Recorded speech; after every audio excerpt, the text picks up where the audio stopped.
It was noon in Donglan City at the Tianyuan residential compound. Chun Hao stood beneath a towering tree, his whole body seized by a chilling cold. 1 minute earlier, he had personally witnessed his girlfriend Wu Sha intimately linking arms with a stout, nouveau riche-looking middle-aged man as they walked out of the compound, then boarded a black Audi A6 and sped away in a cloud of dust. Maybe he was one of her relatives. Chun Hao had still been trying to console himself with that thought until he saw the middle-aged man, after getting into the car, lecherously grab Wu Sha's chest. Not only did Wu Sha show no anger, she instead leaned into him with a coquettish laugh. Only then was Chun Hao forced to accept reality. Why? A boundless fury surged up in Chun Hao's heart, and he slammed his fist hard against the trunk of the tree. Had Wu Sha broken up with him first, and then gotten together with someone else, he might have been miserable, but he would not have borne resentment. After all, whom to choose as a boyfriend was Wu Sha's freedom. But she had cheated on him while still in a relationship with him. That was deception. Bang, bang, bang. Chun Hao hammered his fists against the tree again and again. Very soon the skin on his knuckles split open, flesh torn and blood streaming. Yet Chun Hao was utterly oblivious, continuing to pound away. Compared to the torment within his heart, what did this physical pain matter? Boom. All at once a tremendous roar thundered from the sky. Heaven, strike me down. Come on. Thinking it was thunder, Chun Hao tore open his collar and threw back his head, roaring up at the sky. Then he saw a strange ray of light, like a falling meteor, descend from the heavens and plunge straight into his head. In an instant, Chun Hao felt as if his mind were about to explode. Countless fragments of information surged in like a tidal wave. His body sagged against the tree and he fainted away. He did not know how much time had passed before he finally woke. Blinking several times, he felt dazed and confused. Had he really been struck by lightning? Chun Hao lifted his head to look at the sky. The heavens were a pure blue, not even a wisp of cloud in sight. Suddenly sensing something, he raised both hands before him, and his eyes widened in shock. His hands, which had been torn and bloodied, were now completely whole. Aside from the smeared traces of dried blood, there was not the slightest sign of injury. What was going on? Chun Hao was utterly stupefied. Suddenly his mind churned again as an enormous mass of memories surged up. Only after a long while did he finally understand. It turned out he had not been struck by lightning at all, but by a twist of fate had merged with the remnant soul of a cultivator from another world. That cultivator was named Tian Qinzi. He had already cultivated to the late stage of grand ascension, only one step away from soaring into the immortal realm.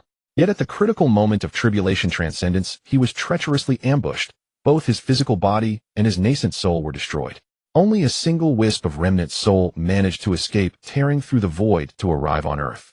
Knowing he could not survive, Tian Qinzi passed all his life's memories and heritage along with the remaining energy of his remnant soul to Chun Hao, explaining the cause and effect, and hoping that if Chun Hao ever succeeded in cultivation, he would one day return to that other world to avenge him. Chun Hao was wildly overjoyed. From Tian Qinzi's memories, cultivators were no different from the immortal, igniting fire from the void, condensing water into ice, flying through the air at will. Such spells were trivial to them. The truly powerful could even move mountains and overturn seas, rend the heavens, and crack the earth. He had never imagined that he would one day possess such power. Suddenly Chun Hao felt something oozing from his body, sticky and deeply uncomfortable. Undoing his clothes for a look, he saw a layer of black, grime-like impurities coating his skin. It was the remnant soul energy of Tian Qinzi, which had not only cleansed his marrow and shed his mortal filth, but had directly elevated him into a cultivator at the early stage of qi refining. Immediately afterward, Chun Hao felt an unprecedented sense of ease and comfort. His entire being seemed refreshed and radiant. His dantian brimmed with formidable power, the magic of a cultivator, that he could unleash at will. In addition, there was a wondrous new sense. Without using his eyes, he could still perceive everything around him. This was the spiritual sense of a cultivator, like a radar that could scan and penetrate all things. Chun Hao's delight only grew. Senior Tian Qinzi, though you and I have never met since I have inherited your memories and legacy, I am your successor. If one day I achieve success in cultivation, I will certainly go to that other world to avenge you. Chun Hao bowed several times toward the heavens, speaking from the depths of his heart. When he finished, he cast one last glance at the Tianyuan compound, his heart filled with complex emotions. Not long ago, he had been drowning in pain, yet now all that remained was confidence and tranquility. Tap, tap, tap. Suddenly the sound of footsteps approached.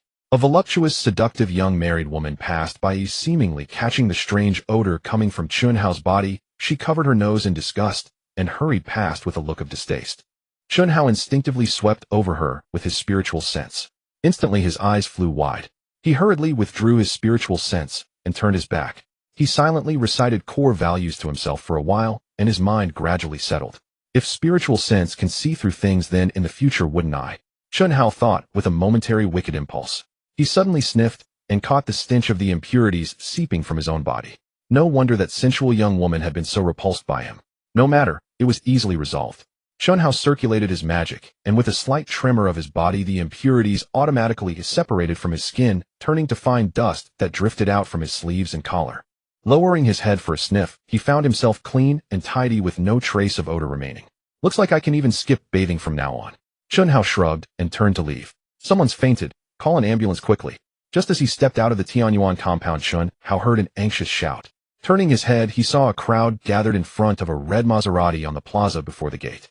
Sweeping over with his spiritual sense, he saw through the crowd that a young girl had collapsed on the ground. A middle-aged woman of about 50 looking like a housekeeper was circling her helplessly, face full of panic. This is bad. Her life is in danger. Seeing the girl's bluish complexion and rapid breathing, Chun Hao's heart lurched. He hurried over and pushed into the crowd. He had graduated from a medical college. Although he had not become a doctor as a cultivator, he possessed many methods of saving lives. Faced with such a situation, he could not simply stand by and watch someone die. Why are you shoving me? A fat man he had pushed aside snarled in anger. Just one, Chun Hao replied without even turning his head. The fat man froze for a moment. Before he could react, Chun Hao had already reached the inner circle of the crowd. Did this young lady get heatstroke? It might also be anemia, the onlookers chattered among themselves. Andy, hello. I studied medicine and can take a look at her for you, Chun Hao said, stepping forward to address the That's wonderful, young man. Please hurry and see what's wrong with my young lady. She fainted the moment she got out of the car, the woman exclaimed, sudden hope lighting up her worried face. Chun Hao crouched down, feigning the motions of a physical examination, while secretly probing the girl with his spiritual sense. After a brief moment, he had a clear grasp of the situation. Auntie, your young lady is suffering from acute pulmonary artery embolism. The blood vessels in her pulmonary artery are blocked. She must be treated immediately, otherwise her life will be in danger. He then addressed the middle-aged woman. Oh, I've already called an ambulance. They said they will arrive in half an hour. Will that be in time? She asked anxiously. It won't be. This is an acute arterial embolism. If she doesn't receive effective treatment within 10 minutes, it will lead to death, Chun Hao said with a shake of his head. Then what should we do? The middle-aged woman felt as if struck by a bolt from the blue. Auntie, I can treat your young lady and guarantee that she will remain alive until the ambulance arrives. But the condition is that you must trust me, Chun Hao said unhurriedly. In truth, he could easily cure the girl completely, but he naturally could not make such absolute claims aloud. I trust you. Please save my young lady, the middle-aged woman cried, long since having lost all composure and with no thought of refusal. Chun Hao crouched, lifting the girl's upper body and letting her lean against his own chest. Only then did he truly notice how beautiful she was. Skin fairer than snow, features like a delicate painting, willow leaf brows, straight jade-like nose, and cherry lips, every detail so exquisitely sculpted, it seemed the handiwork of heaven itself, a beauty that stole the breath. Her figure was equally extraordinary. Curves full and graceful, a perfectly contoured silhouette, and a pair of long straight legs that would put Victoria's Secret angels to shame. Even through the fabric of her clothes, Chun Hao could feel how smooth, soft, and springy her skin was, while a faint, intoxicating fragrance drifted into his nose. A ripple stirred in Chun Hao's heart, but he quickly steeled himself and corrected his attitude. At a time like this, how could he still be thinking such stray thoughts? What are you doing? Stop at once. Just as he was about to use his magic to treat her, a harsh, domineering voice rang out. Chun Hao looked up. He saw a sharp-browed young man in a white coat and a middle-aged man who looked like a driver push their way through the crowd, both glaring at him with unfriendly expressions. Pull him away, the sharp-browed youth said to the middle-aged man before Chun Hao could speak. The driver immediately stepped forward, grabbed Chun Hao's shoulder, and yanked hard, trying to drag him aside. Chun Hao frowned and released a thin thread of magic. At once the middle-aged man was flung backward. He staggered several steps, his hands aching, fiercely staring in stunned disbelief. What are you doing? He is treating my young lady, don't disturb him. The middle-aged woman cried out anxiously. You must be Auntie Li from the Du family. The young man shot Chun Hao a vicious glare and said, I am Ling Zhongyi's grandson, Ling Kai. I heard that Miss Du Xueqing was coming today for treatment, so grandfather specially sent me to receive you. When I saw your car, I rushed over at once. You're divine Dr. Ling's grandson. That's wonderful. My young lady suddenly fainted as soon as she got out of the car. Fortunately, this young man stepped in to help, the middle-aged woman exclaimed, delighted, pointing at Chun Hao as she explained. The middle-aged woman's voice trembled with relief as she indicated Chun Hao. Auntie Li, you must have this man let go of Miss Xueqing at once. He doesn't understand medicine at all. When I arrived just now, I could already tell that Miss Xueqing fainted because of an acute myocardial infarction. If he continues like this, he will only make her condition worse. He is practically harming her, Ling Kai, said coldly, raising his voice. Auntie Lee's face changed at once, staring at Chun Hao with anger and alarm. Put my young lady down this instant. Aunt Lee, do not believe his words. Your young lady is truly suffering from pulmonary artery embolism. If I stop treating her now, she will be in grave danger. Chun Hao tried to explain. You do not believe me. Ling Kai let out a cold laugh. The ignorant are always fearless. Master Yang, tell him who I am. Boy, have you ever heard of the divine physician Ling Zhongsa? He pointed at Ling Kai. This is his grandson. Do not be fooled by his youth. He is a postgraduate at the prestigious Jingdu University of Traditional Chinese Medicine, a true heir to divine physician Ling's legacy, with abundant clinical experience. Yet you dare tell others not to trust him. That is utterly laughable. The middle-aged man looked at Chun Hao, his tone thick with derision. Ling Kai lifted his chin slightly, eyes filled with arrogance. Wow, divine physician Ling Zhongsa. His name is thunderous here in Donglan City, someone exclaimed from the crowd. Indeed, I've heard he is a nationally renowned master who has treated high-ranking leaders. His family's inherited Sanyin silver needle technique is a pinnacle of acupuncture, curing countless difficult and complicated ailments. Since he is divine physician Ling's grandson and has studied at a famous university, he must be a young divine physician himself. That goes without saying. One look at his bearing and you can tell he is extraordinary. The crowd erupted into waves of exclamations. Ling Kai looked down at Chun Hao from on high and questioned coldly. I ask you, you keep claiming Miss Xueqing has pulmonary artery embolism. How did you diagnose it? Ling Kai's interrogating gaze bore into him. Chun Hao's expression darkened, yet he held his tongue. He could hardly say he had seen it with his spiritual sense. Let me ask you again. Do you possess a medical practitioner's license? Ling Kai sneered when Chun Hao stayed silent. No, Chun Hao replied helplessly. Without a license and without any formal diagnostic evidence, you dare conclude that Miss Xueqing has pulmonary artery embolism, and even treat her? You are recklessly bold. Do you realize this is a legal practice of medicine? To put it bluntly, you are killing her. Ling Kai barked. You brat, let go of my young lady at once. Aunt Lee shouted furiously. Aunt Lee glared at Chun Hao as though flames would erupt from her eyes. Even with his mild temper, Chun Hao could no longer suppress his anger. I am doing this to save her life. How can you malign me so viciously? Ling Kai sneered. Spare me. I see right through your petty intentions. You spotted Miss Xueqing's Maserati sports car and realized her family is wealthy. Then you saw how beautiful she is and harbored wicked thoughts, trying to seize this chance to ingratiate yourself, perhaps win her favor. How utterly shameless. So that's how it is. No wonder this kid was so eager to save her. It was all premeditated. The onlookers suddenly acted as if enlightened, and the way they looked at Chun Hao turned openly disdainful. If you don't release my young lady right now, I'll call the police. Aunt Lee was beside herself with rage. Chun Hao sat Du Xueqing down, his face drawn tight. Doing this is equivalent to harming your young lady, he said coldly. Aunt Lee spat. You think I would trust a fraud like you? Ignoring him completely, she turned to plead with Ling Kai. Young divine physician, my lady is hanging by a thread. Please, I beg you to treat her. Rest assured, Aunt Lee. Such a minor matter. Leave it to me, Ling Kai declared with full confidence. He reached into the pocket of his white coat, took out a slender jade case, and placed it on the car hood. When he opened it, a neat row of silver needles lay inside. Aunt Lee, Master Yang, help me lift Miss Xueqing. I will administer acupuncture. She will be fine shortly. Ling Kai deftly selected several silver needles, swabbing them with alcohol-soaked cotton as he issued his orders. Aunt Lee and Master Yang hurried to comply.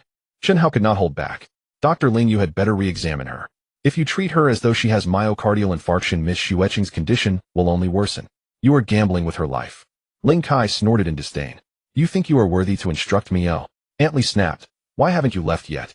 Chun Hao replied evenly. As long as you don't regret it later. Chun Hao sighed, turning away to leave. Suddenly Ling Kai stepped in front of him, blocking his path. You think you can just walk away so easily?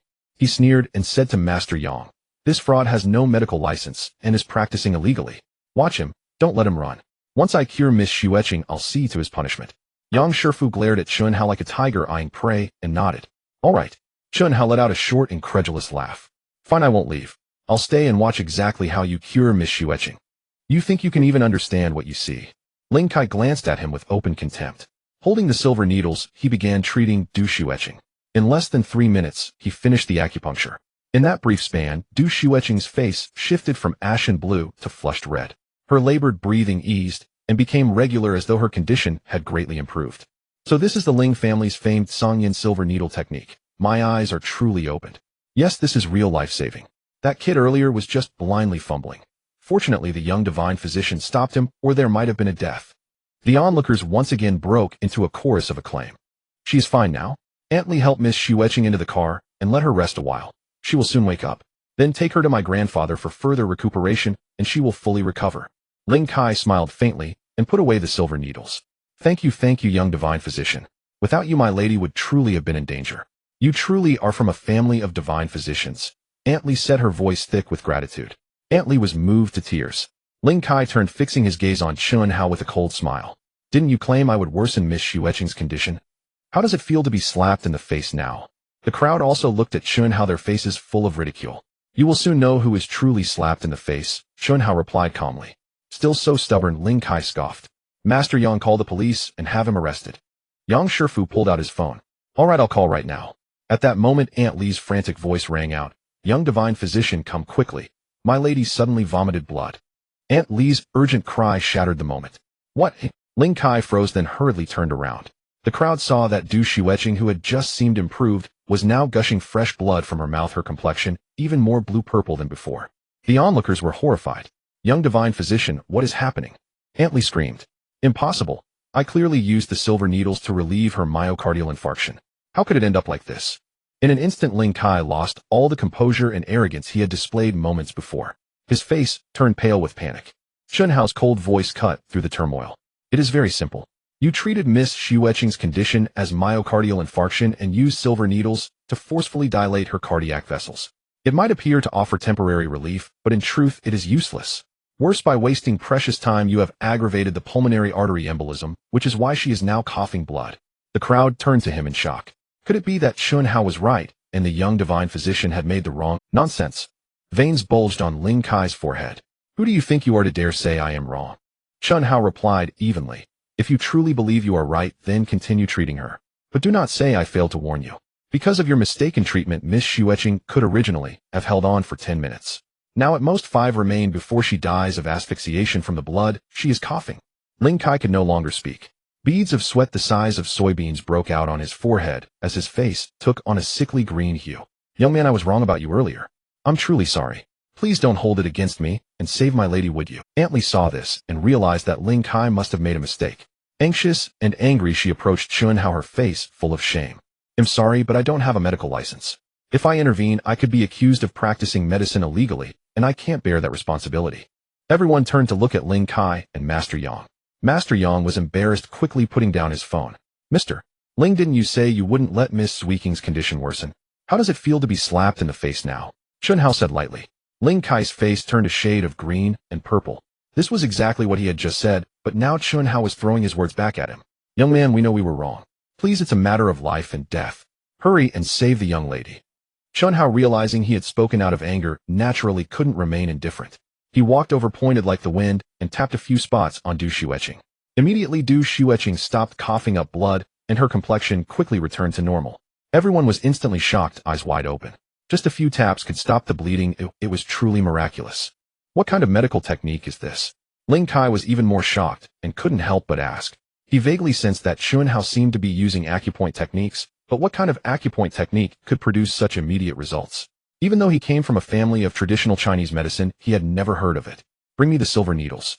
Without wasting words, Chun Hao reached out, grabbed the jade box from Ling Kai's hand, and took out the silver needles, piercing them one by one into the acupoints of Du Xueqing's lung. In an instant, his spiritual power flowed through the silver needles into Du Xueqing's pulmonary artery, dissolving the clots, blocking her blood vessels. Immediately, Du Xueqing's breathing stabilized. Chun Hao put away the silver needles, but did not stop the treatment. Instead, he continued to use his divine sense to examine Du Xueqing's body. The pulmonary embolism didn't occur for no reason, which meant there was an underlying condition within Du Xueqing's body. If not addressed, it would certainly recur in the future. Soon Chun Hao's expression changed. His divine sense discovered that Du Xueqing's heart seemed to have a defect. It turned out to be congenital hereditary heart disease. After observing carefully for a while, he understood. Since he had already treated her, he decided to go all the way. Chun Hao half-carried Du Xueqing, placing his palm on her back, channeling his spiritual power into her heart continuously. He didn't notice that beneath Du Xueqing's closed eyelids her eyeballs slightly moved. Du Xueqing had however, she didn't want to open her eyes. Because from Chun Hao she felt a pure aura she had never experienced before. This aura was so pure and beautiful, like a magnet, deeply attracting her. Even though it was their first encounter, and they didn't know each other, she was reluctant to part. Moreover, the warm, comforting power from Chun Hao's hand continuously flowed into her frail heart, which had suffered since childhood. Under this power, Du Shueqing could clearly feel her heart becoming vibrant and strong. Oh, the comfortable sensation grew stronger and stronger. Du Shueqing enjoyed it beautifully, unable to suppress a thrilling moan. Chunhao, hearing this, turned his head in surprise to look at her face, thinking that Du Shueqing had awakened. But Du Shueqing's eyes remained tightly shut. It was probably an unconscious sound. Chunhao didn't think much of it and turned back to continue the treatment. He didn't notice that as soon as he turned his head, Du Shueqing's delicate face flushed crimson all the way to her ears. How embarrassing, I actually made that kind of sound. Du Shueqing felt like dying, grateful that she had pretended to faint quickly so Chunhao didn't find out. A few minutes later, after confirming there was no further issue with her heart, Chunhao helped Du Shueqing sit up and placed her in the back seat of the car. She's fine now. If you're worried, when the ambulance arrives, we can check on Miss Shueqing again. Thank you, young man. If it weren't for you, I really wouldn't know what to do. We misjudged you earlier. Sorry, young man. Yes, truly sorry. Aunt Li is right, you are the real. The crowd watching felt embarrassed and apologized to Chunhao one after another. Chunhao smiled and waved his hand. Ling Kai felt a burning sensation on his face, and inside, he was both sour and jealous. He had always been proud and boasted of his medical skills. Unexpectedly, he was overshadowed in public by an inconspicuous young man. How could he accept that? Even though you saved Miss Shueqing, you don't have a medical license or experience. You must have just gotten lucky. My mistake doesn't reflect my true abilities. If you don't believe me, we can have a competition to see whose medical skills are superior. Ling Kai said defiantly. Mr. Ling is studying medicine just to compete with others. Chunhao frowned slightly and said lightly, if you think your medical skills are excellent, then please don't make mistakes in the future and focus on treating more patients. Isn't that better? Why must you compete with me? Well said. This is the heart of a healer. Let's give a thumbs up to the young man. At this moment, everyone looked at Chunhao with newfound respect and immediately started applauding. Ling Kai was left speechless, his face looking extremely grim. There's a girl, but I let her get away. Suddenly, Chunhao's phone rang. Hello. A domineering middle-aged woman's voice came through. Chunhao, where are you? I'm telling you, if you don't pay the rent today, they'll throw all your belongings out. Please, Aunt Kai, I'm heading back to pay the rent now. Oh, just wait a moment. Chunhao suddenly remembered that today was rent day. A few days ago, landlady Aunt Kai had been aggressively demanding. Unfortunately, Aunt Kai didn't listen at all and hung up the phone directly. Aunt Li, I have something to attend to, so, young man, I still don't even know your name. Could you leave a phone number? Aunt Li turned back and saw it was Ling Kai. Aunt Li, since Miss Shueqing is already fine, you don't need to chase. Ling Kai's eyes flickered. He said in a low voice, can I discuss something with you? When Miss Shueqing wakes up, can you say that I was the one who saved her? Of course not. How could you do this? Aunt Li was immediately furious, firmly rejecting. I will give you 50,000 yuan. Ling Kai said in a low voice. Aunt Li was taken aback, hesitating. She was just a nanny, and the sudden offer of 50,000 yuan naturally tempted her. Anyway, that kid has already left, and it's impossible to find him again. Moreover, Miss Shueqing's root cause of illness hasn't been resolved yet. My grandfather will have to continue treating her, claiming that I have cured her will benefit both you and me as well as her. All right. Aunt Li hesitated for a long time, greed overcoming her, and she nodded slightly. Ling Kai smiled faintly. Mr. Ling, are you this shameless? Does your grandfather know? Suddenly a cold voice came from behind. Both Ling Kai and Aunt Li were startled and quickly turned around only to see Du Shueqing, whose awakening they had not noticed, leaning against the car door, coldly smiling at them. Miss Shueqing, please don't misunderstand, I just wanted to. Ling Kai's expression changed, and he wanted to Du Shueqing interrupted him. You need not say anything. I was initially looking forward to the medical skills of your Ling family, but your character has truly disappointed me. Aunt Li, thank you for taking care of me all this time, but starting today you should return home. I will give you a sum of retirement money as a reward for your years of service. After speaking, Du Shueqing looked at Aunt Li again and sighed slightly. Miss, I was just confused for a moment, I beg you. Aunt Li's face turned pale, and she couldn't help but cry out. Du Shueqing shook her head, walked to the driver's seat, and pressed the ignition button. The Maserati roared to Miss Shueqing, please reconsider. You have a congenital hereditary heart disease. Only my grandfather has the possibility of curing you. Ling Kai said unwillingly, that may not be the case. Du Shueqing gripped the steering wheel with her left hand, while her fair right hand opened slightly, as she smiled faintly. In her palm lay a work ID with a photo stating Guangming Advertising Company salesman Chunhao. It was the ID that Chunhao had accidentally dropped while treating her. Chunhao, I will find you. Du Shueqing's beautiful eyes sparkled with a strange light as she drove away in the Maserati. I'm too tight on cash recently. They'll borrow some money from Fatty to tide me over. Chunhao said as he walked towards the bus stop, checking his phone. Fatty, named Wang Jia, was Chunhao's childhood friend, coming from a wealthy family, a typical rich second generation. Although his father was strict with him, he was still much better off than Chunhao, who was struggling. After dialing, it rang for a long time before being answered. Before Chen Hao could speak, Wang Jie's voice filled with tears came through. Chen Hao, I'm done for. What happened? Chen Hao was taken aback. I lost money, lost a lot. Wang Jie cried. Damn fatty, did you gamble again? Chen Hao was suddenly a bit angry. Wang Jie had a good personality and was loyal, but he had a bad gambling habit. Chen Hao had told him countless times to quit, but Wang Jie always laughed it off, saying a little gambling was harmless. I lost 2 million. They told me I must pay back within a week. If my dad finds out, he will definitely kill me. Wang Jie cried uncontrollably. How did you lose so much? Chen Hao was shocked. Besides, where did you get so much money? Didn't your dad usually control your spending? I wrote them an IOU. Wang Jie sobbed. Chen Hao was speechless. Where are you? I'm coming over right now. He asked calmly. 2 million is not a small amount. Fatty must have been set up. Wang Jie provided an address. Chen Hao hung up, walked to the side of the street, and hailed a taxi. 15 minutes later, Chen Hao arrived at a high-end club. As soon as he got out of the car, he saw Wang Jie sitting dejectedly on a wooden bench in front of the club. What happened? Chen Hao walked over, patted his shoulder, and asked as he sat down. Wang Jie began to recount the events in a dispirited manner. It turned out that not long ago, Wang Jie met a man named Li Wei at a gambling table, and they formed a friendship after a few games. Today, Li Wei said he would take Wang Jie to see the casino, and out of curiosity, Wang Jie followed. At first, he won quite a bit, but later he lost continuously. Wang Jie, unwilling to accept it, continued gambling after losing all his cash, and ended up losing 2 million in a haze. You lost everything. Why didn't you just stop gambling? Why write an IOU? Chen Hao asked, puzzled. I don't know how it happened. It was like I was possessed. The more I lost, the more I wanted to win it back, and the deeper I got trapped. If it weren't for someone from the casino forcefully kicking me out, I might still be gambling now. Wang Jie said, frustrated as he scratched his head. Take me in, I want to meet that Li Wei. Upon hearing this, Chen Hao's eyes flashed with a cold glint. What for? You can't even gamble. Wang Jie was taken aback. Do you want to get your money back? Chen Hao asked straightforwardly. Of course I do, but what can you do? Wang Jie asked. If you want to get it back, just listen to me. Don't worry, I have a plan. Chen Hao said decisively. Wang Jie stared blankly at him, feeling for some reason that his friend seemed different from before. Stop being dazed, do as I say. Chen Hao nudged him, whispering a few instructions. All right, I'll take a gamble on a dead horse, as if it were a living one. Wang Jie gritted his teeth, thinking that Chen Hao would definitely not let him down. The two entered the club. As they arrived at the second underground level of the game room, a thick, hazy atmosphere hit them. Many gamblers were gathered around various tables, their eyes bloodshot, shouting loudly. That one is Li Wei. Wang Jie pointed. Chen Hao looked over and saw a man in his 30s sporting a goatee, sitting comfortably and nonchalantly smoking with his legs crossed at an empty gaming table. To Li Wei's left sat a young man in a floral shirt, while opposite him was a bald man with a face full of flesh. Both were muscular with tattoos on their arms, and they didn't look like good people. Damn it, if it weren't for those people from the casino messing things up, we could have made that little fatty lose 5 million today. The bald man was cursing angrily. Keep your voice down, don't let others hear. This place is under the protection of Sister Ling. Li Wei frowned. The bald man's expression changed, and he quickly shut his mouth. Li Gu, does that little fatty really have the money to pay? We don't want to go through all this trouble only to end up disappointed. The man in the floral shirt asked. Don't worry. Li Wei exhaled a cloud of smoke. I've already investigated thoroughly. The little fatty's dad is in construction, they have at least several million at home, and he can definitely come up with 2 million. That's good.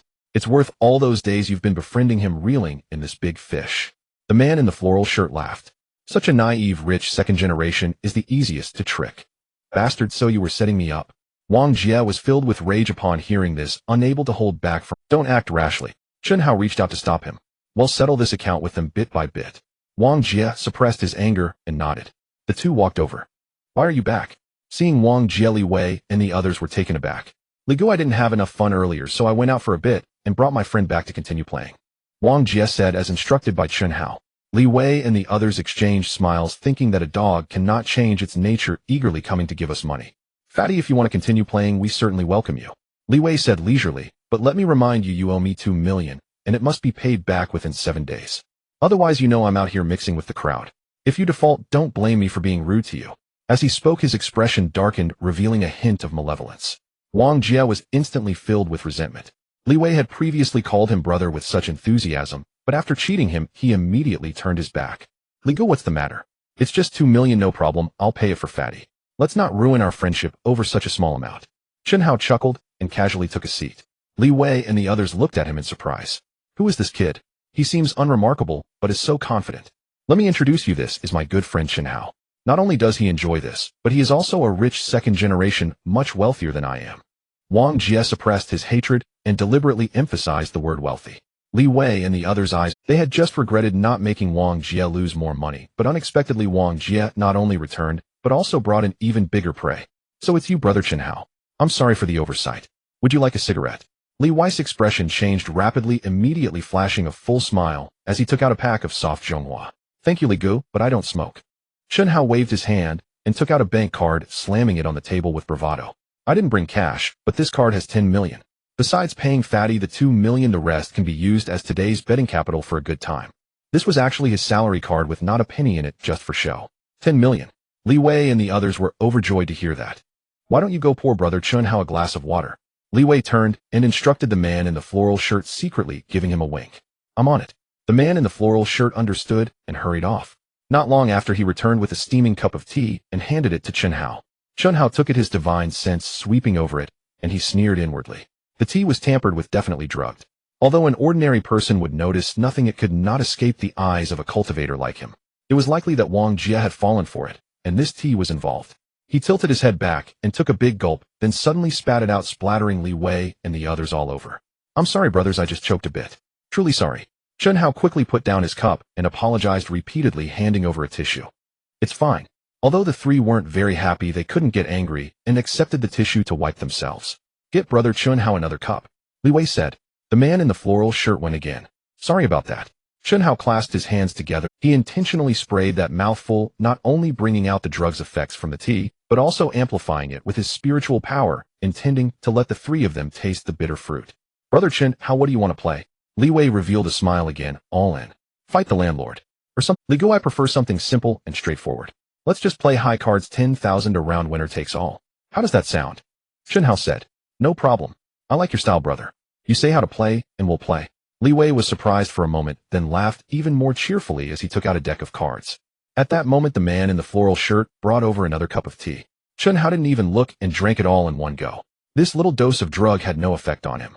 The rule for high cards is to remove the jokers, and then 2 is the smallest, and A is the biggest.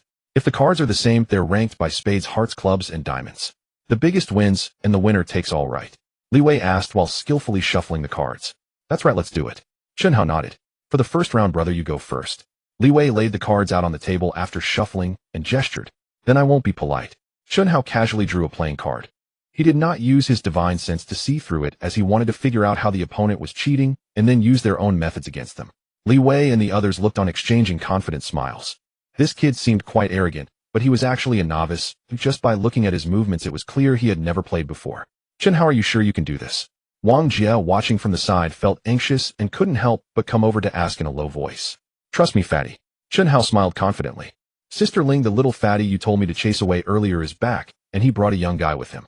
In a room next to the gaming hall, a sturdy man dressed in a suit looked at the closed-circuit television on the wall and said to the woman sitting on a leather sofa in the corner. The woman called Sister Ling appeared to be around 25 or 6, with a captivatingly beautiful face, fiery red lips, and smoky makeup exuding a strikingly wild allure. She wore a deep red vest on top, with a curvaceous figure, a slim waist, and beneath her rounded black skirt were a pair of long straight legs clad in nude stockings. I guessed as much. Sister Ling showed no surprise, focused intently on paring an apple with a beautiful butterfly knife, and said calmly, Should I step in again? The sturdy man asked. Li Wei and the others are too scheming, running their games in our place. Who knows how many people they've scammed? It has nothing to do with us. One is willing to fight, and the other is willing to suffer. If you step in, you'll only make both sides hate you.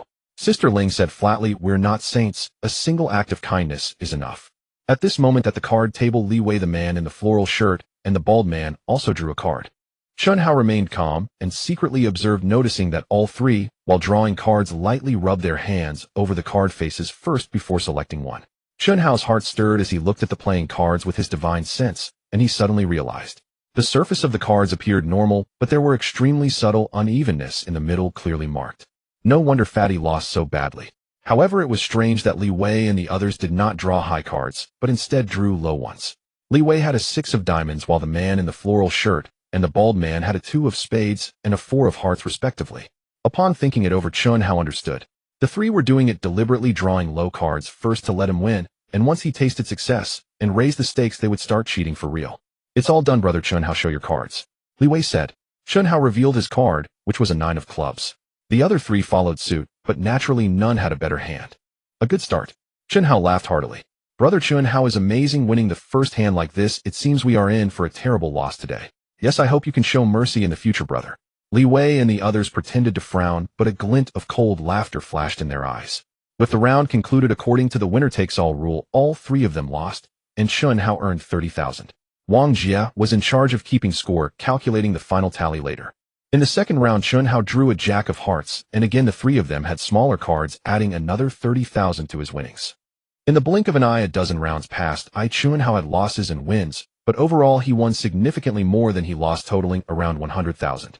As the gambling continued, the group grew closer, betting more, and the atmosphere became increasingly heated. Brother Chun Hao has such good luck. Should we strike while the iron is hot and go for something even more exciting? After another round ended, Li Wei carefully observed Chun Hao's expression. Seeing him full of pride and his face flushed, he understood that the effects of the drugs were kicking in, and he seized the opportunity to speak. Sure, I feel like my luck is particularly good today, or I've been wanting to raise the stakes. Chun Hao replied without hesitation. How about 50,000 a round? Li Wei tentatively inquired. That's too little. Chun Hao waved his hand. If we're going to do it, let's do it big. 20,000. Li Wei and the others were overjoyed. They initially planned to slowly lure Chun Hao into their trap, but unexpectedly this kid was completely taken in. Great. Brother, you're so straightforward. Li Wei gave a thumbs up. Then it's 20,000. After shuffling the cards, it was Chun Hao's turn to draw first. Chun Hao scanned with his divine sense and pulled out the ace of spades, placing it face down in front of him. After the previous rounds, he had thoroughly understood the cheating tactics of the 3, and with the stakes raised, it was time to unleash a slaughter. It was Li Wei's turn to draw. With the stakes raised twinifold, his expression became serious, his fingers rubbing over the card's surface, sensing the subtle markings. After a moment, Li Wei drew a card. Upon seeing it, joy immediately lit up his eyes. The Ace of Hearts. The markings on the playing cards weren't that precise, but they could indicate a high card within a certain range. Drawing the Ace of Hearts was lucky for him.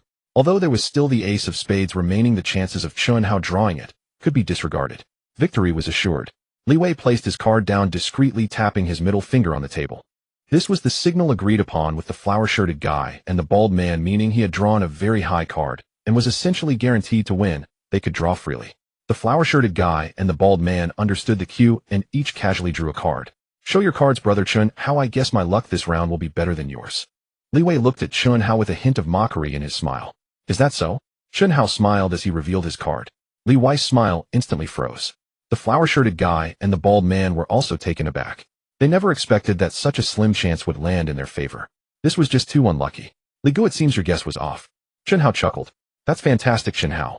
Wang Jia, watching anxiously from the side, was overjoyed. Just after raising the stakes, a big surprise came. This luck is truly unbelievable. Chun Hao snapped his fingers. Fatty, keep the score. All right. My goodness, that's 60,000. Wang Jia recorded it gleefully. Li Wei and the others watched the two, grinning from ear to ear, feeling furious inside. Li Gu, what card do you have? Let me see. Chun Hao seemed to feel that he wasn't flaunting enough, asking with a grin. You've already won, there's no need to look. Li Wei forced a smile. What's wrong with looking? Chun Hao insisted and flipped his card over. While the Ace of Hearts. Immediately Chun Hao exaggeratedly burst into laughter. It just so happens to be countered by my Ace of Spades. Li Gu, to be honest, when you drew your card, did you think you had it in the bag? This outcome was truly dramatic. Ha! Li Wei nearly spat out a mouthful of old blood. Don't be too proud. Let's continue, he said through gritted teeth, his words carrying a chilling intent. After shuffling the cards, he slammed them down on the table. The first round you got lucky. Ooh, I don't believe your luck will hold in the second round. Li Gu, please. Chun Hao said cheerfully, extending his hand. Li Wei took a deep breath, calmed himself, and then carefully selected his card while rubbing its surface. No one noticed that a glimmer of darkness suddenly flashed in Chun Hao's eyes. Concealment spell? The concealment spell is a simple little spell that can deceive people's perceptions, leading to incorrect judgments. In the second round, Li Wei drew first, followed by the flower-shirted guy and the bald man, with Chun Hao drawing last. Of course, Chun Hao wouldn't let them draw the highest cards first, not even a chance. Li Wei, oblivious under the deception of the concealment spell, passed over 4 aces and drew a king of hearts. He looked at the card and revealed a satisfied expression. Although it wasn't an ace, it was still a strong card. Unless Chun Hao's luck continued to soar, he couldn't possibly. Thus Li Wei placed his card down and again lightly tapped his middle finger on the table. The flower-shirted guy and the bald man saw this and casually drew another card. It was Chun Hao's turn to draw. Using his divine sense, he effortlessly pulled out the king of spades. All done, then I'll show my card. Li Wei said, slowly revealing his card, while discreetly glancing at Chen Hao. What the? Chen Hao was taken aback, a look of disbelief spreading across his face. Li Wei instantly felt relieved, smiling, thinking that Chen Hao's expression surely meant he had drawn something smaller. Next up were the flower-shirted guy and the bald man. Since they drew randomly, neither had big cards. One was a 7 of hearts, and the other a 10 of clubs. It's your turn, brother Chen Hao. I wonder if your good luck will continue in this round. Li Wei smiled, his tone laced with, you are the only one at the table who might beat Li Go. Don't let us down. Brother Chen Hao's luck is so good you must have drawn a high card again. Show it to us, let's see. The flower-shirted guy and the bald man also feigned innocent, wanting to see Chen Hao make a fool of himself. Don't worry, I won't let you down. Chen Hao chuckled, picked up his card, and slapped it on the table. What? Li Wei and the others were instantly frozen again, their expressions full of shock and anger. This was just uncanny. How could this kid draw such high cards every single hand? Sorry, I won again. Chen Hao smiled. Fatty, keep the score. All right. Wang Jia exclaimed, joyfully recording it. Earlier, when he saw Li Wei reveal the King of Hearts, he was quite nervous, fearing Chen Hao would lose the second round, but fortunately it turned out fine. Since your card is bigger than mine, why did you act so panicked earlier? Is it interesting? Li Wei asked angrily. The man in the floral shirt and the bald man also looked quite displeased. Chen Hao's earlier reaction made them feel like they had been played for fools. Panicked. You're overthinking it, I just think it's a coincidence. Chen Hao looked surprised, because in the last round my spade ace just happened to counter your heart ace, and in this round my spade king counters your heart king. Li Ge, you really are unlucky, haha. He laughed heartily. Who are you calling unlucky? Li Wei's anger flared, and he stood up suddenly. Are you joking? Li Ge, why are you so worked up? You're an old hand, you can't be unable to lose, right? Chen Hao pretended to advise him, but in reality he was adding fuel to the fire. I can't lose. Damn. At this moment the effects of the drugs kicked in, and Li Wei could no longer suppress his anger. Chen Hao, don't think that just because you got lucky and won 2 rounds you're all that impressive. Let's play for bigger stakes. How big? Chen Hao's interest was piqued. 50,000 for a round. Are you up for it? Li Wei said sternly. No problem. Chen Hao shrugged, but Li Ge, let's get one thing straight, 50,000 a round. Do you have that much money? I'm not willing to write an IOU. I don't have money. You're really funny. Li Wei seemed provoked, pointing at the man in the floral shirt and the bald. All right. The floral shirt and bald man were also fuming, pulling out 3 leather cases from under the table, placing them neatly on the table. Upon opening them, they were filled to the brim with $100 bills. See, 1 case holds $1 million, 3 cases total $3 million. Do you dare say I don't have money? Li Wei gritted his teeth. Impressive. I believe in your strength now, Li Ge. Let's go with 50,000 a round. Chen Hao gave a thumbs up. Li Wei sat down hard, viciously shuffling the cards. Chen Hao, we've already won over $1 million, that's good enough. How about we stop here? I'll gather the rest of the money myself, but don't take any risks. Wang Jia walked over, speaking in a low, anxious voice. The thought of a 50,000 gamble made him quite nervous. Fatty, listen to me, just keep the account straight, you don't need to worry about anything else. I will not only help you get back this $2 million, but I will also make those scoundrels pay a heavy price to avenge you. Chen Hao patted his hand and said quietly. Wang Jia's eyes glistened. Such a good brother is hard to find. I promise you, I will never gamble again. He wiped the corner of his eye with his sleeve and spoke softly. Chen Hao was taken aback, smiling with relief. Huh, why isn't this going according to the usual pattern?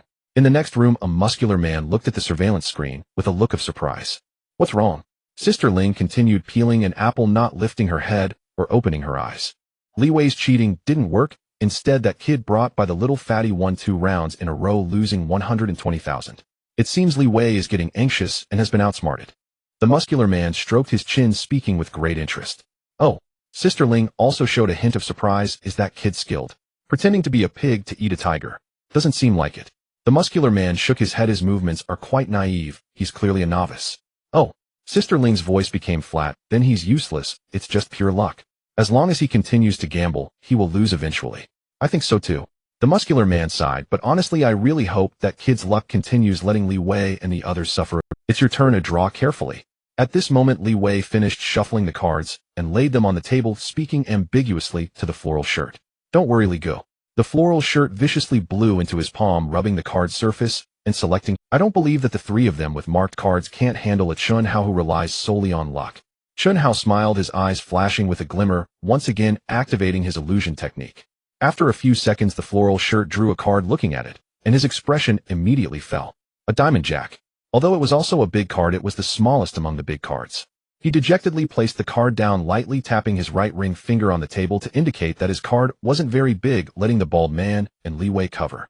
Li Wei was extremely frustrated, wanting to scold a few words, but at the card table, he could only hold it back. It was the bald man's turn to draw a card. He also perked up, choosing carefully, but unfortunately under the illusion technique, he only drew a spade 10, which was even worse than the floral shirt. Seeing the bald man signal the same way as the floral shirt, Li Wei's expression grew darker. These two useless waste, the more critical the moment, the more they screw things up. The third to draw was Chen Hao. Chen Hao drew a heart queen to avoid every round being top-tier cards, which would raise suspicion. During the drawing process, Li Wei kept observing his expression, trying to discern any clues. However, to Li Wei's disappointment, throughout the process, Chen Hao remained extremely calm, showing no signs of joy or worry. Finally, it was Li Wei's turn to draw. He was quite anxious, repeatedly feeling the card surface, hoping to draw a top-tier card. But under Chen Hao's illusion technique, how could he possibly draw one? After a while, Li Wei finally drew one. Carefully picking it up, he felt a chill in his heart. A club queen. It could be considered acceptable, but it was far from the big card he wanted to draw. No matter what, there are only 10 cards above the club queen, and Chen Hao's odds of drawing it are only 1 in 4. My chances of winning are still quite large.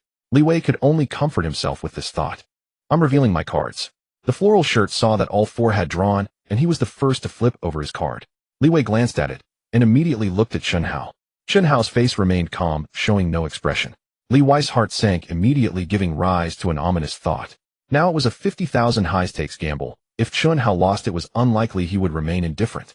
This meant that his card should be larger than the floral shirts. He just didn't know if it was larger than mine. Li Wei thought, anxiously fidgeting, wishing he could just flip over Chen Hao's card and see the result. Next was the bald man revealing his card. Since his card was smaller than the floral shirts, there was no commotion. It's my turn, Chen Hao said, slowly reaching out to reveal his card.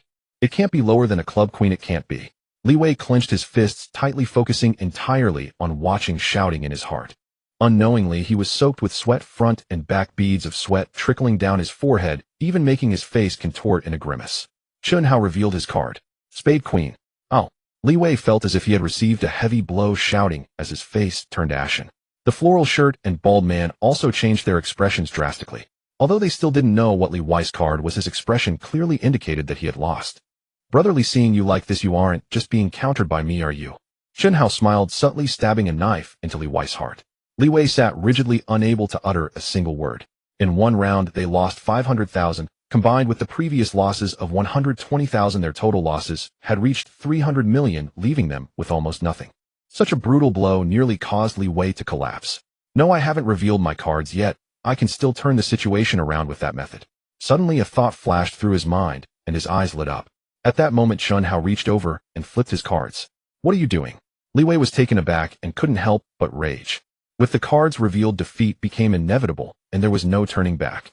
I saw you sitting there for a long time without moving, so I helped you flip your cards. What's wrong? Chen Hao remarked in surprise. Li Wei's face turned ashen.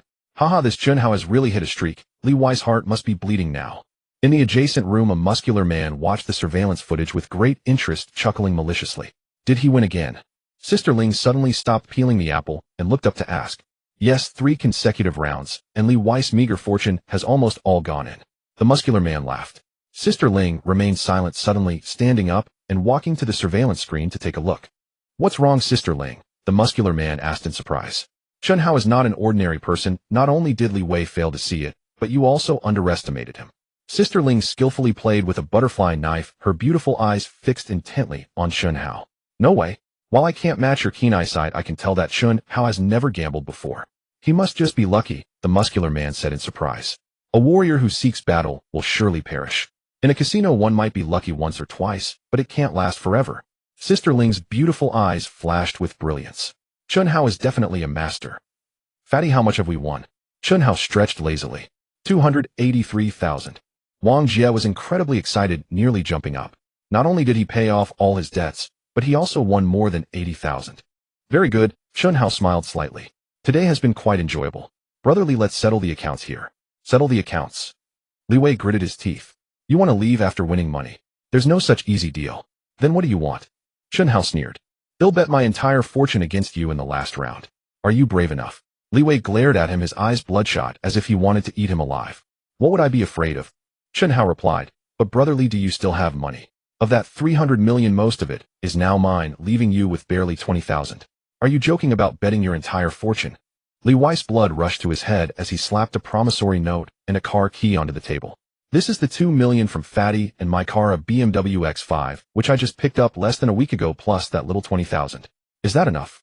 Brotherly, don't act impulsively. Today's situation seems a bit strange. Why don't we just settle it for now and seek revenge later? Yes, we've worked hard for this little fortune. If we lose, we'll have nothing left. The flower shirt and the bald man still retained some rationality, and seeing this they were scared and advised Li Wei. You don't need to worry, I have absolute confidence in winning. Li Wei couldn't hear any of it, his forehead veins bulging as he gritted his teeth. He pressed down on his sleeve. The flower shirt and the bald man exchanged glances, seemingly understanding something, and nodded slightly. That's enough. Fine, I'll risk my life to accompany you, Brother Li, for the final round. Chen Hao's eyes flashed with brilliance as he calmly stated. Do you still think Chen Hao is a novice? In the adjacent room, Sister Ling watched the surveillance footage and slowly asked. Not anymore. The muscular man smiled wryly. If he were a novice, how could he remain so calm and composed in a nearly 3 million gamble? If I were up there, I'd probably be shaking like a leaf. However, Sister Ling, I watched the entire gambling match between Chen Hao and Li Wei. I understand the tricks Li Wei played, but I can't see how Chen Hao broke through the situation at all. Then the muscular man curiously asked again, if you could see through it, would he still be a master? Sister Ling replied calmly. Li Wei shuffled the cards and laid them out neatly on the table. In the final round, you go first, he said, seemingly regaining his calm. All right. Chen Hao drew a card, not even looking at it, and placed it face down on the table. Aren't you going to look at the card? Li Wei was taken aback. Life and death are determined by fate, and wealth is in the heavens. My luck in these rounds has been purely luck, and the last round will be the same. If I win, it is my destiny. If I lose, it is not meant to be, and there is no use in begging for it. Chen Hao said leisurely. All right, in the final round, I'll gamble my luck with you. Let's see which side heaven favors. Li Wei sneered, and instead of picking carefully like before, he randomly drew a card, like Chen Hao. However, after drawing the card, he did not place it face down immediately. Instead, he held the playing card in his palm, using his right hand to cover it, pretending to check. At the same time, Li Wei slightly slid his left thumb, and in an instant the card he had drawn slipped into his sleeve. Then, he drew another card from within his sleeve. Then Li Wei placed the card down, cautiously glancing around. Chen Hao seemed to show no signs of noticing his. Li Wei let out a sigh of relief, revealing a slight smirk. The card he had switched was indeed the ace of spades. This was the method he had just thought of. Since he couldn't draw a top-tier card, he might as well switch for one. Having mingled in the casino for many years, Li Wei naturally had more than one cheating method. Chen Hao, reveal your card. I guarantee that in this round you are bound to lose. Li Wei then narrowed his eyes and spoke slowly. It seems Brother Li is quite confident. Chen Hao smiled meaningfully as he revealed his card. A 9 of diamonds. Wang Jie's expression changed. That card isn't very big. However, Li Wei also drew his card based on luck, so it might be smaller than Chen Hao's. The flower shirt and the bald man, however, showed signs of joy. Although they had not seen what card Li Wei switched to, it had to be larger than the 9 of diamonds. It's such a small card. I thought your good luck would continue. Indeed, Li Wei's face was full of mockery as he slammed his card onto the table. In the final round, this is truly an undeserved victory. Did Li Wei win? Wang Jie's heart sank as he hurriedly looked, only to be stunned. Li Wei's card was actually a 4 of spades. Ha ha. Li Wei laughed heartily as if utterly unaware. Chen Hao, you worked so hard to win all that money from me. Yet in the final round you lost it all to me. How does it feel to be overturned? I'd truly love to know what's going through your mind right now. He mocked openly, as though venting every ounce of pent-up frustration. Yet as his laughter continued, Li Wei suddenly sensed something was wrong. Because Hua Shangsu and Guangtou weren't laughing at all, their faces had turned ashen. Chen Hao and Wang Jie stared at him as if he were a fool. You? Li Wei's smile stiffened, then froze entirely, replaced by a deep gnawing dread. Chen Hao pointed silently to the cards before him. Li Wei's neck moved stiffly as he slowly lowered his head. In that instant his blood seemed to freeze solid. Impossible. Li Wei exploded upward with a roar. It was the ace of spades. How could it have become the 4 of spades? You must be mistaken. Chen Hao chuckled softly. Brother Li, I know this is hard to accept, but it's the truth. Whether you like it or not, you must accept it. Nonsense. Fury blazing in his eyes, Li Wei slammed his fist onto the table. I swapped the cards myself. I couldn't possibly misread them. There's foul play here. Swap the cards. Chen Hao sneered coldly. So you cheated? Li Wei's face went rigid. Rustle. Before he could react, his sleeve tore open, and several playing cards tumbled out. Hidden cards. You did cheat. Wang Jie shouted immediately. Turns out, the ghost was you. You tried to cheat by swapping cards, but your eyes betrayed you. Mistaking the ace for the 4 of spades, you only ended up crushing yourself beneath your own stone. His spiritual sense had detected the concealed cards in Li Wei's sleeve long before. With a subtle illusion and a flicker of minor cultivation energy, he'd effortlessly tricked Li Wei. then triggered. The sleeves seemed to burst open, exposing the deceit. No. Li Wei's eyes bulged, his entire body trembling uncontrollably. In that final round, he hadn't just lost his entire fortune. He'd also been publicly exposed as a cheater. Word would spread fast, his reputation would be ruined, his scams forever unviable, and even survival would become precarious. Such despicable tricks. I truly despise you. Chen Hao sneered. Wang Jie, collect the money. We're leaving. Yes. Wang Jie, get back. Wang Jie recoiled in alarm as Li Wei suddenly drew a switchblade from his waistband and lunged it toward him. Wang Jie leapt backward in shock. Brats, do you really think you can steal my money and my car?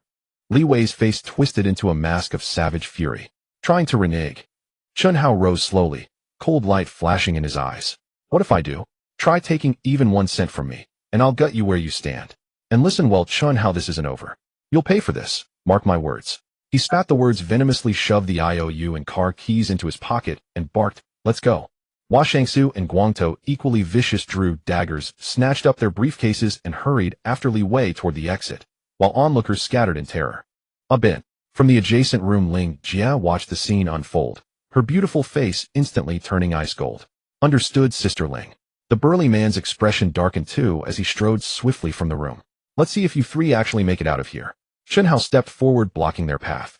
Chen Hao, get back. They've got knives. Wang Jie cried out in panic. Watch out. Just then Ah Bin flung open the door and gasped in shock. Motherfucker, you really think I won't stab you? Already consumed by hatred for Chen Hao, Li Wei lunged without hesitation, driving the blade straight forward. A chorus of terrified cries erupted. Chen Hao smirked, then struck with a single devastating punch to Li Wei's jaw. Li Wei screamed, hurtling backward through the air, blood spraying from his mouth as he crashed hard onto the floor. Chen Hao advanced, placed a hand on Hua Shangsu's shoulder, and applied the faintest pressure.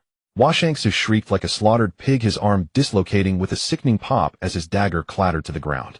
With one hand, Chen Hao lifted him clear off his feet, then swung him like a sack of flesh, slamming him full force into Guangtou, who stood dazed and unprepared. A heavy, muffled thud echoed. Both men crumpled to the floor, heads bleeding, howling in agony. The mahjong parlor fell utterly silent, everyone staring at Chen Hao in stunned disbelief. Even Ah Bin stood frozen. A cultivator. Ling Jia, watching from the next room, blinked in astonishment. Then her eyes blazed with sudden, brilliant intensity. Chen Hao remained perfectly calm. To one at the early Qi refinement stage, subduing mere mortals required less than a thought. He approached Li Wei, bent down, retrieved the IOU from his shirt pocket, and tore it to shreds. Then he took the car keys and slipped them into his own pocket. Wang Jie, let's go. Then lifting both briefcases, he said simply, Yais. Wang Jie stood dumbstruck, only snapping back to reality moments later, grabbing the third case and hurrying after Chen Hao toward the exit. Chen Hao, don't push me too far. Li Wei's face streaked with blood, staggered upright, and snarled, I can't beat you, but I can strike at your family. If you value their limbs, or their lives, leave the money behind, or they'll suffer. You dare threaten me? Chen Hao halted mid-step, turned slowly, and his gaze burned with an icy. Family was his inviolable taboo. At those words, a killing intent surged within Chen Hao, so palpable that Li Wei shuddered violently, gripped by primal terror, as if pinned beneath the stare of a bloodthirsty beast. Try it, if you dare. A woman's voice cut through the silence, cool, sharp, and utterly commanding. The surveillance room door opened, and Ling Jie strode forth, poised and regal. Sister Ling. Other gamblers bowed their heads in awe and murmured in unison. Li Wei's face drained of all color. Li Wei, you rigged games and my establishment, cheated outright, got caught red-handed. And now you resort to threatening the victim's family. How utterly contemptible. Ling Jie's laugh was glacial. By our rules, severing one of your hands would— Sister Ling, I beg you, I've learned my lesson. I'll never dare again. With a thud, Li Wei dropped to his knees, pleading desperately. He was merely a common thug, bold enough to bully ordinary folk, yet instantly cowed before Ling Jie. Lay one finger on Chen Hao, or any member of his family, and I'll show you no mercy. Ling Jie's voice turned razor-edged. She flicked her wrist, and a butterfly knife spun through the air, burying itself deep into the mahjong table with a resonant thunk. No, I swear I won't. I won't. Li Wei flinched violently. Within 3 days, transfer the car title to Chen Hao and vanish. Never set foot in my sight again. She waved dismissively, her disdain unmistakable. Yes. Li Wei shot Chen Hao one last look of bitter resentment, then slunk away with Hua Shangsu and Guangtou, humiliated and broken. Chen Hao observed coldly, fully aware that Li Wei had developed a grudge against him, and it was likely that this matter would not end easily. However, he didn't care at all. As a cultivator, he had plenty of ways to make this fellow vanish without a trace. Thank you, Sister Ling. Chun Hao said to Sister Ling. Although he could handle Li Wei and his companions himself, it was better for Sister Ling to intervene. Moreover, it was likely that the reason Wang Jia was thrown out of the casino was due to Sister Ling's orders, and out of both sentiment and reason, he should express his gratitude. Sister Ling's beautiful eyes sparkled with a hint of excitement. With her beauty and status, other men looked at her with either awe or desire. Only Chun Hao met her gaze with clarity and integrity, maintaining a respectful yet unyielding demeanor. You're welcome, Chun Hao. After watching your gambling game just now, I'm quite eager to have a game with you. Would you indulge me? Sister Ling said with a radiant smile. No need, Sister Ling. I actually don't like gambling, so I wouldn't want to embarrass myself in front of you. Chun Hao hesitated for a moment before shaking his head. Don't worry, I won't take your money, Sister Ling smiled gently. I just want to have a simple game with you. Can you give me that? As she spoke, her eyes glimmered with anticipation. Behind her, Bin was taken aback. As a loyal subordinate for many years, he had never seen Sister Ling act so feminine in front of a man. All right, Chun Hao replied, not wanting to refuse her. Let's go to my room. Sister Ling smiled slightly, swaying her graceful waist as she walked ahead. Chun Hao, it seems Sister Ling has a good impression of you. You must seize this opportunity, or if you can get close to her, you won't have to worry in the future. Wang Jia said excitedly as he and Chun Hao followed behind. What kind of person is Sister Ling? Chun Hao asked noncommittally. Sister Ling's full name is Chu Lingling. Despite her young age, she has quite a reputation in Donglin City and is a figure of considerable influence. There are many legends about her, and she is quite legendary. I'll tell you more when I have time. Wang Jia explained. Chun Hao nodded, not particularly concerned. No matter how powerful she was still a mundane person. As a cultivator, he naturally had no need to curry favor. The group entered the monitoring room, with Bin being the last to come in, and closed the door. Let's play a game of high card, Chu Lingling said, taking out a brand new deck of cards with a smile. Do you want to take a look? I haven't done anything to them. I trust Sister Ling, Chun Hao chuckled. Although it's just for fun, there should be some stakes involved. Chu Lingling replied. If you win, this card will belong to you. As she spoke, she produced a golden card, as if performing a magic trick. The card was exquisitely crafted, shimmering like it was made of pure gold, with the characters Wantong intricately inscribed on it. Wantong gold card. Wang Jia exclaimed, his eyes widening in shock. Sister Ling, this was personally given to you by Chairman Lin.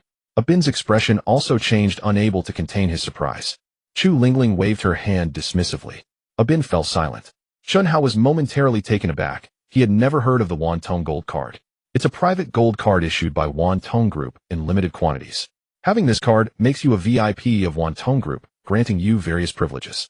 There are only a few dozen in the entire Donglin City, and they can't be bought with money. It's a symbol of status and identity. Wang Jia explained, knowing that Chun Hao was unaware. Chun Hao understood now. He had heard of Wantong Group, a large conglomerate with assets worth hundreds of billions. Chairman Lin Wanyin was a significant figure in Donglin City. Sister Ling, this gold card is too precious. I don't have anything to wager against it. You don't need to offer anything. If you lose, just do me a small favor. Chu Lingling smiled gently. What favor? Chun Hao asked, surprised. It's not convenient for me to tell you right now, but I assure you it will be within your capabilities. I won't force you to do anything against your will. Chu Lingling said. Chun Hao's heart stirred. With Chu Lingling's status, what could she possibly need help with from an ordinary person like him? Did she see something? All right, he thought for a moment and agreed. Let's get started. Chu Lingling placed the cards on the table. I'll draw first. She casually drew a card and placed it face down in front of her, smiling. Chun Hao scanned it with his divine sense, and his expression suddenly turned peculiar. He said nothing and drew a card himself. I'll reveal my card now. Chu Lingling lifted her card. Bin and Wang Jia were both surprised. It turned out to be a 2 of clubs. I said we were playing high card, but I didn't specify whether the small card wins or the big card wins. Chu Lingling said, mischievously looking at Chun Hao. Now I declare that whoever draws the smaller card wins. Wang Jia gasped, looking utterly speechless. Bin chuckled, looking at Chun Hao with sympathy. No matter how skilled you are at gambling, you've fallen for Sister Ling's trick. No need to look, I've lost. Chun Hao chuckled wryly. I agree to your request, Sister Ling. Actually, I was being a bit sly, but I think you won't hold it against me, will you? Chu Lingling winked playfully at Chun Hao, her eyes twinkling with an unspeakable allure. Even as a cultivator with strong willpower, Chun Hao's heart couldn't help but flutter. Sister Ling, I'll be leaving with the fatty now. Just call me if you need anything. Chun Hao said, giving her a number. Wait here, take this. Chu Lingling took the Wantong gold card and walked up to him. Didn't I just lose? Chun Hao was astonished. I intended to give it to you all along, but I was afraid you wouldn't accept it, so I used this method. Chu Lingling smiled sweetly. You don't need to refuse, consider it a reward for helping me. As she spoke, she leaned in close and slipped the Wantong gold card into Chun Hao's pocket. Thank you, Sister Ling. Chun-Hao said, inhaling the fragrance of her orchid musk as her slender fingers brushed against him. His heart raced, as if he had been electrified. He quickly picked up his suitcase and left with Wang Jie. He's quite shy. Chu Lingling playfully tossed her hair, giggling charmingly. Abin looked at her with a hesitant expression. If you have something to say, just say it. Holding it in is uncomfortable, Chu Lingling said leisurely. Sister Ling, even if Chun-Hao has excellent gambling skills and remarkable abilities, he has no influence or background, and this is our first meeting. Is it really worth your effort to recruit him? Abin asked. Of course it's worth it. For a martial artist, what is a one-tone gold card worth? Chu Lingling smiled lightly, sitting in her boss chair, while skillfully playing with a butterfly knife. Martial artist? Abin asked in confusion. Are you saying Chun-Hao is very skilled? Not the kind of flashy fighter you think he is. Chu Lingling replied. When I say martial artist, I mean someone with true skill. Sister Ling, are you sure you're— Abin said, disbelief written all over his face. If taking down someone like Li Wei, a low-level thug, qualifies as a martial artist, then I am too. I ask you, if someone stabs you with a knife, what would you do? Chu Lingling inquired. Of course I would dodge first, and then counterattack, Abin replied without hesitation. What did Chun-Hao do when Li Wei stabbed him with a knife just now, eh? Chu Lingling asked again. Abin was taken aback. Chun-Hao didn't move at all. Instead, he directly knocked Li Wei away with a punch. That's actually quite difficult to achieve, he recalled, suddenly showing a look of shock. Of course, striking after the opponent is a common, yet exceptionally skilled move. Even I can only recognize it, but cannot replicate it. Chu Lingling said, you still need to practice your eyesight. Yes, Lingjia, Abin nodded in agreement. By the way, Lingjia, is it for the upcoming Red Flower Club that you asked Chun-Hao for help? Abin inquired again. That's right. I've heard some rumors that someone is targeting me at the Red Flower Club, so I need to prepare well. Chun-Hao is my hidden trump card. Chu Lingling said, casually picking up the playing cards that Chun-Hao had left on the table. After glancing at them, she suddenly froze. What's wrong? Abin leaned over to take a look and was immediately astonished. Chun-Hao's card was actually a 2 of diamonds. So he already saw through my trick and was just pretending to lose. Why would Chun-Hao pretend to lose? Abin queried in confusion. Isn't it better to win directly and take the one-tone gold card? You'll understand if you take a look. Chu Lingling handed him the playing cards. Abin took them and saw that a few small words were scratched onto the bottom of the card, to repay a friend's kindness. That's the little fatty you had me chase away before, Abin realized. Chu Lingling nodded, her beautiful eyes sparkling again. What a remarkable Chun-Hao, I am growing more and more excited about you. Chun-Hao, you're truly impressive. When did you acquire this skill? I had no idea. Upon exiting the club, Wang Jie said excitedly. Haven't I been working out? Once I encountered a Sanzhou coach who was quite skilled and taught me a lot, which came in handy. Chun-Hao said vaguely. Then you should teach me when you have time. Wang Jie, typically carefree, didn't think much of it. Can you endure the hardship? When I first started training, I was beaten black and blue every day. Chun-Hao, then forget it. Wang Jie immediately backed down. He was a typical rich second generation who only knew how to indulge in food and fun. He didn't even want to walk a few steps without being carried. Suddenly Chun-Hao's phone rang. There's a girl, but I let her get away. Oh no, I completely forgot about the rent. Seeing the caller ID, Chun-Hao quickly answered. Aunt Kai, I'm rushing back. Now please wait for me a moment. You don't need to pay rent anymore, Aunt Kai interrupted him.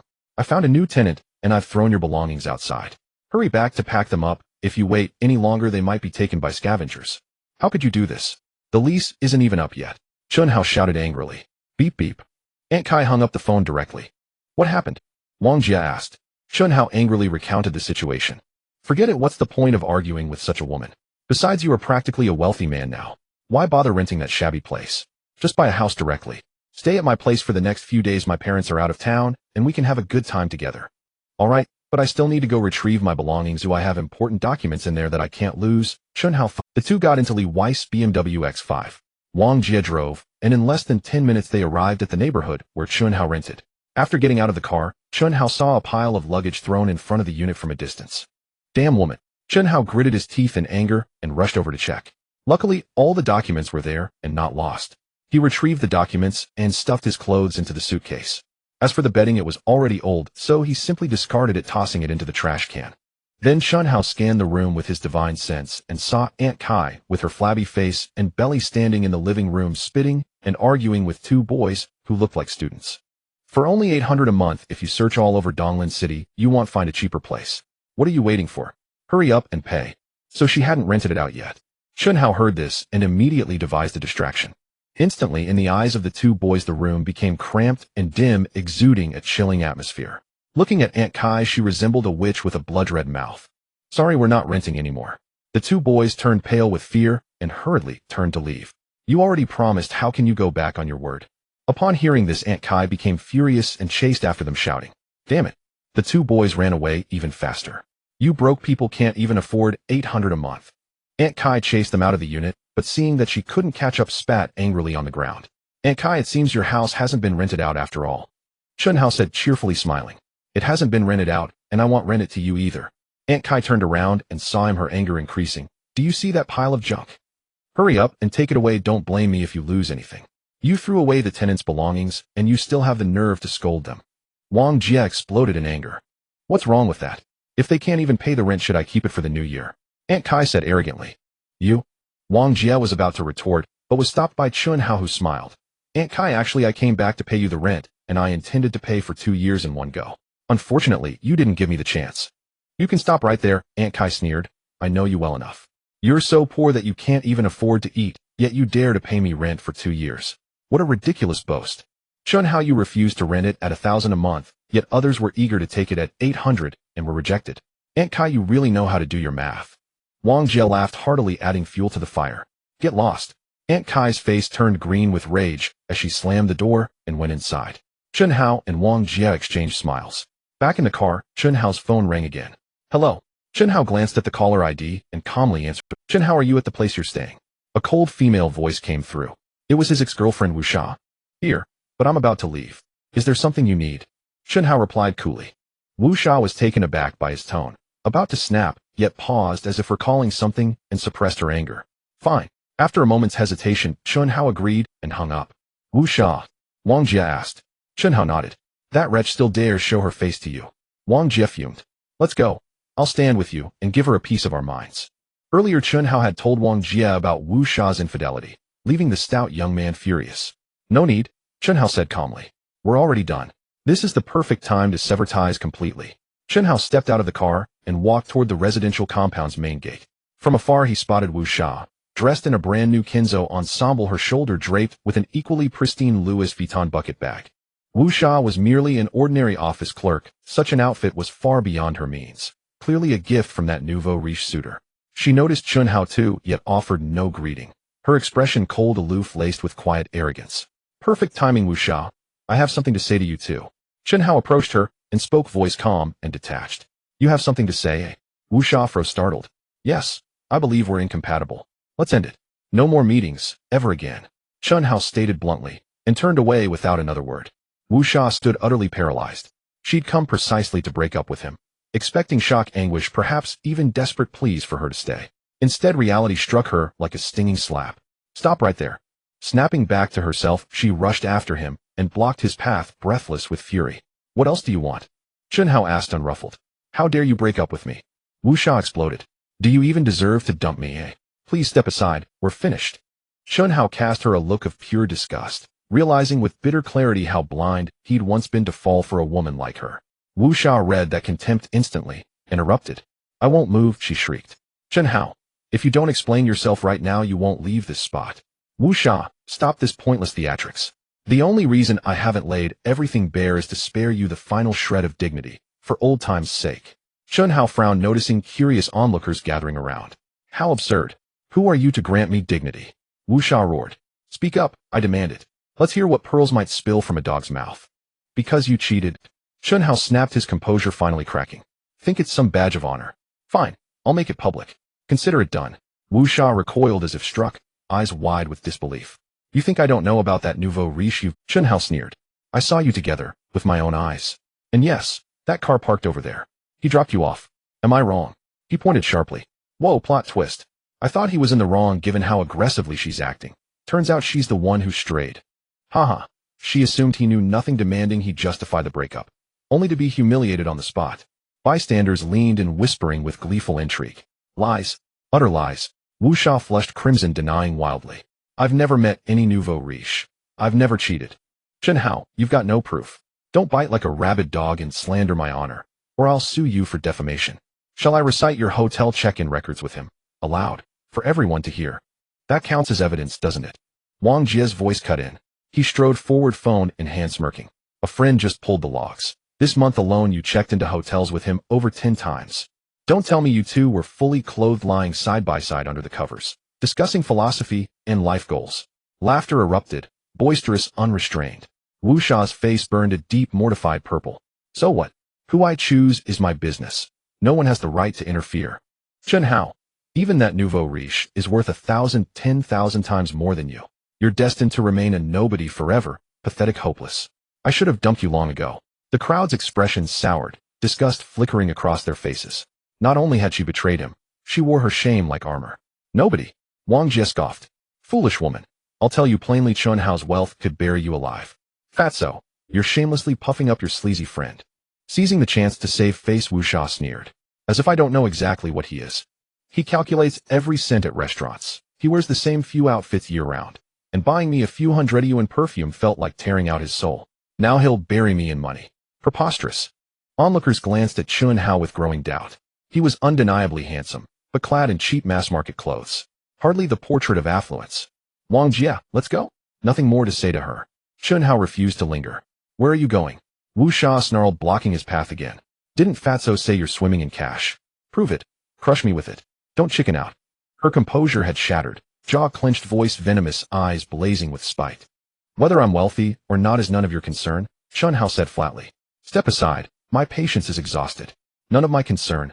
You accuse me of chasing that nouveau riche, of mocking your poverty. Wu Sha spat. Yes, you're right. I hated your poverty. Then prove your courage. Hand me 3 million yuan and slap my face with it. Make me regret it. Or you're not human. Damn, this is wild. Wang Jie could bear it no longer. He strode to the car and hauled out 2 more suitcases. Chen Hao, if she's begging for it, why hold back? Keep pretending. Wu Sha shouted. Open them now. Let everyone see what trash you're hiding inside. As you wish. Chen Hao's smile was icy. He flung open the first case and unleashed a torrent of cash. SHHHHH. 1 million yuan in crisp bills surged forth, slamming into Wu Sha's face like a physical blow. Opt! She screamed, toppled backward, stunned, collapsing onto the pavement. That's 2 million. Chen Hao wrenched open the second case. A fresh avalanche of 100 yuan notes crashed down upon her head. 3 million, fully delivered just as you demanded. Wang Jie yanked open the third case. Bundles of crimson banknotes rained down like hail, striking Wu Sha again and again. The crowd stood frozen, stunned into silence. They'd seen viral videos of money-throwing stunts online, flashy hollow gimmicks meant for clicks, not reality. But here was raw, undeniable truth. 3 million yuan hurled not for spectacle, but as verdict. Awe rippled through the gate. For a breathless, suspended moment, no sound stirred within the compound. Satisfied? Chen Hao sneered coldly. Wu Sha sat dazed on the floor, her makeup smeared, and let me tell you the truth, Chen Hao is actually the son of a wealthy family. Yet he never revealed it, precisely to avoid attracting people who sought him only for his money. He was sincere with you from the start, only to discover you betrayed him for a petty sum, leaping into the arms of a newly rich upstart. What a pity. You abandoned an entire flourishing forest for a single crooked tree. Wang Jie spun the lie effortlessly. Hearing this, Wu Sha felt as though a knife had pierced her heart. Her composure shattered completely, and she collapsed into sobs, burying her face in her hands. Onlookers watched her, shaking their heads in weary sighs. Though her fate was tragic, it was self-inflicted, evoking not the slightest sympathy. Chen Hao and Wang Jie gathered the money and placed it back into the briefcase. After all, 3 million yuan was no trivial sum. Having made their statement, they could hardly walk away without reclaiming it. Shasha, what's wrong? Just then a portly middle-aged man pushed through the crowd, startled by the scene, and hurried to help Wu Sha to her feet. It was the newly rich upstart himself. Husband, they're bullying me. Wu Sha wailed, flinging herself into his embrace. So, you're Shasha's ex-boyfriend? Clutching Wu Sha tightly, the upstart glared at Chen Hao, his face ashen. You dare humiliate her just because she broke up with you? Are you even a man? Blind to what had truly transpired, he had already conjured his own version of events. I didn't humiliate her. Ask her yourself. She'll tell you exactly what happened. Fine. Let's go, Wang Jie, Chen Hao said calmly. Think you can insult my woman and just walk away? Not so easily. The upstart barked fiercely. Apologize to Shasha, right now. Releasing Wu Sha, he lunged forward to grab Chen Hao. But with a single dismissive wave of his hand, Chen Hao sent the man staggering backward several paces. Stunned, the upstart realized. This unassuming young man possessed astonishing strength. Do you think two of you scare me? Watch me call my men. I'll crush you both within minutes. Too wary now to advance, he snarled defiantly and pulled out his phone. Chen Hao scoffed disdainfully and turned to leave with Wang Jie. Chen Hao, you may dodge today, but you won't escape tomorrow. Shasha already told me everything about you. Don't you work at Guangming Advertising Company? Wait, I'll get you fired first, then send men to ambush you daily until you're driven out of Donglan City. He roared, his voice thick with menace. You're threatening me, eh? Chun Hao halted mid-step, turned slowly, and fixed the upstart with a glacial stare. So what if I am?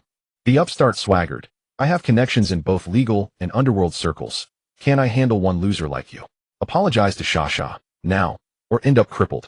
Husband, I want Chun Hao on his knees kowtowing to me. Wu Sha shrieked, eyes bloodshot with hatred. Did you hear that? Do it, immediately. The upstart bellowed. Who do you think you are? Wang Jie snapped, fury blazing. Calm down, Wang Jie. Chun Hao gently restrained him, then calmly withdrew a wonton gold card from his pocket and flashed it before the upstart's eyes. Since you're so bold, surely you recognize this card. Some cheap trinket. Glancing carelessly, the upstart was about to spit in contempt when his expression froze. He blinked, then leaned in for a closer look. The wonton gold card. He gasped sharply. How did you get this? That's none of your concern, Chun Hao replied coolly. I only ask, do you still wish to threaten me, eh? The upstart's face contorted violently. In an instant he whirled around, and with a thunderous slap struck Wu Sha across the face. She screamed, collapsing to the ground, blood welling at the corner of her mouth. Are you insane? She scrambled up, clutching her burning cheek, eyes wide with shock and rage. You filthy whore, you've ruined me. The upstart snarled, then pivoted instantly, his features melting into obsequious smiles as he bowed toward Chun Hao. Brother Chun Hao, my deepest apologies. I was blind to your true stature. Who knew you were a distinguished guest of President Lin? Had I known, even 100 lives wouldn't give me the courage to offend you. In the blink of an eye, he transformed from arrogant tyrant to groveling worm. Effortless, seamless, utterly devoid of hesitation. Now that you understand your place, leave. Immediately. Yes, Brother Chun Hao. I'll dump this wretched Wu Sha at once. Please, great sir, overlook this lowly fool's transgression. He stammered agreement, but remained rooted, pleading desperately, tears welling as if he might collapse into sobs. I have no interest in holding a grudge against you. Just go now. Chun Hao knew the man feared retribution and waved him off with palpable disgust. Thank you, Brother Chun Hao. Thank you. Whatever you need in the future, I'll handle it flawlessly. As if granted imperial pardon, the upstart scrambled away, not even glancing back at Wu Sha. Chun Hao slipped the wonton gold card back into his pocket, mildly surprised at its astonishing efficacy. He owed Chu Lingling a considerable debt of gratitude. Crowd members gazed at Chun Hao with unmistakable. They didn't know what the wonton gold card signified, but witnessing such a swift, abject reversal, from blustering arrogance to canine subservience, could mean only one thing: immense authority and formidable backing. This young man was truly beyond appearances. Why didn't you show it earlier? Let that blowhard boast for half an hour. Wang Jie grumbled. I simply forgot, Chun Hao replied. Let's go. Chun Hao, wait. Suddenly Wu Sha's trembling voice cut through the air. Chun Hao regarded her impassively. Chun Hao, I know I was wrong. Cheating on you was unforgivable, but please, for the sake of our many years together, forgive me just this once. Wu Sha adopted a pitiful, tearful expression, her voice soft and pleading. How shameless can you be, Wu Sha? Do you actually have the gall to beg Chun Hao's forgiveness? Wang Jie exploded with anger. Onlookers scoffed openly, disgusted. This woman was truly despicable. Ignoring them all, Wu Sha kept her eyes locked on Chun Hao. We shared so many years. I can't believe you feel nothing for me anymore. Every kindness you showed me, I remember each one vividly. Now I regret it, truly deeply. Please, Chun Hao, give me another chance. Let us begin anew. She spoke with tremulous pathos, squeezing out a few calculated tears, the very trick she'd used countless times before to soften Chun Hao's heart. Yet she didn't realize Chun Hao was no longer the man he once was, and watching her perform this charade now filled him only with revulsion. Chun Hao will never give you another chance. Cease your delusions. Suddenly a voice rang out, clear, melodious, like a golden oriole singing at dawn. Startled, the crowd turned. There she stood, tall, statuesque, moving forward with the effortless grace of a runway model.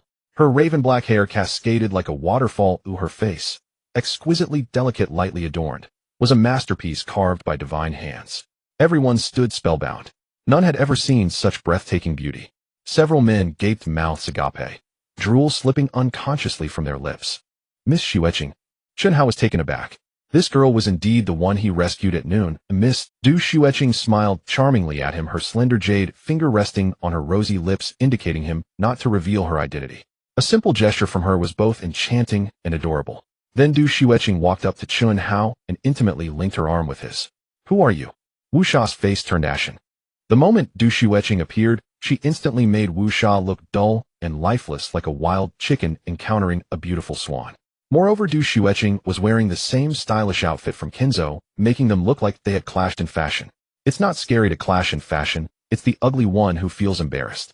On Du Xueqing it was exquisite and beautiful, but on Wu Sha it looked coarse and unsightly. I'm Chen Hao's new girlfriend, and who I am is none of your business. Du Xueqing smiled slightly, but I want to thank you for giving him up, which allowed me to find such a wonderful boyfriend. As she spoke, she tilted her head slightly, resting it on Chen Hao's shoulder, appearing captivatingly charming. Let go of that beast, and let me take over. The onlookers couldn't help but shout in their hearts. Wu Sha trembled all over her face, ashen suddenly covering her face, and crying out, turning and running away. She simply couldn't bear to stay any longer. Thank you, Miss Xueqing, for helping me out, Chen Hao said, naturally not believing that Du Xueqing truly considered him her boyfriend. I'm not just helping you out. However, seeming to guess his thoughts, Du Xueqing looked at Chen Hao with her enchanting eyes. A person as outstanding as you is hard to find, even with a lantern. I must seize this opportunity. Chen Hao was taken aback, his face flushing instantly. He didn't expect Du Xueqing to be so bold and straightforward. Was she joking or being sincere? How outrageous to have a goddess confess publicly. The onlookers shouted wildly in their hearts again. Hey. What are you all doing pretending I don't exist? I said, Chen Hao, when did you get such a beautiful... Wang Jie's voice rang out. He was also dumbfounded, marveling at how much his good friend had changed. Not only was he impressive, but now he had suddenly acquired a goddess-level girlfriend. You must be Wang Jie, right? Hello, I'm Du Xueqing, a new friend of Chen Hao's. Du Xueqing smiled slightly, extending her hand for a shake with Wang Jie. The goddess even knows me, eh? Wang Jie felt weak in the knees, excitedly raising his hand. Haha, I won't wash this hand after going to the bathroom. Chen Hao, your friend, is really funny. Du Xueqing, clearly extroverted, laughed heartily. Miss Xueqing, how did you find me? Chen Hao asked, curiously recalling that he hadn't left a phone number at the time. When you saved me, your work ID fell on the ground, and I picked it up. I just used a little connection to look you up. You wouldn't blame me, would you, eh? She looked at Chen Hao with a smiling face, tilting her head slightly in a cute manner. Not at all, not at all. Before Chen Hao could speak, Wang Jie immediately chimed in. A big beauty like you taking the initiative to look up Chen Hao's information, he must be over the moon. You fatso, you're everywhere. Chen Hao laughed and scolded, but his heart stirred. If she could find out his information with just a little connection, and even Wang Jie knew, it seemed Du Xueqing had quite a background. That's great. I was worried you might be angry. Du Xueqing breathed a sigh of relief, patting her ample chest, causing the onlookers' eyes to widen. Chen Hao, Miss Xueqing is here for a reason, right? I'll take my leave first. You can just come to my house later. Wang Jie said very perceptively. Sure, you drive the car back too. Chen Hao nodded. Just as Wang Jie was about to get in the car, he suddenly thought of something and mysteriously walked over, stuffing a wad of money into Chen Hao's pocket. What's this for? Chen Hao was taken aback. Such a beautiful girl, and she cares so much about you. This is a rare opportunity. You rascal, are you everywhere? Chen Hao couldn't help but kick him. Goodbye, goddess sister-in-law. Wang Jie waved happily at Du Xueqing and drove away. It seems your friend is very understanding. Du Xueqing smiled, slightly teasing him. With her intelligence, how could she not guess what Wang Jie had said? He just loves to joke, don't mind him. Chen Hao smiled. Let's find a place to sit down. Du Xueqing said. The two walked out of the community, got into Du Xueqing's Maserati, and drove to a quiet park, sitting down in a gazebo. Chen Hao, I came specifically to thank you for saving my life. Du Xueqing said sincerely. If it weren't for you, I fear I would no longer be in this world. As she spoke, she took out a brand new bank card from her bag. This is a small token of my gratitude. Please accept it. No need to be so polite. Chen Hao waved his hand, saying, I just happened to save you by chance. Although I'm not a medical professional, I know that congenital hereditary heart disease is a universally recognized terminal illness, almost impossible to cure. Du Xueqing looked deeply at him. But just now when I went for a hospital checkup, the doctor said my heart is very healthy, and there are no problems. Her beautiful eyes sparkled. You're not just a coincidence, you're someone extraordinary. Chen Hao smiled, but remained silent. He knew that Du Xueqing would discover the truth sooner or later. He originally thought they would never intersect again, but unexpectedly, they met so soon. Chen Hao, I know you are extraordinary and don't care about any rewards. Du Xueqing said, but for me you are like giving me a new life, so please accept it no matter what.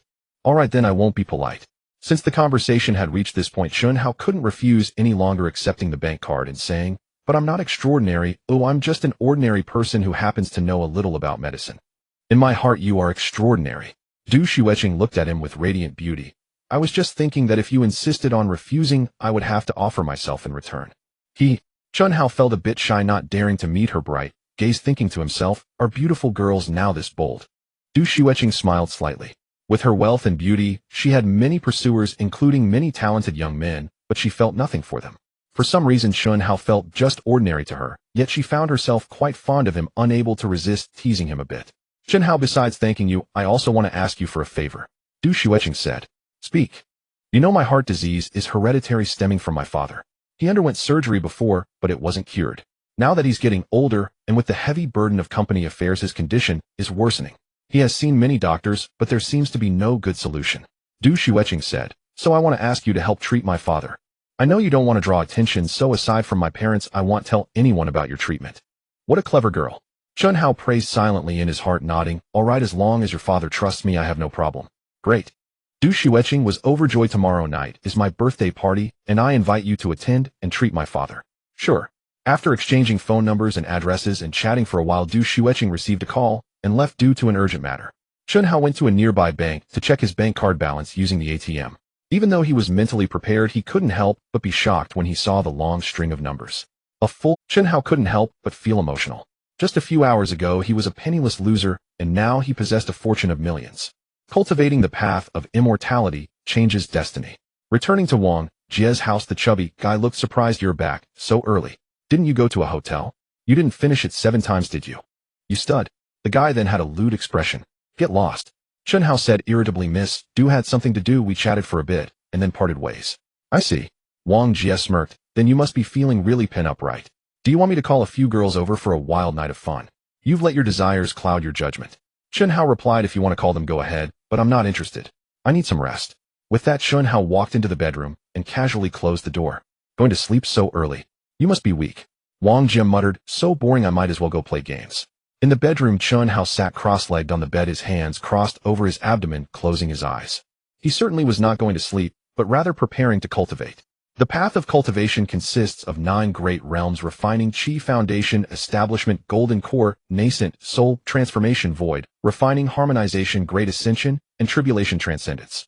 Except for tribulation transcendence, each realm is further divided into early, middle, and late stages. From Tian Qinzi's memories, he learned that the path of cultivation is not only long, often spanning hundreds of years, but also fraught with difficulties.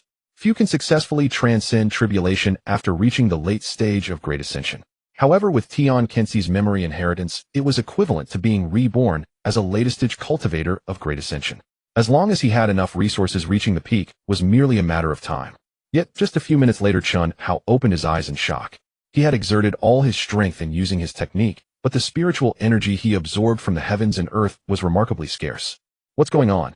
Chun Hao got out of bed and opened the window, looking up at the hazy skies filled with smog, unable to refrain from frowning. He never expected that the spiritual energy on earth was so thin. Under such circumstances, the cultivation speed would be extremely slow, potentially taking decades to break through a single realm. This won't do. If spiritual energy is insufficient in the cultivation world, one can still use spirit stones, but where could he find such things on earth? If only he had a magical treasure. Chun Hao sighed. With a magical treasure, he could set up a gathering formation to attract spiritual energy from all directions. Unfortunately, he didn't even know where to find spirit stones, let alone a magical treasure. Chun Hao extended his divine sense, aimlessly scanning the surroundings to see where there might be more spiritual energy. Suddenly his expression changed, and he turned to look towards the living room of Wang Jie's house. His divine sense penetrated through the door and saw an ancient bronze coin resting on the dresser. Under his divine sense, the coin was enveloped in a thin layer of white light. Spiritual energy. Fatty, what kind of coin is this? Chun Hao walked out of the bedroom, picked up the coin, and tapped Wang Jie, who was engrossed in his game. My dad brought it back. It was given to him by a friend. It seems to be a coin from the Qing dynasty called Jiaqing Tongbao. Just took a glance, Wang Jie replied casually. Antique. Chun Hao's eyes lit up as he looked at the coin. He didn't expect the antique to contain spiritual energy. This was a pleasant surprise. He'll go to the antique street tomorrow and pick out a birthday gift for Xueqing. Chun Hao thought, returning to the bedroom to continue his cultivation. A night passed without incident. In the morning, when the first rays of sunlight streamed through the window, Chun Hao opened his eyes. Although the spiritual energy was thin, having cultivated through the night made him feel invigorated with an explosive sense of energy. The feeling of cultivating was truly wonderful. As he stepped out of the bedroom, he heard Wang Jie's thunderous snoring from another room. Chun Hao shrugged and didn't call Wang Jie. After leaving a note, he directly went downstairs. That guy had played games until past 3 in the morning yesterday. He probably wouldn't even be able to get up. After having breakfast at a porridge shop, Chun Hao arrived at the antique street. After parking his car, he began to... The antique street was a pedestrian street lined with antique shops on both sides with various stalls along the street. Passers-by were constantly weaving through, creating a bustling and lively atmosphere. Come and see. Han Dynasty ceramics, only 2,000 yuan. You won't find a cheaper price in the entire Donglan city. Don't miss it as you pass by. This sword was used by Emperor Wu of the Han Dynasty. It can cut through hair and sever blades, easily slicing through iron. I am the 82nd descendant of Qin Shi Huang. Due to family emergencies, I'm selling this ancestral treasure. I hope kind-hearted people will show mercy. The various vendors were shouting energetically, making it sound like they were selling rare treasures at great prices. Many people were drawn and stopping to inquire. Chen Hao passed by without stopping. His divine sense was always extended, and at a glance he could tell that there was no spiritual energy in the antiques at these stalls. They were clearly all modern fakes. In no time he had walked through most of the street and hadn't found a single genuine antique. He simply stopped looking and turned his gaze toward the antique shops on both sides. Compared to the stalls, the antique shops had a bit more substance. Soon Chen Hao discovered several genuine antiques containing white spiritual energy. Some antiques not only had a large amount of spiritual energy, but also had a very rich concentration, far surpassing the dispersed spiritual energy outside. Chen Hao was overjoyed and immediately approached to absorb it. He absorbed just a few and had already far exceeded the amount he cultivated overnight yesterday, feeling completely relaxed, his dantian full, and even experiencing a slight sensation of fullness, as if his cultivation had improved a bit. Very good. Although there aren't many genuine antiques, the entire antique street is enough for me to absorb for a while. Chen Hao thought with satisfaction. While absorbing, Chen Hao also searched for a suitable birthday gift. After several minutes, his expression shifted as he stopped in front of an antique shop called Beiwantang. Found it. Chen Hao pushed the door and walked in. In the Baoquan Hall, a dozen people stood scattered about. Chen Hao paid them no mind and headed straight for the jade counter.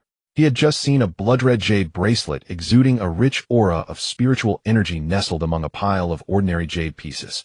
Evidently, the antique shop was unaware that this was a genuine antique, and it was a lucky find for them. Chen Hao. Suddenly a voice rang out. Chen Hao turned to look and saw a young man in a long white shirt standing by the counter looking at him with some surprise. In front of the young man in white stood a middle-aged man resembling a second-hand dealer, holding an open snakeskin bag, and saying ingratiatingly, "Boss Zhou, these are all antiques I've painstakingly sourced. I assure you they are genuine. Just take them, the price is negotiable." "No." The young man in white waved his hand in disdain, saying, "I've seen them. Everything you have is a replica not worth even 200 altogether. You should try asking at other antique shops." He ignored the middle-aged man and approached Chen Hao, asking, "What brings you here?" "I came to check out some antiques. It's been a while." Zhou Xian. Chen Hao was somewhat surprised. Zhou Xian, the young man in white, was his university classmate. It was said that his family dealt in antiques and was quite wealthy, but he was very snobbish and narrow-minded. Chen Hao had little interaction with him and hadn't been in contact since graduation. "Are you here to find me?" Zhou Xian asked, coldly, thinking that Chen Hao was seeking his help. "No, it's just, I have a friend whose birthday is coming up and plan to buy an antique as a gift, so I came to take a look. I didn't know this was your family's shop. Buying an antique as a birthday gift. Are you kidding me?" Zhou Xian was astonished. "What's wrong?" Chen Hao was taken aback. "Let's not even discuss whether you know how to appraise antiques. Do you have any idea how much real antiques cost?" Zhou Xian looked at him with amusement, as if he were watching a clueless person. Chen Hao shook his head. Throughout this visit, regardless of authenticity, all antiques had no clear pricing, so he really didn't know how much they cost. "You know nothing, yet you dare to come here." Zhou Xian scoffed. "Chen Hao, I heard you've been working as a salesman at an advertising company since graduation, earning only a few thousand each month. To be honest, don't take it the wrong way, but someone like me earning hundreds of thousands a year, 10 times your income, wouldn't casually suggest buying antiques as gifts. You should just stay out of this. That's not something you can afford." The people around them looked at Chen Hao with amusement. A low-income salesman actually thought he could buy antiques as gifts. It was truly laughable. "If you really want to buy something, I suggest you go to a street vendor and buy a high-quality imitation craft. At least it can fool someone like you who knows nothing." Zhou Xian patted Chen Hao on the shoulder and teased, "As an old classmate, I can have my staff help you negotiate the price to prevent you from getting conned out of your hard-earned money." Chen Hao slightly shook his head. His relationship with Zhou Xian was already quite ordinary. There was no need to say more when they didn't get along. He walked up to the jade counter and pointed at the blood-red jade bracelet, asking, "How much is this bracelet?" "Sir, this is a blood jade bracelet. It is quite expensive. You probably can't afford it," the clerk behind the counter said with a grin. Having overheard the conversation between Chen Hao and Zhou Xian, he knew the boss looked down on this university classmate, so he took the opportunity to curry favor with Zhou Xian. "Chen Hao, we're old classmates. Do you really need to put on a facade in front of me?" Zhou Xian said impatiently. I have other customers to attend to. I don't have time to chat with you. Chen Hao was not angry. Calmly, he took out his wonton gold card and slapped it on the counter asking, "Do you know?" Zhou Xian and the clerk were taken aback. They truly did not know. Wonton gold card. Suddenly a middle-aged customer in an expensive suit who exuded elegance exclaimed. So it turns out the young man, no mister, is a VIP of Chairman Lin from Wonton. It's truly an honor. He immediately greeted Chen Hao with a face full of enthusiasm with a tone laced with flattery. The crowd exchanged glances, surprised that a mere card could elicit such respect from this seemingly dignified man. Isn't it just a card? How is it worth so much? Zhou Xian felt somewhat uncomfortable and snorted. The Wonton gold card can be used as a credit card within Donglin City, with a minimum credit limit of 10 million. The middle-aged customer glanced at him saying, "Do you think it's worth something?" "What?" The crowd gasped in astonishment. A credit limit of 10 million. Surely, even the highest-tier diamond credit card pales in comparison. Moreover, the credit card is just the most basic function of the Wonton gold card. In addition, there are many exclusive privileges and high-end services as symbol of the upper class. I've dreamed of having one, but unfortunately there are too few available, and it's impossible to obtain. The middle-aged customer looked at Chen Hao with envy. The crowd fell silent, their gazes towards Chen Hao changed, no longer carrying a trace of amusement. With a card like that, how could he be an ordinary salesman? Zhou Xian must have made a mistake. Zhou Xian's face stiffened. He had just boasted that he earned hundreds of thousands a year, 10 times Chen Hao's income, but here was a card with a credit limit several times his annual salary. Moreover, he had never even heard of the Wonton gold card, which undoubtedly indicated a huge gap in status between him and Chen Hao. "Chen Hao, you were far inferior to me in school. How can you surpass me so much now?" Zhou Xian felt a mix of shock and jealousy. "You're too polite." Chen Hao smiled and nodded at the middle-aged customer, then turned to the clerk asking, "Can I ask?" The clerk, looking at the Wonton gold card, stuttered, Of course the price of the blood jade bracelet is. If you can't even articulate, go stand aside." Suddenly Zhou Xian abruptly interrupted him, striding over and pushing the clerk aside. "Sorry, Chen Hao, I didn't expect you to be doing so well now. I didn't know, it was just a misunderstanding. Please don't take it to heart."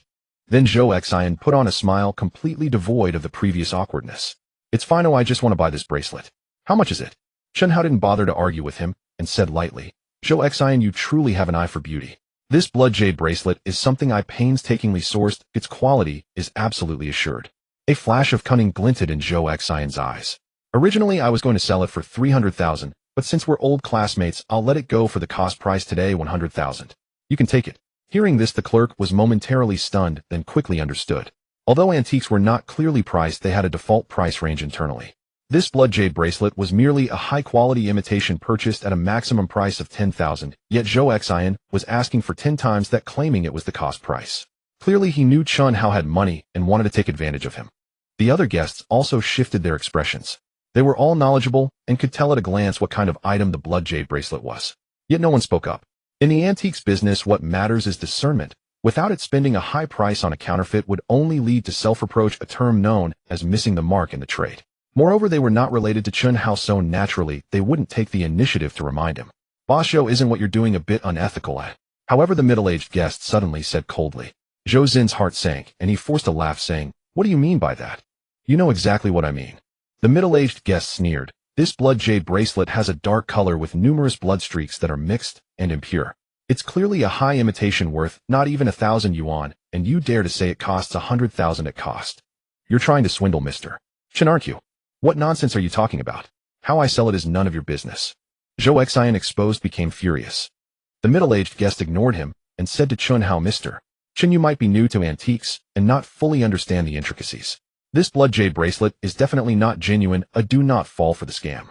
He saw Chen Hao with a Wonton gold card and felt inclined to befriend him, and being unable to tolerate Zhou Xian's sinister schemes, he spoke out to warn him. "Thank you for your reminder," Chen Hao replied. "However, I really like this blood jade bracelet and still want to buy it." "Wrap it up," he turned to Zhou Xian. Everyone was stunned. The middle-aged guest had made himself clear, yet Chen Hao still wanted to buy it. What was he thinking? "Mr. Chen, don't you believe what I said?" The middle-aged guest was even more surprised, unable to help but ask, "What do you mean?" "I just think this blood jade bracelet is very beautiful and is suitable to give as a gift." Chen Hao smiled. He knew the other party had good intentions, but couldn't explain and had to come up with some excuse. The middle-aged guest was speechless. He truly foolish, spending 100,000 just for beauty. Might as well buy a plastic one. "I thought this kid had that Wonton gold card and was someone, but he's just a fool." Others couldn't help but chuckle, their eyes flashing with mockery. Zhou Xian, however, was overjoyed.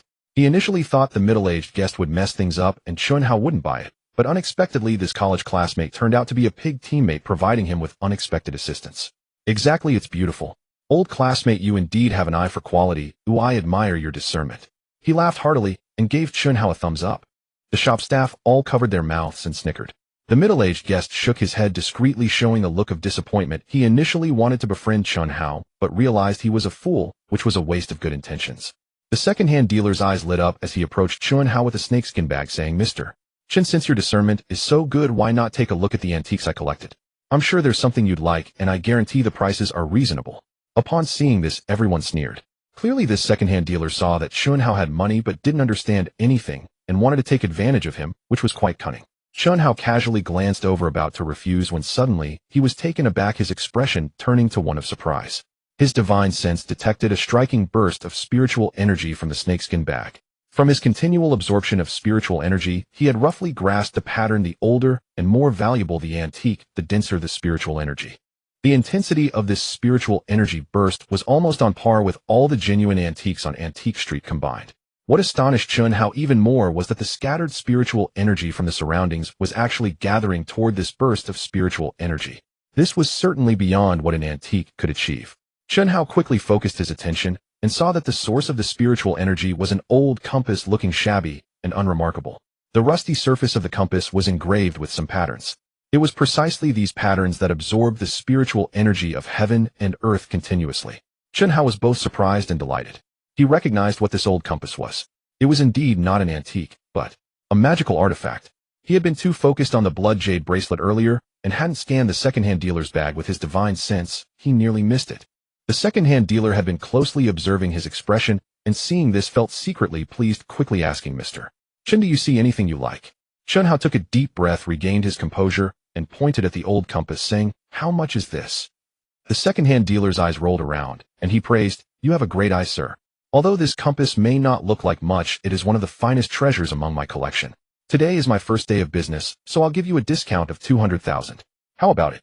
The crowd immediately revealed scornful expressions. They had just heard clearly that this second-hand dealer had pleaded with Zhou Xian to purchase it, but Zhou Xian had looked down on it, saying it was all counterfeit, not even worth 200 yuan.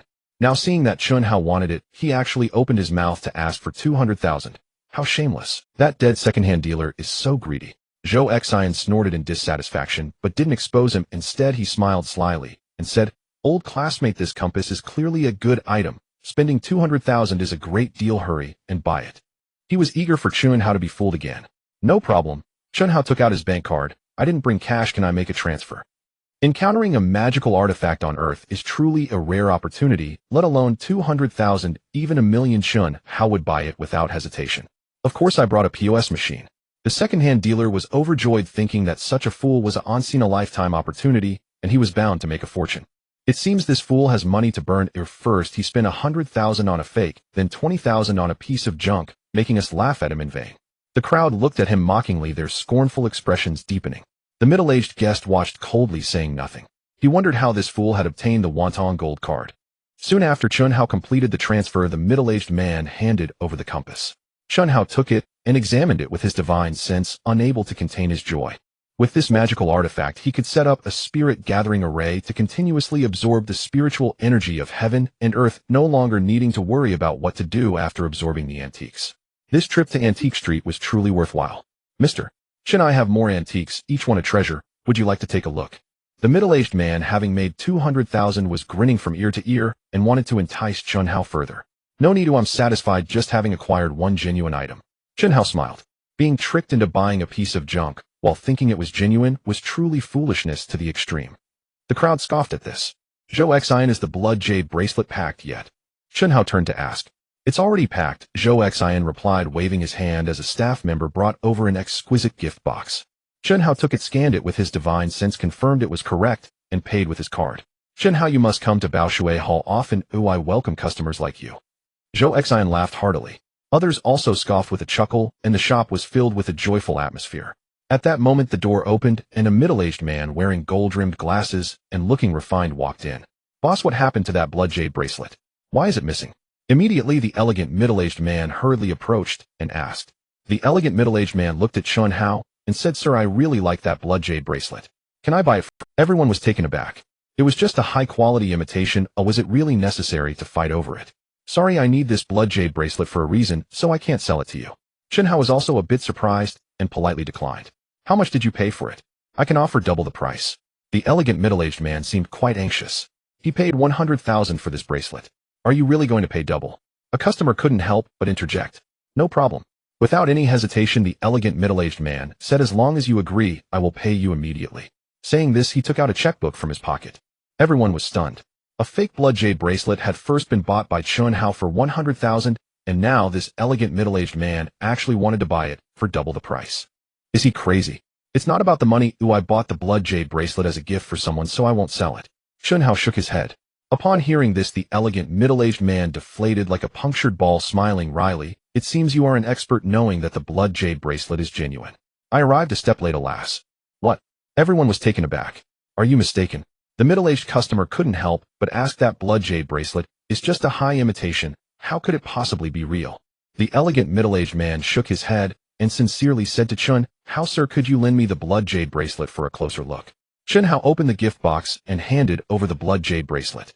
With his abilities, he naturally had no reason to worry about the other party pulling any tricks. The elegant middle-aged man carefully took it, pulled out a magnifying glass, and examined it under the sunlight coming through the display window, showing excitement as he murmured, indeed, it's truly rare. Everyone exchanged glances. Sir, may I ask how to tell that this blood jade bracelet is genuine? The middle-aged customer asked curiously. The elegant middle-aged man pointed. The blood jade bracelet releases a halo under focused sunlight, which is the strongest evidence of its authenticity. No imitation can achieve this. Everyone looked closely and saw that under the magnifying glass, the originally dull blood jade bracelet actually emanated a circle of crimson light, shining like a rainbow, stunningly beautiful. Everyone showed shocked expressions. Could it be that they had all misjudged it? But sir, if it's truly blood jade, why does it appear dull with dense and mixed blood patterns? Such natural formations shouldn't look like this. The middle-aged customer questioned in doubt, while others also looked at the elegant middle-aged man with confusion. Because this is not ordinary blood jade, but top-grade blood jade, which takes at least 1,000 years to form. The elegant middle-aged man explained ordinary blood jade has a shorter age and insufficient blood saturation, hence fewer blood patterns. However, top-grade blood jade is different. It has a long history, rich blood saturation, resulting in numerous and dense blood patterns, and due to the minerals penetrating the jade's texture, it appears darker in color. These two characteristics resemble those of imitations, and given that top-grade blood jade is exceedingly rare, even knowledgeable individuals can easily misjudge it. I see. No wonder Mr. Chun insisted on buying it despite the warnings. He must have already recognized it as genuine. Alas, what a shame our eyesight was lacking, and we missed out on a true treasure. Everyone finally understood, sighing one by one, their expressions complex. It turned out they were the ones who were blind, mistaking a genuine item for a counterfeit, and even arrogantly mocking Chun. How, thinking back, it was really foolish. The middle-aged customer felt flushed as he had vigorously advised Chun how not to buy it, speaking with conviction, only to have it blow up in his face. Fortunately, Chun how hadn't listened to him. Mr. Chun must have known my good intentions and didn't want to expose me on the spot, so he casually made an excuse. After all, he is a big shot with a golden card, naturally not caring about others' opinions. Then the middle-aged customer thought deeper and couldn't help but feel a sense of respect for Chunhao. Zhou Xian's face turned ashen. He never expected that the casually acquired blood jade bracelet would actually be top-grade blood jade. Not only did he misjudge it, but he also wanted to cheat Chunhao, ultimately causing himself to be cheated. The elegant middle-aged man said, I discovered this blood jade bracelet a few days ago, but at that time I didn't dare to confirm it, so I didn't buy it. I only took a photo to show to a senior master before finally confirming it, and rushed over, but unexpectedly, I was a step too late. He returned the bracelet to Chunhao and sighed, I have been in the antiques business for decades, and though I am not a master, I consider myself a senior, yet I still couldn't ascertain the authenticity of this blood jade bracelet. I never expected that you, being so young, would have such keen insight. Truly admirable. Mr. Huang, you're being too polite. I don't understand antiques, it's just good luck. Chunhao said a bit shyly. What he said was the truth, but to others it sounded like humility, stirring even more admiration. This is what a true expert looks like, humble and modest, unlike them, who are all show and no substance. Mr. Huang, how much is this top-grade blood jade bracelet worth? A customer asked. I can't say for sure, after all, top-grade blood jade is too rare in the market. Mr. Huang said, however, 5 years ago, at a high-profile international auction, I had the fortune to see another top-grade blood jade bracelet, which was sold for 13 million at that time, so you can use that as a reference. Hiss. A sound of gasping filled the air. Though everyone had already guessed that top-grade blood jade would be valuable, they hadn't expected it to be worth this much. If it sold for 13 million 5 years ago, one can imagine that the price now would only be higher. In an instant, everyone looked at Chun Hao's blood jade bracelet with fiery eyes. Zhou Exine trembled all over, his heart bleeding. A priceless antique sold by him for a mere 100,000. Boss Zhou, it seems you've suffered a huge loss this time. The middle-aged customer glanced at him, suddenly smiled, and stabbed Zhou Exine with another blow. Everyone looked at Zhou Exine with pity. Although they regretted not recognizing the top-grade blood jade bracelet, they hadn't suffered a loss. Zhou Exine, on the other hand, had tried to harm others, but ended up harming himself. In Mr. Chen's eyes, Zhou Exine's self-righteous calculations must seem as foolish as a clown trying to show off. Many people thought, Chen Hao, I didn't expect you to be so crafty, knowing that the blood jade bracelet is genuine, yet deliberately not saying anything to take advantage of me. Zhou Exine felt a mix of regret and anger, his mindset unbalanced, and couldn't help but yell, "Is this how you deceive an old classmate?" Everyone looked at him with disdain. This guy tried to cheat others first, but then bit back. He was truly shameless. Zhou Exine, you know who is deceiving whom. Chen Hao said calmly, if you treat me sincerely, I might tell you that the blood jade bracelet is real and buy it at a high price, ensuring you don't suffer losses. But if you intend to scheme against me, then I'm afraid I can't accommodate you. Don't act all innocent after gaining an advantage. Zhou Zin's anger flared. You speak as if you possess great insight. If you're so impressive, why did you spend 200,000 on that worthless item? You merely got lucky with your find. To stop pretending to be a big shot. He pointed at the second-hand seller. The crowd was taken aback, recalling that after Chun Hao purchased the blood jade bracelet, he had also spent 200,000 on a worthless ancient compass. Could it be that Chun Hao was merely lucky and not discerning? Mr. Huang was also momentarily stunned, finally noticing the ancient compass in Chun Hao's hand. After examining it for a moment, he suddenly displayed a look of uncertainty and approached, saying, Mr. Chen, could you lend me the ancient compass to have another look? Chun Hao's heart stirred. Could it be that Mr. Huang had discerned something? He said nothing, merely nodded and handed over the ancient compass. Mr. Huang first put on a pair of white gloves before taking the ancient compass. He then gently brushed off the dust and examined it closely with a magnifying glass. Gradually, his expression became more and more excited, even more so than when he had seen the exquisite blood jade bracelet. The crowd exchanged astonished glances. Seeing Mr. Huang's demeanor, could it be that this ancient compass was also a rare treasure? The second-hand seller became even more nervous, his throat bobbing as he involuntarily swallowed. I am truly fortunate to have the chance to personally appraise an artifact. After a long pause, Mr. Huang finally put away the magnifying glass, exhaling deeply, and said excitedly, Artifact. Including Chun Hao, everyone displayed curiosity. Mr. Huang, when you speak of an artifact, do you mean the tools used in Buddhism and Taoism, like prayer beads, scepters, or bells? A middle-aged guest inquired. Such items are frequently seen among antiques, and are not particularly rare. Mr. Huang shook his head. What you mentioned are called ritual implements. They are very ordinary, and cannot be compared to artifacts. He paused before saying artifacts refer to true treasures of Buddhism and Taoism, such as the relics of Buddha, gilded ritual plates, and the Tianshi seal, which can truly be called artifacts. The crowd was taken aback. Mr. Huang, what you're saying are all world-renowned national treasures. The middle-aged guest exclaimed in shock. If only those can be considered artifacts, then this ancient compass must also be. He left the sentence hanging, revealing an expression of disbelief. Indeed, Mr. Huang understood his meaning and nodded. Among artifacts, some are world-famous, while others remain obscure. The ancient compass belongs to the latter, but in terms of value, it is certainly not inferior to those famous artifacts. As his words fell, the room in the Baoquan Hall fell silent. Everyone stared intently at the ancient compass, unable to imagine that this unassuming item was actually a top national treasure. Just moments ago, they could have acquired it from the second-hand seller for a trivial amount and claimed it for themselves, yet they had dismissed it as worthless, watching Chun Hao purchase it while thinking it was a joke. It turned out they were the joke. Regret, remorse, unwillingness, shame. In an instant, everyone felt tumultuous emotions within them. The second-hand seller pounded his chest and stomped his feet, suddenly collapsing to the ground and pleading with Chun Hao, Mr. Chen, I will refund you the 200,000. Please return the artifact to me, I beg you. If it were you, would you return it? Chun Hao calmly retorted. The second-hand seller was left speechless, slumped on the ground, weeping uncontrollably. Zhou Zin's face turned pale, nearly unable to stand. Losing the exquisite blood jade bracelet had already dealt him a heavy blow, and now that blow had increased tenfold. You must know the second-hand seller was the first to approach him to sell the artifact, but he had looked down on it and rejected him. Mr. Huang, since artifacts are so precious, they must be worth at least 100 million, right? After a long pause, the middle-aged guest murmured his question. Huh. You underestimate artifacts, Mr. Huang chuckled. Artifacts are precious not only because they are rare, but also due to their special effects. Those who possess artifacts can not only nourish their bodies and avert disasters, but also improve their fortunes, assess feng shui, and even bless their families, benefiting their descendants. How could such things be bought for a mere 100 million? What? The crowd expressed disbelief. Mr. Huang, is this true? The middle-aged guest's voice trembled. Though it sounds mystical, it is indeed true. Mr. Huang said seriously, I once visited some artifact owners with my seniors and witnessed firsthand that although their situations varied, without exception their families thrived, careers flourished, and they amassed great wealth while enjoying high status. Is it merely coincidence? Are they all coincidences?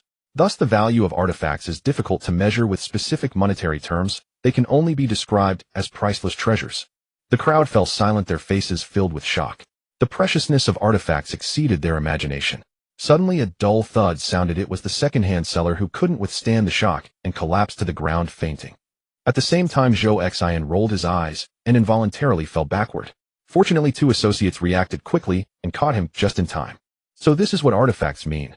Chen Hao thought to himself, believing that Mr. Huang had discerned the extraordinary nature of the treasure, but it seemed he had misunderstood. Nonetheless, as an artifact, the ancient compass could automatically absorb the spiritual energy of heaven and earth, and even an ordinary person who doesn't know how to use it could strengthen their body and prolong their life just by carrying it. From this perspective, it indeed resembled the special effects mentioned by Mr. Huang. There's no need to feel regret for missing out on the artifact. Mr. Huang glanced at the second-hand seller and Zhou Xian, saying meaningfully, as far as I know, artifacts possess a spirit and only recognize those with capability and fate. Ordinary people, even if they acquire them by luck, can easily lose them. Among those artifact owners I have seen, none are not prominent figures. From this perspective, Mr.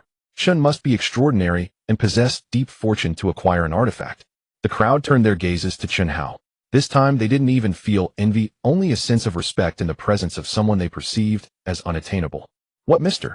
Huang said is very true. As small figures like us, just knowing the preciousness of artifacts has already left us shocked, unable to control our emotions, let alone owning one. The middle-aged guest sighed. Mr.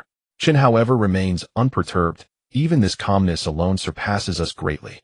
The crowd nodded in agreement, expressing their admiration. Mr. Chen, I am Huang Wenwei. It is an honor to meet you. Though you are younger than me, in any field the accomplished are to be regarded as teachers. I hope to communicate more with you in the future and seek your guidance. Mr. Huang returned the ancient compass to Chen Hao. Then, with great respect, he handed over a business card with both hands. Mr. Huang, you are too polite. If you have any news about magical artifacts, please contact me, as I am very interested. Chen Hao said, casually taking out a business card from an advertising company and exchanging it with Huang Wenhui. From what Huang Wenhui mentioned, there is more than one magical artifact, which implies that there may be other treasures on Earth. Although having the ancient compass allows for the arrangement of a gathering spirit formation, the more magical artifacts there are, the more spiritual energy will be gathered, which is greatly beneficial for cultivation. Naturally, Chen Hao would not let this opportunity slip by. All right, Mr. Chen. Huang Wenhui took the business card, glanced at it, and couldn't help but be taken aback. Could it be that Mr. Chen is just an ordinary salesman? Impossible. Huang Wenhui immediately dismissed this absurd thought. A person of Chen Hao's caliber would probably not even be qualified for the position of general manager at an advertising company. He must have designed it this way to keep a low profile. Truly remarkable, even his business card is unique. Huang Wenhui was filled with admiration, carefully put away the business card, said goodbye, and turned to leave. Mr. Chen, I sincerely apologize for my earlier nonsense in front of you. The middle-aged guest came over to apologize, feeling embarrassed. Chen Hao smiled and waved his hand, leaning closer to his ear and whispering, I just passed by an antique store called Zongfui Wan and noticed that the statue of Buddha on the far left of the second counter is genuine. The shopkeeper hasn't realized it yet.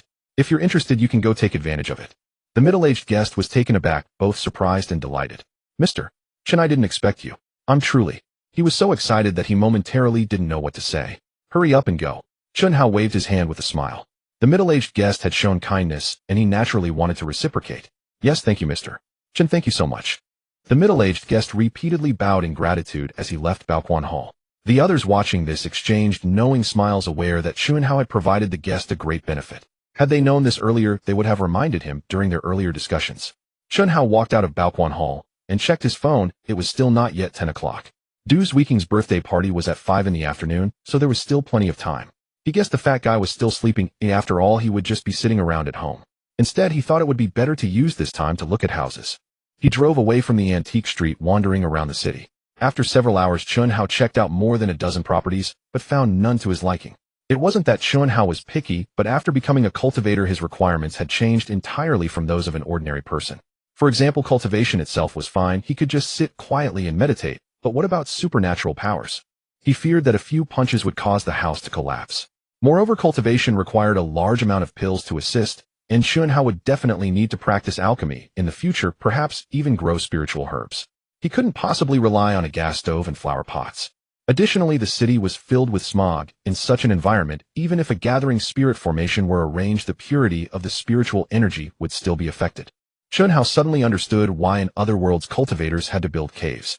Because only caves could meet these requirements. Could it be that I also need to dig a cave in the deep mountains? Chun Hao thought, shaking his head with a bitter smile. As he was now, he couldn't detach from society, and his strength wasn't at that level yet. Seeing that it was almost 5 o'clock, Chun Hao had no choice but to give up on house hunting and drove towards the address provided by Du Xueqing. Following the navigation, he soon arrived at a high-end villa area called Mingyu Villa in the suburbs. From a distance, Mingyu Villa was situated atop a gentle low hill with several artificially piled hills. Each hill had a 3-story villa, not only elevated but also spacious. The front and backyards, outdoor swimming pool, sports fields, and other amenities were all fully equipped. The public spaces were lush green, adorned with flower beds, bamboo groves, pavilions, and streams, creating a picturesque scene that was pleasing to the eye. Chun Hao's eyes lit up. Mingyu Villa indeed met his requirements well. The houses were large and spaced far apart, making it convenient for both cultivation and alchemy. Additionally, it was located in the suburbs with fresh air and no pollution. Excellent. Excuse me, are there any villas for sale in Mingyu Villa? How much is each set? As he entered the gate, Chun Hao inquired of the security guard on duty. Yes, 70 million each. Chun Hao was speechless. He still needed to work hard to earn money. Once inside the villa area and after parking his car, Chun Hao walked towards Villa No. 5, where Du Xueqing lived. From a distance, the villa's door was open. Although it wasn't dark yet, the inside was brightly lit with a crowd bustling about, and laughter and joy could be heard. It seems Miss Xueqing's birthday party is quite grand. Chun Hao thought. Chun Hao, what are you doing here? Suddenly, a surprised voice rang out. Chun Hao turned to see a pale-faced young man looking haggard from excess drinking strutting over with a heavily Zhang Chao. Chun Hao was taken aback. Zhang Chao was the son of the boss of the Guangming Advertising Company, where he currently worked, serving as the vice general manager. Although he held the title of vice general manager, in reality Zhang Chao knew nothing. He was just a playboy spending his days indulging in food, drink, and gambling. If it were just that, it would be fine, but Zhang Chao also relied on his status to throw his weight around in the company, bullying employees and randomly scolding them, flaunting his power and proudly calling himself a management expert. Being the only son, the boss spoiled him greatly and rarely disciplined him. Employees wishing to keep their jobs naturally dared not express their anger. I'm asking you a question. Are you deaf? Zhang Chao, seeing that Chun Hao didn't come over to greet him, felt displeased, and his expression instantly turned cold. Honey, who is this? Your friend? The heavily made-up woman asked in a soft, coy voice. What? He's not even qualified to be my friend. Zhang Chao said disdainfully. He's one of my salespeople. Why are you speaking so harshly?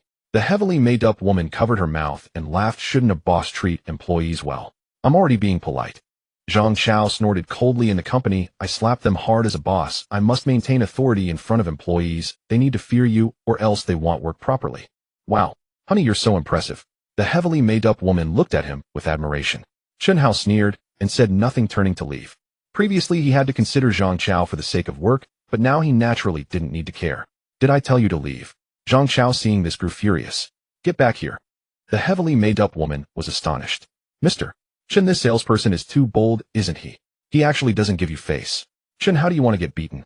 Zhang Chao, humiliated and angry, rolled up his sleeves and was about to strike. Zhang Chao, what are you shouting about? An irritated voice rang from behind. Who is it? Zhang Chao snapped as he turned, his face instantly paling. 2 young men and a woman approached, all in their 20s. The leader was strikingly handsome, his bearing suffused with an imperious arrogance. The other young man and woman were likewise ostentatiously attired, exuding haughtiness. By contrast, Zhang Chao and the heavily made-up woman with him were plainly a tier below. Brother Qi, Brother Zhao, Sister Lin, I'm sorry. I did not recognize you. My apologies. Zhang Chao immediately fixed a smile to his face and hurried forward, obsequiously ingratiating himself. The 3 were rich second-generation scions he pawed around with, though their families far outclassed as Zhang Chao could only serve as a hanger-on. Xueqing's birthday banquet is about to begin, and there are so many guests. Why are you making such a fuss here? If I had known you'd behave like this, I never would have gotten you an invitation, the Qi youth said displeasedly. Brother Qi, I didn't mean it. Zhang Chao protested, looking aggrieved and trying to placate them. Pointing toward the retreating figure of Chun Hao, Zhang Chao said in a hurt tone, I only saw one of my company's salesmen a moment ago and asked him a few questions. Your company's salesman? How would he be here? Brother Zhao asked in surprise. I don't know either, Zhang Chao lied. I asked him and he wouldn't even answer me. I was about to teach him a lesson when you lot arrived. Zhang Chao said with annoyance. Go and ask him what's going on. Brother Qi's expression darkened slightly. No one is allowed to cause trouble at Xueqing's birthday banquet. They followed after him. By then Chun Hao had already reached the villa gate. Sir, please show your invitation, the security guard said, raising a hand. Chun Hao was taken aback. He had not expected the birthday banquet to require an invitation, and Du Xueqing had not given him one. Then he remembered she had asked him to call when he arrived, and she would come out to fetch him.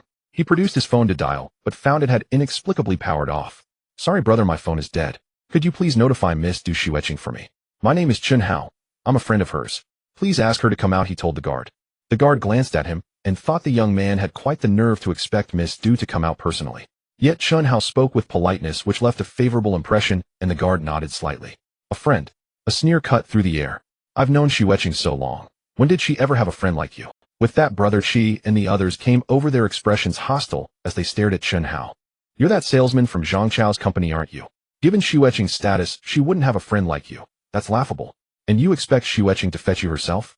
As if you deserve it. Brother Zhao and Sister Lin taunted. Chun Hao, get out of here before I make you regret it tomorrow at work. Zhang Chao seethed, mortified that Chun Hao had made him look ridiculous. The guard's face hardened. He suspected Chun Hao was lying. Mind your manners, he warned. Chun Hao frowned. I only met Miss Du Xueqing yesterday. She invited me personally to attend her birthday banquet. Of course, you would not know her decision. Don't fabricate stories. Brother Qi scoffed. Xueqing is the executive assistant to the Du Group's president.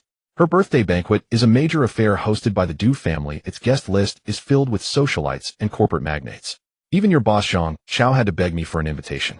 You a nothing salesman claiming Xueqing invited you personally. What a colossal joke, Brother Qi said with contempt. I'm not here for the banquet, Chun Hao replied coldly. If I didn't have some acquaintance with Miss Du, why would she come out to fetch me? You intend to distract the guard and sneak in to mingle, don't you? Such a clumsy trick. You really think we can't see through it, Brother Qi sneered. The guard grew more agitated. Tell us, what exactly are you after? Brother Zhao barked. Chun Hao's face remained calm as he drew a wonton gold card and flashed it before them. Even if you don't believe me, you should believe this card. The guard had never seen a wonton gold card and was taken aback. But the three from the Qi family were astonished. They all knew what a wonton gold card signified. It was a card their families had not even managed to obtain. How could a mere salesman possibly possess one? Qi Song suddenly sneered as if he had realized something. So you, a salesman, not only know about the wonton gold card, but even forged one. Impressive. It might fool ordinary nouveau riche, but you are nowhere near qualified to fool us. So it's fake. No wonder something fell off. Brother Zhao exclaimed, suddenly enlightened. Chun Hao was speechless. He had expected the genuine card to speak for itself, yet these people did not recognize. Qi Song Zhao Yang, I know what he's trying to do, Sister Lin said, her expression shifting. They turned to look at her. Since he's a salesman, he must be eager to hunt for clients, Sister Lin said, pointing at Chun Hao. He probably heard somewhere about Xueqing's banquet, knowing many company presidents would attend, and wanted to slip in to make discreet contacts. Fearing exposure and expulsion, he forged a wonton card to fake his identity. Everyone fell silent as the explanation settled. You're resourceful for a salesman. To think of any trick to pull in clients, Qi Song mocked. Chun, how are you insane? Come here to solicit clients. You're a disgrace to the company. Zhang Chao burst into rage. Chun Hao could not restrain his annoyance. If you don't believe me, ask Miss Du Xueqing. There is no need for presumptuous posturing here. Zhao Yang sneered, once we go and you'll slip away, won't you? Qi Song addressed Zhang Chao coldly. This is your salesman. I expect you to deal with him properly, or don't bother associating with us in the future. Understood, Brother Qi. Zhang Chao jabbed a finger forward and barked, Chun, how are you going to get out or not? If you don't, I'll have you fired tomorrow. No need to wait until tomorrow. I quit now. You can go. Chun Hao said icily. You're courting death. Zhang Chao flew into a fury, strode forward, and raised his hand to slap Chun Hao. Chun Hao responded by kicking him squarely in the stomach. Zhang Chao howled, flung back, and collapsed to the ground, rolling in agony and shrieking. My husband. The heavily made-up woman cried, rushing forward to pull him up, only to twist an ankle in her high heel and fall screaming. Trash. Chun Hao spat. The three from the Qi family were stunned and furious. None had expected him to resort to violence. What are you waiting for? He's assaulted a guest and maliciously disrupted the banquet. Go and have him arrested. Qi Song barked at the guard. Right away. Only then did the guard react, hastily running toward the villa. What's going on? It's so noisy. Don't you know the banquet is about to start? A tall man in uniform, looking displeased, strode over, followed by several security guards. Captain Sheen, someone is deliberately causing trouble and has even assaulted guests. I was just about to call you. The security guard at the door halted and saluted. What? Captain Sheen's expression changed. Captain Sheen, you arrived just in time. We found this person without an invitation, claiming to be a friend of Xueqing, attempting to sneak into the banquet. After we exposed him, he actually became enraged and assaulted our friend in public. Chi Song angrily pointed at Chun Hao. Indeed, his name is Chun Hao, a salesperson from an advertising company. He sneaked into the banquet to solicit clients. Captain Sheen, this behavior is too vile. Please handle it seriously and give us an explanation. Zhao Yang and the woman named Lin also spoke in anger. Rest assured, Mr. Zhao and Ms. Lin, it is our duty to maintain order at the banquet and ensure the safety of guests. We will not tolerate those who cause trouble maliciously. Captain Sheen obviously recognized Chi Song and the others and immediately spoke solemnly. He then cast a dark glance at Chun Hao and commanded, immediately throw this person out. Yes. The security guards replied in unison. Wait, you're just letting him go like that? Chi Song shouted in dissatisfaction. What else do you have, Mr. Chi? Captain Sheen was taken aback. Chun Hao assaulted my friend and insulted us as trash. Chi Song's face darkened. Such serious behavior, and you let him leave easily. Does that mean we suffered for nothing? Brother Chi, you must avenge me. Zhang Chao said with hatred. He had managed to get up with the heavily made-up woman, but was still holding his stomach in pain. Evidently Chun Hao's kick was quite forceful. What do you mean? Captain Sheen asked. Drag him to a secluded place and give him a good beating to vent our anger. Chi Song coldly glanced at Chun Hao and said quietly. This? Captain Sheen showed a troubled expression. Mr. Chi, although we are security, we cannot just beat people. What if he calls the police? You don't need to worry. Chun Hao wanted to sneak into the banquet to solicit clients. He is at fault first, so how would he dare to call the police? Chi Song snorted. Besides, he's just a small salesperson without power or influence. Would he dare to provoke the Du family? He patted Captain Sheen's shoulder.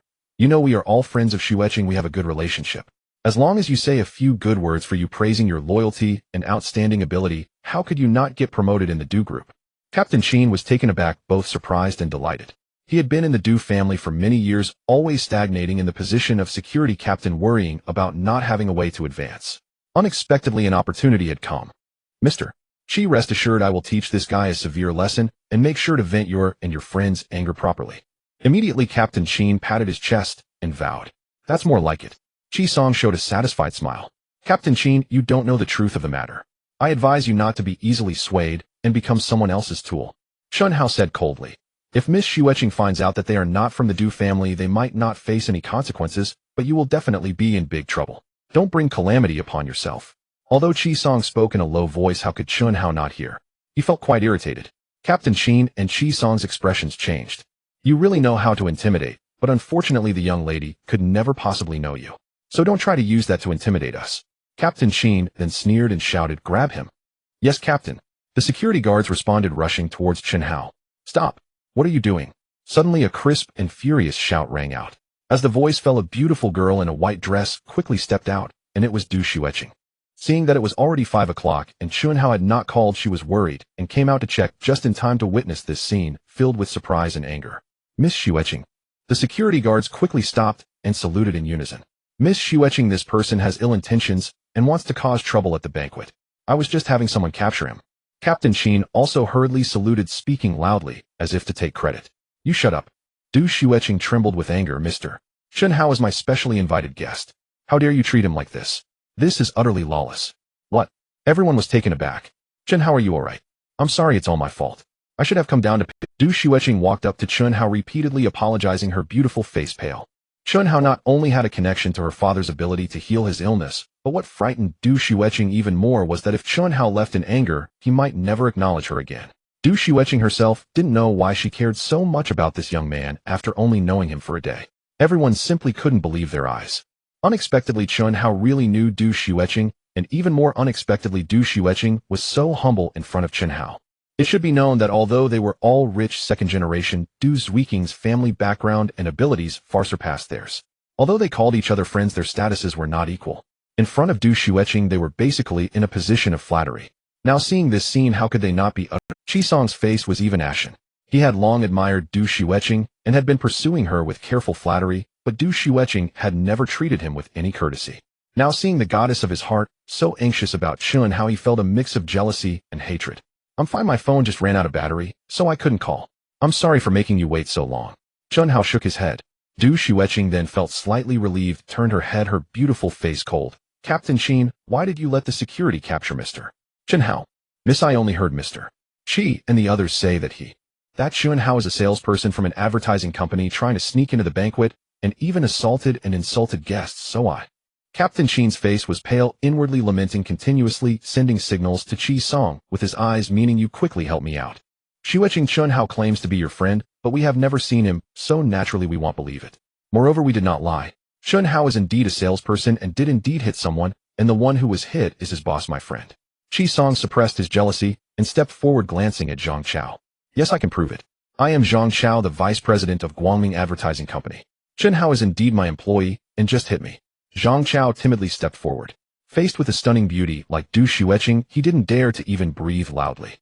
Xueqing, Chun Hao said he only met you yesterday and was invited to the banquet by you, but he couldn't produce an invitation, so of course we are suspicious. Yes, he even called us garbage. Who can tolerate that? Zhao Yang and the woman surnamed Lin chimed in, but they avoided the main issue and did not mention how they mocked and made things difficult for Chun Hao. You don't need to say anything more. Du Xueqing waved her hand. She was exceptionally intelligent. Although she hadn't witnessed the incident, a glance was enough for her to roughly guess what had happened. Captain Qin, you are fired. Immediately hand over your work to the deputy captain, then go to the finance department to settle your salary, pack your things, and leave this place. Du Xueqing turned to Captain Qin and said coldly. Captain Qin's head buzzed as if struck by a thunderclap. He thought it was a great opportunity for promotion and wealth, but unexpectedly, it was a calamity that swept him out. Mr. Chen, I know I was wrong. I apologize. Please say a few good words to the young lady, so I can keep. He wasn't foolish, he knew that Chun Hao was the key and hurriedly pleaded. Chun Hao shook his head. I already warned you earlier. You insisted on ignoring me, there's nothing I can do to help you. Captain Qin's face was filled with despair as he collapsed to the ground. I've seen the guest list for the banquet, and there is no Guangming Advertising Company on it. How did you get here? Du Xueqing coldly looked at Zhang Chao. Zhang Chao was immediately dumbfounded, only able to look helplessly at Qi Song. Xueqing, it's like this, as Zhang Chao is my friend and wanted to have a look. Qi Song explained with a stiff face. I'm not interested in listening. Du Xueqing interrupted. Mr. Zhang, please leave immediately. The Du family does not welcome you.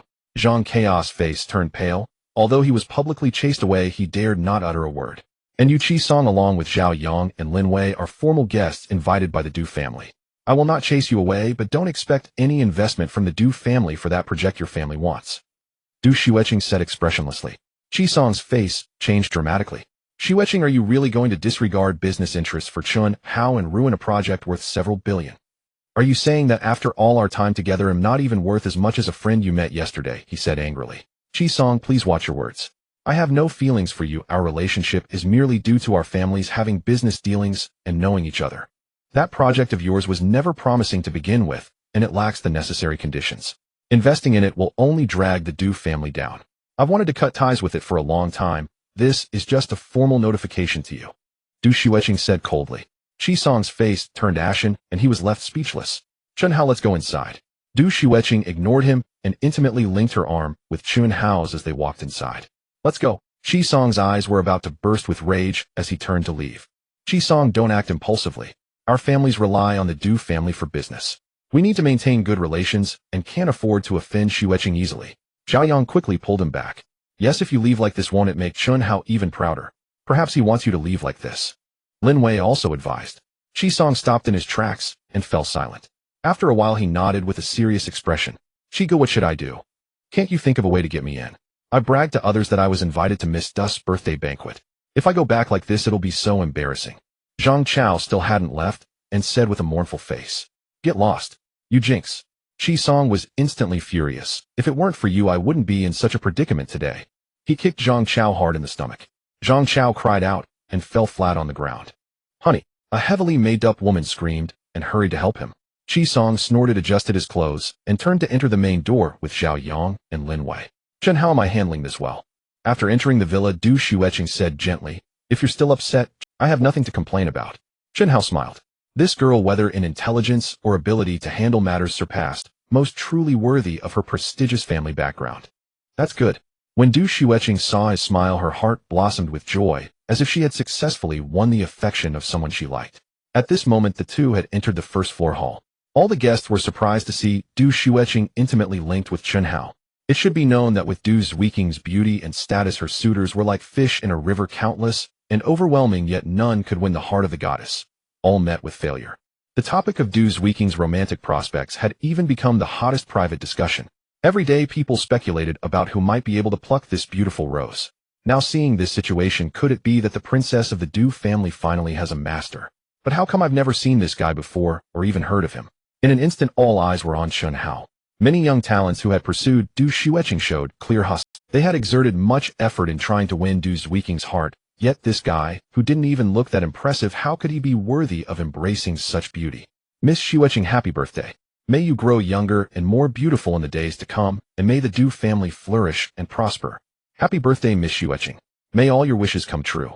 Though surprised, all the elites in attendance did not show it, warmly offering their blessings. Thank you, Mr. Yu. I wish you prosperity and business success. Thank you, Mr. Zhang. I wish you good health and smooth sailing in your career. Du Shueqing gracefully returned each greeting, polite, yet warm, making everyone feel as if they were basking in spring's embrace. Miss Shueqing, why don't you have someone take me to see your father's condition? Chen Hao was not interested in such social interactions and felt quite uncomfortable under everyone's gaze, so he said, my dad is on the 3rd floor undergoing a medical examination. By the time this is over, he should be about done too. I'll take you over then. Du Shueqing said, holding him a bit tighter. As long as she was close to Chen Hao, she could feel that pure and flawless beautiful aura, making her feel intoxicated and not wanting to leave for even a moment. Chen Hao was about to ask when it would end, when suddenly his eyes brightened unexpectedly, spotting someone he recognized among the guests. It was Huang Wenwei. What a coincidence. Huang Wenwei had obviously seen him long ago, but it was not suitable to greet each other just yet, so they merely smiled and nodded. At that moment, a suave middle-aged man walked over quickly. Miss, all the guests have arrived. The lady is upstairs accompanying the chairman for a health check, and she may be a bit late. Shall we start the banquet now? Or should we wait a little longer? Let us not keep our guests waiting. Let us begin at once. Du Shueqing said. The middle-aged man nodded and stepped up to the podium. Silence settled over the hall. Distinguished guests, ladies and gentlemen, welcome to the birthday celebration of Ms. Du Shueqing, executive assistant to the president of Du Group. Soon his impassioned opening address concluded. The man then stepped down from the podium and clapped his hands. The lights flickered several times, dimmed, and a beam of projected light fell upon the central screen on the wall, revealing a full-length portrait of Du Shueqing, radiant beyond compare. Rustling softly, several staff members wheeled in a grand cake cart adorned with vibrant multicolored candles from the side chamber. Simultaneously, the iconic Happy Birthday melody swelled through the background. Happy birthday to you, happy birthday to you. Smiling warmly, the guests joined in unison, clapping and singing. Thank you all, Du Shueqing replied with graceful poise, offering a princess curtsy before turning back with a luminous smile. Chen Hao, come, blow out the candles with me. A soft blush of pure joy rose to her cheeks. Bathed in the shimmering candlelight, she was breathtakingly exquisite. It seems I'm about to become public enemy number 1 among every man in this room. Chen Hao sighed inwardly. Having already accompanied Du Shueqing for a single circuit, he'd felt the surging tide of hostility. They approached the birthday cake together. Du Shueqing closed her eyes, her long lashes trembling faintly as she silently made her wish, then opened her beautiful eyes and blew out the candles in one breath. Applause erupted from the crowd, followed by cheers. Do you know what I wished for? She leaned close to Chen Hao's ear, her voice like warm silk. What was it? Chen Hao couldn't help but feel curious. I won't tell you. She smiled shyly, a glance that left him speechless. Their intimacy stirred another ripple of excitement among the onlookers. It was unmistakable. Miss Du, heir to the Du family, could only be in such a state if deeply passionately in love. Chi Song's face paled, his entire body trembled. Just moments earlier he'd tried to reassure himself. Chen Hao was merely an acquaintance of Du Shueqing, someone she'd met only yesterday. Even if they got along well, surely their relationship couldn't possibly be that kind. Yet witnessing this scene firsthand struck him like a shattering blow. What bewitching spell has this Mr. Chen cast upon Shueqing?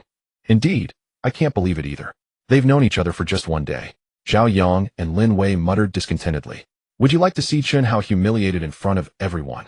Chi Song suddenly turned, gritting his teeth. Chi Song, don't act rashly. We've already angered Shueqing. We mustn't escalate matters further. The two flinched in alarm and hurriedly spoke up. Don't worry. I haven't lost my reason, Chi Song replied coldly, a glint of frost flashing in his eyes. I only ask, do you want to see it happen? Zhao Yang and Lin Wei exchanged a sharp glance. What's your plan? They asked in unison. We all brought gifts, didn't we? Qi Song murmured low, outlining his scheme. Their eyes lit up, and they nodded in silent agreement.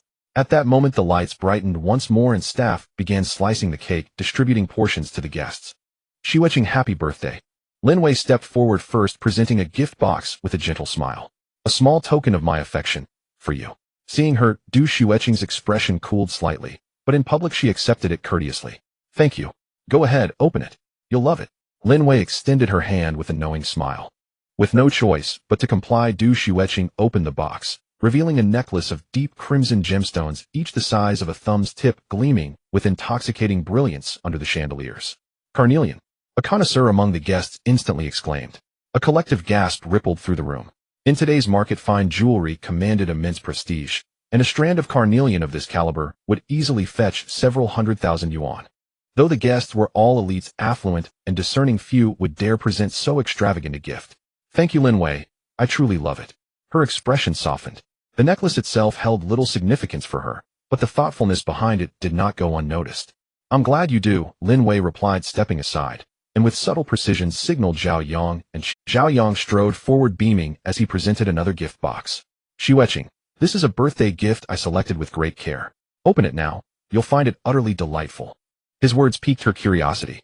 After thanking him, she accepted and opened the box. Inside lay a silver clutch bag, its edges studded with glittering star-like accents, dazzling in their radiance. What? While the men remained uncertain, the women erupted in delight. Oh my goodness, the Cleopatra clutch. I've been dying to own one. But it's globally limited. There's never enough to go around. Exactly. If I could order one right now, I'd pay 800,000 yuan, not just 600,000.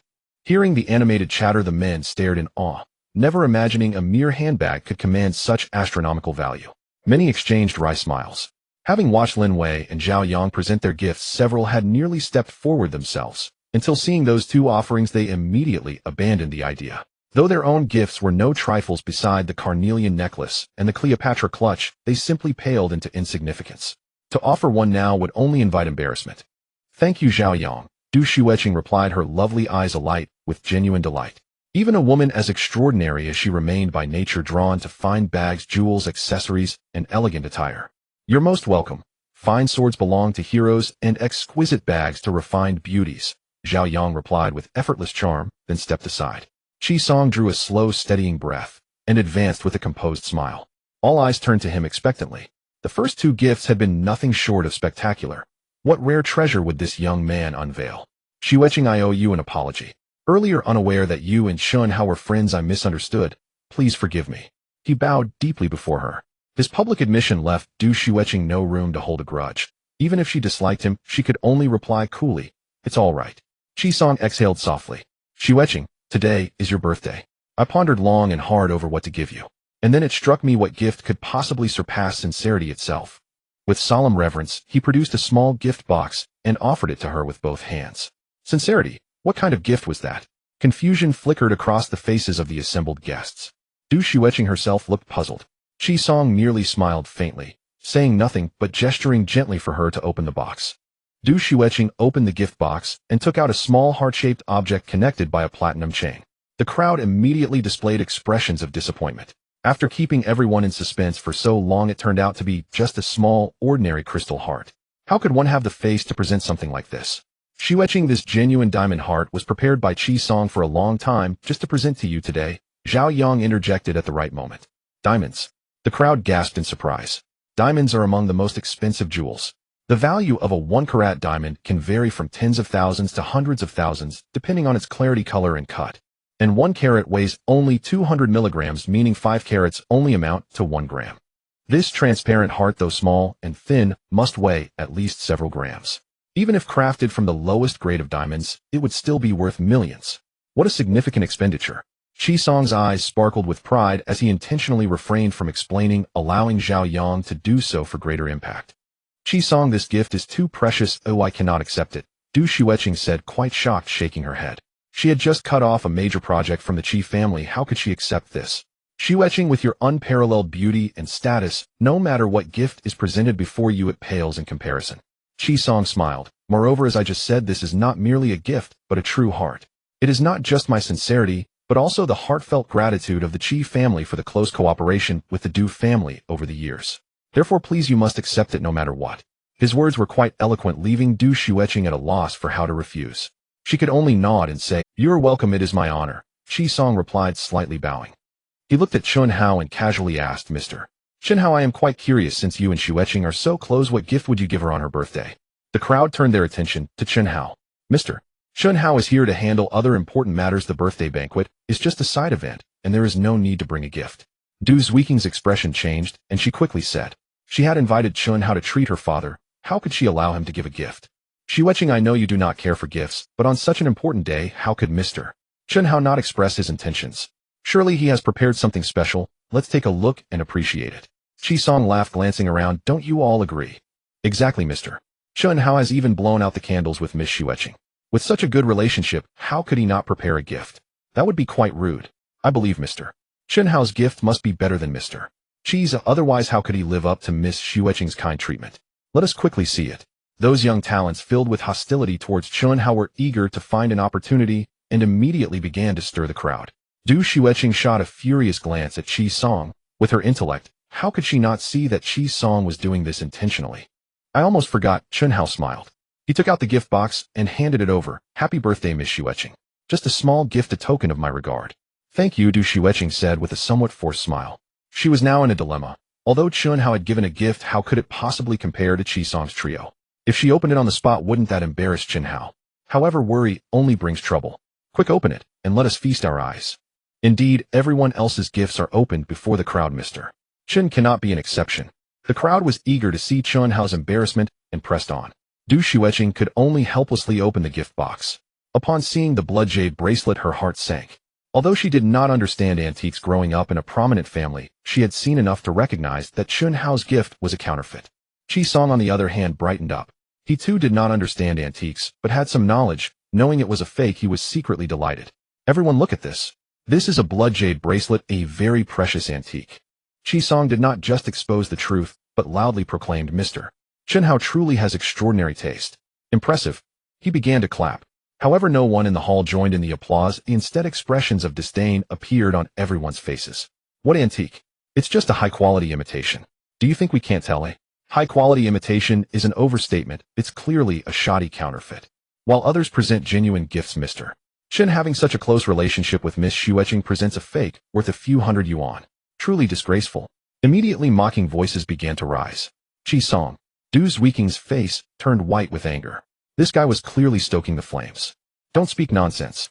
Qi Song pretended not to hear and feigned seriousness. "Mr. Chun Hao is a businessman from an advertising company, well-traveled and knowledgeable. How could he possibly buy a fake?" Everyone was taken aback. Chun Hao is a businessman.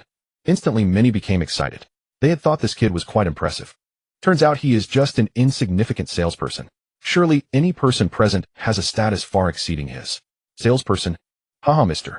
Chun Hao's status is indeed unexpected. No wonder he bought a fake to gift to Miss Xueqing. He simply doesn't have the money to buy a real one. Those young elites intensified their ridicule. Chun Hao remained silent, his expression calm, as if looking at a group of clowns. Du Xueqing suddenly took a deep breath, calming herself, and then publicly wore the blood jade bracelet. Seeing this scene, everyone was taken aback. "Chun Hao, no matter what you give, in my heart it is better than any gift. Ooh, I truly like it." Du Xueqing looked earnestly at Chun Hao, speaking each word clearly and loudly. The entire hall fell silent. Everyone looked at Du Xueqing in astonishment. The young elites who had mocked Chun Hao were especially shocked and angry, unable to believe that Du Xueqing still stood by Chun Hao in such circumstances. For a moment, their hearts were filled with mixed emotions difficult to express. Qi Song's face became rigid, and an indescribable jealousy surged within him. He had tried every means to humiliate Chun Hao, yet Du Xueqing still resolutely stood by his side, which was the greatest mockery to him. "Chun Hao, others treat Xueqing like a princess, yet on her birthday, you purposely bought a fake to give her. What are your true intentions?" Qi Song could no longer contain his anger and questioned loudly. Chun Hao did not even glance at him, yet earnestly addressed Du Xueqing. "Xueqing, thank you. Although gifts only represent intentions, I could never give a counterfeit for your birthday. Rest assured, this blood jade bracelet is genuine. It looks beautiful on you." Du Xueqing's actions moved Chun Hao greatly. At this moment, are you still deceiving Xueqing? Qi Song, seeing that Chun Hao ignored him, became even more enraged. "Do you think the elites present are blind and cannot see your shabby gift?" Suddenly, a cold voice rang out. You think just because you've seen a few antiques you can discern the real from the fake and ridicule others. In fact, you are blind and speaking nonsense, making everyone laugh out loud. As the words fell, Huang Wenhui strode forward. Mr. Huang, we meet again. Chen Hao nodded. He had remained silent, knowing that Huang Wenhui's presence eliminated the need for him to prove anything. Mr. Chen, you need not be angry. This world has never lacked for those who are self-important, Huang Wenhui said respectfully, slightly bowing. Miss Xueqing, I know you don't care about the gifts Mr. Chen Hao presents, but I must tell you this blood jade bracelet is not only genuine, but it is also a rare and exceptional piece specially selected by Mr. Chen Hao for you. Huang Wenhui continued towards Du Xueqing. Du Xueqing was both surprised and delighted. Who are you? On what grounds do you claim the blood jade bracelet is real? Qi Song exclaimed angrily. You can't be a plant sent by Chun, how can you?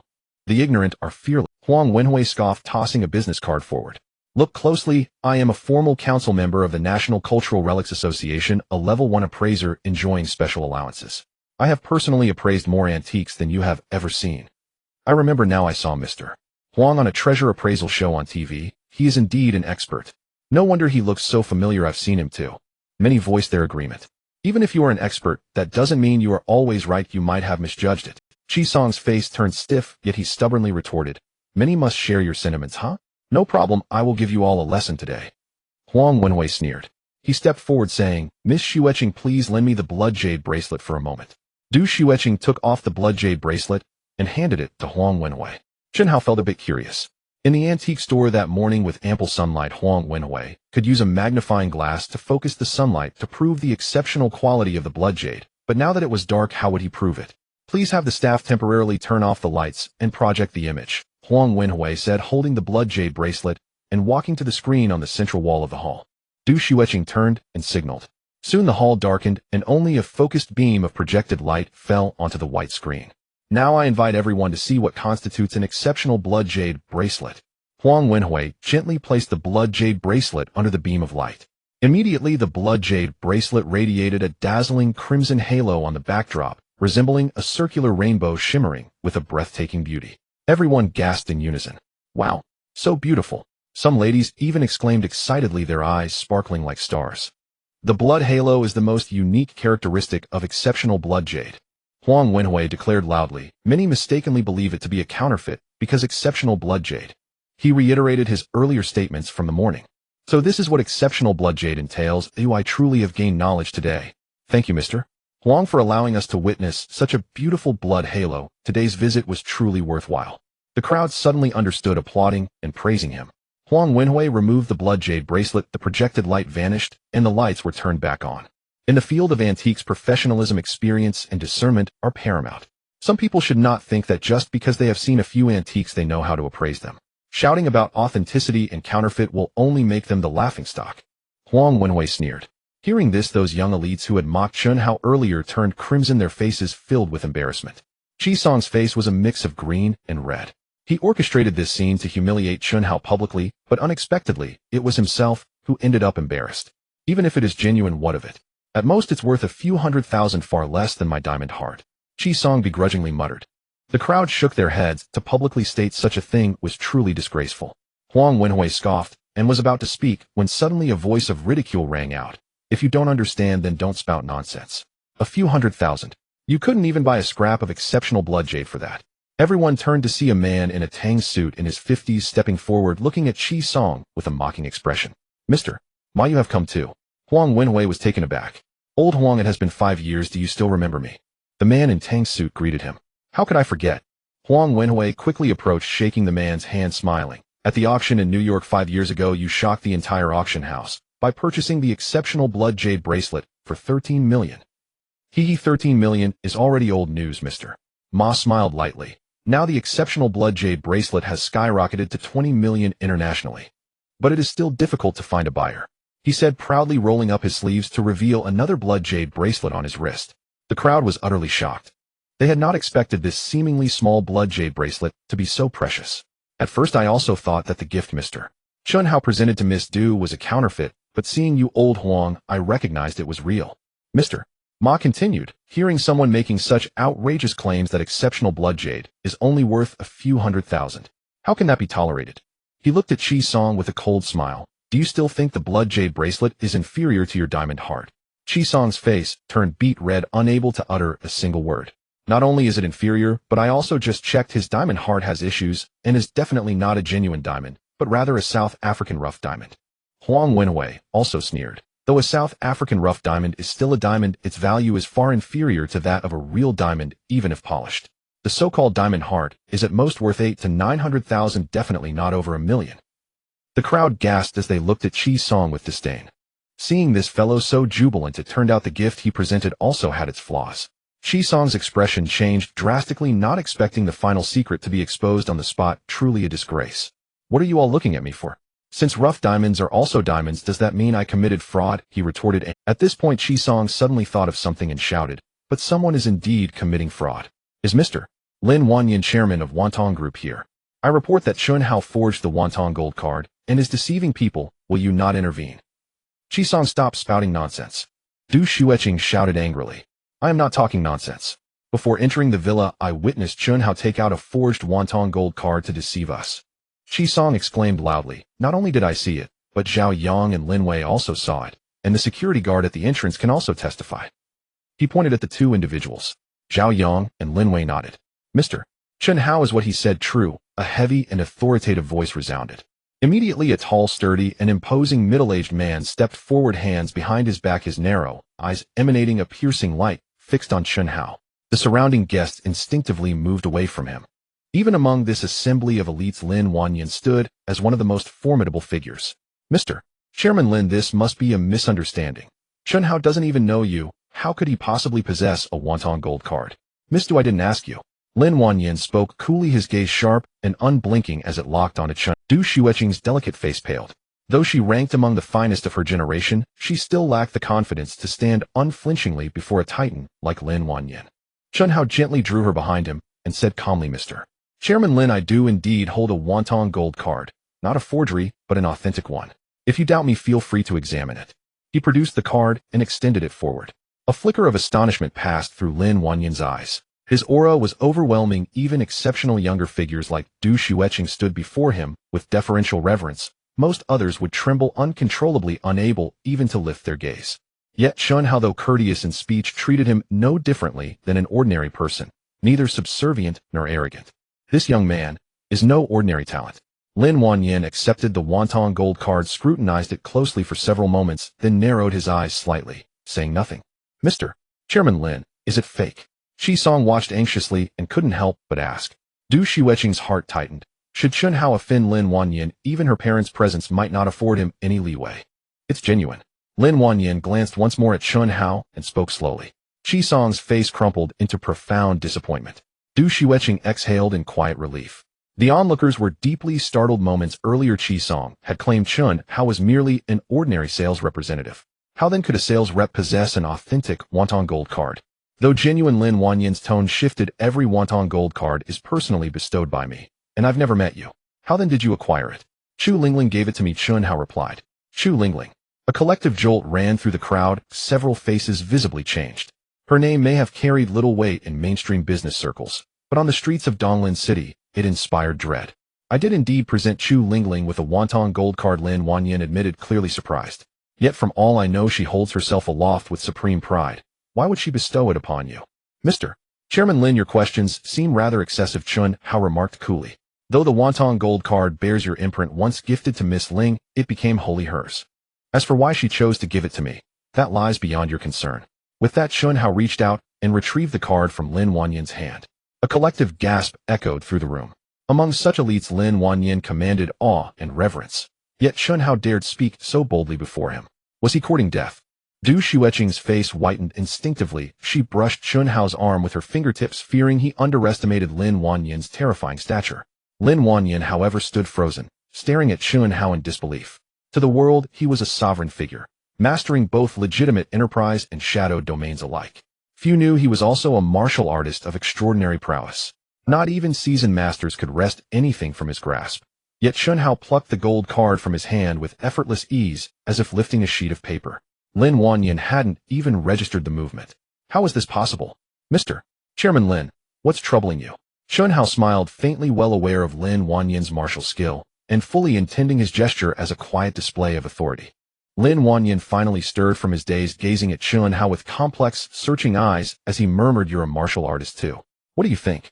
Chun Hao neither confirmed nor denied it. He knew nothing of martial arts, but if the misconception served to intimidate, so be it. "My apologies, brother Chun Hao. I overstepped just now. Please accept my sincere regret. Don't take it." He warmly clapped Chun Hao on the shoulder. "No wonder Chu Lingling entrusted you with her Wonton gold card. You are truly exceptional. From this moment onward, you are my honored guest. Should you ever need anything, just say the word." The crowd stood dumbfounded. Moments ago, Chun Hao had spoken with unyielding firmness. Yet Lin Wanyan, famed for his volatility, not only refrained from anger, but responded with startling warmth, even deference. It was utterly inconceivable. "Thank you, Mr. Chairman Lin." Chun Hao smiled, inwardly impressed. This man truly was a force, adaptable, pragmatic, and unafraid to bend when necessary. "Brother Chin, you're too modest." Lin Wanyan chuckled, though his eyes flickered with deep wariness. His seemingly casual pats on Chun Hao's shoulder concealed eighths of his strength, a deliberate test of Chun Hao's cultivation. Yet Chun Hao remained utterly unaffected, as if he'd felt nothing at all. This could mean only one thing: his martial attainment ran fathomless, far surpassing Lin Wanyan's own. Could he be an internal force master? Lin Wanyan's mind churned with uncertainty, yet his expression remained impassive as he suddenly barked, "Who claimed Mr. Chun Hao forged the Wonton gold card? You haven't merely slandered Mr. Chun Hao, you've insulted me as well." Thud. Chi Song's face drained of color. He collapsed onto the floor, paralyzed by terror. "No need to trouble yourself, Mr. Chairman Lin. I'll handle this." Du Xueqing stepped smoothly from behind Chun Hao and called out security. Several guards rushed over instantly. "Escort him out," Du Xueqing commanded. "Yes, ma'am." They lifted Chi Song and carried him away. Lin Wanyan grunted softly, his voice laced with meaning. "Miss Du, you've certainly found yourself an extraordinary boyfriend." Du Xueqing's cheeks flushed faintly. She offered no denial, only a shy, tender glance toward Chun Hao. This young man was like a hidden treasure, unassuming at first glance, yet each new encounter unveiled deeper marvels. "How foolish of me. I still don't even know whether Chun Hao truly is a sales representative. Are you daft? Can a sales rep afford a Tomal Yunyuan premium blood jade bracelet? Can a sales rep hold a Wonton gold card? If he's one, then are we all beggars?" "Exactly. Didn't you see how Lin Wanyan treated Chun Hao? He's undoubtedly a concealed powerhouse, merely unknown to us until now. Damn it. We nearly let that wretch Chi Song deceive us into offending Mr. Chun." Whispers rippled through the crowd, and every gaze turned toward Chun Hao now bore unmistakable reverence. The young elites who'd earlier mocked him stood pale-faced, racked with remorse and unease.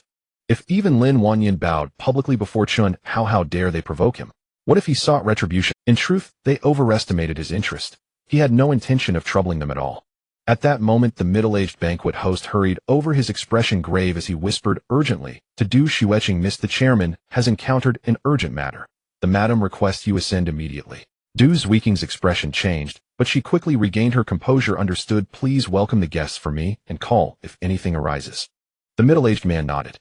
"Chun Hao, let's go upstairs," Du Xueqing said, turning to leave. Chun Hao waved to Huang Wenhui, signaling to contact him later, and then followed.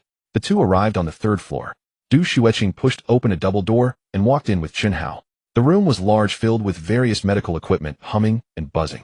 Against the wall in the center was a multifunctional electric hospital bed. A man in his 50s lay on the bed, eyes tightly shut, his face pale, and his chest rising and falling rapidly.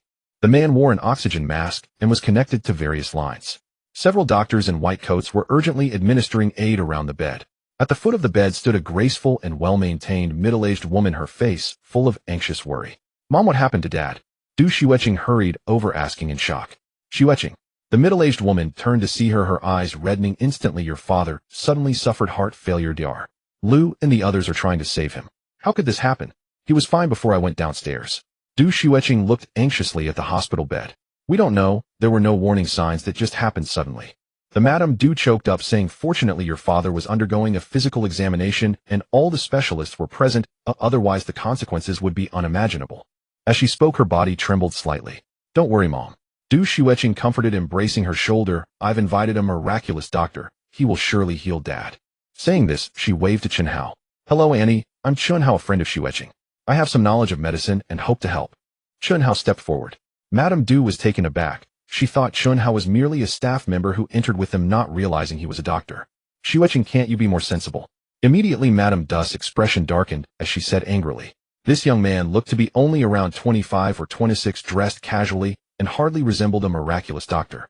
Mom Chunhao really is a miraculous doctor. Du Xueqing explained, knowing her disbelief. I didn't have time to tell you, but I fainted yesterday during a checkup. She quickly recounted what happened the previous day. So your heart has completely healed. Madame Du upon hearing this was both surprised and delighted. Yes, Du Xueqing nodded, saying I specifically went to the hospital for an examination. The doctor said I was very healthy and had no problems, which is why I invited Chunhao to treat Dad. I've never heard of someone being completely cured of congenital hereditary heart disease just by acupuncture, especially within a mere afternoon. This is simply absurd. Miss, you don't understand medicine. Don't let yourself be deceived. Suddenly a cold laugh echoed. It came from a middle-aged doctor in his 50s wearing glasses. His gaze at Chunhao filled with disdain. Though the other doctors were busy, they all shook their heads with amusement, as if listening to a joke. I may not understand medicine, but the results of the instruments cannot be wrong.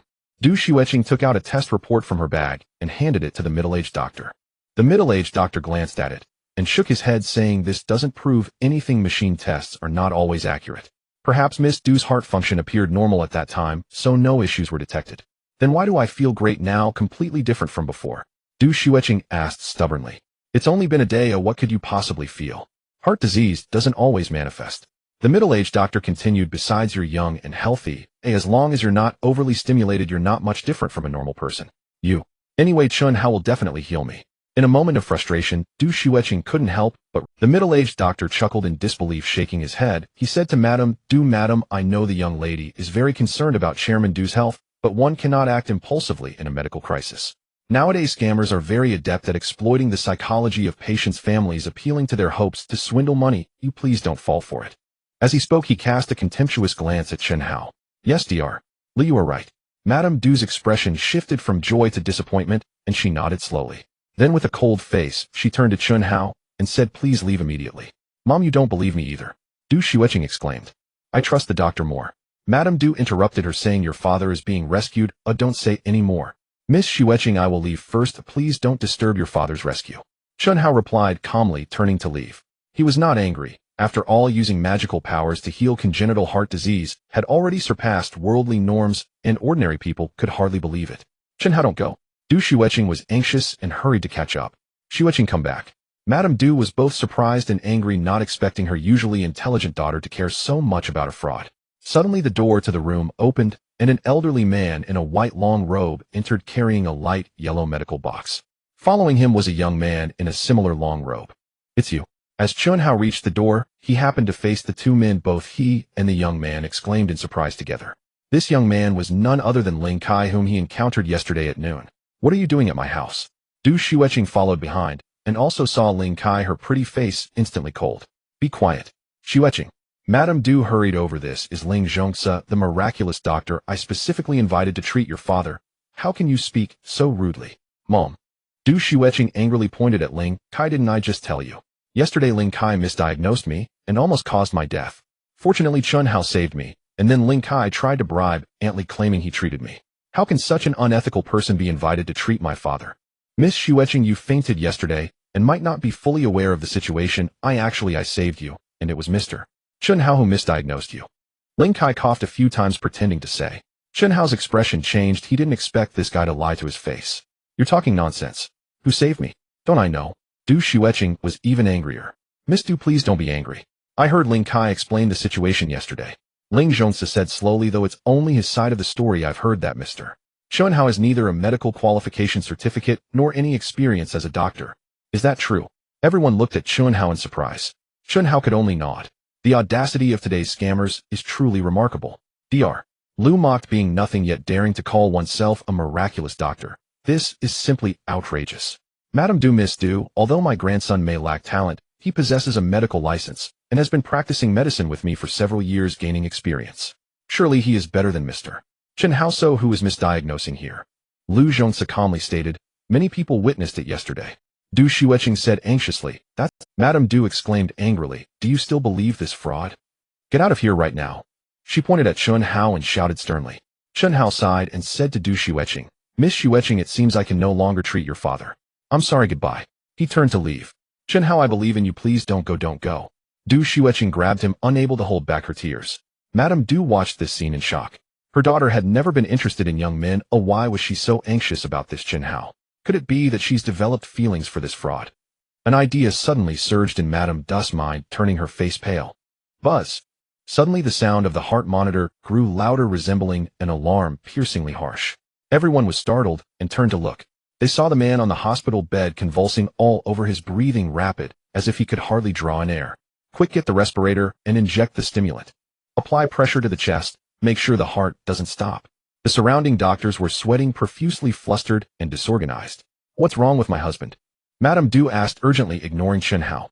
Madame Du, Chairman Du is suffering from heart failure combined with respiratory failure. The situation is extremely dangerous. Dr.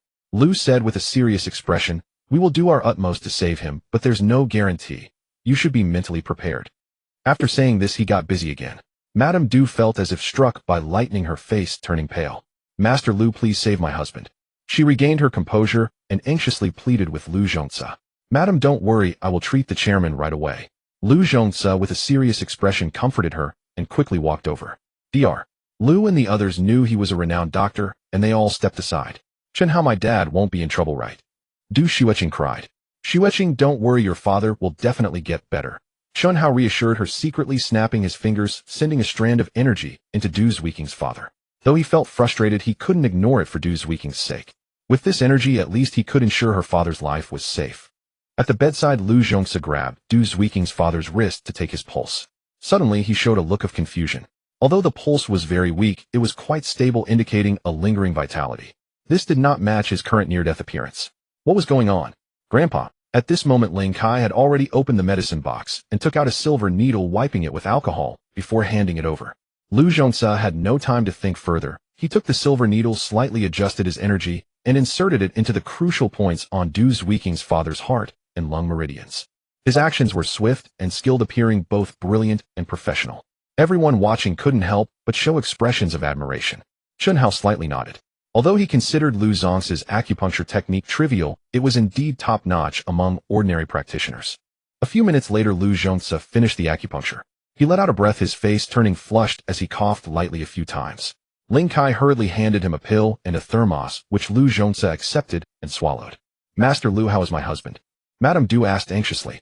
For the moment, there's no major issue. He should wake up, Lu Zhongzi replied. As he spoke, Du Xueqing's father had already stopped convulsing, his rapid breathing becoming steady, visibly improving. Master Lu, thank you so much. Madame Du exclaimed, both surprised and delighted. You truly are a renowned physician. Just a few needles have brought Chairman Du back to life. It's remarkable. Indeed, today has been quite an eye-opener. The Ling family's unique skill, that Sangyin silver needle technique, truly lives up to its reputation.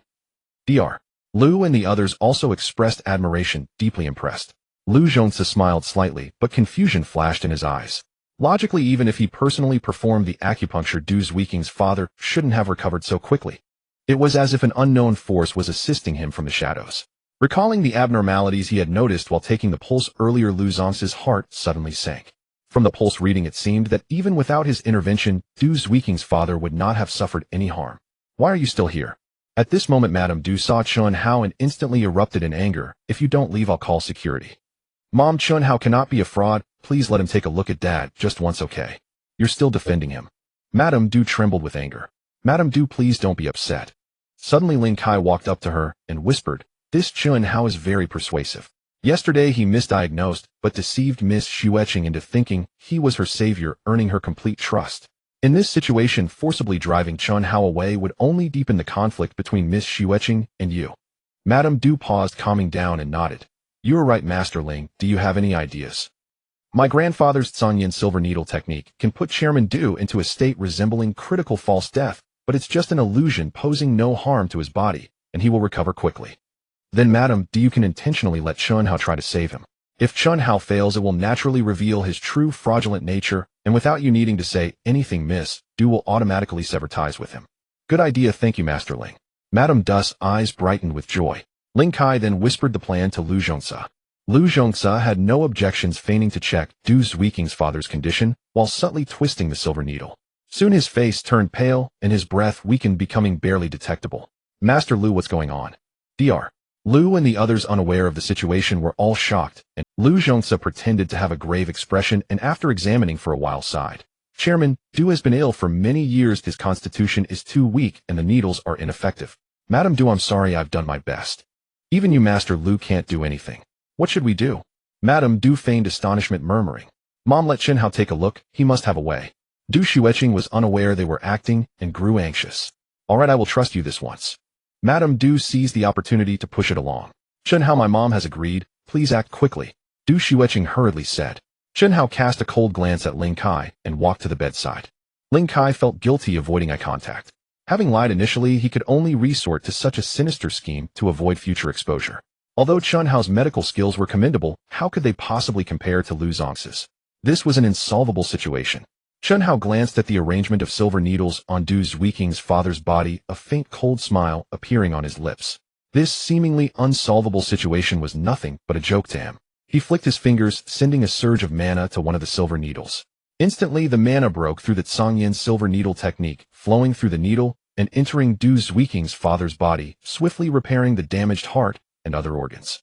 Chen Hao flicked again, releasing another surge of mana. What is he doing? Is he playing around? Isn't this just pure nonsense? Several doctors were astonished as they watched him flicking back and forth. Madam Du, I understand your desire to save Chairman Du, but this fraud doesn't understand any medical skills at all. Why must you? Dr. Lu couldn't help but frown and said softly. I have my own ideas, just wait and see. A cold smile lifted at the corners of Madame Du's mouth. Dr. Lu was surprised by her expression, and seeing Ling Zhongzi and Ling Kai also appear indifferent, he fell silent, as if they understood something. After Chen Hao released several surges of mana, he extended his divine sense and saw that Du Xueqing's father's condition had almost recovered. He nodded slightly and returned to Du Xueqing's side. Chen Hao, how is my dad? Du Xueqing asked nervously. He's fine. He'll wake up soon, Chen Hao replied. Everyone scoffed. Chairman Du still lay motionless, and this fraud dared to speak nonsense. Divine Dr. Chen, you said my husband will wake up soon. When exactly is soon? Madame Du asked with a sarcastic expression. It's when you finish this sentence, Chen Hao replied. Enough. Madame Du could no longer hold back her anger, shouting, you fraud, do you think we? Before she could finish, a sudden exclamation came. Chairman Du has woken up. What? Everyone was taken aback, turning their heads in unison. On the hospital bed, Du Xueqing's father opened his eyes, looking at them with slight confusion. He really woke up. The crowd displayed looks of disbelief. Then an even more shocking scene unfolded. Du Xueqing's father actually reached out to remove the oxygen mask and pulled out the silver needles, then sat up by himself. Everyone stood frozen in place, speechless. Dad. Only Du Xueqing showed no surprise, joyfully rushing to the bedside, calling out excitedly. Xueqing, have I just been rescued? Chairman Du, seeing her, had a clearer look in his eyes as he asked. His voice was strong, lacking any hint of the weakness of a patient. Yes, Dad, I invited a divine doctor to come, and he cured you. Du Xueqing smiled, waving at Chen Hao. Hello, Chairman Du, my name is Chen Hao. Why not call me Uncle? Calling me Chairman feels too distant, Du Xueqing teased. Hello, Uncle. Chen Hao felt a bit shy, as if meeting his future father-in-law. Thank you, young man. Chairman Du, seeing him so young, was quite surprised and expressed his gratitude. Jian Guayu. Are you alright? Madame Du finally reacted, hurriedly asking, disregarding everything else. I feel great, I should be fine, Du Jiangwo said, touching his chest. Quick check my husband. Madame Du, both surprised and delighted, called back. Only then did Dr. Lu and the others awaken from their stupor, rushing over to connect various medical devices. Grandpa, didn't you say that the Tsangyan silver needle technique is our family's secret skill, and that as long as the patient enters a critical false death state, no matter what is done, even if all the silver needles are removed, it cannot be broken? Yes, I don't understand how this happened. Ling Zhongzi murmured, his face reflecting confusion. Blood pressure is normal. Blood sugar is normal. Breathing is normal. Heart rate is normal. Dr. Lu and the others stared intently at the data displayed on the medical instruments, unable to believe the results they reported, their voices trembling. This did not resemble a patient at all. He was simply as healthy as could be. The results of the cardiac ultrasound have come out. Suddenly a doctor shouted loudly, taking a report from the laser printer. How is it? Dr. Lu asked urgently. Completely recovered, no defects whatsoever. The doctor not only trembled in voice, but also in the hand holding the report. Let me see. Dr. Lu brutally snatched it away and looked at it nervously. Other doctors also leaned in. Soon they all widened their eyes, revealing expressions of utter shock. He really recovered. This is a congenital heart disease. How could this happen? Dr. Lu mumbled. He suddenly looked at Chen Hao. Mr. Chen, may I ask how you cured Chairman Du? His tone was now filled with respect, devoid of any disdain. The other doctors also looked at Chen Hao with awe, their eyes revealing a thirst for knowledge. Chen Hao's incredible methods had deeply impressed them. It's a secret technique, not convenient to disclose. Chen Hao shook his head. Everyone suddenly showed disappointment. You were all mocking him just now, saying Chen Hao is a fraud. Now that he has cured my father, shouldn't you feel ashamed and apologize to Chen Hao? Du Shueqing said coldly. Dr. Lu and the others were shocked, their faces turning red. Miss Du is right. We apologize, Mr. Chen. We spoke inappropriately earlier, please forgive us. We were ignorant and reckless, we apologize to you. Soon everyone expressed their shame. Chen Hao waved his hand. Naturally, he wouldn't stoop to their level. Shueqing, you shouldn't blame them. After all, Chen Hao is so young and lacks medical qualifications, under normal circumstances who would believe he is a divine doctor. Madame Du said, Thank you, Chen Hao, for curing my husband and daughter. There was a misunderstanding earlier, please don't take it to heart. She then spoke to Chen Hao. Mom, you were so fierce to Chen Hao just now, and now you casually brush it aside with one sentence. Du Shueqing said unhappily. I will compensate, Chen Hao. Madame Du replied casually. Du Shueqing felt her mother was just being perfunctory, feeling displeased, but being her own mother, she couldn't say much. Mr. Chen Hao, I also want to apologize to you. I'm sorry, I thought you were a fraud before, but now I realize I've encountered a true expert. I even intentionally set a trap for you. I truly overestimated myself. Ling Zhongsa calmed down, stepped forward, and deeply bowed to Chen Hao with a wry smile. Chen Hao was somewhat surprised, not expecting Ling Zhongsa, a renowned doctor, to humble himself and apologize to him. That's no big deal, but Ling Laosher, do you still think what your grandson said was true? Chen Hao said. Ling Zhongsa, hearing this, looked sternly at Ling Kai. You tell me the truth. What exactly happened yesterday? How could Mr. Chen misdiagnose? Grandpa, I was wrong. Ling Kai knew he couldn't hide anymore, kneeling down with a thud. I misdiagnosed, Miss Shueqing. I was afraid you'd scold me when I got home, so I lied and said Chen Hao misdiagnosed. I didn't expect to see Chen Hao again today, so I came up with that plan. You beast. Before he could finish his words, Ling Zhongsa had already erupted in fury, kicking him to the ground. Grandfather, I know I was wrong. You are not in good health, please don't get angry. Ling Kai trembled in fear, quickly getting up to kneel and pleading tearfully. Ling Zongsa's face turned crimson as he clutched his chest, coughing violently for a long while before calming down. He said, filled with shame, Mr. Chen, I'm truly sorry. I didn't expect this beast to deceive, even me, causing me to misunderstand you. It's not your fault, Mr. Ling, Chen Hao replied. It is my failure in education. Ling Zhongsa shook his head and sternly said, while looking at Ling Kai, Beast, hurry up and kowed out to Mr. Chen and Miss Du to apologize. If it weren't for Mr. Chen's timely rescue yesterday, you would have caused Miss Du's death. Yes, yes. Ling Kai wept bitterly, repeatedly kowtowing to Chen Hao and Du Shueqing. I'm sorry, Mr. Chen, Miss Du. I was momentarily foolish and afraid of my grandfather's reprimand, which led me to do such a thing. I was wrong, truly wrong. You, I beg for your forgiveness. Mr. Chen, Ling Kai has committed a grave mistake, and I cannot cover for him. How do you think we should deal with this? Ling Zhongsa asked. Mr. Ling, I'm not a police officer. I have no authority to deal with others, Chen Hao replied. Chen Hao chuckled at his words. After a pause, he said, Ling Kai's behavior is indeed very vile, but since he has not violated the law and has not caused serious consequences, I ask Mr. Ling to discipline him more strictly in the future and not let it happen again. After all, as a doctor, it is not the skill in medicine that is most important, but having medical ethics, treating every patient with a parental heart. What a noble virtue to have medical ethics. Thank you for your generosity, Mr. Chen, Ling Zhongsa said with great emotion. You go home immediately and kneel before the ancestral altar to repent. He glared fiercely at Ling Kai, saying, Once I return, I will re-establish rules for you. Yes, grandfather, Ling Kai said, not daring to breathe loudly, standing up and leaving dejectedly. Mr. Chen, your medical skills are truly remarkable. I am deeply impressed and have no words, but I have a question that I hope you can answer. You want to ask how I cracked your Sangyin silver needle technique, right? Chen Hao smiled. Ling Zhongsa nodded with embarrassment. That Sangyin silver needle technique is a family heirloom passed down to me. Unless someone has learned it, it is very difficult to break. I don't know how Mr. Chen managed to do it. If it's inconvenient for Mr. Chen to say, just treat it as if I never asked, he added. There's nothing inconvenient about it, Chen Hao replied. Mr. Ling, if I'm not mistaken, your ancestral Sangyin silver needle technique is actually incomplete, especially the final needle, which has significant flaws, right? Ling Zhongsa was taken aback. That Sangyin silver needle technique was indeed incomplete, and the final needle had flaws. But that was a secret that only someone who had reached a certain height would know. Even Ling Kai's father, who had studied medicine with him for many years and was now a TCM expert, did not know. Yet Chen Hao noticed it after just one look, which was simply astonishing. Mr. Chen, you are truly remarkable. After a while, Ling Zhongsa exclaimed. Chen Hao said, although that Sangyin silver needle technique can be used even if incomplete, traditional Chinese medicine emphasizes a seamless execution. If there are flaws, it will cause stagnation, which over time leads to blocked meridians. This is why every time you perform acupuncture, you feel a lack of qi and blood flow, experiencing lung heat and coughing, and it worsens with the number of acupuncture sessions. Ling Zhongsa nodded with a bitter smile. He coughed after every session, and others including his family thought it was due to his age, so they didn't pay much attention. Only Ling Zhongsa knew what was really going on. This situation could be alleviated simply by stopping acupuncture, but as a physician with a parental heart, how could he watch patients seek medical help without providing treatment? Chen Hao walked to the bedside and took out several silver needles from the needle box. Then with a flick of his wrist, the silver needles shot out, accurately piercing several acupoints on Ling Zhongsa's body. Flying needle acupuncture. Dr. Lu and the others widened their eyes in astonishment and exclaimed in unison. I thought flying needle acupuncture was a fabricated skill from ancient texts, but it really exists. One doctor murmured.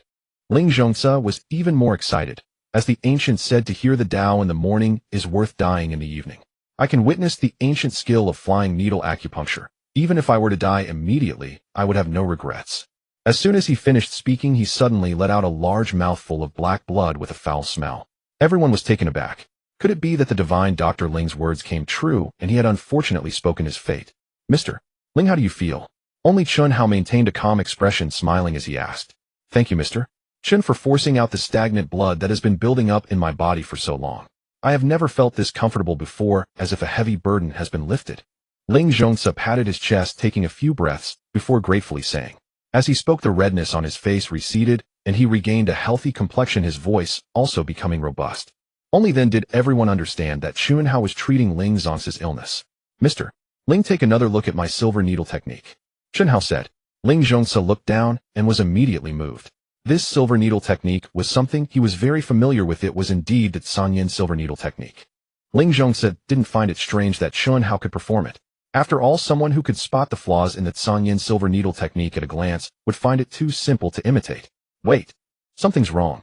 Suddenly Ling Zhongsa's gaze sharpened, revealing an expression of uncertainty. He clearly understood that the Sanyin silver needle technique was incomplete and had flaws. Yet Chen Hao's silver needle technique was seamless from beginning to end with no flaws or omissions. Especially the final needle, it was like the finishing touch, not only completing the needle technique perfectly, but also elevating it to a higher level. This is... Ling Zhongsa's heart suddenly churned with waves and surged with a thought he had never dared to. Seemingly guessing his thoughts, Chen Hao smiled and said, That's right, I have completed the Sanyin silver needle technique. From now on, this skill will be whole and without any flaws. Once you learn it and perform acupuncture for treatment, not only will it not burden your body, but it will also bring great benefits. Ling Zhongsa trembled all over, suddenly kneeling heavily before Chen Hao. Everyone was taken aback. Mr. Ling, what are you doing? Please get up. Chen Hao was also extremely surprised and hurried to help him up. Mr. Chen. No, master, please allow me to pay my respects to you as a disciple. Ling Zhongsa insisted on not getting up. How have I become your master? Mr. Ling, please don't do this, I can't bear it. Chen Hao said, feeling both amused and helpless. You have cured my stubborn illness, which has made me extremely grateful. Completing the Sanyin silver needle technique and passing it on to me is like giving me a new life, Ling Zhongsa said excitedly. In a person's life, there are 5 respects: heaven, earth, sovereign, parents, and master. No matter what, you are worthy of them all. Mr.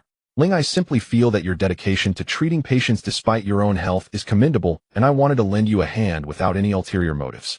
If you are grateful, just continue to heal more patients in the future. There is no need for such formality. Chen Hao smiled wryly. To you it may seem like a casual act, but to me it feels like a life-saving grace. Mr. Ling, I sincerely wish to learn medicine from you after seeing you. It made me realize that there are always greater talents beyond one's own, and I feel profoundly ignorant and shallow. Please accept me as your disciple. As he spoke, he bowed deeply. Chen Hao, since Mr. Ling is so sincere, you should accept him. Mr. Ling is a renowned physician with great influence. If you can learn higher medical skills from him, you will be able to treat more patients. Isn't that a good thing? Yes, Mr. Ling's sincerity is truly touching, Mr. Chen. Please agree to it. As the saying goes, a master is recognized by the accomplished, and Mr. Chen has such great abilities that age should not be a concern. Dr. Lu and the others also urged him. All right, Chen Hao said, seeing the situation, I can accept you, but let's keep the apprenticeship ceremony simple. After all, we are in modern times, and there's no need for the old-fashioned rituals. Thank you, master. Please allow your disciple to bow 3 times. Ling Zhongsa exclaimed joyfully, hastily bowing his head. Congratulations, Mr. Chen, on taking in such a promising disciple. Congratulations, Mr. Ling, on gaining a renowned master. Dr. Lu and the others applauded in celebration. After the 3 bows, Chen Hao quickly pulled Ling Zhongsa up. It felt uncomfortable to have an old man kneeling before him. Master, when would you find it suitable to guide your disciple? I can make arrangements. Ling Zhongsa stood with his hands at his side respectfully, asking medical guidance cannot be just theoretical, it must be combined with specific illnesses to be effective. In your current level you do not need ordinary guidance, Chunhao replied.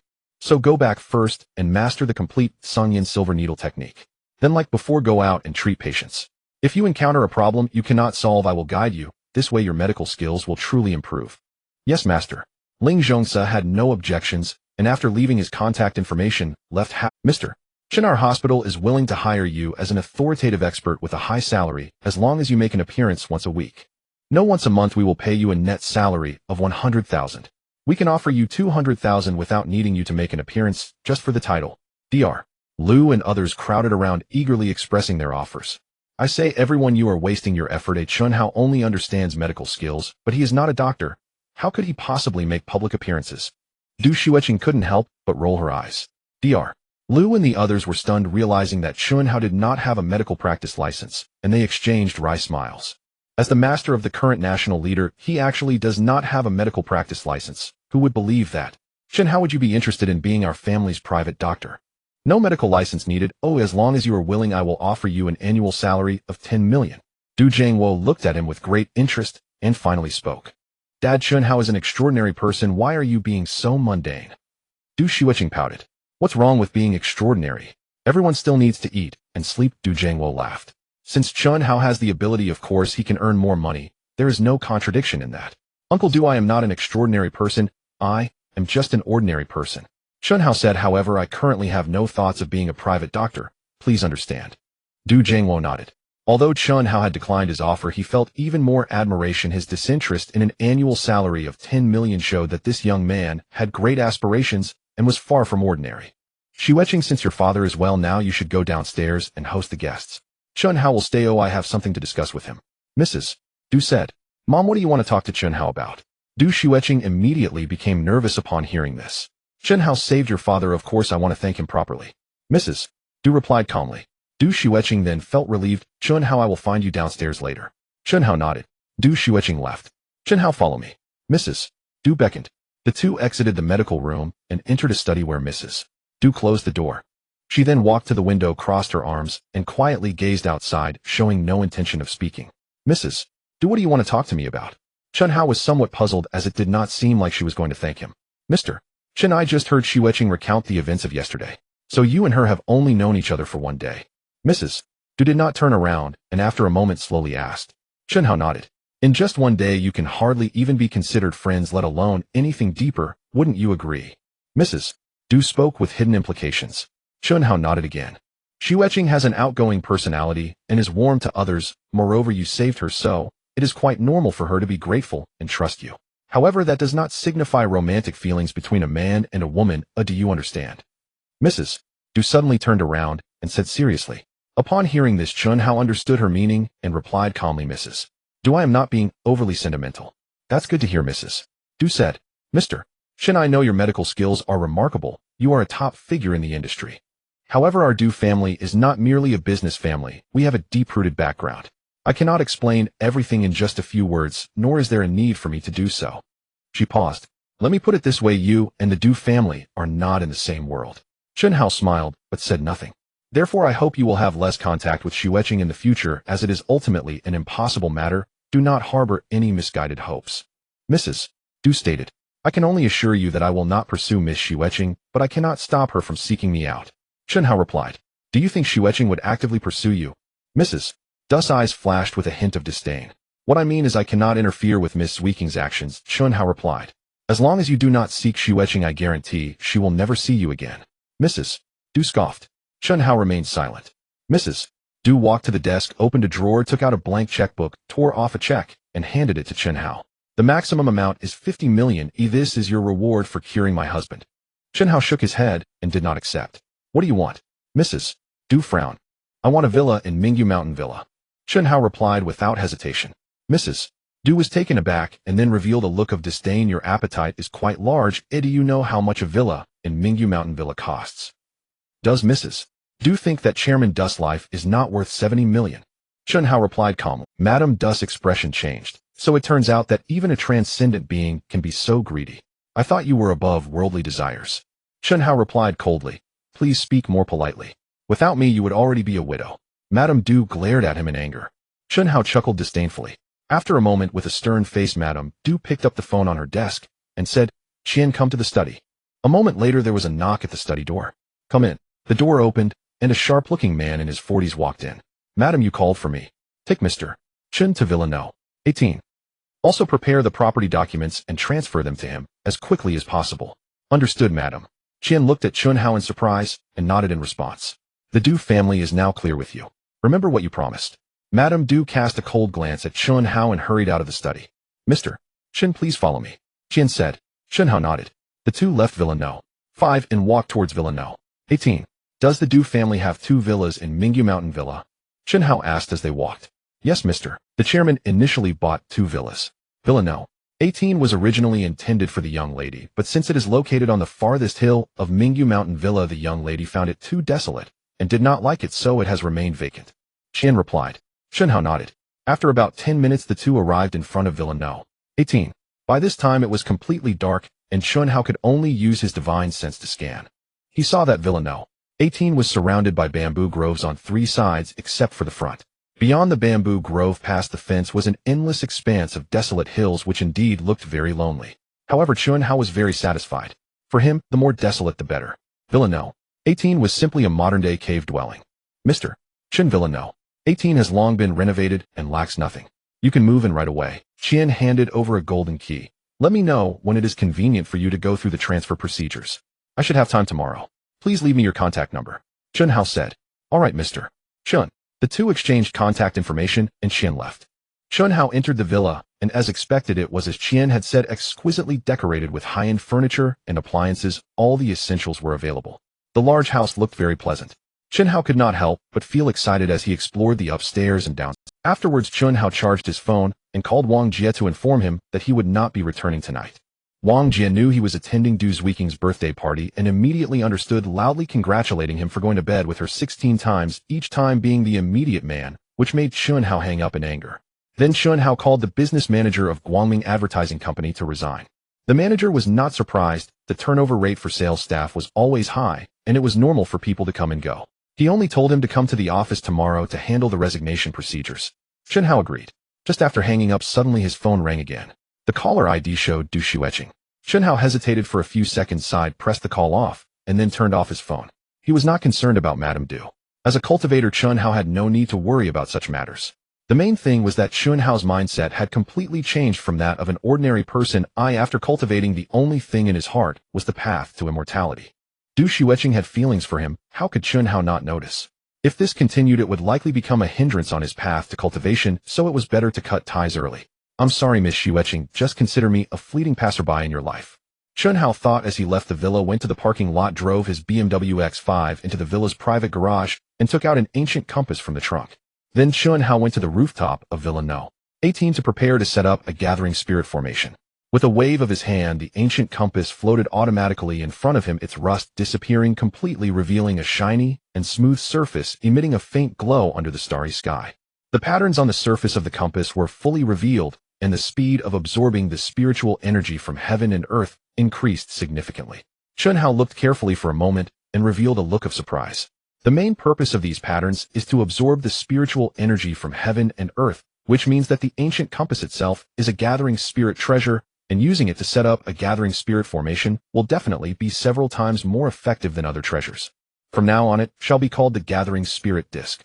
Chunhao thought, channeling his mana, he waved his hand to cast a spiritual decision onto the ancient compass. The ancient compass immediately shone brightly and began to spin rapidly, shooting out straight beams of light, weaving mysterious and complex patterns within a range of dozens of meters. Chunhao continued to cast the spiritual decision. As the patterns gradually took shape, the spiritual energy from heaven and earth seemed to be drawn in by an invisible black hole, quickly gathering towards Villa No. 18. Half an hour later, Chunhao stopped casting decisions and let out a sigh of relief. The gathering spirit formation was complete. Chunhao sensed the richness of the spiritual energy from heaven and earth and nodded in satisfaction. Although it could not compare to antiques, it had far surpassed the scattered spiritual energy from heaven and earth. Moreover, this was just the beginning. As the gathering spirit formation continued to operate, the spiritual energy from heaven and earth would accumulate more and more, and it would eventually reach the same level as antiques, or even surpass them. Next, Chen Hao cast a spell to hide the gathering spirit formation to avoid drawing suspicion from others. After returning to the villa, Chen Hao did not immediately begin to cultivate. Instead, he went to the bathroom planning to take a hot bath. He wasn't dirty, but after a busy day, he naturally wanted to enjoy himself. Half an hour later, a graceful figure dragging a huge suitcase arrived in front of Villa No. 18. It was Du Xueqing. Why do you restrict my freedom to socialize? Du Xueqing, her face streaked with tears, muttered angrily as she took out a key and opened the villa's front door. After Chen Hao hung up her call, Du Xueqing turned off her phone and immediately went upstairs to look for him. She happened to bump into Madame Du, who inquired about what happened. Madame Du naturally sternly warned her against seeing Chen Hao again. Thus, the mother and daughter had a big argument and departed on bad terms. Out of spite, Du Xueqing decided to pack her things and head straight to her Villa No. 18. Although she had not lived there before, she had left a key behind, and since so much time had passed, Qian had also forgotten about it. Moi. Upon entering the villa, Du Xueqing suddenly sniffed the air and felt that something was amiss. Villa No. 18 had been vacant for a long time, and even if it was cleaned regularly, it should still have stale air due to poor ventilation. Why does it smell so fresh? It's even more refreshing than the fragrance of flowers. Taking a deep breath, she felt invigorated and full of energy. I wonder what Qian used to purify the air. Du Xueqing thought curiously as she set down her luggage, looked around, and went upstairs. The two of them happened to cross paths, both taken aback. What the heck? Chen Hao shouted, rushing into the bathroom and slamming the door shut with a bang. Ha ha. Du Xueqing was momentarily stunned, unable to hold back her laughter. The gloom that had enveloped her heart was suddenly swept away. Chen Hao, I'm so sorry. I didn't mean to peep at you. Please don't let this give you psychological trauma. She knocked on the door a few times, chuckling. There was no response from inside. After a moment, the bathroom door reopened, and Chen Hao emerged fully dressed. Miss Xueqing, how did you end up here? Chen Hao asked seriously, as if the earlier incident had never happened. Ha ha. Du Xueqing saw him putting on a show and couldn't help but burst out laughing again, recalling the earlier scene. What are you laughing at? What's so funny? Chen Hao's face darkened. Chen Hao, the way you embarrassed yourself just now was adorable. You aren't a virgin, are you? Du Xueqing teased. Chen Hao was speechless. Ha ha ha. Chen Hao, in my eyes. Ha ha ha. You finally don't seem so much like a master anymore. Du Xueqing laughed until her stomach hurt. I never claimed to be a master, okay? Chen Hao couldn't help but roll his eyes. That's right, this is how a young person should be. Stop being so profound and mysterious like an old man. Du Xueqing finally stopped laughing and stepped forward to fix his collar, which was not properly arranged. Chen Hao stood facing her, catching a whiff of her subtle body fragrance, and the occasional touches made his face turn unnaturally red. By the way, Chen Hao, why are you here? Du Xueqing glanced at his face, unable to suppress her laughter, and asked. My mother gifted me Villa No. 18 as a reward for curing your father. Chen Hao replied. Upon hearing this, Du Xueqing's expression instantly turned cold. Did my mother set a condition requiring you to ignore me? She is considering your best interests. Chen Hao remained silent for a moment before speaking. What does that mean, considering my best interests? Du Xueqing said angrily. She just wants me to enter a beneficial marriage so that one day it will help the Du family return to Yanjing. I'm just a pawn. Return to Yanjing. Chen Hao's heart stirred as he recalled what Madame Du had mentioned about the deep background of the Du family. It seemed there was truth to her words. Let's not talk about that. Anyway, I haven't agreed to her not to associate with you. If she pressures me, you'll just run away from home. Du Xueqing huffed. She looked at Chen Hao warily. You must not ignore me either. Continuing to be at odds with your mother isn't a solution, Chen Hao advised. You should find an opportunity to talk with her. Or what conflicts could there be between mother and daughter? We cannot talk. Absolutely not. Du Xueqing declared firmly. My mother is a strong woman who gets her way. If I go to her first, it means I've backed down and I can't defy her anymore. For my freedom and happiness, I must fight to the end. As she spoke, she revealed a pitiful expression. Chen Hao, I know Villa No. 18 belongs to you now, but I've become homeless. My mother has not only stopped my job to force me to yield, but she has also cut off my financial resources. I have neither work nor money now. If you ignore me too, I'll starve to death outside. Can you bear to throw the beautiful, kind, and lovely me out on the street? Since you put it that way, how could I bear to? Chen Hao forced a smile. Hee, I knew you would keep me. Du Xueqing immediately broke into a smile. Miss Xueqing, do you really trust me that much? Chen Hao asked, somewhat puzzled. Logically, we have only known each other for a day. Even if I saved you, it shouldn't be to this extent. I saw your pure body. Of course, I must take responsibility for you, Du Xueqing said. Chen Hao almost choked. Could you be a bit more serious? I don't even know how to express it. You have a very pure and special aura that makes people want to get close to you. Du Xueqing thought for a moment and said earnestly, Moreover, you are unlike other men who see me and instantly want to pursue or please me, their minds filled with desires and possessiveness, which is disgusting to me. Being with you feels very pure and comforting. I like this feeling. Chunhao was taken aback. The pure and special aura Du Shueqing mentioned was clearly the energy he possessed as a cultivator. But the problem is Chunhao usually hides his aura. Not to mention ordinary people, even another cultivator, might not notice it. How did Du Shueqing sense it? Could it be? Suddenly Chunhao thought of a possibility, his heart shaking. What's wrong? Du Shueqing, seeing him silent and his expression changing, asked in surprise. Regardless of whether it was true or not, it was impossible to ascertain now, and he could only wait until after Foundation establishment to find out. Chunhao thought to himself, regaining his composure. I was thinking with Villeneuve 18 and Villeneuve 5 being so close, what will happen if your mother finds out you're staying here? He said, trying to cover up. If she finds out, so what? The rice is already cooked, what can she do? Du Shueqing replied nonchalantly. Chunhao was almost choked again. Miss Shueqing, please don't speak carelessly. What do you mean carelessly? I've seen your body already, Du Shueqing said with a grin. Chunhao was speechless. Could this truly be the real personality of this girl? Oh, go get your luggage. You can choose a bedroom for yourself, he said as he hurried downstairs. He originally thought he wouldn't see Du Shueqing again, but unexpectedly in the blink of an eye they ended up living together. Life is truly full of drama. I want to stay opposite you, otherwise with such a big house I will be scared, Du Shueqing called out, while holding onto the handrail. After Chunhao brought up the luggage and settled Du Shueqing, he checked the time. It was already 10:30 at night. It's so late, Miss Shueqing, you should get some rest, Chunhao suggested. Call me Shueqing from now on. Good night, Chunhao. Good night, Shueqing. The two exchanged smiles and pushed open their respective bedroom doors. It seems that from now on he would have to cultivate more discreetly. Chunhao sat on the bed pondering and closed his eyes to begin cultivating. There was silence throughout the night. In the morning, Chunhao opened his eyes and deeply exhaled a cloud of white qi, which dissipated slowly until it reached over 10 meters away. This was a sign of his cultivation progress. Chunhao's face lit up with joy. With the gathering spirit formation, his cultivation speed was at least 10 times faster than the previous night. Awesome. Suddenly Chunhao caught a whiff of a burnt smell. He quickly expanded his divine sense to look downstairs and was instantly both amused and exasperated. Du Shueqing was in the kitchen, flustered and overwhelmed. In the rice cooker, the porridge had already burnt, emitting wisps of green smoke. In the frying pan, the eggs had turned into black fragments, giving off a burnt smell. Chunhao shook his head with amusement and walked out of the bedroom to the kitchen. I originally wanted to quietly prepare breakfast for you as a surprise, but it all went wrong. Du Shueqing, seeing him, felt completely embarrassed. She was used to a life of luxury, always eating ready-made meals, and thought cooking was simple, only to be dumbfounded when she tried it herself. Let me handle it, you just wait to eat, Chunhao said with a smile, pulling her over and sitting her down at the dining chair. Du Shueqing felt warmth in her heart at his caring gesture. Chunhao discarded the ruined food, opened the refrigerator, took out the ingredients, and reignited the stove. When he rented his own place, he often cooked to save money, gradually honing his culinary skills. In less than 15 minutes, fragrant minced meat, porridge, golden sweet and sour fried eggs, and an array of visually appealing side dishes were served on the dining table. It's so delicious, Chunhao, how did you make this? Du Shueqing couldn't help but show her surprise. She had eaten countless delicacies before, and even the usual breakfast at home was more abundant than this. But this seemingly simple breakfast was far more delicious than anything she had ever tasted. Especially the refreshing and pure aroma that filled her taste buds was simply a delight. Then eat more, finish it all, don't leave any behind. Chunhao chuckled, sitting across from her and serving himself a bowl of porridge.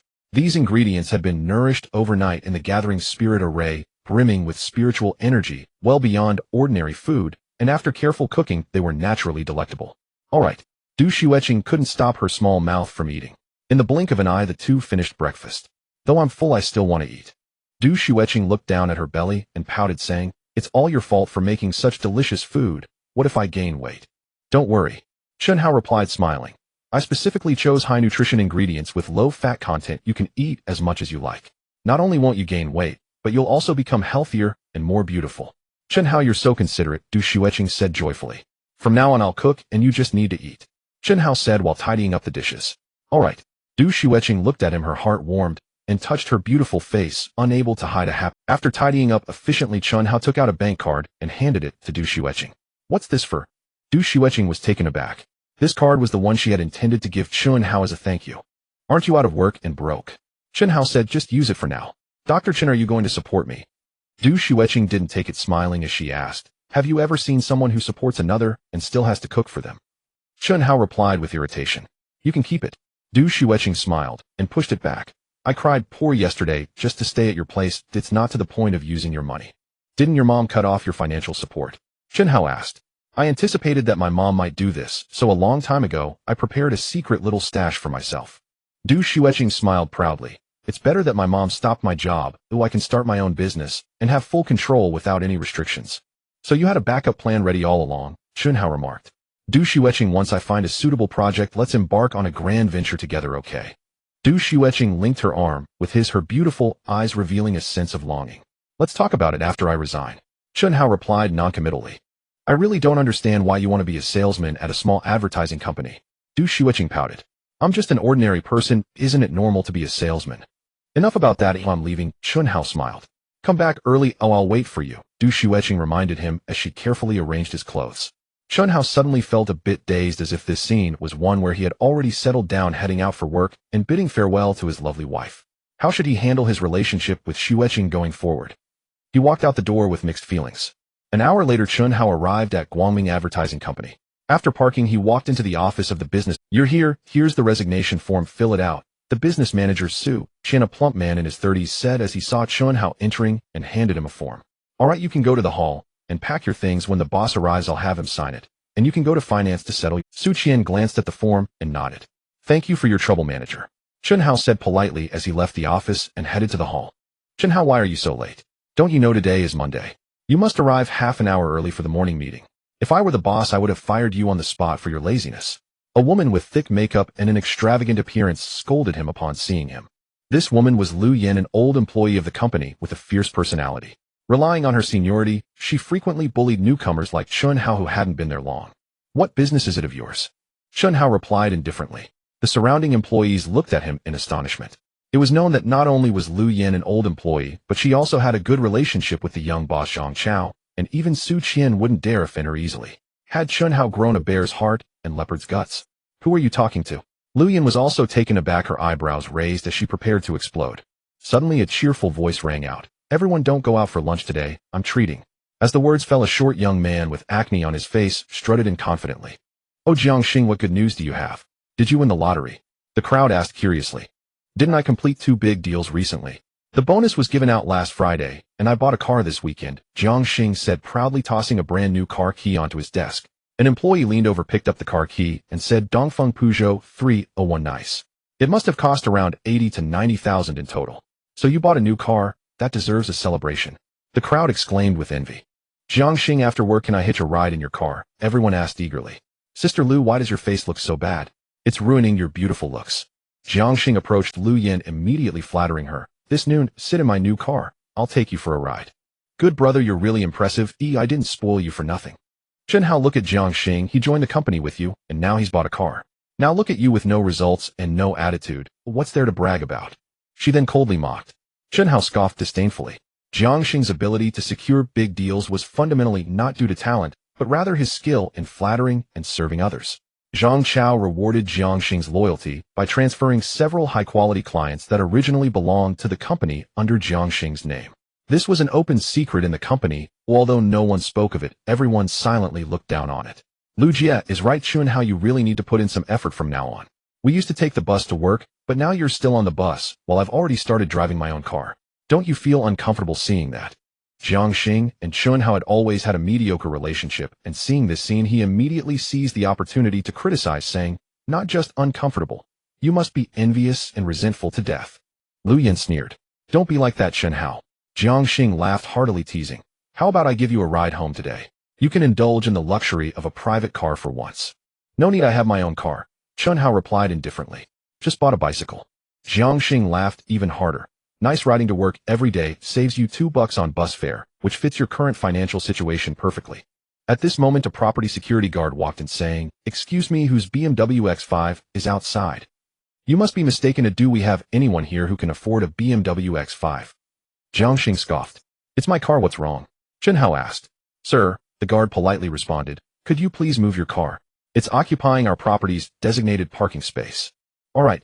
Chun Hao took out his car keys from his pocket and walked out. The hall fell into silence, and everyone exchanged looks. Did I hear it wrong? Is the BMW X5 really Chun Hao's? One employee murmured. Chunhao just went out, it can't be a mistake, can it? The BMW X5 is a luxury car worth around 8 to 900,000, at least 10 times that of a Dongfeng Peugeot 301. Another employee exclaimed, his expression exaggerated. Upon hearing this, everyone looked with subtle expressions towards Jiang Xing and Lu Yan. Just moments ago they had been disparaging Chunhao, but now they were being slapped in the face. Truly, Jiang Xing and Lu Yan's faces turned extremely ugly. They never expected that in just one weekend Chunhao would acquire a BMW. Who knows if Chunhao is just bragging? He'll go out and see if it's true, Jiang Xing muttered angrily as he, curious, everyone followed him outside. As they reached the entrance they saw Chunhao getting into the car and starting the ignition. The brand new BMW emblem shone brightly in the sunlight, dazzling everyone. Jiang Xing stood frozen, unable to move his eyes. Why are you all out here? Chunhao asked in surprise as he finished moving the car and saw everyone standing at the door. Chunhao, when did you buy a BMW? One employee asked, his tone even carrying a hint of respect. Just this weekend, I made a little money and got a car for convenience. Buying a BMW X5 is just a little money. You must have at least a few million, the employee exclaimed in astonishment. Chunhao smiled and said nothing. His expression confirmed the employee's words in everyone's eyes, mixing envy and shock. Just because you have money doesn't make you great. You're still an employee of the company, but don't you have to follow company rules? Lu Yan said with jealousy. I resigned yesterday, today I'm here to handle the departure process, Chunhao replied calmly. No need to report to you, right? Lu Yan's face stiffened, rendered speechless by the retort. Everyone suddenly understood why Chunhao was so assertive. It turned out he had the confidence. Chunhao, congratulations on your windfall. We must keep in touch. Yeah, now you're a rich guy, don't forget about us. Immediately, everyone enthusiastically surrounded Chunhao like stars surrounding the moon, leaving Jiang Xing and Lu Yan completely sidelined. It's just a little money, what's so impressive? Lu Jia, let's go, Jiang Xing said angrily as he pulled Lu Yan and turned to leave. Everyone should head back. It won't look good if the manager sees us here, Chunhao said, exchanging a few words with everyone. They returned to the hall. A few minutes later, a white Audi A4 drove up and stopped in front of the entrance. Zhang Chao then angrily got out of the car and strode into Su Qian's office. President Zhang. Su Qian quickly stood up from his chair, surprised. Zhang Chao had never come to the company. Has Chunhao arrived? I want to publicly fire him and make him leave, Zhang Chao said through gritted teeth. Last night, after being kicked out by Du Xueqing, he returned dejectedly, only to be ridiculed by his friends. Even the heavily made-up woman thought he was too embarrassing, leading to a big fight and their immediate breakup. The more Zhang Chao thought about it, the angrier he became, blaming everything on Chunhao. After drinking heavily all night, he couldn't wait to rush to the company on Monday morning to seek revenge. Su Qian was taken aback, then awkwardly replied, President Zhang, Chunhao did come, but he has already resigned. What? Zhang Chaos' face changed. He never expected Chunhao to act first. How could he take revenge now? President Zhang, what did Chunhao do to make you so angry? Su Qian asked. Don't ask, I just need to vent this anger, Zhang Chao said bitterly. It's simple to vent your anger, just spend some money to find a few people to beat him up, right? Su Qian laughed. That won't satisfy me, I want to completely ruin Chunhao's life, Zhang Chao said with resentment. Su Qian didn't respond, thinking to himself that Zhang Chao was being too ruthless. Chunhao was just a small employee, did it really require such treatment? Su Qian, think of a way to make Chunhao's life miserable, Zhang Chao insisted. President Zhang, what can I do? Su Qian replied awkwardly. I'm just a business manager. When Chunhao was employed I could manage things, but now that he has resigned I have no control over him. Su Qian, stop being slippery. I know you're clever, Zhang Chao huffed. As long as you handle this matter well for me, I'll tell my dad to promote you to deputy general manager. Su Qian was stunned, immediately showing an expression of interest. And once this matter is settled, you'll be my person. From now on, follow me, and you won't lack benefits. Zhang Chao continued, thank you for your trust, President Zhang. Su Qian was both surprised and delighted, his eyes rolling as he said, with your connections it shouldn't be hard to deal with an employee. Do you have an idea? Zhang Chao asked. Just the two of us isn't enough, we need other people to cooperate. Su Qian walked over to Zhang Chao, whispering his plan. Alright, let's do it this way. I must make Chunhao pay the price. Zhang Chao nodded repeatedly after hearing it, his eyes gleaming with excitement and malice. In the hall, Chunhao's expression was as cold as ice. He had already detected Zhang Chaos' arrival with his divine sense, clearly hearing the conversation and conspiracy between him and Su Qian. Unexpectedly, this incompetent fool, after last night's lesson, still did not know how to back down, or if he did not step on him, it would be a disservice to himself. At this moment, Su Qian entered the hall, handing a resignation form to Chunhao, his face beaming with a smile. General Manager Zhang has already signed it for you. You can go to the finance department for your salary settlement, but don't leave after that. Let's have lunch together, it'll send you off. The employees looked on with envy. In the past, when salespeople resigned, they would complete their procedures and leave directly with no farewell. It seems the manager also knows that Chun Hao is about to soar to great heights, wanting to build a good relationship. Chun Hao sneered. He naturally understood Su Qian's true intentions. It's not necessary, manager. He'll leave right after I'm done. He pretended to decline. No, you've been with me for such a long time. Now that you're leaving, how can we not have a meal? You must stay, Su Qian said in an undeniable tone. Then thank you, manager. Chun Hao went along with it. No need to be polite. Su Qian smiled and waved to Lu Yen. Come here for a moment. Lu Yen followed Su Qian out. Chun Hao scanned with his divine sense and saw Su Qian bring Lu Yen into Zhang Chaos' office, closing the door behind them and whispering. Chun Hao continued to check while heading to the finance department. In less than 2 minutes, he settled his salary and returned to the hall. After a while, Lu Yen came back, her previously sour expression now calm. She sat down, glancing at Chun Hao with a faint cold smile.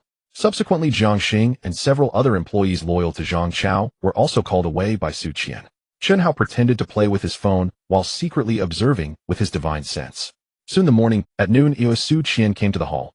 Chun Hao, I've booked a room at Qinglong Hotel. In addition to the two of us, there are a few colleagues joining us. I heard you drove here, so let's go together. All right, I'll head to the car first. Chun Hao nodded and walked out of the company, getting into the BMW X5, truly striking it rich. Oh, very well, this time I'll let you bleed profusely. Su Qian glanced through the glass window, a deep jealousy flashing in his eyes. He had already heard from Jiang Xing and others about Chun Hao's fortune and his purchase of a BMW, feeling shocked and quite unbalanced. As a sales manager, after years of hard work, he earned just over 10,000 a month driving a Haval H2 that cost less than 100,000. Yet Chun Hao, an ordinary salesperson, surpassed his years of effort purely due to a stroke of luck. Originally, Su Qian felt some sympathy for Chun Hao, thinking such revenge was excessive, but now he felt it was only right. He then signaled Jiang Xing, Lu Yen, and others with his eyes. The few of them left discreetly. Su Qian got into his own car and drove away after starting the engine. Chun Hao followed. Jiang Xing in his new car also took Lu Yen and the others along. It was not until the three cars disappeared that Zhang Chao, holding a cigarette, appeared at the company entrance. He sneered as he finished his cigarette, threw the butt on the ground, extinguished it with his foot, and got into his Audi A4, driving off. In less than 10 minutes, the three cars arrived successively at Qinglong Hotel. After parking, everyone entered the hotel and arrived at the reserved room 601. Chun Hao glanced around, a faint cold smile appearing on his face. The entire 6th floor was empty except for room 601. Clearly, this was a deliberate arrangement. Inside the room, a round table had been set up and the dishes and drinks were all prepared. Chun Hao, today you are the main character. Take the main seat, Su Qian gestured. Then I won't be polite, Chun Hao said with a smile as he walked to the main seat and sat down. Su Qian sat to his left and the others all took their seats. Unknowingly, or perhaps deliberately, Lu Yen also sat down next to Chun Hao on his right.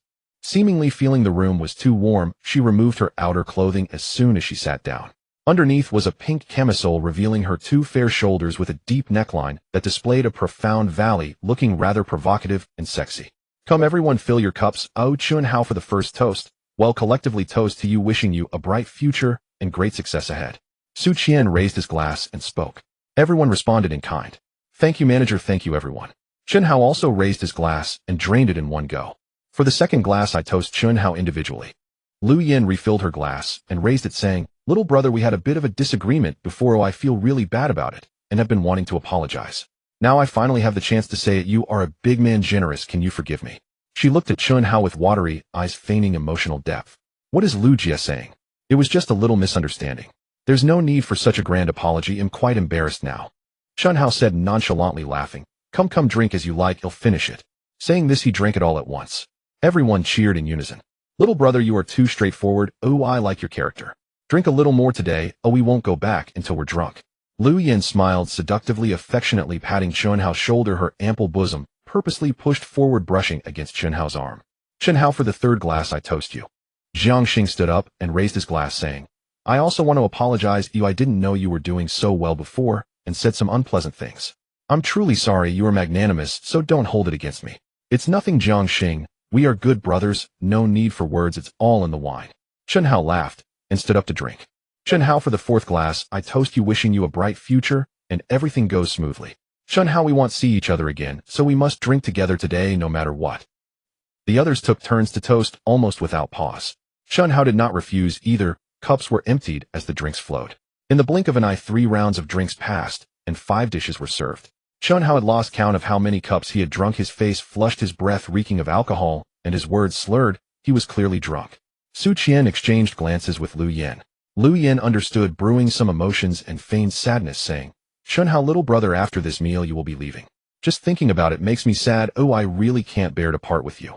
When she spoke, Su Qian and the others took the opportunity to leave for the restroom one after another. It's okay, Lu Jia. We have phones, we can keep in touch. Chun Hao seemed oblivious, saying with glazed eyes. But we can't meet every day. Oh, what if I miss you? What should I do? Lu Yin smiled seductively, leaning her upper body close to Chun Hao, secretly tugging at her camisole. Unlawful. Suddenly her expression changed, and she screamed sharply. Bang! The private room door was pushed open forcefully, and Su Qian and the others rushed in. What happened, Lu Jia? Jiang Xing asked in surprise. He ripped my clothes and tried to assault me. Lu Yin stood up, abruptly stepping back a few paces, her face filled with shame and anger as she adjusted her strap and pointed at Chun Hao. The crowd looked at Chun Hao in shock and anger. Chun Hao, why did you do this? Su Qian questioned sternly, his expression dark. She took them off herself. This is a frame-up.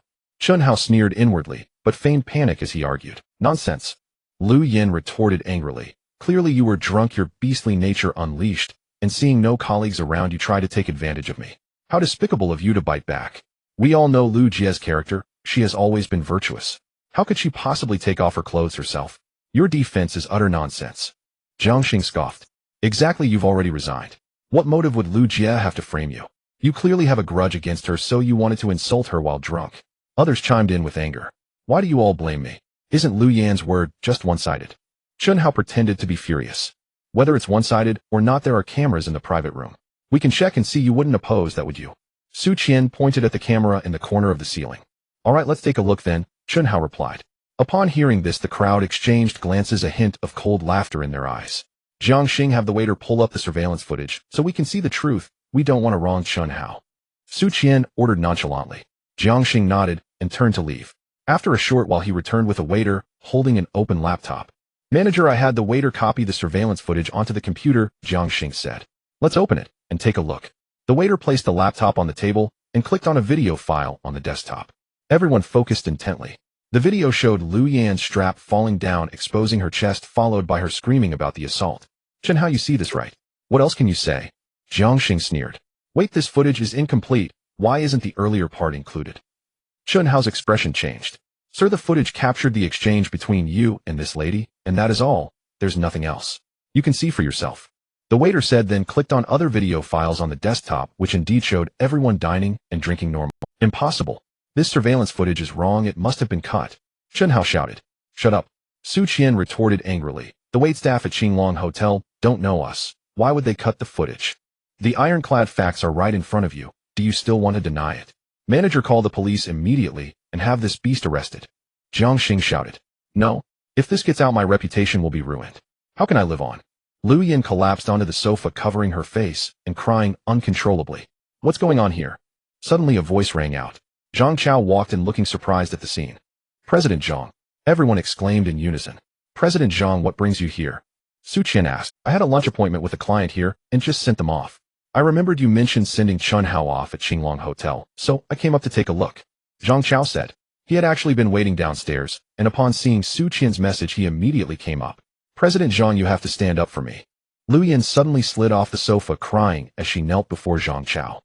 Lu Yin, get up quickly. What on earth is going on? Zhang Chao hastily pulled her up, asking in surprise. President Zhang, we were just trying to send Chun Hao off kind-heartedly, but unexpectedly he intoxicated, openly insulted Lu Yin. We are questioning him now. President Zhang, we've already pulled up the surveillance footage. The evidence is overwhelming. Jiang Xing raised his voice, replaying the video file from the laptop. Zhang Chaos expression darkened. Lu Yin, you sit down and rest well. Don't worry. I will definitely stand up for you today. He pulled Lu Yin back to sit on the sofa. Thank you, President Zhang, Lu Yin sniffled. Zhang Chao glared at Chun Hao fiercely and waved his hand, saying, let's not discuss anything else for now. Su Qian, you and the others should first give this beast a good beating. Once he's down, I'll handle it. Yes, everyone replied in unison. Chun Hao, let's see how I deal with you this time for acting so cocky. Jiang Xing was the first to rush forward, cursing. He had been slapped in the face by Chun Hao in the morning and held a deep resentment, finally able to vent his frustrations, feeling exhilarated. Chun Hao sneered, lifting his foot to kick a chair, which crashed heavily into Jiang Xing's chest. PFF. Jiang Xing instantly spat out a mouthful of blood, collapsing backward without a sound, unconscious. Everyone was taken aback. Before they could react, Chun Hao was already kicking again, sending several chairs flying crashing into Su Qian and others. They all fell to the ground, rolling in pain and screaming. Zhang Chao and Lu Yan were immediately stunned, unable to believe what they were witnessing. Do you still want to hit me? Chun Hao glanced at Zhang Chao indifferently. Zhang Chaos' face turned pale, and he turned to run. Bang! A chair flew over and hit him hard on the back. Zhang Chao screamed in pain, collapsing to the ground. Just as he tried to get up, a foot kicked him over again, brutally stepping on his chest. With a useless piece of trash like you, do you think you can retaliate against me? Yeah. Chun Hao looked down slightly. Chun Hao, you insulted Lu Yan and still dare to act violently. As long as I call the police, you will definitely be sentenced. Just wait. Zhang Chao was pinned beneath him, unable to move, feeling humiliated. Such a clumsy scheme, don't try to scare me with it. Chun Hao mocked with a smile. If it weren't for waiting for you, this idiot, to come help deal with them, I could have exposed them long ago.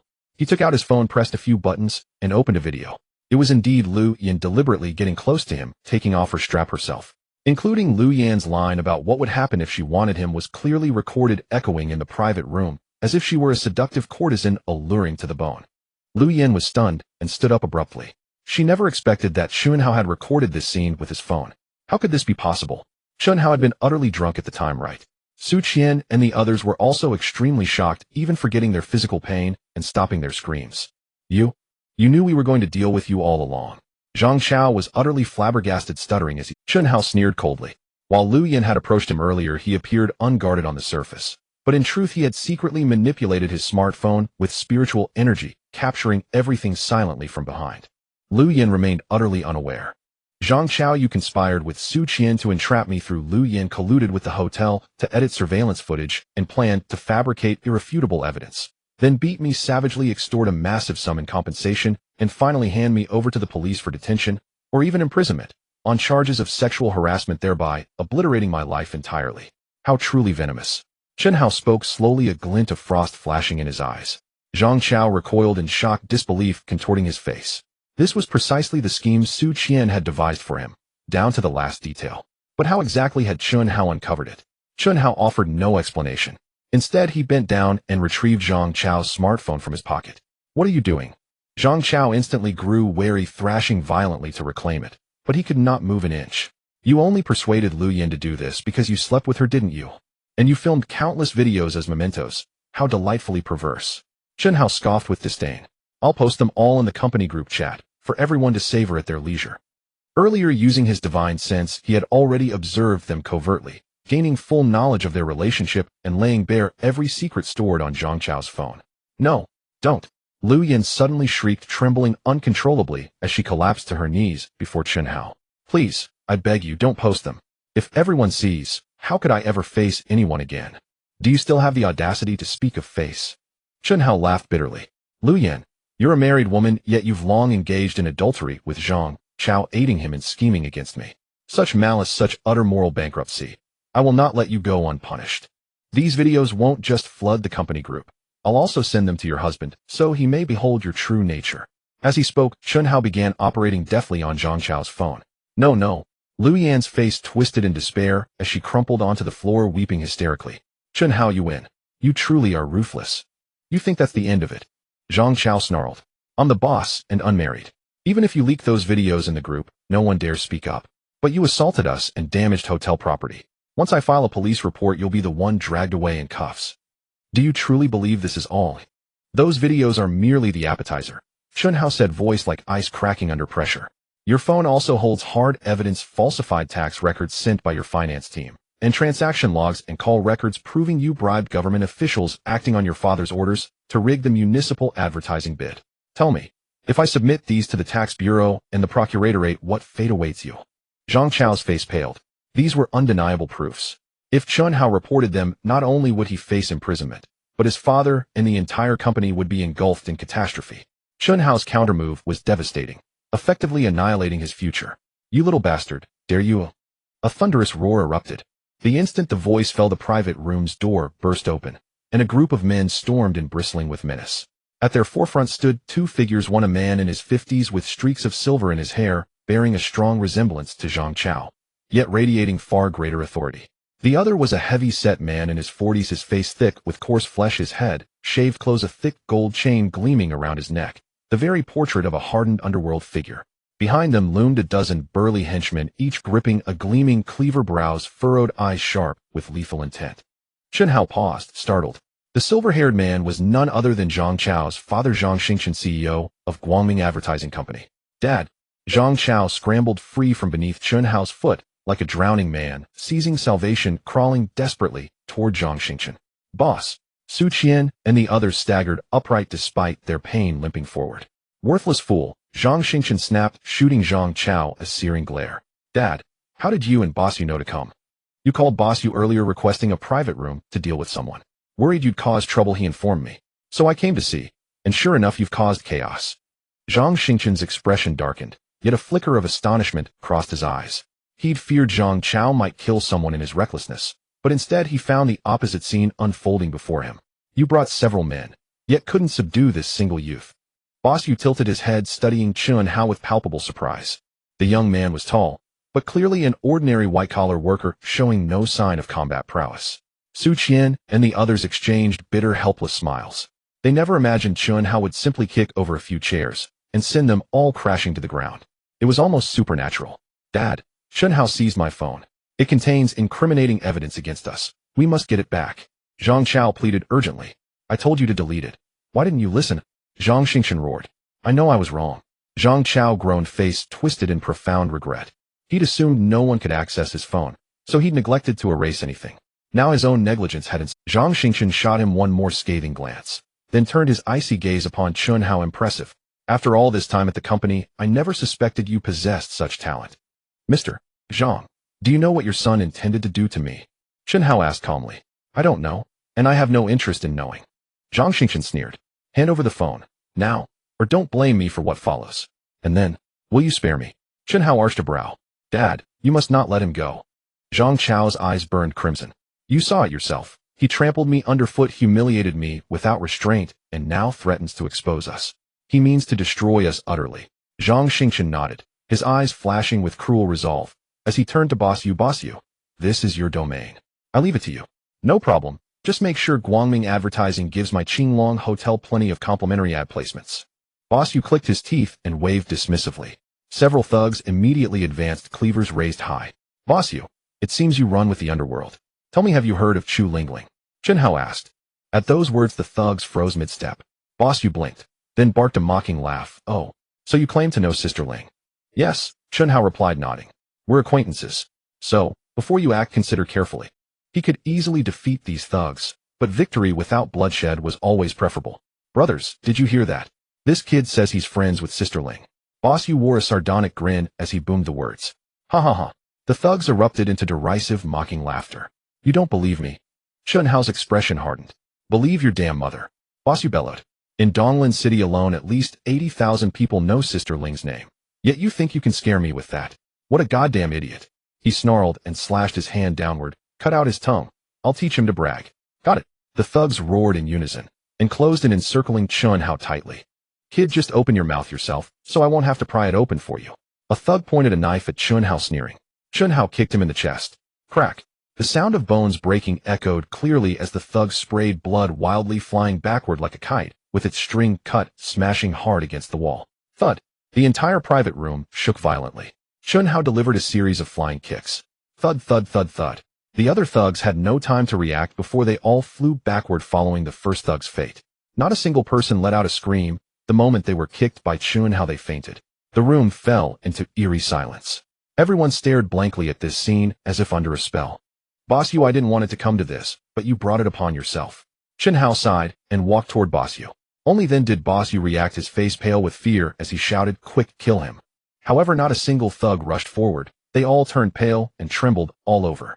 Many couldn't even hold onto their knives, which fell to the ground. Witnessing the earlier scene had already scared them to death. Thud. Chen Hao approached and kicked Boss Yu. In an instant, Boss Yu felt as if his internal organs had been shattered. He spat out a mouthful of blood and involuntarily knelt on the ground. Boss Yu. Chen Hao stepped on the back of his neck and said calmly, they'll say it again, I know Chu Lingling. Do you believe me? Boss Yu was pressed down on the ground, continuously spitting blood, unable to speak. Zhang Xingqian's old face twitched as he quietly retreated, taking out his phone to call the police. Without even looking, Chun Hao lightly stomped with his other foot, causing a sharp knife that had fallen to the ground to suddenly fly up and pierce Zhang Xingqian's palm. Up. Zhang Xingqian let out a wretched scream, and his phone fell to the ground. Dad. Zhang Chao, horrified and frightened, wanted to rush forward to bandage his father, but didn't dare to move. Boss Zhang, it's time to settle our accounts. Chun Hao said coldly. Chun Hao, you are ruthless. Ruthless? Zhang Xingqian's face turned pale as he covered his bleeding hand, enduring the pain, and said, but we have no deep grievances. You don't need to go to such extremes. Just tell me what will make you let us go. No deep grievances. You'd better ask your son why he had to ruin my life over a trivial conflict. Chun Hao sneered. Zhang Xingqian looked at Zhang Chao and gritted his teeth, asking, what exactly did you do? Dad, I was wrong. Zhang Chao cried, bitterly recounting the events. He regretted it, deeply wishing he had never provoked Chun Hao, realizing how powerful he was. Beast, you truly are a disaster for your father. Zhang Xingqian was infuriated to the point of shaking all over. Chun Hao was so closely associated with Du Xueqing, and even Qi Song and others were publicly humiliated, clearly indicating he had some hidden backing. Zhang Chao couldn't even think of this and still dared to seek revenge, showing just how foolish he was. I don't believe it. Suddenly a weak voice spoke up. Chun Hao was taken aback and looked down to see Boss Yu, who had stopped bleeding and stubbornly tried to raise his head. Boss Yu, are you doubting me? Chun Hao said indifferently, not pressing further, and released him. Boss Yu, supported by a few thugs, struggled to stand up and gasped. Chun Hao, you are very capable. I, Yu Jinfeng, admit defeat today. But if you dare to impersonate Ling Jie's friend and tarnish her reputation, even if I can't beat you, I will fight you to the end. He said, wiping the blood from the corner of his mouth, a fierce look in his eyes. You are under Chu Lingling's command. Chun Hao frowned at him, suddenly realizing something. I am just an ordinary captain. How could I have the qualifications to be under Ling Jie?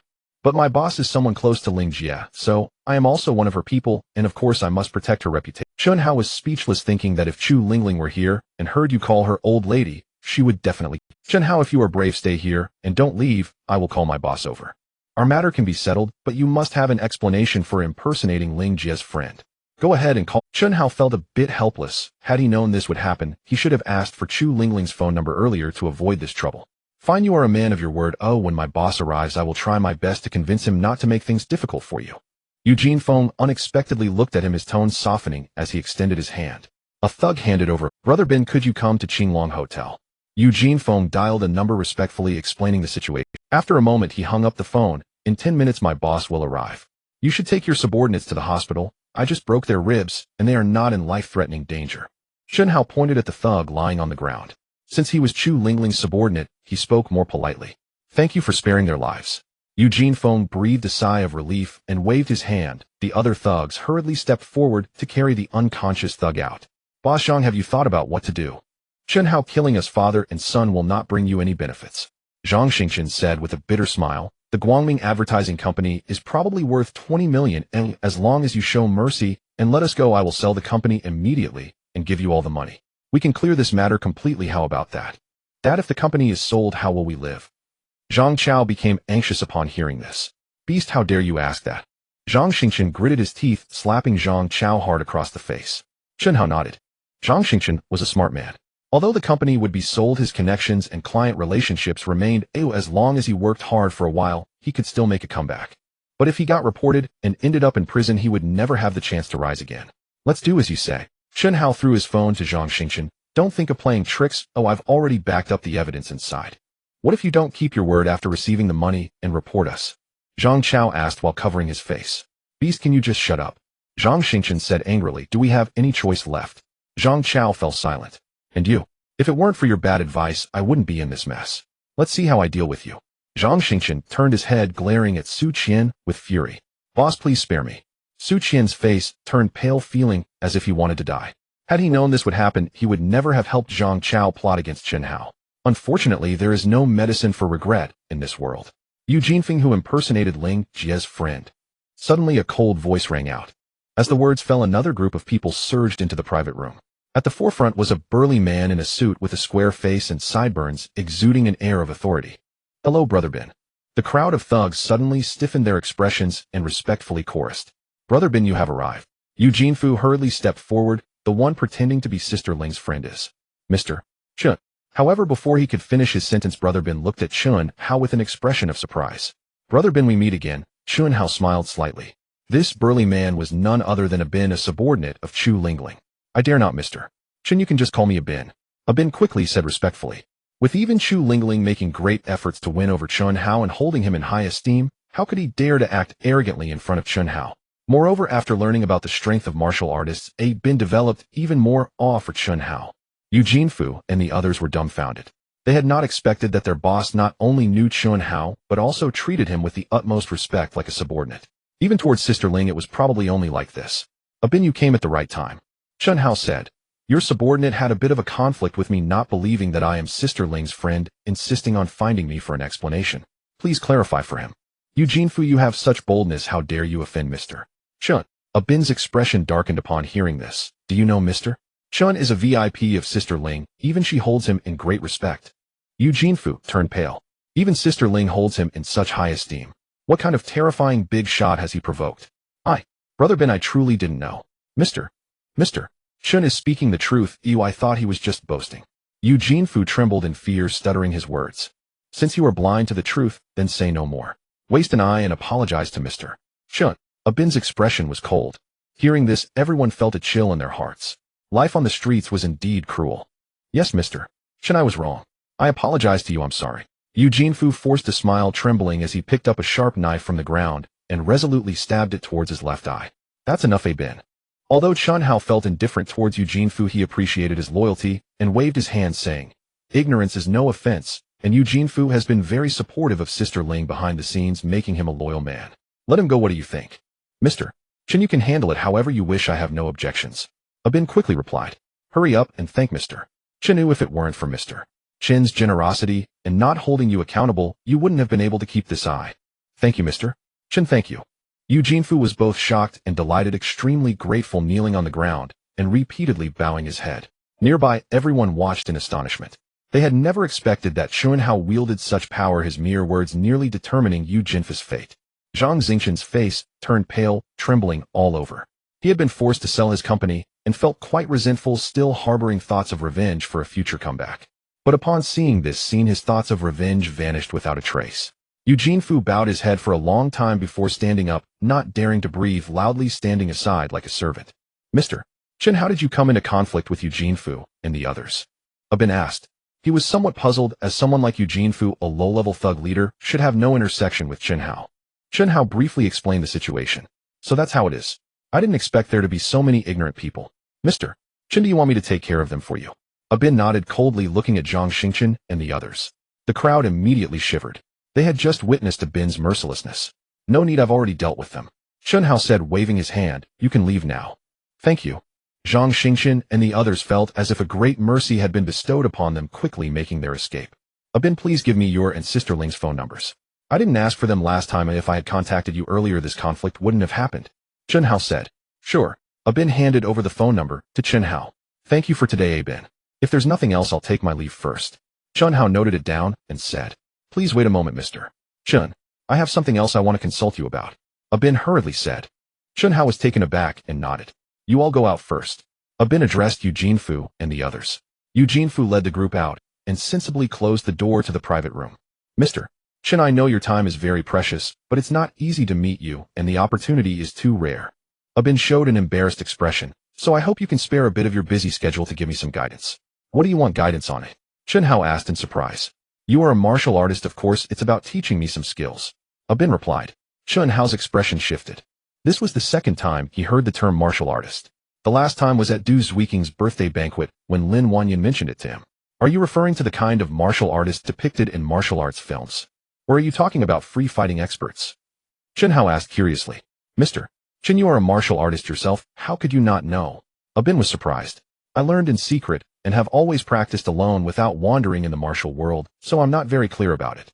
Chunhao casually fabricated an excuse. I see. Abin nodded and said, I also heard from Sister Ling that martial artists indeed refer to those skilled in martial arts, but it is completely different from what is shown in films. Martial artists cultivate real killing techniques, which are far more powerful than free-fighting taekwondo, karate, etc. The two are simply not on the same level. Martial artists are divided into 3 realms based on their level of cultivation: external strength, internal strength, and transformation strength, with each realm further divided into early, middle, and late stages. External strength martial artists train their muscles and bones able to create explosive sounds from thin air after concentrating their power. This is the most basic distinction between martial artists and ordinary practitioners. Internal strength martial artists connect all their meridians, invigorating their organs, far surpassing external strength martial artists belonging to true masters. As for transformation strength martial artists, they are grandmasters. It is said that their strength and will are interconnected, able to kill with the slightest motion, and even capable of using chi to protect their bodies resisting bullets. I'm not sure if that's true. After Abin finished speaking, he scratched his head, clearly feeling it was rather mystical. So that's how it is. Chunhao understood. Clearly, whether it was Chu Lingling or Lin Wanyin, they regarded him as a martial artist. I wonder what realm my initial stage of chi refinement corresponds to among martial artists. Chunhao mused, suddenly feeling a sense of crisis. He originally thought that becoming a cultivator meant there would be no one in this world who could threaten him. Now it seems that may not be the case. He still needs to focus on cultivating as soon as possible. Abin, demonstrate a set of martial forms for me. Chunhao said. Yes, Mr. Chun. Abin calmed his breath and focused his spirit, then began performing the forms within the private room. After observing for a moment, Chunhao instructed Abin to pause and offered precise guidance. With his discerning eye, he effortlessly identified Abin's flaws. His few concise remarks struck straight at the core, illuminating the correct path forward. Abin was overjoyed. Chunhao's brief yet incisive instruction proved immensely beneficial. If he cultivated diligently along this path, even without attaining the rank of a true martial artist, his combat prowess would rise dramatically. He felt profound gratitude toward Chunhao. After departing Qinglong Hotel, Chunhao called Manager Qian and arranged to meet at the real estate exchange. Manager Qian arrived shortly. Within 20 minutes, both men had smoothly completed the property transfer procedures. Villano, 18, now officially belonged to Chunhao. Almost immediately, Chunhao's phone buzzed with a bank notification. An extraordinary transfer of 22 million yuan had just landed in his salary account. Funds have been transferred. Please show mercy. A second message followed, signed by Zhang Xingchen. Chunhao was genuinely surprised. He hadn't expected Zhang Xingchen to sell the company so swiftly. What he didn't know was that Guangming Advertising Company's financial records were deeply compromised. Even without whistleblowing, an audit was inevitable. Zhang Xingchen had long sought an exit to rebuild elsewhere. This crisis merely provided the perfect opportunity to divest. Chunhao began drafting a reply assuring Zhang Xingchen he would pursue no further action, but paused, then deleted it. Given the temperament of Zhang Chao and his father, removing all leverage might embolden them to scheme anew. Though Chunhao feared no threat, unnecessary complications were best avoided. With such a binding advantage secured, his adversaries would forever dare not retaliate. Then Chunhao drove toward Wang Jie's residence. His new home acquired, it was time to reclaim his belongings. Soon Chunhao arrived at the high-rise where Wang Jie lived. As he stepped off the elevator, he froze in astonishment. Wang Jie's front door stood wide open, and a group of thugs, sneering, sinister, brandishing clubs and knives, blocked the threshold. Mr. Wang, it's been over a month. Aren't you overdue on that materials fee? Those steel beams you hauled from my shop. Not a single coin paid. I've brought the promissory note. 800,000 yuan total.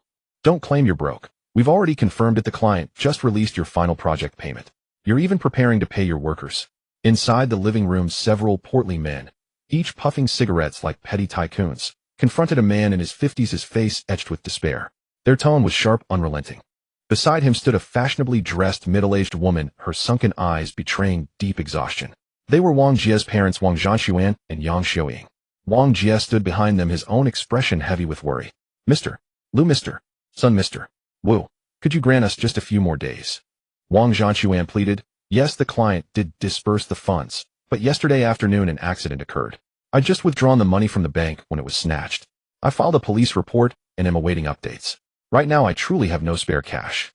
Indeed, esteemed gentlemen, we never anticipated such misfortune. Please show understanding. Once the police solve the case and recover the funds, we'll wire every cent to you without delay. Yang Xiuying joined the appeal. Your misfortune bears no relation to us, sneered Mr. Lu.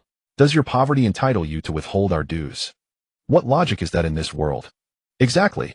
Who knows if the accident even happened, added Mr. Sun, his voice dripping with suspicion. Perhaps you've simply concocted this excuse to evade repayment. Wang Zhanshuan. You see, we've come prepared with men. We won't leave empty-handed. Mr. Wu's expression twisted into something vicious. If you refuse to pay today, don't blame us for what follows. Pay up. The thugs roared in unison, a chilling, thunderous demand. Even if you kill me, I cannot produce that sum. Wang Zhanshuan's voice cracked with desperation. We've collaborated many times before. Have I ever defaulted? Why press us so mercilessly? Shut your damn mouth. Mister. Wu spat out his cigarette with contempt. No money. Then pay with your life. He gestured sharply and barked, attack. Beat them to death. If you lay one finger on my parents, I'll kill you all.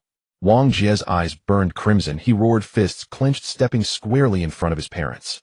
Xiao Jie, run. Don't think about us. Yang Xiaoying's face paled. She shoved Wang Jie frantically, her voice trembling with urgency. Mom, I won't go. I won't leave. Tears streamed down Wang Jie's face. In that instant, he loathed himself utterly. Why had he squandered his youth in idle pleasures, leaving him powerless when his parents faced mortal peril? Brave little run, aren't you? Mister. Wu grinned cruelly. Fine. I'll reunite your whole family today, permanently. The thugs advanced, clubs raised, grinning savagely, when suddenly one let out a blood-curdling shriek, launched violently into the air, and crashed headlong into the living room wall, collapsing in a pool of blood unconscious. Stunned, the crowd whirled around, and there stood a young man, his expression glacial, stepping calmly through the doorway. Chen Hao. Wang Jie gasped, shock and elation warring in his voice. Fatso, how could you keep something this serious from me? Chen Hao demanded, anger flashing in his eyes. It's my family's affair. I didn't want to drag you into it. Wang Jie lowered his head, voice barely a whisper. You really are something, you fat fool. Chen Hao jabbed a finger at him, exasperated. Let me ask you one thing. Am I or am I not your brother? Chen Hao. Wang Jie's tears spilled anew. Xiao Hao, what are you doing here? These men are dangerous. Leave at once. Though startled, Wang Zhanquan and Yang Xiaoying grew only more alarmed. If Chen Hao became entangled and suffered harm, how could they ever face his parents? Uncle Wang, Aunt Yang, you watch me grow up. Chen Hao spoke earnestly. In my heart you are kin. How could I stand by while you were humiliated and threatened? Xiao Hao. Wang Zhanquan and Yang Xiaoying's eyes glistened with tears. Fuck your mother, you little bastard. You dared strike someone. Only then did Mr. Wu snap back to reality, fury erupting. These thugs were his hired muscle. Any injury meant liability, and judging by the first thug's mangled state, the cost would be steep. Without turning, Chen Hao delivered a lightning-quick reverse kick straight into Mr. Wu's gut. The man erupted in a spray of blood, hurtling backward through the doorway, slamming into 5 or 6 thugs before crashing headfirst into the stairwell wall, instantly unconscious. Who else seeks death? Chen Hao pivoted, voice like thunder. Mr. Lu, Mr. Sun, and the entire gang stood paralyzed, speechless. One kick launched a full-grown man airborne. This young man was far more formidable than anyone. Are you all dead? Lu Boss roared in fury. I pay you to work, not to gawk. Attack him now. Exactly. No matter how formidable he is, he's still just one man, while you're many. What on earth are you afraid of? Sun Boss' face turned ashen with rage. The thugs exchanged glances, summoned their courage, and charged forward with chaotic, guttural shouts. Xiao Hao, watch out. Wang Zhanquan and his wife paled with terror. Chen Hao stood motionless, then unleashed a flurry of lightning-fast kicks. Ah! Ah! Ah! One by one the thugs screamed in agony and flew backward through the air. In the blink of an eye, every thug except Lu Boss and Sun Boss lay writhing on the ground, groaning in pain, unable to rise. Chen Hao sneered coldly and strode toward the 2 men. You, what do you think you're doing? Don't come any closer, or he'll call the police. Lu Boss and Sun Boss recoiled in sheer panic, fumbling for their phones, only for both devices to clatter onto the floor as their trembling hands betrayed them. Slap! Slap! Chen Hao closed the distance and struck each man across the face with a thunderous, open-palmed blow. They cried out in unison, blood and shattered teeth spraying from their mouths as they spun dizzily before collapsing. If you wish to live, kneel now and beg forgiveness from Uncle Wang and Aunt Yang. Chen Hao's voice was ice-cold. Yes, yes. Uncle Wang, Aunt Yang, we were wrong. We beg your pardon. We're deeply sorry. Tears streamed down Lu Boss's and Sun Boss's faces. Too terrified to resist, they dropped to their knees and bowed their heads repeatedly before Wang Zhanquan and his wife. Xiao Hao, thank you. Wang Zhanquan and his wife trembled, not only with shock, but with profound gratitude. Had Chen Hao not arrived in time, they would have been gravely injured, if not killed. Uncle Wang, Aunt Yang, how shall we deal with these 2? Chen Hao asked. Wang Zhanquan glanced at the 2 men still kowtowing, then sighed. Lu Boss, Sun Boss, you may rise. At his words they ceased bowing, but stared helplessly at Chen Hao, too frightened to stand. Rise now? Or have you forgotten how to understand Mandarin? Chen Hao shot them a sharp warning glance. Only then did they stagger upright, quivering with fear. Gentlemen, debt repayment is a matter of natural justice, and your visit to collect was in principle beyond reproach. Wang Zhanquan continued, yet we've collaborated many times before. In construction, delays and material payments, months, even a year or more, are commonplace. You never pressed us before. Why this sudden urgency? Why descend upon us the very moment I fell ill, eh? Why go so far as to sever ties entirely, and even hire gangsters to destroy my family? Do you truly intend never to do business with me again? Lu Boss and Sun Boss exchanged a wry, bitter look. Uncle Wong, we'll tell you the truth. Lu Boss winced, clutching his grotesquely swollen cheek. We were ordered to collect, by someone behind the scenes. Wang Zhanquan and Yang Xiuying's expressions darkened instantly. Who ordered you? Yang Xiuying demanded. We don't know him. We've never met him before. But his influence is immense. Sun Boss hung his head dejected. Truth be told, we didn't want to confront you. But he threatened us with violence, and injured several of our men. We had no choice. Uncle Wang, Aunt Yang, what is business if not the pursuit of prosperity? Lu Boss groaned. Everyone knows your reputation, impeccable integrity, never a late payment. Who wouldn't want enduring partnership? But this time, we truly had no alternative. Wang Zhanquan and Yang Xiuying exchanged a puzzled glance. Though construction brings us into contact with all walks of life, from scholars to rogues, we've always upheld harmony as the foundation of profit. Whom could we possibly have offended? Who would resort to such vile, underhanded schemes? Wang Zhanquan frowned. Husband wants wealth flows, envy follows. Some will even pray for your... Yang Xiuying's expression tightened with grim realization. Just yesterday, the moment we withdrew the project funds, they were stolen. Clearly we'd been watched long before. You're right, Wang Zhanquan sighed. Lu Boss, Sun Boss, you know the situation. I truly have no money, he added, nor do I wish to burden you. Your victims too. I advise you to report this to the authorities immediately. Yes. Thank you, Uncle Wang, for your extraordinary mercy. Lu Boss and Sun Boss shared another rueful glance. They'd come to collect debts, and left bruised, humiliated, and responsible for treating their own injured thugs. Utter misfortune, yet self-inflicted. Swallowing blood and broken teeth was all they could do. The orchestrator also informed you that Uncle Wang's project funds had been stolen. Am I correct? Chunhao suddenly asked. Yes. Both men nodded. Since they knew Uncle Wang was penniless, why compel you to demand payment? Their directive was simple: intimidate Uncle Wang and Aunt Yang brutally. If money could be extracted, well and good. If not, they ordered us to beat them to death. Chunhao nodded thoughtfully. How much does Uncle Wang owe you? 1,070,000 yuan. Lu Boss replied. 800,000 yuan, said Sun Boss, gesturing toward the door. Wu Boss claims 1.3 million. You've brought promissory notes, haven't you? I'll settle these debts on behalf of Uncle Wang and Aunt Yang. Chunhao produced a bank card. Xiaohao, no. Wang Zhanquan and his wife gasped in alarm. How can you repay debts we incurred? And where would you possibly obtain such sums?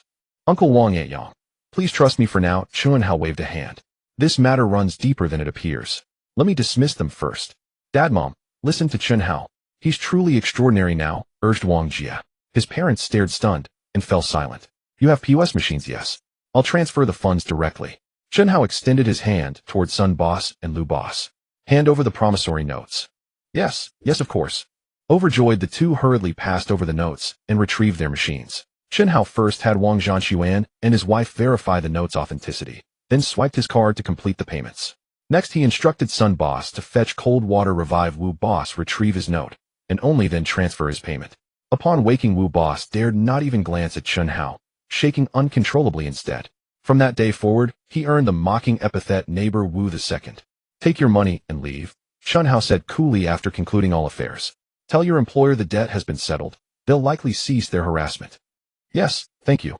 Thank you endlessly. Overflowing with gratitude, Lu Boss and his men dragged their groaning, wincing thugs away in haste. Chunhao shut the gate. Wang Zhanquan and Yang Xiuying stood frozen, mouths agape wide enough to swallow an egg. Everything that just happened felt like a dream to them, utterly unbelievable. Was this still the child they had watched grow? Xiaohao, when did you? After a moment, Wang Zhanquan finally regained his senses and couldn't help but ask. Chunhao knew what he wanted to ask and smiled as he said, that's right, I have found a master who is incredibly powerful. With one palm strike, he can break 10 bricks. Wang Jia, seeing that the crisis had passed, felt relaxed and began to chatter away. Chunhao was speechless. You can only babble all day long. When will you be as steady as Xiaohao? Wang Zhanquan, knowing his son's nature, couldn't help but glare at Wang Jia.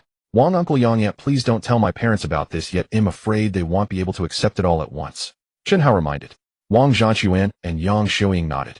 By the way, Xiaohao, you just said this matter isn't so simple. Did you think of something?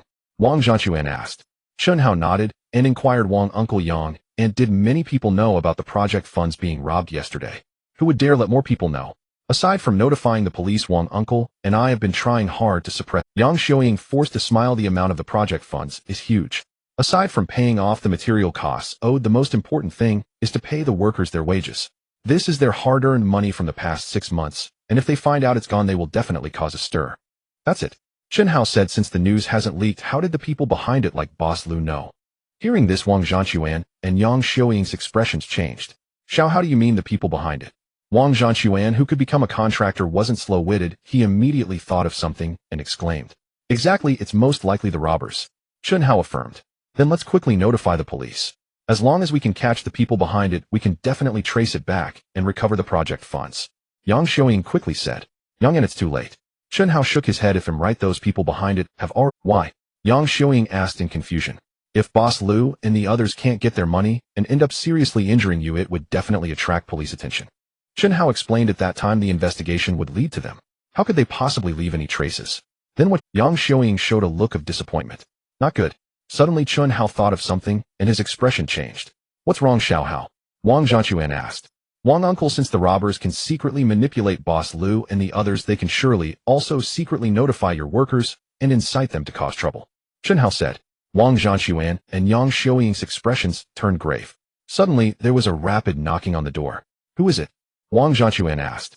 Boss, it's accountant Xiao He. A panicked voice came from outside. Wang Zhanquan hurriedly went to open the door. Boss, something is wrong.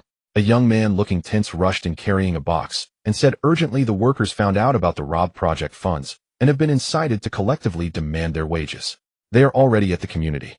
What? Wang Zhanquan and Yang Xiuying were completely thunderstruck.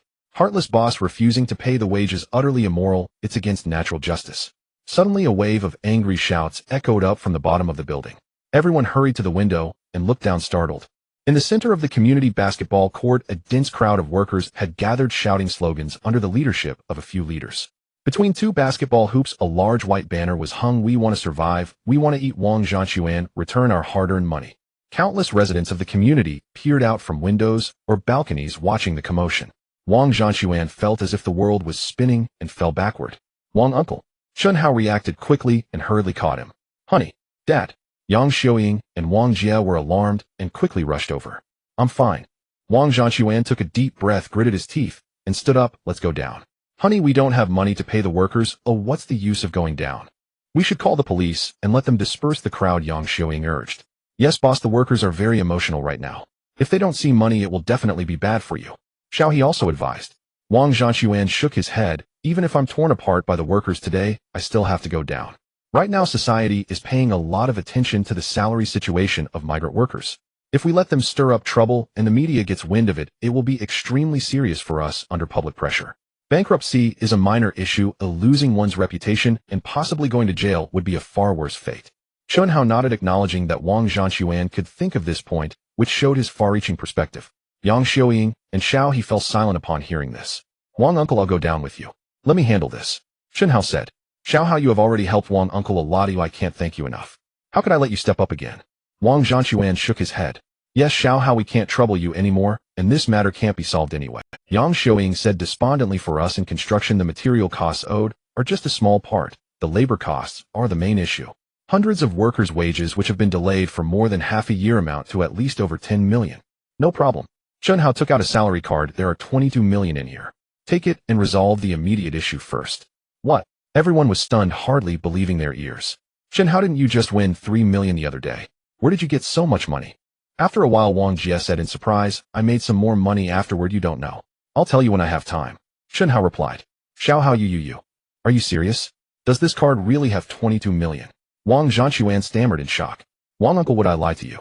Chen Hao smiled. Just use it boldly. Once we recover the project funds, you can return. Saying this, he shoved the card into Wang Zhanquan's hand. Wang Zhanquan felt as if he had taken on an enormous burden, and his hands trembled uncontrollably. Xiao Hao, you are truly our family's savior. Yang Xiuying's eyes reddened as she choked with gratitude. Yang and Wang uncle, now is not the time for this. Chen Hao smiled. Let's hurry down, and we shouldn't delay too long. All right. Wang Zhanquan tightly clutched the bank card, as if it were a magical wand gained by an ordinary person, instantly filled with spirit, and all his worries vanished. Uncle Wang, after we go down, please do not tell the workers that they will receive their wages soon. Chen Hao instructed. The workers coming over so quickly to stir trouble must be due to someone secretly instigating them. They are unaware that we now have money, so they will definitely incite the crowd on sight. As long as we can find out who is behind this, we can trace back and find the person who stole the money and recover the project funds. Understood. Wang Zhanquan nodded, unable to hide his astonishment. What Chunhao said had not even crossed. This kid truly speaks and acts without leaving any loopholes, as shrewd as a wise sage who sees through everything. Soon after, the group went downstairs and arrived at the basketball court in the community. Seeing Wang Zhanquan, the workers stopped shouting slogans, but their expressions became even more agitated. Brothers, the heartless boss can no longer withstand our pressure and has crawled out from his den. A voice clearly laced with incitement shouted, "Is there any need to be polite with this bastard who refuses to pay us our hard-earned wages?" "No need," the crowd roared in unison. "So what are you waiting for? Rush up and beat him up," the inciting voice immediately added. The crowd, already filled with righteous indignation, turned reddied upon hearing this and charged forward. Wang Zhanquan and the others changed their expressions dramatically. Chunhao kicked the stone lion statue beside the basketball court. Boom! The heavy stone lion, weighing several hundred pounds, flew into the air, tracing a long parabolic arc before crashing down heavily in front of the crowd. The crowd immediately halted, revealing expressions of sheer horror. "Please everyone wake up." Chunhao stepped forward, placing a foot on the stone lion, and loudly declared, "Your goal is to demand your wages, not to vent your anger. If you harm Boss Wang, not only will no one pay you, but you will also face legal consequences and imprisonment. Is it worth it to act this way?" Upon hearing this, the crowd was stunned and revealed looks of fear. Given their earlier impulsiveness, they could have easily killed Wang Zhanquan on the spot. Wang Zhanquan took a deep breath to stabilize his emotions and stepped forward, speaking loudly, "Everyone, do not be anxious. The reason I came down is to tell you that I, Wang Zhanquan, will absolutely not withhold your wages." "Wang Zhanquan, stop fooling us." The inciting voice rang out again. "We have all heard that the project funds were just withdrawn from the bank and were stolen, and the police have not solved the case yet. You have no money at all, so how can you pay us?" "Exactly, anyone can talk empty words. You just want to delay time." Another sharp voice chimed in, "Do not trust Wang Zhanquan. Unless we see the money with our own eyes today, we will not back down. We will not back down." Upon hearing this, the crowd, whose emotions had just calmed down, became agitated again. "The project funds were indeed stolen. I do not deny it," Wang Zhanquan calmly stated. "But who said I have no money to pay you? Can't I raise funds from other sources? If you have money, then take it out." The inciting voice sneered. "Let me ask you, is today the official payday?" Wang Zhanquan replied unhurriedly. The crowd was momentarily stunned. "When the project was completed, we clearly agreed that wages would be paid at the end of the month, as I need to settle the accounts first. But today is only the 25th. You are demanding wages ahead of time. Isn't that breaking your promise?" The crowd fell silent upon hearing this. This was indeed what they had agreed upon initially. "Do not believe Wang Zhanquan's words," the sharp voice shouted loudly. "He has no money at all, and saying this is just to send you away. If he secretly runs away in the next few days, where will we find this bastard then?" "That's right. Even if we break our promise, you must pay us. Otherwise you won't be able to leave today." The crowd exclaimed, their anger rekindled as they shouted. Wang Zhanquan glanced at Chunhao. Chunhao nodded, having locked onto the inciting and sharp voices long. "Fine, since you are insisting, I can pay wages in advance," Wang Zhanquan said coldly. "But let me make it clear first, it is you who broke the promise, so after receiving your wages, leave immediately. I will never hire you again. If I want to see how you will pay," the inciting voice retorted disdainfully. "Shall he bring out the payroll, let them receive their wages in the order of names on it, and then sign and put their fingerprints," Wang Zhanquan instructed. "Yes, boss." Shao He took out the payroll along with a signing pen and a box of ink pads, placing them on the flat side of the fallen stone lion. "First, Zhang Zhaoli." He glanced at the payroll and called out loudly. A dark-skinned worker in his 30s stepped out from the crowd. "You have WeChat, right? I can transfer the money directly to you. It's more convenient." Chunhao took out his phone. His WeChat had long been linked to the payroll card. "I do," Zhang Zhaoli hurriedly replied, taking out his phone, opening WeChat, and generating a payment QR code. Chunhao scanned it. With a beep, the transfer was completed. "Got it, thank you." Zhang Zhaoli immediately broke into a wide smile after taking a look. "Come over to sign and put your fingerprint," Shao He said coldly. "Then you can leave." Zhang Zhaoli's smile instantly vanished, and he looked at Wang Zhanquan pleadingly. "Boss, I just came with everyone. I thought you were going to withhold wages, but it turns out that's not the case. Can you not fire me? I still want to work for you." Wang Zhanquan remained silent, his expression indifferent. "Before you received your wages, you all threatened us with violence. Now that you have received your wages, you want to stay and continue working. Where in the world does such a good thing exist? You should leave quickly. Our boss won't dare to keep someone like you," Shao He mocked. Zhang Zhaoli wore a mournful expression, wanting to plead, but unsure what to say. After hesitating for a long time, he could only sign and put his fingerprint, then left with a heavy heart. The crowd stirred upon seeing this. Although they wanted to receive their wages, they were even less eager to be fired after getting paid. It should be noted that Wang Zhanshuan had always treated his workers well, with meals and wages being among the highest in the industry. If they left, it would be hard to find such a good employer again. Everyone, do not worry. This was just one person's wages being paid. Wang Zhanshuan is merely putting on an act. His aim is to make you regret and fear. If we back down and stop demanding our wages, then we will have fallen for his scheme. The inciting voice seemed to see through the crowd's thoughts and immediately spoke loudly. The crowd shifted in expression and nodded. Chen Hao sneered, signaling Xiao He to continue calling names. Second Zhou Zhongxiang. Xiao He called out loudly. Another worker stepped forward. Chen Hao continued to transfer money via WeChat. Su Tianhe, Ma Dawei, Li Songling. As Xiao He continued to call names, within less than an hour Chen Hao had distributed wages for dozens of people. These people were subsequently all dismissed. Despite their pleas to stay, Wang Zhan did not show any mercy. The remaining workers looked on, feeling increasingly uneasy. One must understand that the wages for dozens of people over half a year would amount to at least several $100,000, which is not something that can be achieved just by pretending. Could it be that Wang Zhan really secured the funds? If that were the case, continuing to cause trouble would mean they were essentially cutting off their own means of livelihood. The fervent and sharp voices that once spurred everyone began to fade into silence. Zheng Yunxiang. Xiao He called out again. A short-statured worker stepped forward but did not come to collect his wages. Instead, he knelt down in front of Wang Zhan with a thud. The crowd was taken aback. What are you doing? Wang Zhan was equally surprised. Boss, I know I was wrong. I shouldn't have doubted you and joined them in causing a ruckus. I was just afraid that after working hard for half a year, I wouldn't get my pay. The short worker cried loudly. I can do without my wages for now. Oh, I only ask that you do not dismiss me. My wife has just lost her job, my parents are bedridden, and my son is still in school. I am the only breadwinner at home. If I lose my job, how will I support them? Please. As he spoke, he disregarded his dignity and kept bowing his head repeatedly. Seeing this, the expressions of the crowd turned grave. Wang Zhan sighed. Get up, Zheng Yunxiang. I can choose not to dismiss you, but I must warn you, there can never be a next time. Do you hear me? I heard you. Thank you, boss. Zheng Yunxiang wiped his tears. Boss, since Zheng Yunxiang's family is in such difficulty, shouldn't we take care of him somewhat? After all, workers can only work well if they have no worries at home. Chen Hao gave Wang Zhan a meaningful look, suggesting to win the hearts of the people. Wang Zhan immediately understood. All right, let's pay Zheng Yunxiang his wages and also add a bonus of 10,000 yuan for him. If there are any difficulties, he can come to me again. Zheng Yunxiang, you heard that right. If you leave here, where else can you find such a good boss? You must work hard from now on and not make any more foolish mistakes. Chen Hao said profoundly. Yes, thank you, boss. Thank you, brother. Zheng Yunxiang was overwhelmed with gratitude, tears streaming down. He had just stood up, but knelt down again, heavily bowing towards Wang Zhan and Chen Hao. The other workers, seeing this, were shaken and could no longer hold back, rushing forward to admit their mistakes and apologize. Boss, we all know we were wrong. We shouldn't have believed the rumors and caused trouble. Please forgive us this time. Yes, a boss like you who is compassionate and righteous is truly rare. We believe in you. We can do without our wages for now. We only ask that you do not dismiss us. We will definitely work hard and repay you. Boss, we all have elderly parents and young children. The burden of family is heavy. We truly do not want to lose this good job. Many spoke, while even shedding tears from regret. Yang Xiaoying, Wang Jie, and Xiao He exchanged glances, both surprised and delighted. Wang Zhan also breathed a sigh of relief, feeling a myriad of emotions. He certainly could not dismiss all the workers, otherwise there would be no one to work on the next project. One could say that the current situation was just right, almost perfect.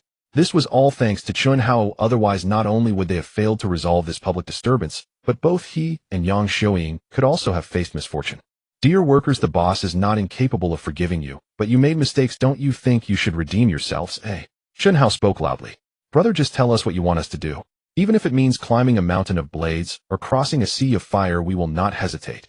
Zheng Yunxiang shouted excitedly. As long as you say the word, we will not be ambiguous. The crowd echoed. You don't need to climb a mountain of blades or cross a sea of fire. Chen Hao said, just tell me who incited you to come here. Upon hearing this, everyone looked back. In the back of the crowd, a burly man in his 30s and a bespectacled young man were sneaking away. Seeing everyone looking over, they turned and ran. Catch them, Chen Hao pointed. The crowd surged forward, capturing the two men and dragging them back. Who are these two? What are they doing? Chen Hao asked calmly. Brother, this guy is one of our foremen named Zhao Xunli. The bespectacled kid is his brother-in-law. He says he's a lawyer from a law firm. These two idiots told us that the boss project funds were robbed and that the boss had no money and was preparing to flee, inciting us to come for money, and that's why we believed them. The bespectacled kid also urged us to make a big fuss about it. and to bring the media in to apply pressure on the boss using public opinion so that we could get the money. The crowd spoke in a rush. Zhao Xunli, I believe I have treated you well, even promoting you to foreman. Why did you stab me in the back? Wang Zhan's face turned ashen. Zhao Xunli seemed to realize he was in the wrong, lowering his head, and the bespectacled young man, however, was quite agitated, struggling fiercely. Let go of me. I warn you, detaining someone without authorization is a serious violation of the law. If I report it, you all will be arrested. Do you know that inciting workers to cause public disturbances is an even more serious violation of the law? As a lawyer, you are breaking the law yourself, and still have the nerve to warn others. Chen Hao sneered. The expression of the bespectacled young man changed, and he did not speak. Now tell me, Zhao Xunli, who is the person behind you? How much did you get paid? Chen Hao said lightly. How did you know? Zhao Xunli looked up in surprise. Soon he realized he had misspoken and lowered his head again. Zhao Xunli, you don't need to hide it now. Chen Hao sneered. You also heard what I said earlier. Inciting public disturbances is a violation of the law. If we hand you over to the police station, do you think you and your brother-in-law can escape? I have friends at the police station. I will call them immediately to have this traitor taken in and thoroughly interrogated. Wang Zhan angrily took out his phone. Boss, don't call. I will tell everything. Zhao Xunli's face changed drastically as he hurriedly said, someone gave me 500,000 yuan and told me the project funds were robbed, instructed me to incite the workers to cause trouble, and said that after the matter was done, they would give me another 500,000. I was greedy, so I agreed. He hung his head as he spoke. Who is it? Wang Zhan said sternly. I only know he is called Li Wei, a thug, and I don't know anything else. Zhao Xunli said dejectedly. Li Wei. Chen Hao was taken aback, unable to help, but exchanged glances with Wang Jia. The Li Wei you mentioned, is he in his 30s, sporting a goatee and accompanied by a bald man and a guy in a floral shirt? Wang Jia quickly asked. Yes, how do you know? Zhao Xunli responded in surprise. That bastard. How dare he come to scheme against us? Wang Jia was instantly filled with fury. Xiao Jia, do you know who Li Wei is? Wang Zhanshuan asked in astonishment. Dad, Mom, it's my fault. Wang Jia calmed down, feeling frustrated as he rubbed his head, recounting the events that had transpired. You learn nothing good, and instead pick up the vice of gambling. Wang Zhanshuan and Yang Xiuying were furious, their faces flushed.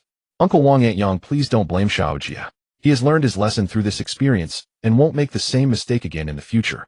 Chen Hao advised. What's most urgent now is to catch Li Wei and retrieve the project funds.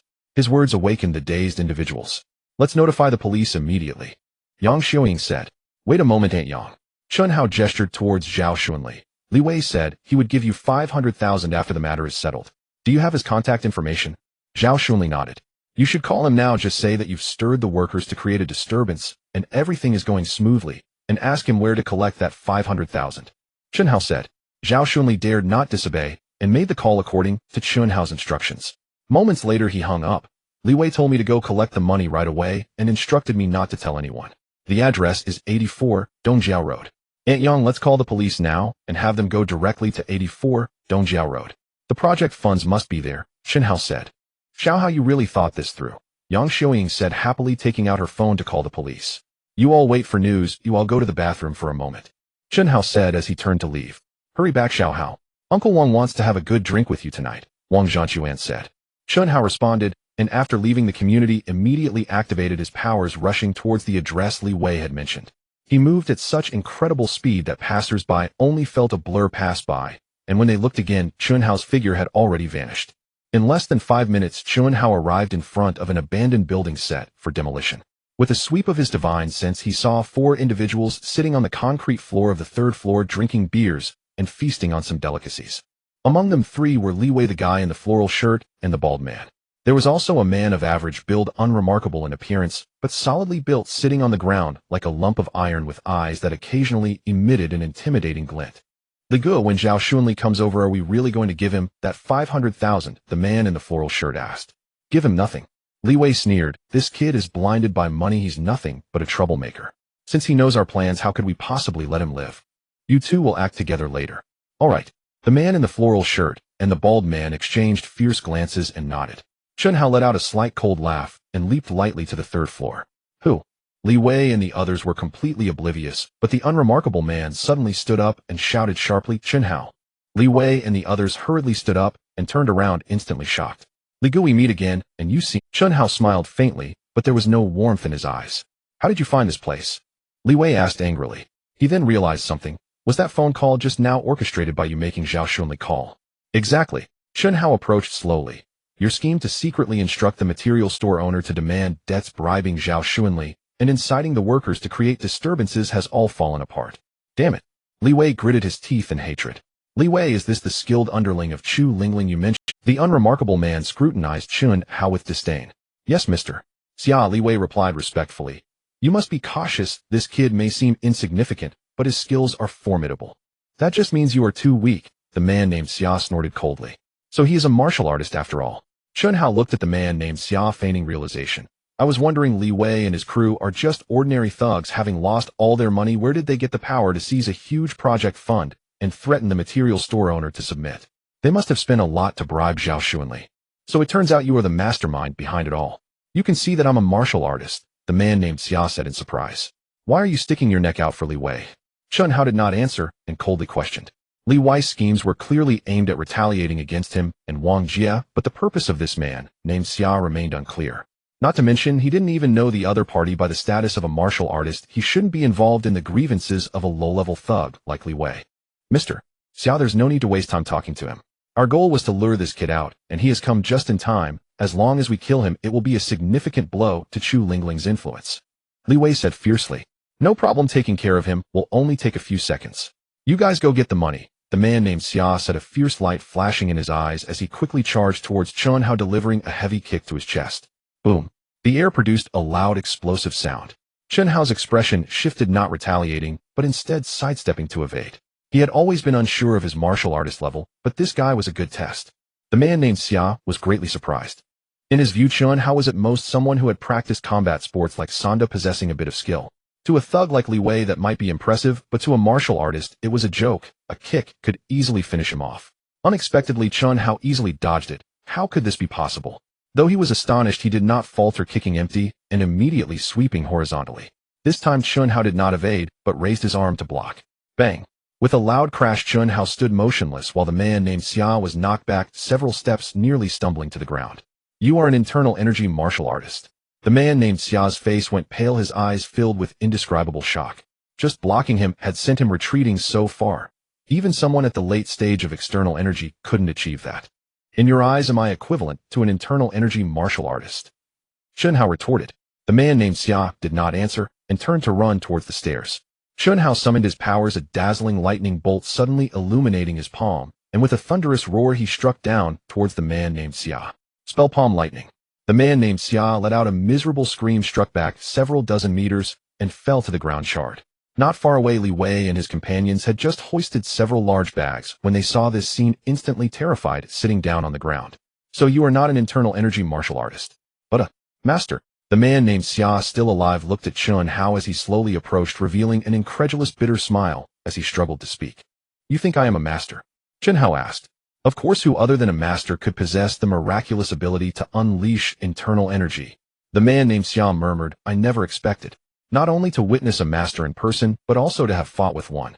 As a martial artist, this is truly an unparalleled honor. As he spoke, he unexpectedly displayed an expression of immense satisfaction, slowly closing his eyes and ceasing to breathe. Chun Hao displayed a contemplative expression. Clearly the man with the surname Xia was treating the spell as an outward release of inner strength. However, it can also be inferred that a grandmaster, which is another standard of a transformative strength warrior, can release inner strength outwardly, akin to a spell allowing for long-range attacks. From this perspective, his current realm should be equivalent to that of a transformative strength warrior. Of course, whether it is truly equivalent can only be confirmed by encountering a grandmaster in a competition.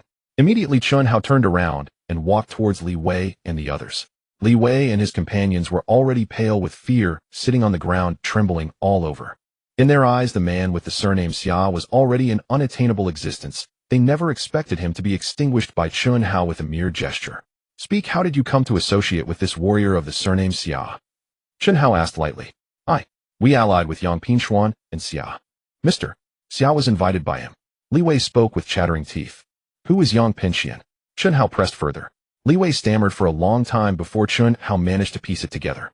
It turned out that Yang Pingshuan was another underworld big shot who had established a grudge with Chu Lingling due to certain interests. After being driven away, Li Wei and the others, harboring resentment, allied with Yang Pingshuan, claiming that Chun Hao was a capable subordinate of Chu Lingling, hoping to take revenge using Yang Pingshuan's influence. Coincidentally, Yang Pinxian also wanted to strike at Chu Lingling, so he invited the warrior with the surname Xia to act, leading to this series of schemes. Why didn't Yang Pinxian let the man with the surname Xia go directly to find Chu Lingling? Chun Hao questioned in confusion. He could tell that although Chu Lingling's skills were decent, she still fell short of being a warrior and likely wouldn't be a match for the man with the surname Xia. Mr. Xia isn't Yang Pingshuan's subordinate. It seems that inviting him to act is quite costly. Li Wei explained. Moreover, it is said that the top big shot Lin Wanyin has a good relationship with Chu Lingling, being allies, which makes Yang Pinxian very cautious. He wouldn't dare to act openly and can only engage in covert maneuvers. Chun Hao nodded, losing interest in the intricate grievances of the underworld. Li Wei, if you had left back then and not provoked me again, I wouldn't have cared about you. But since you insist on seeking revenge recklessly, don't blame me for being ruthless. It's time for you to go. He said coldly. No, please don't kill us. Li Wei and the others immediately panicked, crying out, and suddenly a distant siren blared urgently. Chun Hao, the police are coming.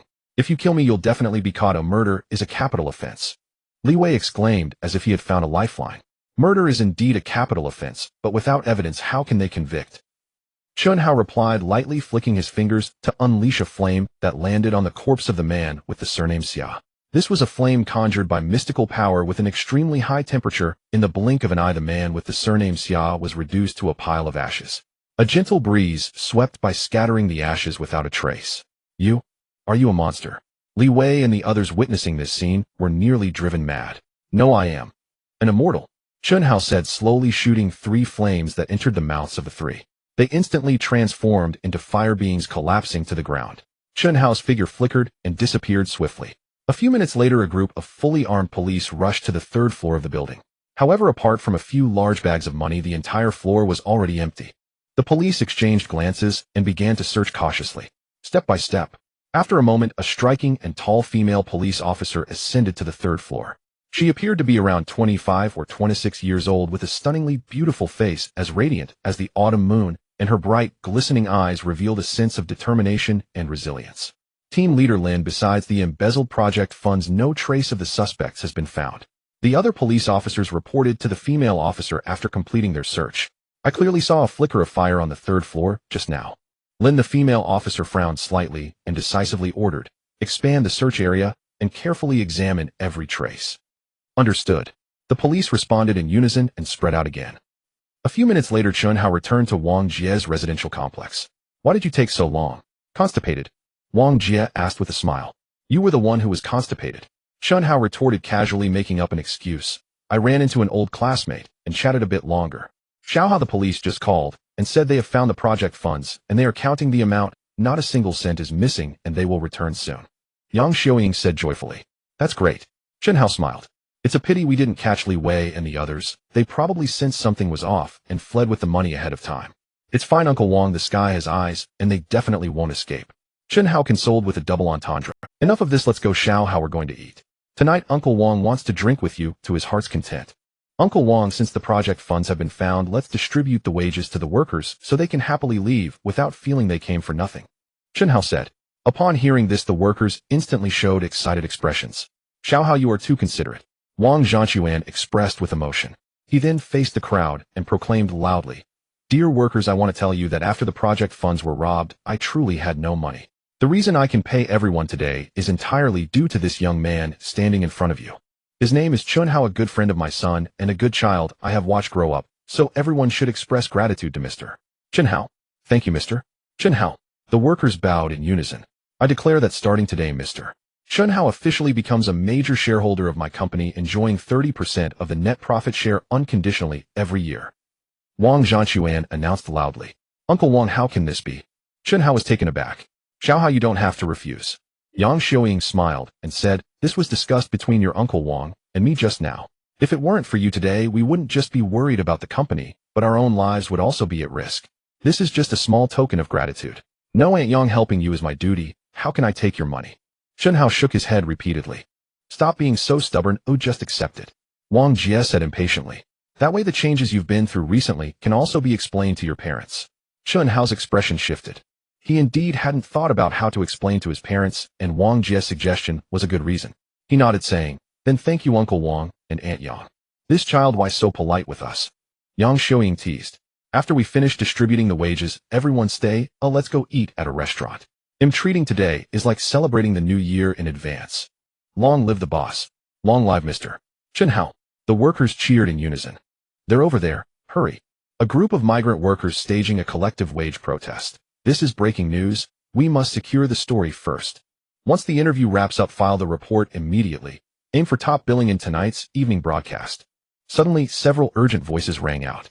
Everyone turned and froze in astonishment.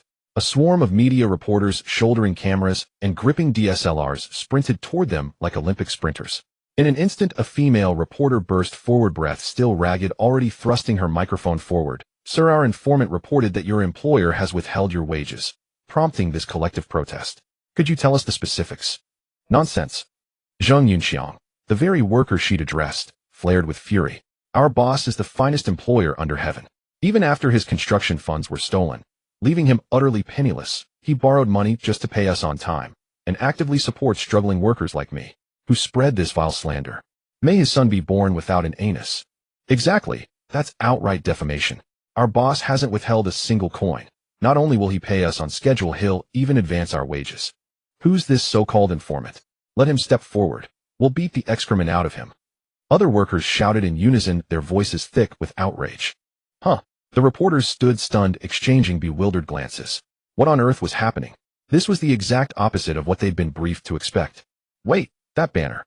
A male reporter's sharp eyes caught sight of a white banner strung between two basketball hoops. He pointed emphatically. That's clearly a collective wage protest. What else could it be? Up. Silence fell. Everyone gaped dumbfounded. How had they forgotten to take it down? So what if it's up? Can't we joke around with our boss? Zheng Yunxiang bellowed, broad-shouldered and fierce. It proves how intimately close our boss is with his workers, truly one of us. What the hell? The male reporter's mind reeled, as though 10,000 wild llamas had stampeded through it. What kind of absurd justification is that? Ladies and gentlemen of the press, here's how things truly stand. Chen Hao smiled calmly. Mr. Wang Zhanshuan suffered an accident yesterday afternoon. His construction funds were seized by armed assailants. When word spread, some malicious parties incited the workers, falsely claiming wages would be withheld, prompting this misunderstanding. In reality, Mr. Wang had already secured alternative funding, and no delay was ever planned. This was merely a false alarm. Ah, I see. The reporters nodded slowly, their faces falling with palpable disappointment. They cared little whether Wang had withheld wages. They craved the social resonance of a migrant worker wage protest. Without that, their trip had been utterly in vain. Gentlemen and ladies of the press, you've hardly come for nothing. Chen Hao, reading their thoughts perfectly, raised his voice. Consider this, even after suffering a catastrophic loss, his construction funds stolen, Mr. Wang remained unwavering in his duty. He mobilized resources tirelessly to ensure every migrant worker received full, timely wages. Such integrity, moral courage, and commitment to societal contribution define an exemplary entrepreneur, one worthy of your spotlight, your acclaim, and your recognition as an industry paragon. Indeed, that's compelling news in its own right. Exactly. Eyes lit up. Reporters surged toward Wang Zhanshuan, microphones thrust forward, questions erupting in overlapping bursts. Wang Zhanshuan shot Chen Hao a look of delighted astonishment. This was yet another extraordinary gift. Thanks to this positive exposure, his company's reputation would soar. Orders would multiply, prosperity. As an entrepreneur, I bear profound social responsibility. To the party, to the nation, to the people. Wang Zhanshuan beamed radiant in the glow of the interview lights. Meanwhile, Chen Hao distributed wages to the workers.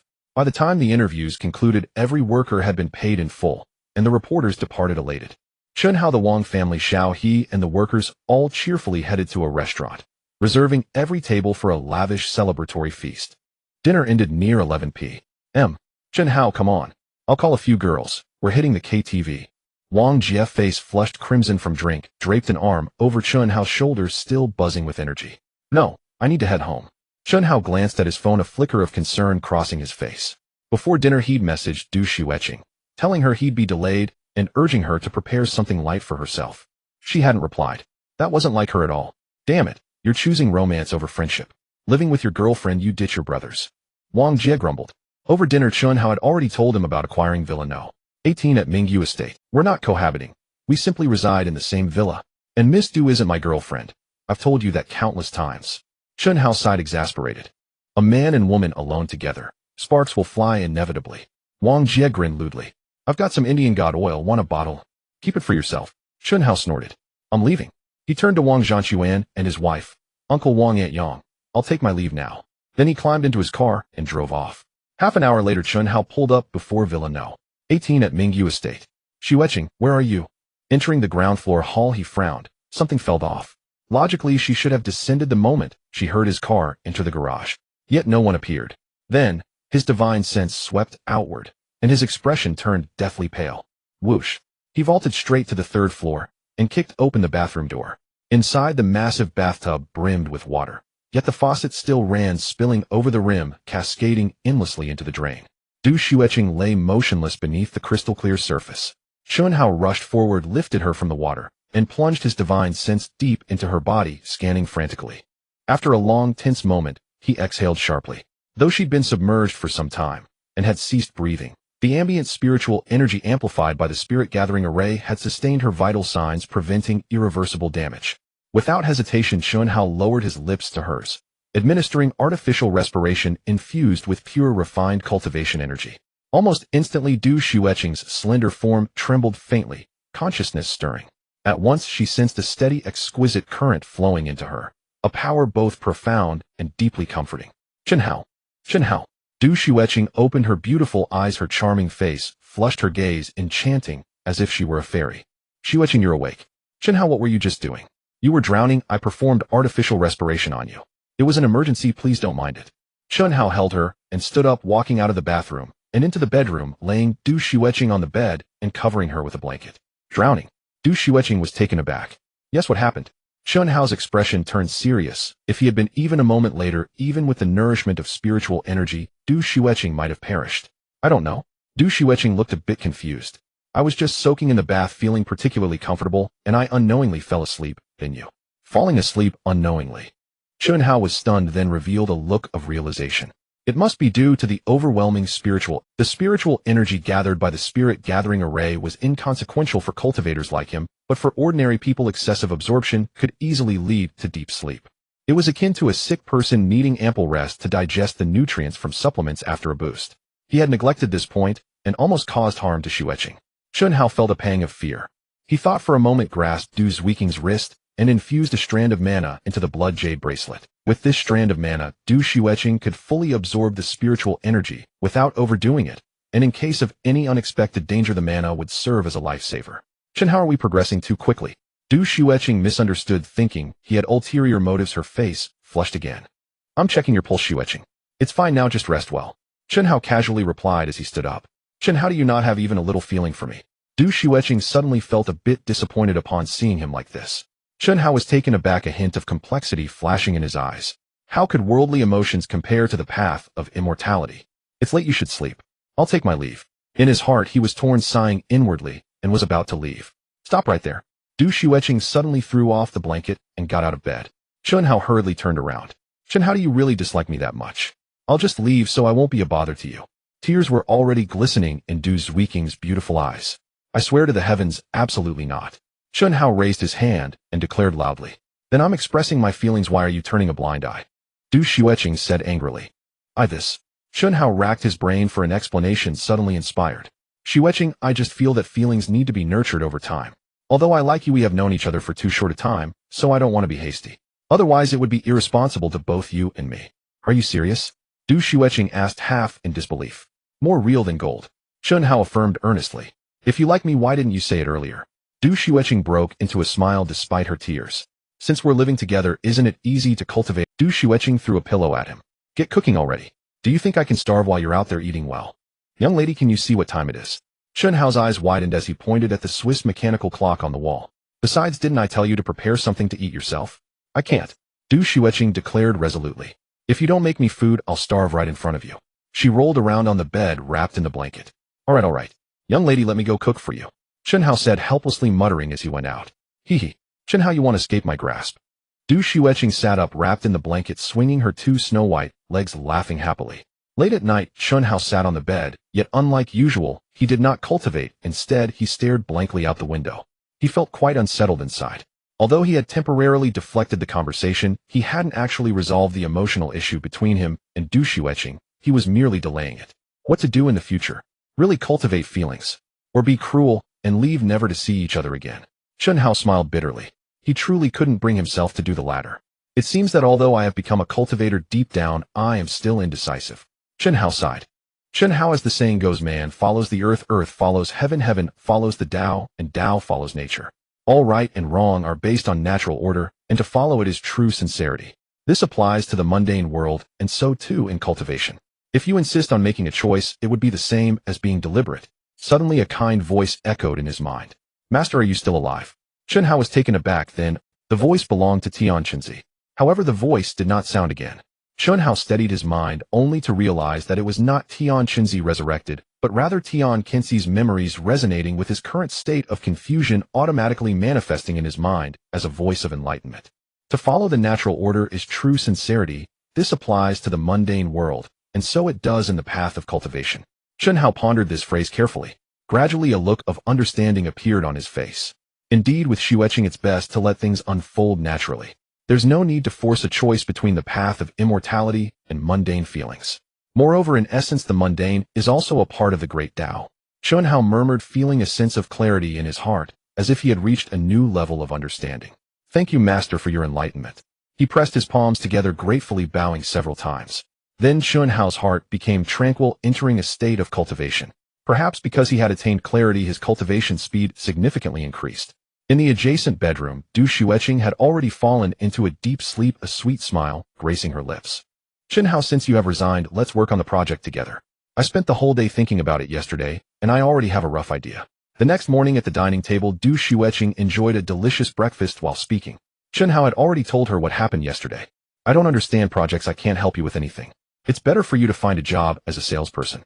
Chen Hao, Du Xueqing, having just taken a sip of porridge, almost choked at his words. You are now a young talent with a fortune of tens of millions. Why would you want to be a salesperson? I think being a salesperson is quite good. Chen Hao shrugged. He originally planned to focus on cultivation after resigning from the Guangming Advertising Company, no longer participating in worldly affairs, but after last night's realization his mindset changed. Since the mundane world is also a part of the Tao, working diligently, living well, and experiencing the myriad facets of life can also be a form of cultivation. In the realm of cultivation, this is called mortal experience. Understanding the simplest Tao through ordinary life can stabilize one's Tao heart and accelerate the improvement of one's cultivation level. If he is to be ordinary, he can only do the most common jobs such as salesperson, security guard, or company employee. Du Xueqing rolled her eyes, preparing to persuade him further, when suddenly the roar of a car engine came from outside the door. The two looked out through the glass window of the dining room and saw a police car pull up in front of the villa and stop. Soon after, a stunningly beautiful female police officer stepped out. What are the police doing at our house? Du Xueqing asked in surprise. I don't know, let's go out and take a look, Chen Hao said, walking to the hall and opening the door. Hello, I am Lin Suxin, the deputy captain of the municipal criminal police team. May I ask if you are Mr. Chen Hao? The beautiful female police officer approached, showing her credentials in front of Chen Hao. I am. Chen Hao nodded and asked, is there something you need? Mr. Chen, thank you very much for providing valuable clues in the robbery case regarding the engineering funds, which helped us solve the case. Lin Suxin said politely, I have some questions and would like your assistance in the investigation. Is it convenient for you now? Please come in. Chen Hao said. Chen Hao, what's going on? Du Xueqing walked over and asked. Lin Suxin's expression changed slightly. She rarely saw a girl who could match her, but Du Xueqing, whether in figure or appearance, was not in the slightest inferior to her, even surpassing her a bit, causing her to look a few more times. Chen Hao explained briefly. Then I'll accompany you. Du Xueqing said. Mr. Chen, who is this young lady? Lin Suxin asked. I am his girlfriend. Du Xueqing linked her arm with Chen Hao's, as if declaring her territory. She also sensed Lin Suxin's charm, and suddenly felt a sense of vigilance. Mr. Chen, during our investigation, it's best that no related personnel are present. Can you ask your girlfriend to step aside? Lin Suxin said calmly. Xueqing, you should go back to your room for now. Chen Hao advised. Du Xueqing pouted and leaned close to Chen Hao's ear, whispering, I warn you, don't fall for her. She huffed and turned to leave. Chen Hao gave an awkward smile, invited Lin Suxin into the living room, and poured her a glass of water. Lin Suxin took out a notebook and pen, asking questions while taking notes. Chen Hao listened and answered all the details about what happened yesterday. Mr. Chen, do you know?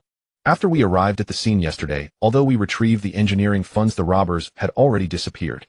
No matter how we searched, we couldn't find any trace of them. Seeing there were no further questions, Lin Suxin fell silent for a moment before suddenly sighing.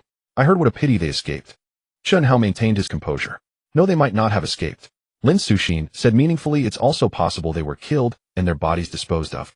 Oh, is that possible? Chun Hao pretended to be surprised, but inside, he was slightly shaken, not expecting Lin Suxin to notice this. She was indeed impressive. Of course it's possible. Lin Suxin looked at him and said, Mr. Chun, have you heard of martial artists? She deliberately lowered her voice when mentioning martial artists. Are you talking about those who are skilled in boxing and sanda? Chun Hao feigned ignorance. Mr. Chun, aren't you a martial artist yourself? Lin Suxin smiled slightly. Actually, you don't need to hide your identity from me. Although I am a police officer, my understanding of martial artists may not be less than yours. Chun Hao smiled, but remained silent, feeling a bit surprised. He didn't expect this beautiful police officer to know about martial artists. It seemed this investigation was not just a simple inquiry. Mr. Chun, as far as I know, the robber who targeted the engineering funds is named Li Wei, and he has 2 accomplices. They have held a grudge against you before, and after the report was made yesterday, you left for a period of time. Lin Suxin said. Chun Hao replied, you don't suspect that I am the one who killed Li Wei and the others, do you? To be honest, Mr. Chun, I did suspect you at first, but after careful consideration, I felt it was impossible. Lin Suxin explained at that time you were in the Emerald Garden community, where Wang Zhangquan's family was at least dozens of kilometers away from the scene. Even if the road was clear, it would take 20 minutes to drive at full speed.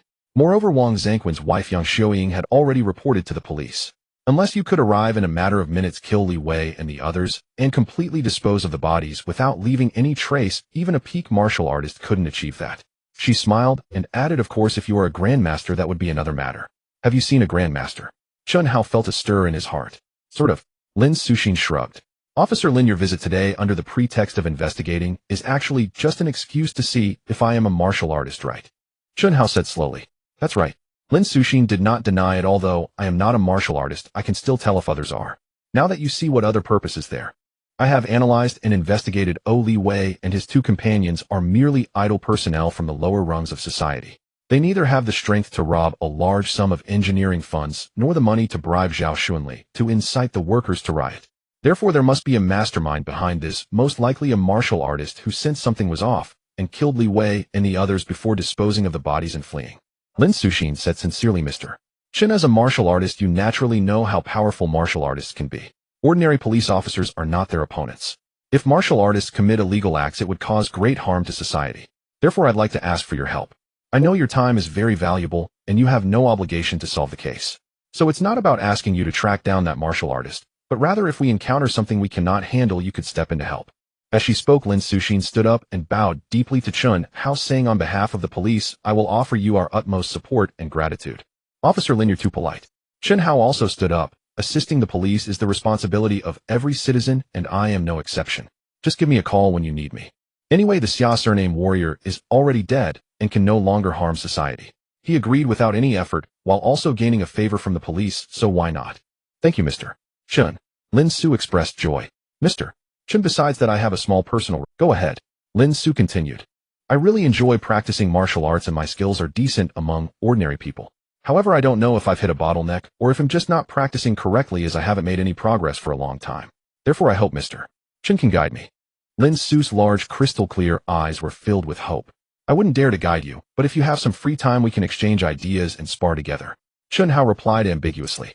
This was actually a polite refusal. He didn't want to cause a misunderstanding with Du Xueqing, and he himself was still busy with his own training, so he had no time to guide others. Lin Su was taken aback, a hint of surprise flashing in her large eyes. Throughout her life, she had never encountered a man who could refuse her to her face, even if that man was a warrior. Her previously confident heart suddenly felt a slight sense of defeat. But soon Lin Su's competitive spirit arose, and she deliberately said, All right, since you've agreed, I'll be sure to trouble you more in the future. Even if you have a beautiful girlfriend, I still don't believe you can ignore me, she scoffed inwardly. Chun Hao was taken aback, thinking Lin Su hadn't caught on, but he couldn't refuse again, so he could only smile helplessly. Mr. Chun, I wish us a pleasant cooperation. I'll take my leave now. Lin Su extended her hand. Goodbye, Officer Lin. Chun Hao shook hands with her. Oh, Officer Lin is leaving. Take care. Just then Du Xueqing walked downstairs and happily set upon seeing this scene. She couldn't wait for the beautiful policewoman to stay away from Chun Hao. Lin Su glanced at Du Xueqing without changing her expression. She had already let go of Chun Hao's hand, but suddenly she tightened her grip, revealing a sweet smile. Mr. Chun, don't forget our agreement. As she spoke, Lin Su playfully blinked, her beautiful eyes turned around, and left gracefully amidst a waft of fragrance. Du Xueqing huffed and walked up to Chun Hao. Switching my agreement with Officer Lin is simply to assist the police when necessary, nothing else. Chun-Hao hurriedly explained. He wasn't foolish, he could see that these two beautiful girls were somewhat at odds. I know. Du Shiweching said calmly. She is deliberately showing off to me, retaliating against my earlier declaration in front of her that I am your girlfriend. Aren't you angry? Chun-Hao asked, somewhat surprised. If I got angry and argued with you, wouldn't that play into her hands? Du Shiweching smiled slightly. I'm not that foolish. Moreover, although it's our first meeting, I can tell that Lin Su is definitely not an ordinary girl. Her standards are very high. Her admiration for you shows how excellent you are, which further proves that my judgment is correct. She turned around and affectionately wrapped her arms around Chun-Hao's neck. So how could I bear to argue with you? Of course I will be gentle, considerate, and understanding to make you like me even more. Shiweching, you are too smart. Chun-Hao sighed. If it had been an ordinary girl, she would have caused a commotion by now. I didn't get your permission before saying I was your girlfriend. You aren't angry, are you? Du Shiweching tilted her head and smiled. You're so cute, who could be angry?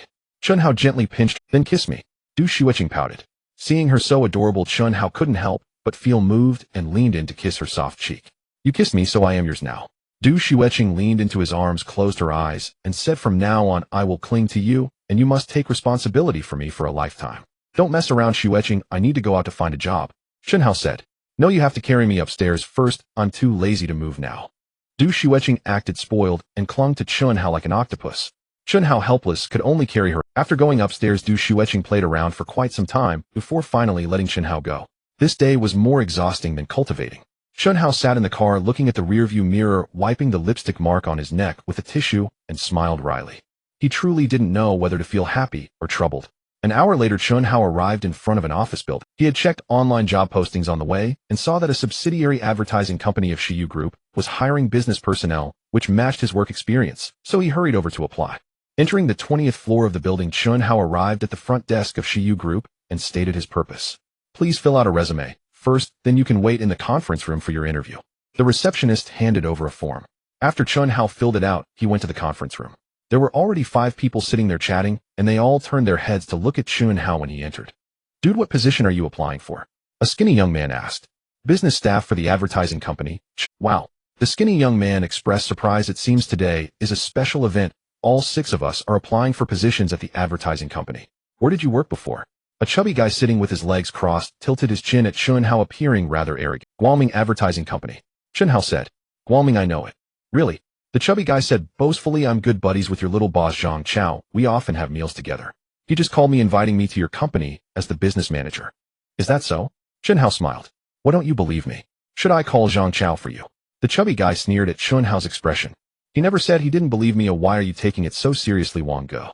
The skinny young man seemed to know the chubby guy and laughed to smooth things over. The chubby guy snorted. If I had gone, I would have been his superior by now. Since he invited you to be the business manager, why didn't you go? A job seeker asked, why are you here applying for a regular business position?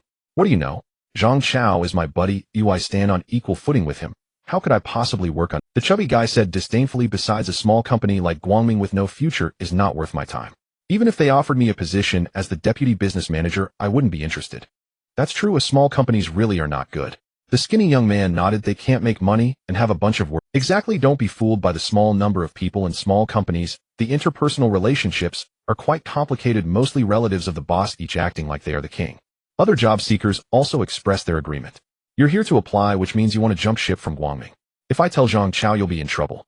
The chubby guy looked at Chun-Hao and grinned maliciously. I know that guy's temper isn't good. Wang Ge, don't scare him. The skinny young man advised. Everyone is out here looking for a job. It's not easy. Why do that? I think he doesn't look like he believes it. He probably thinks I'm bragging. The chubby guy said in a sarcastic tone. How can you not prove it? As he spoke, he took out his phone, looking at Chun-Hao. Then prove it. Chun-Hao said calmly. By Pangzi's expression stiffened, he had not expected Chun-Hao to refuse to back down. Rolling his eyes, he feigned disdain and said, forget it. If I make a call and Zhang Chao fires you again, how will you find work? I want Stoop to argue with you. At that moment, the conference room door opened. A young girl with a ponytail entered holding a resume. Are you all here to apply for the advertising company's business positions? She asked. The group nodded. The ponytailed girl checked the names against the resumes and said, please come with me. They followed her out into a hall with an oval conference table. Behind the table sat a sharp, capable, short-haired woman in her 30s and a middle-aged man whose figure had grown portly.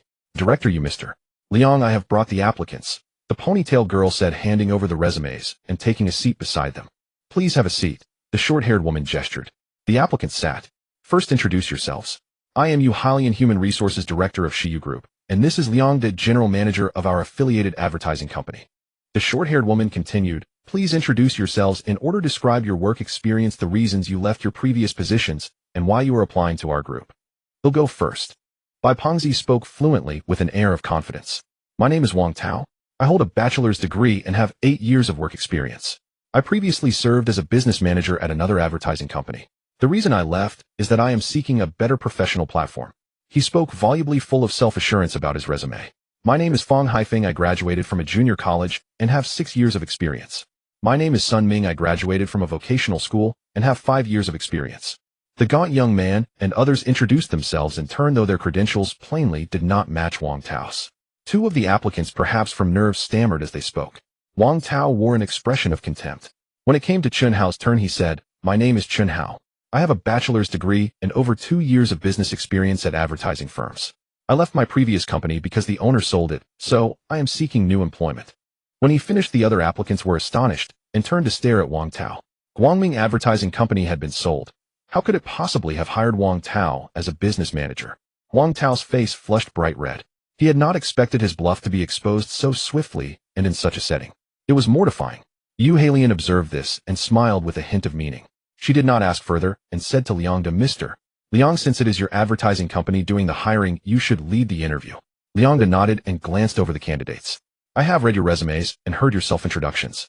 I will not dwell on work history. Instead, I will test your basic qualities as business staff and your ability to respond under pressure. He indicated a bottle of mineral water set before them and asked, no hypothetical scenarios. How would you sell this 2 yuan bottle of water for 100 yuan? It was such a cliched interview question that Wang Tao and the others privately scoffed at being tested with it. Liang, do you see the reason the bottle sells for 2 yuan is that water is everywhere in the city, Wang Tao said with a smile. But in a desert, water is scarce. Faced with people dying of thirst, I could sell it for 100 yuan, even 10,000 they would buy without hesitation. He continued, offering the familiar desert scenario. The others inwardly chided themselves for being beaten to the answer. They had been thinking along the same lines. Liang frowned. Did you not hear what I said earlier? The candidates fell silent, taken aback. Yu Halian emphasized, what Mr. Liang asked was without any assumptions, how do you turn a 2 yuan bottle into one that sells for 100? Wang Tao realized his mistake and reddened. He had heard, but had chosen to ignore it. Embarrassed, he fumbled. He began to stammer, uncertain how to respond. I could add perceived value, the lean young man blurted out. Get a celebrity to sign the label. Surely some fans would pay 100 yuan. Liang replied sharply, that is still an assumption. Do you not grasp what I mean? The lean young man fell silent, dumbfounded. The other applicants frowned, racking their brains in search of an answer. If there are no assumptions, it is simply impossible to sell this bottle for 100 yuan, they protested. Wang Tao admitted defeat, saying he could not think of an answer, and the gaunt young man and others nodded in agreement. Liang shook his head in disappointment. Suddenly Chun Hao said, Director, may I borrow your pen? Oh, sure, Yu Halian replied, handing the pen over. Chun Hao took the pen, stood, and wrote 4 small characters on the bottle's label. The others leaned forward in surprise to read them. The words were sell for 100 yuan. You think writing 100 will make it sell? Ridiculous. Wang Tao could not help but sneer. Don't make a fool of yourself in front of Director Yu and Mr. Liang. The lean young man and the others laughed awkwardly. Liang, however, was not angry. He was intrigued. What do you mean by that? He asked. Chun Hao replied. You asked how to turn a 2 yuan bottle into one priced at 100 without any assumptions. You never said it had to actually be sold. All I need do is set the price at 100, or whether anyone buys it is irrelevant. The room fell silent. Very good, Chun Hao. Yu Halian exclaimed, smiling and giving him a thumbs up. Liang laughed as well. Thinking of that proves your quick adaptability and the ability to leap beyond conventional thinking. Precisely the qualities we require in business staff. He turned to Wang Tao and the others. You thought it impossible, did you? And you assumed this question was a tired, old riddle you could answer easily. How did that turn out? The candidates looked awkward. Wang Tao protested. Honestly, I think this question is like a brain teaser, a bit of showmanship. Even if Chun Hao solved it, that does not prove anything. It could have been a fluke. You cannot judge our ability by this alone. You're right, Liang agreed. One interview question does not prove everything. So, I have a second question. He pointed at the bottle of mineral water and asked, how can this bottle be sold for 100 yuan without any assumptions, and how can it actually be sold? The crowd immediately showed signs of difficulty. If the first interview question could be answered with cleverness like Chun, how did the second question completely close that loophole? For a moment, everyone fell silent, lost in thought. General Liang, I have an idea. Wang Tao suddenly beamed after a moment. Go ahead, Liang said. I would tell the buyers that this is not ordinary water, but energy water extracted using high-tech methods, which has miraculous effects. After drinking it, ailments are cured and health is improved. Wang Tao chuckled. As long as we package it with some seemingly professional terminology, many people will certainly believe it, and selling it for 100 yuan will not be a problem at all. The other job seekers exchanged glances, their expressions shifting. This was indeed a feasible approach. What about you? Do you have any answers? Liang looked at the others without affirming or denying Wang Tao's idea. General Liang, I would package this bottle of mineral water as holy water that has been blessed by Buddhist teachings. After drinking it, one can receive blessings from the Buddha. I assure you, not only 100 yuan, but even 1,000 yuan, there will definitely be buyers. I would claim that this bottle of mineral water is a biological essence extracted from green plants containing various vitamins and minerals. After drinking it, one feels light and healthy, prolonging life. With Wang Tao's proposed idea, the thin youth and others suddenly experienced a breakthrough and began to brainstorm wildly. A group of imitators, no matter how grand the words you speak, you are merely following my lead. Wang Tao crossed his arms and let out a dismissive snort through his nose. Chen, how do you have any insights? After the audience finished speaking, Liang let out a slight sigh and turned his gaze to Chen Hao. General Liang, I can only sell 2 bottles, one for my dad and one for my mom. Chen Hao stated. The crowd was taken aback again. Why not? General Liang was also taken aback. If there are no assumptions, and it is just an ordinary bottle of mineral water, then it is simply not worth 100 yuan no matter what. Chen Hao continued, so apart from my parents being willing to buy it for me, no one else would be willing to purchase it. Why don't you follow their lead and package this bottle of mineral water as tech water or holy water? Yu Halian asked. That would not be selling, or it would be deceiving. Chen Hao replied. As a business person, the most basic quality is integrity. If one relies on deception, even if they manage to sell the product, it will only be temporary. Only honesty can truly win the trust and reputation of consumers, allowing a business to thrive long-term. Well said. Yu Halian and Liang De applauded in unison, unable to contain their excitement. Did you all hear that? Liang De looked at Wang Tao and others. This second interview question is about integrity, or more plainly, it is about your character. As business people, if one lacks professional ethics and fills their mouth with lies deceiving customers, how are they different from scammers? He said this with a stern tone. The thin youth and others hung their heads in disappointment. General Liang, you have a point, but integrity is merely a virtue. As long as one knows where to draw the line, it can be achieved. Wang Tao replied reluctantly. But if there is no experience and the ability is lacking, even with integrity, if one cannot find clients, they cannot make money for the company. As he spoke, he could not help but glance at Chen Hao. It seems you are implying something. Liang sneered. All right, since you said that, I will present another interview question to assess your abilities. He pointed at the mineral water and said, still under the assumption that there are no conditions, now it's my turn to sell it for 100 yuan a bottle, and you only have 2 yuan. How will you buy it from me? The crowd managed a bitter smile. They were practically driven mad by the question about mineral water. You said that ability is the most important, you go first. Liang looked at Wang Tao.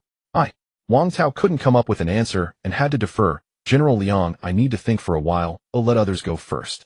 Liang then turned to the thin youth. Can I use Alipay or WeChat? The thin youth asked with a frown. Liang scoffed, losing interest in evaluating him, and looked at the third job seeker. General Liang, can I not buy it? Am not thirsty, the third job seeker bluntly stated. Laughter erupted from the crowd, and the fourth and fifth job seekers shook their heads, giving up on answering. Chen, how do you have an answer? Liang smiled as he looked at Chen Hao. General Liang, I believe if you can sell the water for 100 yuan a bottle and still sell it, that means the water is in high demand and consumers are eager to drink it, caring little about the price. Chen Hao continued, so I would negotiate with you, I'll help you sell the water, and as long as I sell 5 bottles for 120 yuan each, you'll give me 1 bottle for free, which means I can save even the 2 yuan. All right. Liang couldn't help but slap the table in praise. Hey, this answer is truly impressive. Why didn't I think of that? Indeed, it seems like a simple answer, yet it reflects an excellent line of thought. This is definitely a sign of capability. I must admit there is indeed a difference compared to others. The thin youth and other job seekers also nodded in agreement, expressing their admiration. Chen Hao had outperformed them in the previous 2 questions, and although they were not entirely convinced, they were genuinely impressed by the last question. What about you? Have you come up with an answer after all this time? Liang looked at Wang Tao again, sneering. Don't tell me your answer is the same as Chen Hao's. Capable people should have more than one way to solve problems. Wang Tao's face turned pale. He actually wanted to say the same thing, but Liang had cut him off. Director, let's end the interview here. The results are already quite clear. Liang saw this and lost interest in questioning him further, turning to Yu Halian. Yu Halian nodded. Chun Hao stays, the others may leave. Wait, I have something to say. Wang Tao suddenly spoke up loudly. Go ahead. Yu Halian replied, slightly taken aback, then quickly maintained a neutral expression. It is evident to anyone with a discerning eye that my qualifications and experience far surpass those of Chun Hao. Hiring me is the most correct choice. Yet you ask no questions and decide to hire him based on a few seemingly clever interview questions. This is simply absurd. I heard that Xie Group is very reputable and has high management standards, so I came for the interview. I didn't expect that this is how you select talents. It is truly disappointing. Wang Tao said angrily. Liang Da and Yu Halian exchanged glances, revealing a cold smile. Wang Tao, I initially did not want to discuss this with you. Yu Halian said calmly. But since you questioned it, I will tell you that from the very beginning we never intended. The group was taken aback. Why? Are you deliberately toying with me? Wang Tao too was utterly astonished. Then his anger flared even more fiercely. In fact, the interview began the moment you entered the conference room to wait, Yu Halian explained. Thanks to the surveillance system, Director Liang and I observed and heard your entire conversation. Wang Tao's expression stiffened. Director Yu and I asked no further questions because your words and conduct revealed far more than any formal inquiry ever could. We had already formed our conclusions. Liang Da interjected. Wang Tao, do you recall telling Chen Hao that your previous employer had invited you to become a business manager? Wang Tao's face instantly paled. He remained silent. That claim, as it turned out, was nothing but a lie. And though Chen Hao chose not to expose you at the time, you responded with aggression, even feigning threats against him. Liang Da sneered. Though we said nothing, we saw everything. Your resume may be impressive, but your character raises serious concerns. Director Liang and I have jointly decided not to extend you an offer. Yu Halian added, now you understand why. All eyes turned toward Wang Tao. His face cycled between ashen gray and bloodless white, humiliated beyond measure, before he abruptly turned and walked away. He simply could not bear to remain. The gaunt young job seeker and the others also departed. Chen Hao, I'm flying out on a business trip this afternoon. I must leave for the airport immediately. After you complete onboarding with Director, you go to the 18th floor and report to Wang Heping. He is Deputy General Manager of our advertising company. He'll assign your role and responsibilities. I've already briefed him. Liang Da concluded. Understood, Director Liang, Chun Hao replied. Liang Da hurried off. Chun Hao followed Yu Halian to the elevator lobby and pressed the call button. The entire office tower belongs to Xie Group. Departments of the parent company occupy floors 20 and above. Subsidiaries operate on the lower levels, Yu Halian explained. I'll provide you with orientation materials shortly. Chun Hao nodded. As they spoke, the elevator arrived, and they stepped inside. A stunning woman in an elegant charcoal gray suit stood within. Her figure possessed the flawless proportions of a runway model. Her skin glowed like freshly fallen snow, her features exquisitely refined, though her expression remained aloof, lending her an arresting, singular elegance born of icy composure. Good morning, Director Gao, Yu Halian greeted with a warm smile. A new hire, the coolied woman asked, glancing briefly at Chun Hao. Her voice as crystalline as her appearance, yet edged with quiet detachment. Yes, Director Gao. Chun Hao is a newly recruited business representative for our advertising company, selected by Director Liang and myself, Yu Halian replied, then introduced Chun Hao. This is our group president. Pleased to meet you, President Gao, Chun Hao said politely. She regarded him with faint surprise, offered no reply, but gave a subtle, graceful nod. The elevator halted at the 29th floor. Chun Hao followed Yu Halian out, then the doors closed behind them. Aren't you curious? Yu Halian asked, noticing Chun Hao's silence. Curious about what? Chun Hao blinked. Why our president is so young, and so extraordinarily beautiful. Yu Halian teased. I hadn't expected it, Chun Hao smiled lightly. In truth, he held no particular interest in who led the group, so curiosity never arose. Don't let President Gao's youth deceive you. Her capabilities are formidable. Several years ago, her father died suddenly in a car accident, leaving the group leaderless. She assumed command in crisis, grieving yet resolute. At the time, many doubted she could shoulder such responsibility. Morale collapsed, and staff resigned en masse. Yet her performance stunned everyone. Within just a few years, the group's revenue multiplied several times over. She has since been repeatedly honored as an outstanding young entrepreneur by the municipal government, and across every level of the organization, admiration for her is unanimous and profound. Yu Halian spoke as they walked, her tone reverent.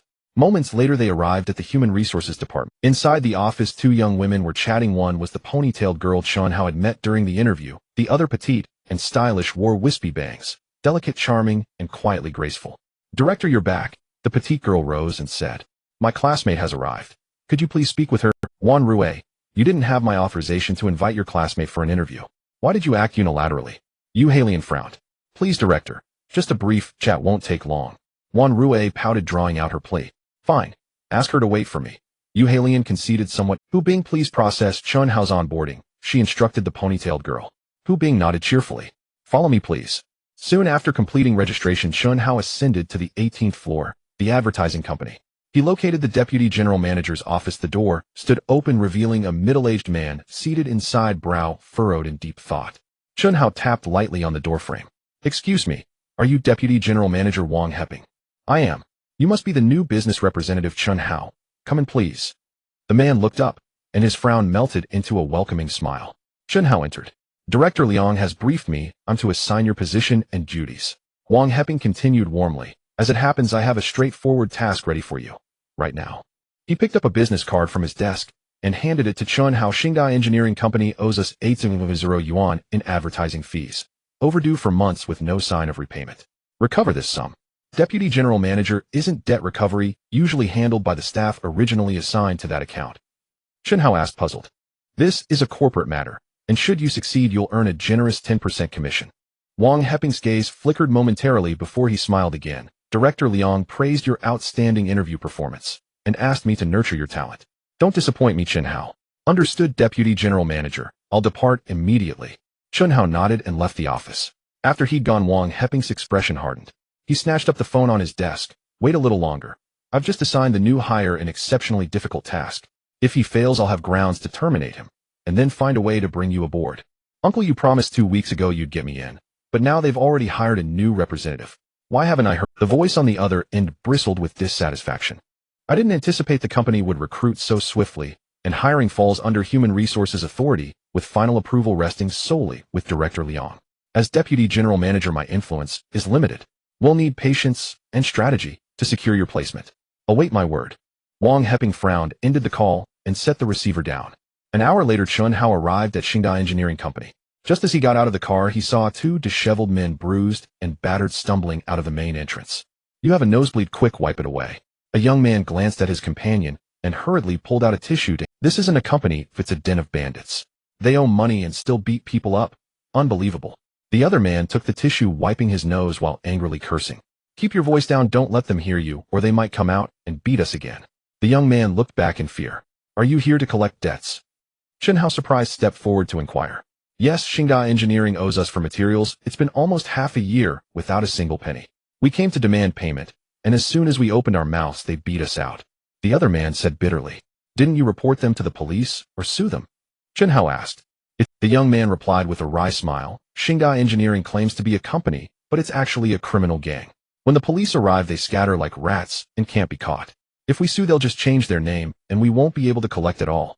Brother, are you also here to collect money? The other man asked. Chun Hao nodded. I advise you not to go and just leave. We both got beaten, so you can imagine how much worse it would be for you alone. I heard that someone who went in to collect debts had his legs broken and is still in the hospital. Yes, if you are not collecting your own money but are here on behalf of a company, there's even less reason to take the risk and put your life on the line. The young man also urged.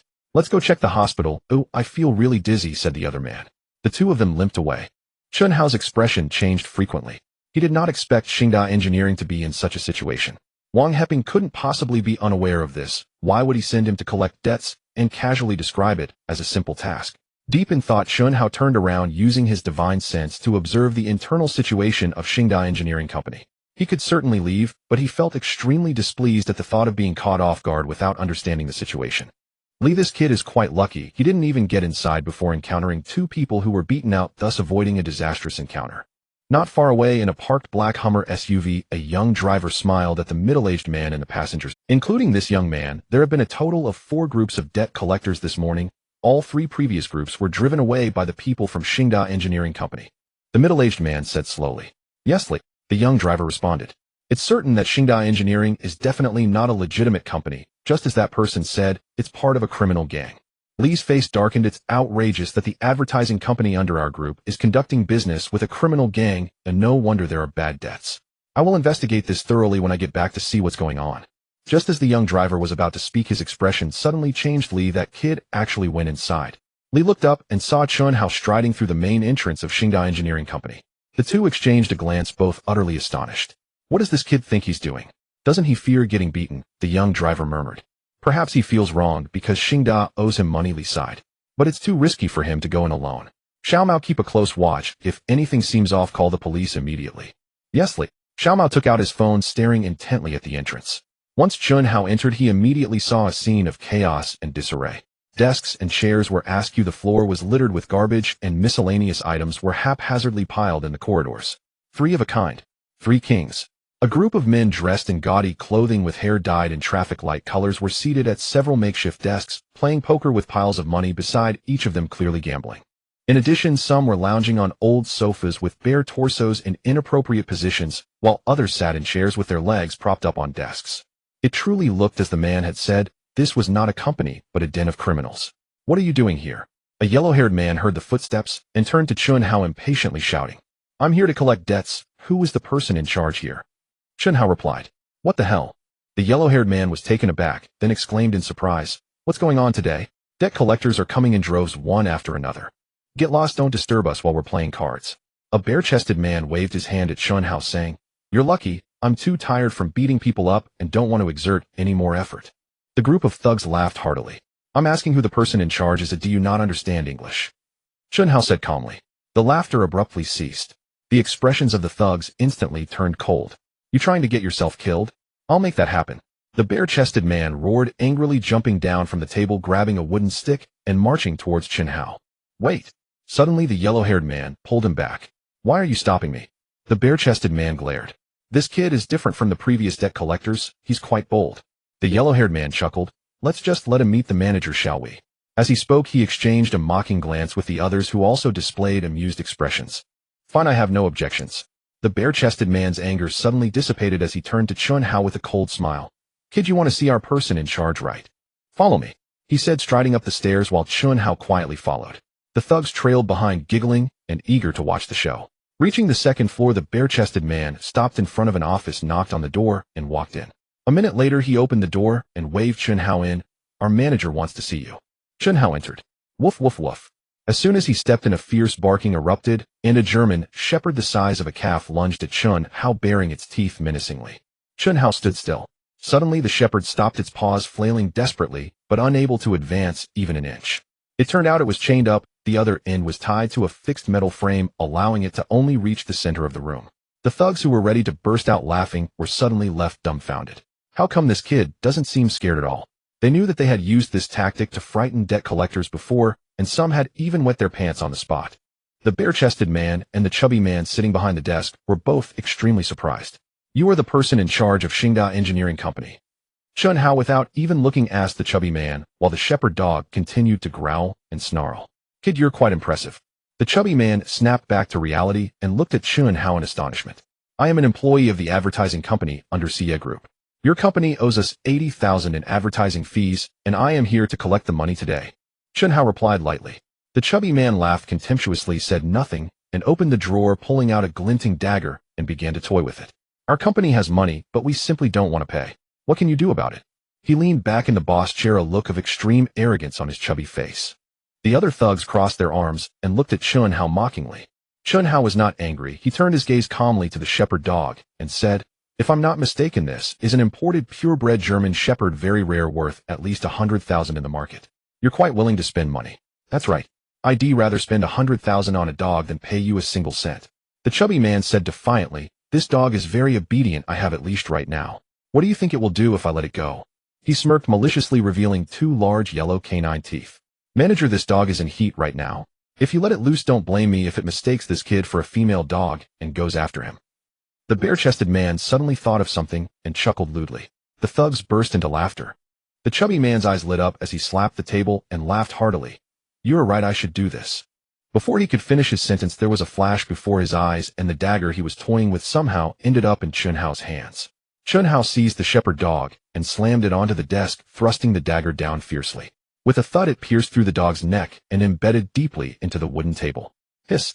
Scalding blood spurted out, instantly splattering all over the chubby man's head and face. Oh! The chubby man screamed in terror, desperately leaning back chair, and all crashing to the floor. The thugs also screamed in unison, involuntarily taking a couple of steps back. A woo! The shepherd dog howled in agony, struggled for a moment, then fell still. Can you return the money now, eh? Chun Hao pulled the dagger out slowly, wiping it clean on the dog's body, and said calmly. He was spotless, not a drop of blood splattered on him. The thugs said nothing, gazing at the blood-spraying, pitiful corpse of the dog, a chill rising from the depths of their hearts. Are you all dead or something? The chubby man climbed up from the ground, yelling in exasperation, Why aren't you all quickly beating this bastard to death? Everyone get him. The bare-chested man shouted and charged in like a ferocious beast. Chun Hao kicked him hard in the chest. Crack, crack. The bare-chested man's ribs instantly broke, several of them, and he screamed as he flew out the door, collapsing on the ground unconscious. Then Chun Hao swung the dagger, making a light cut that released an invisible blade aura. The other thugs who rushed in immediately fell to the ground, blood splattering, unconscious. The remaining thugs, witnessing this scene, were instantly terrified, turning to flee. The chubby man, wiping the dog blood from his face with a tissue, shuddered at the sight, dropping the tissue on the ground. Can we have a proper discussion now? Chun Hao asked, lightly twirling the dagger in one hand. He was far more skilled than the chubby man, the sharp blade twirling flexibly between his fingers without injuring his skin in the slightest. The chubby man's face twitched, but he did not soften, instead revealing a vicious expression. You're quite tough, kid. No wonder you dared to come in alone. Ooh, I truly underestimated you. It seems you're not too willing to back down. Chun Hao said, I know your skills are formidable, but we are in a society governed by law. Relying solely on fists won't work. The chubby man defiantly wiped his lips with the back of his hand, took out his phone, and said, As long as I call the police, you'll be in the station. No matter how tough you are, what can you do? Oh, come on. Chun Hao chuckled in disbelief. This is the first time I've seen a gangster voluntarily call the police. I am exercising my legitimate rights as a citizen. The chubby man smirked, pointing at the dog's corpse on the table. It's a fact that you killed our company's German Shepherd worth over 100,000, right? And it's also a fact that you injured our company's employee, so we certainly demand police protection to avoid harm from criminal elements. Oh, so I've become a criminal element now? Chun Hao said in surprise. You didn't use legal means to collect your debts. Instead, you oppressed and harmed innocent civilians using violence and threats, which is a typical gangster crime. The chubby man sneered. According to Article 294, Paragraph 1 of the criminal law, you'll be sentenced to at least 7 years in prison. You can wait in jail for this money. You know quite a bit about the law. Chun Hao was increasingly astonished. Kid, aren't you tough? The chubby man grinned maliciously. Let's see if you dare to fight when the police arrive. Sure, go ahead and call the police. I'll be waiting. Chun Hao sat on the sofa, crossing his legs and pulling out his phone. Aren't you afraid? The chubby man frowned at Chun Hao's calm demeanor. What do I have to be afraid of? You have no evidence for what you're... Do you think our company's surveillance is useless? The chubby man sneered, pointing at the camera in the corner. Then see for yourself if there's any evidence. Chun Hao shrugged. The chubby man's expression changed. Manager. Suddenly, a bespectacled young man rushed in, and upon seeing the dog's corpse and the blood all over the floor, he was immediately startled. What's going on? The chubby man shouted. Manager, the surveillance is broken. The main line has been cut by someone, and we don't know who did it, the bespectacled youth said. What? The chubby man was both shocked and furious, looking at Chun Hao. Yes, it was me who did it. Chun Hao shrugged. Who are you? Why did you do that? The bespectacled youth asked in astonishment. Because your manager owes me money and can't pay, so he agreed to let me cut the surveillance line to sell it for money to settle the debt. Chun Hao said. Manager, is our company really this poor? Will we even get paid next month? The bespectacled youth believed him and couldn't help but ask. Get lost. The chubby man furiously grabbed a pen holder and threw it at him. The bespectacled youth quickly fled in fright. You're quite something. The chubby man glared at Chun Hao, gritting his teeth. Do you think that destroying the surveillance means there's no evidence? There are so many of us who witnessed everything. We are all witnesses. Without evidence, no matter how many witnesses there are, it's still just slander. Chun Hao smiled slightly. However, I do have some solid evidence. When the police arrive, I can show it to them. As he spoke, Chun Hao opened a video on his phone and turned the screen toward the overweight man. The video displayed the scene of shirtless men, including Huang Mao, gambling in a group. According to Article 303 of the criminal law, gathering crowds for gambling purposes or engaging in gambling as a profession is punishable by imprisonment of up to 3 years, criminal detention, or control, along with fines. In cases of serious circumstances, the punishment can be 3 to 10 years of imprisonment. Chun Hao smiled. You see, it's not just you who understands the law, I do as well. The overweight man's face turned extremely ugly. And down below, your subordinates tried to hit me with a wooden stick, including your deliberate command to let the dog scare me and order them to beat me to death. I have recorded all of this. Chun Hao opened several more videos, saying, even if you testify against me, I would still be acting in self-defense. This was all secretly recorded by him, using his mystical powers to control the phone. You say if I show this to the police, who do you think they will believe is the real criminal? Chun Hao smiled sweetly and said, actually, I don't even need to show them anything. As long as we stand together, it will be clear who is the gangster and who is the good citizen. All right, you are impressive, truly impressive. The overweight man furious exclaimed, but I tell you, you still won't get a single penny. It seems you are truly seeking to enter prison. Chun Hao's expression turned cold. This guy really wouldn't shed tears until he saw the coffin. To be honest with you, I am not the owner of Xingda Engineering Company. Oh, I was just hired to oversee the place and cannot give you any money. Even if you manage to get me locked up, it won't matter. My boss has connections and can easily get me out with just a little money. The overweight man said proudly. You are not the boss, yet you waste half the day talking to me. Chun Hao was furious. Kid, I advise you not to call the police, for you certainly won't get any money that way. The overweight man sneered. If you have the guts, wait for our boss to come. Whether you can get the money will depend on your ability. As he spoke, he pushed the corpse of the shepherd dog to the ground, propped up the chair, and sat down grandly, while taking out a tissue to wipe the blood on the table. Final, wait for your boss to come. Chun Hao said coldly, making a swift motion as the empty Fong dagger shot out, piercing the overweight man's palm and nailing it to the table with a loud thud. The overweight man cried out in pain, reaching to pull it out. If you dare to move, I'll nail your other hand to the table as well. Chun Hao said indifferently. The overweight man's hand froze, terrified, and he said, at this rate, I will bleed to death. Do you think my time is so easy to waste? Chun Hao said coldly, if you don't want to die, call your boss immediately and tell him to come back quickly. The overweight man, both frightened and scared, had no choice but to endure the pain and tremble as he reached for the office phone with his other hand. I want to see who is bold enough to kill my beloved dog. Suddenly a furious voice rang out. A chubby middle-aged man, looking like a nouveau riche, stormed into the office. Boss, this kid killed your dog and seriously injured Air Mao. That's right, he has been so arrogant, even cutting our company's surveillance lines, threatening us to pay back the money. Huang Mao and the other thugs followed behind, seemingly emboldened, all pointing at Chun Hao and yelling, Boss, you're back. Quickly save me, this kid did this to my hand. The overweight man was overjoyed.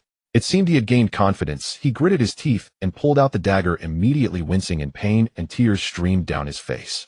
The middle-aged man glanced at Chun Hao with a gloomy face as he walked to the desk, reaching out to the overweight man, saying, Give me the knife. Boss, be careful, this kid is very skilled. The overweight man thought the boss was going to take revenge personally and hurriedly handed over the dagger, while as soon as he finished speaking, the middle-aged man suddenly grabbed his uninjured hand and forcefully pressed it on the table, stabbing the dagger down fiercely. Thud! The sharp blade instantly pierced through the palm of the overweight man, deeply embedding into the table. The overweight man let out a deafening howl, his face contorting in pain.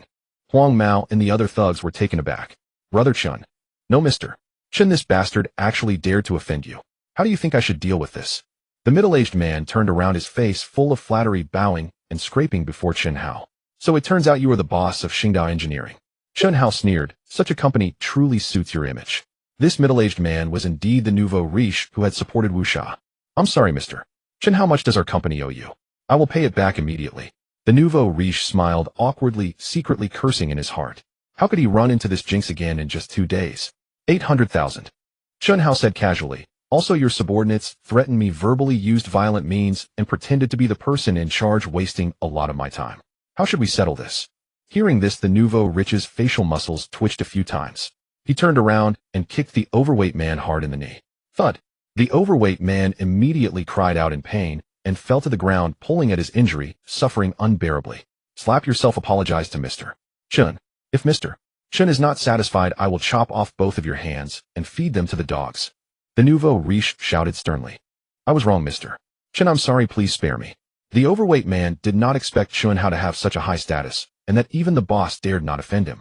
Full of fear, pain, and regret, he could only slap himself hard with his other injured hand, crying profusely. And you all kneel down and slap yourselves to apologize.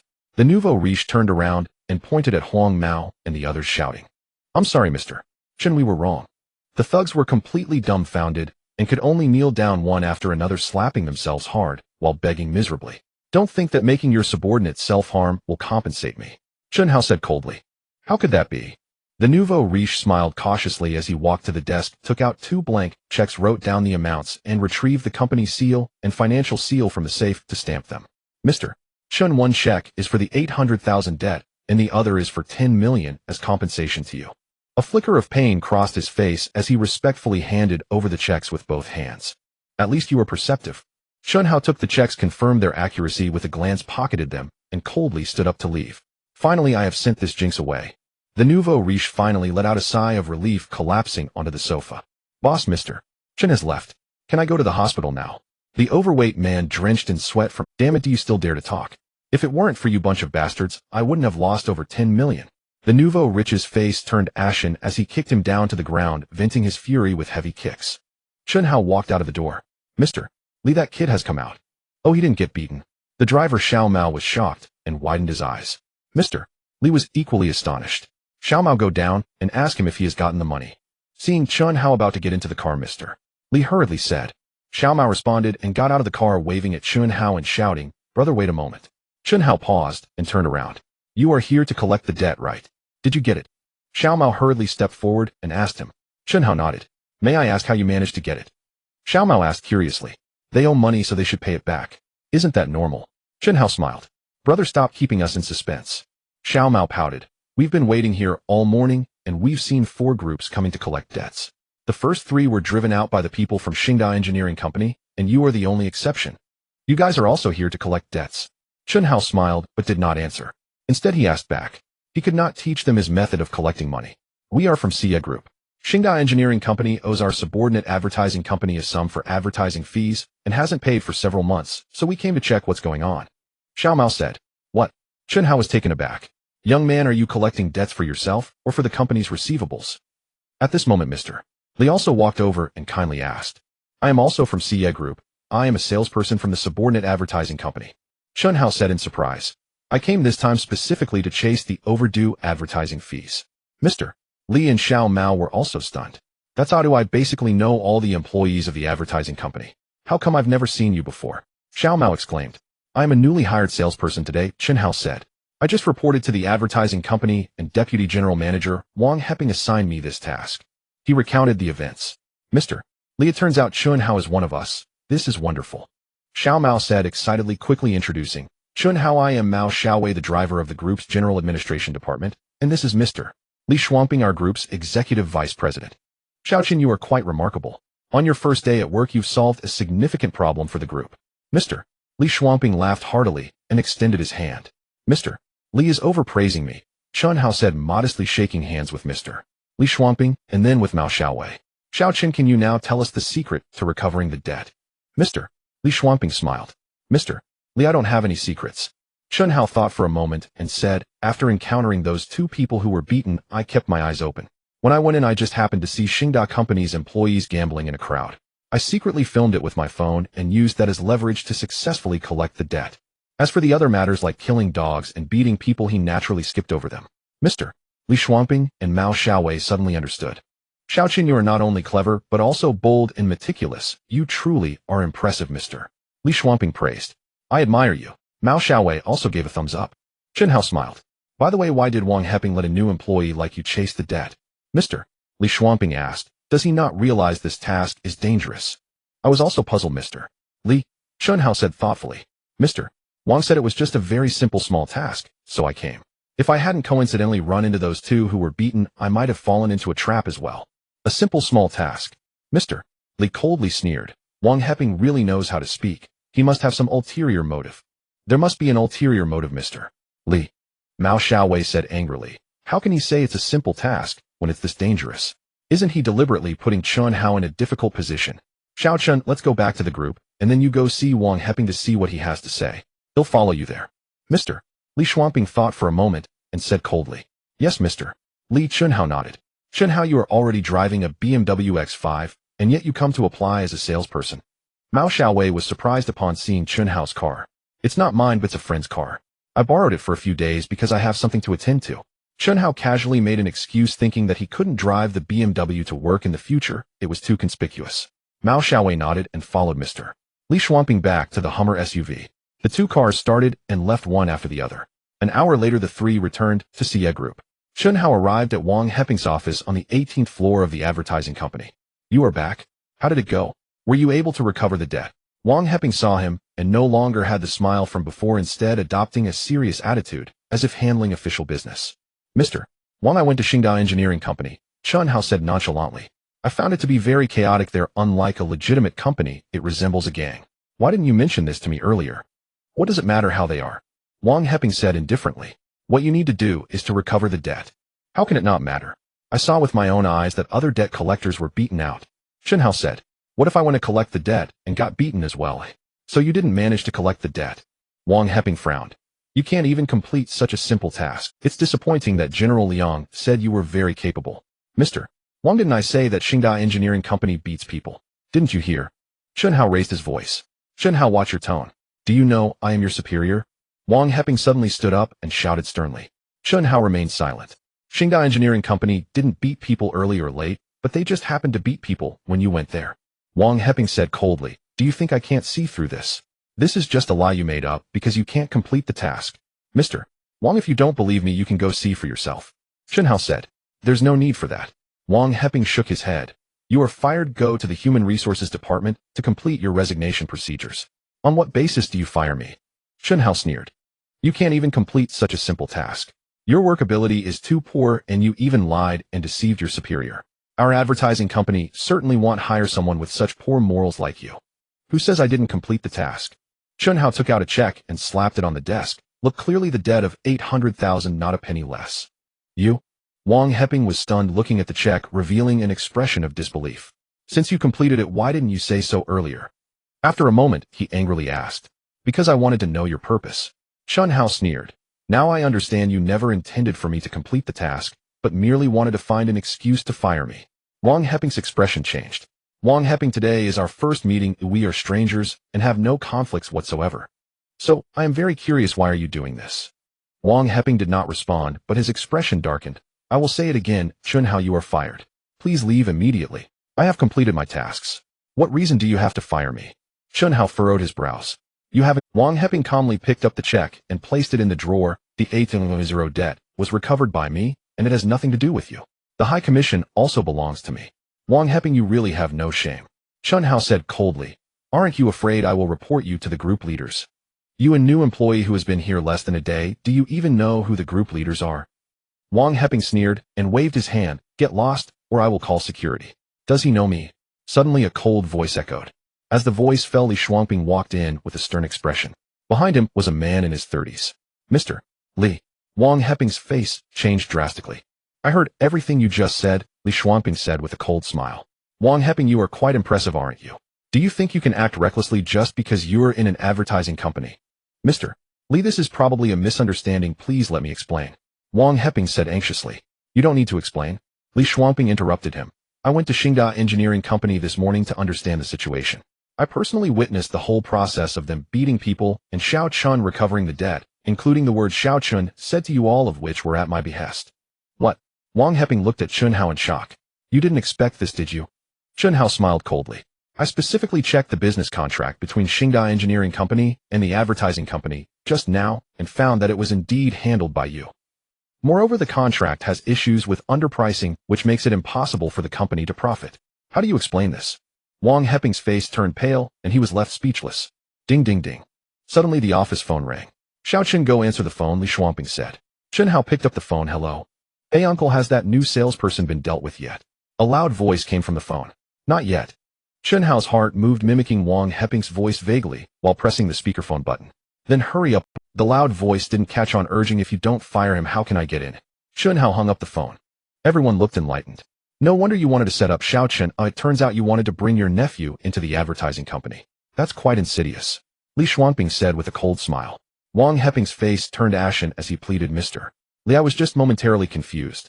Please forgive me this once for the sake of my hard work for the group over the years. Li Shuangping shook his head. You are fired. Go to the Human Resources Department immediately to handle your resignation procedures. Minister Yang. He turned back to the man. Check the accounts Wang Heping has handled over the years to see if there are any other issues. If there are actions that harm the group's interests, inform the legal department immediately and pursue his legal responsibility. Yes, Mr. Li. The man nodded in response. Wang Heping involuntarily trembled all over, nearly collapsing to the ground. So Xiao Chen, are you satisfied now? After Minister Yang and Wang Heping left, Li Shuangping smiled at Chen Hao. Thank you, Mr. Li, for upholding justice for me. Chen Hao said with a smile. By the way, Xiao Chen, I have one more thing to discuss with you, Li Shuangping said. Please go ahead, Mr. Li. The Human Resources Department under Yu Halian has been missing an employee who she appreciates you, so she suggested to me that she wants to transfer you to her department. I don't know if you are willing. This is not an order, but rather a matter of personal willingness. If you still want to work in the advertising company, then, all right. He then added, Mr. Li, I have no problem. Oh, I can do anything. Chen Hao said cheerfully. He was currently working just for worldly experience to enhance his realm more quickly and stably, and it didn't matter what he specifically did. Good. Li Shuangping smiled. Then you should report to the Human Resources Department now. Yes, Mr. Li. Chen Hao turned and left, arriving at the Human Resources Department shortly after. Chen Hao, I knew you would come to me. Yu Halian smiled brightly upon seeing him. Thank goodness Liangda is on a business trip, otherwise he definitely wouldn't let you go. I consider myself lucky. Minister Yu, I have no experience, please guide me. Chen Hao said humbly. No problem, our work in the Human Resources Department is easy to handle. You are so smart you will learn quickly. Yu Halian smiled and waved. Hu Bing Wan Rue, come here for a moment. The two girls walked over. Let me introduce you to. This is Chen Hao, a talent I specifically transferred from the advertising company. From today, he will be our colleague in the Human Resources Department. Yu Halian said. Welcome, Chen Hao. Hu Bing smiled and extended her hand. Your interview left a deep impression on me. Thank you. Chen Hao shook hands with her. Wan Rue, however, had a long face and ignored Chen Hao, anxiously saying to Yu Halian, Minister, you transferred him over. What about my classmate? Wan Rue, I was just about to mention this to you, Yu Halian said. I have spoken with your classmate and feel she is not suitable for the Human Resources Department. She paused and said meaningfully, moreover, classmates are classmates precisely because there are no mixed interests. If you become colleagues, do you think you can still get along like before? Minister, my classmate is not suitable. Oh, does that mean Chen Hao is suitable? Wan Rue said angrily. I heard Hu Bing say that he was just a candidate for an advertising company salesperson with no experience. How does he qualify to work in our Human Resources Department? Who has work experience right from the start? Yu Halian said, according to your argument, you also had no experience when you first came to the Human Resources Department, so you weren't qualified to work. Wan Rue was momentarily at a loss for words, then quickly argued, I just worry he will hold our department back. Yu Halian was about to speak, when suddenly Hu Bing interjected, Minister, I remember Chen Hao's resume mentioned he had experience in human resources work. Really? Yu Halian looked at Chen Hao. Chen Hao nodded. I did work in administration and personnel during my first year after graduation before shifting to sales. Do you think working as a general assistant in some unknown small company counts as experience in human resources? Wan Rue sneered. Since you have done it, then talk about your understanding of human resources. My understanding is that while human resources mainly deals with administrative tasks, fundamentally, it does not belong to administration, but rather to development, Chen Hao said after thinking. Cut. Wan Rue rolled her eyes, making a disdainful sound. Chen Hao, please continue. Yu Halian's eyes lit up, encouraging him. Then I shall present my humble self. I personally believe that the 5 major modules of human resources, recruitment, training, compensation, performance assessment, and employee relations improvement, can actually be summed up in 7 words: resource development and utilization. Development is divided into external and internal. Recruitment falls under external development, bringing in suitable talent at a lower cost through professional interview techniques, thereby creating greater benefits for the company. Internal development refers to training, which enables employees to systematically learn and practice, mastering professional skills and job knowledge, thus working with more ease. Utilization refers to performance assessment based on quantifiable work indicators, which determines employees' ability levels, work efficiency, and so forth, and then based on that, appropriate compensation and bonuses are established to enhance overall utilization rate. Improving employee relations is also part of utilization. As a human resources worker, one should use various means such as communication, interviews, and surveys to understand the actual relationships and existing issues among various departments and subordinate companies, and then propose solutions for improvement to avoid internal strife, like shirking responsibilities. This is my understanding, and I hope the 3 beautiful ladies will provide guidance. Chen Hao smiled. Wow. Hu Bing was stunned, unable to contain her amazement. Chen Hao, you are incredible. If you hadn't said you only had a year of HR experience, I would have thought you were an expert. Chen Hao, you spoke very well. Yu Halian was both surprised and delighted. I didn't expect you to have such a profound understanding of human resources. I was worried you might not adapt, but it seems there was no need for concern. Now do you see how convincing that is? She said to Wan Rue, don't let your years of experience fool you. Your understanding of human resources may not be better than Chen Hao's. Wan Rui's face turned extremely ugly. She wanted to retort, but couldn't find the words. Don't leave after work today. Let's welcome Chen Hao tonight. He'll treat everyone. Yu Halian smiled. All right. Hu Bing cheered and clapped. Hu Bing, come with me to the administrative department, Yu Halian said. Hu Bing nodded and left with Yu Halian. Chen Hao, you're quite scheming, Wan Rue said coldly after the two had departed. What do you mean? Chen Hao was taken aback. You, a mere sales representative, how could you possibly express such profound insights? Clearly you were prepared in advance to deliberately please Minister Yu. You asked me about my understanding of human resources, didn't you? Chun Hao replied. I had no idea what you would ask, so how could I have prepared in advance? Because when you were handling your onboarding procedures, you heard me ask a classmate to come in for an interview, and you knew the HR department was short-staffed. So you took this time to gather information online, seizing the opportunity to flatter minister you. After all, the compensation in the HR department is much better than your sales position in the advertising company. Congratulations, you scheming boy, you succeeded. Chun Hao frowned. That's all your speculation. Besides, it wasn't my choice to come here. President Li told me that minister you wanted to transfer me to the HR department. Don't make things up, Wan Rui scoffed. How would a big president likely know a mere sales representative like you? Your lies are completely unconvincing. Chun Hao shook his head, not wanting to explain further. Just wait, EY will make you regret this. Wan Rui coldly said as she turned and left. As soon as she left, Mao Xiaowei walked in with his hands in his pockets, a face full of envy. Chun Hao, when did you get transferred to the HR department? That's a good place, much better than the advertising company. Just got transferred, Chun Hao smiled. What brings you here? I was just looking for you. I just came from the advertising company and learned that you were transferred here, Mao Xiaowei said. Is there something you need? Chun Hao asked.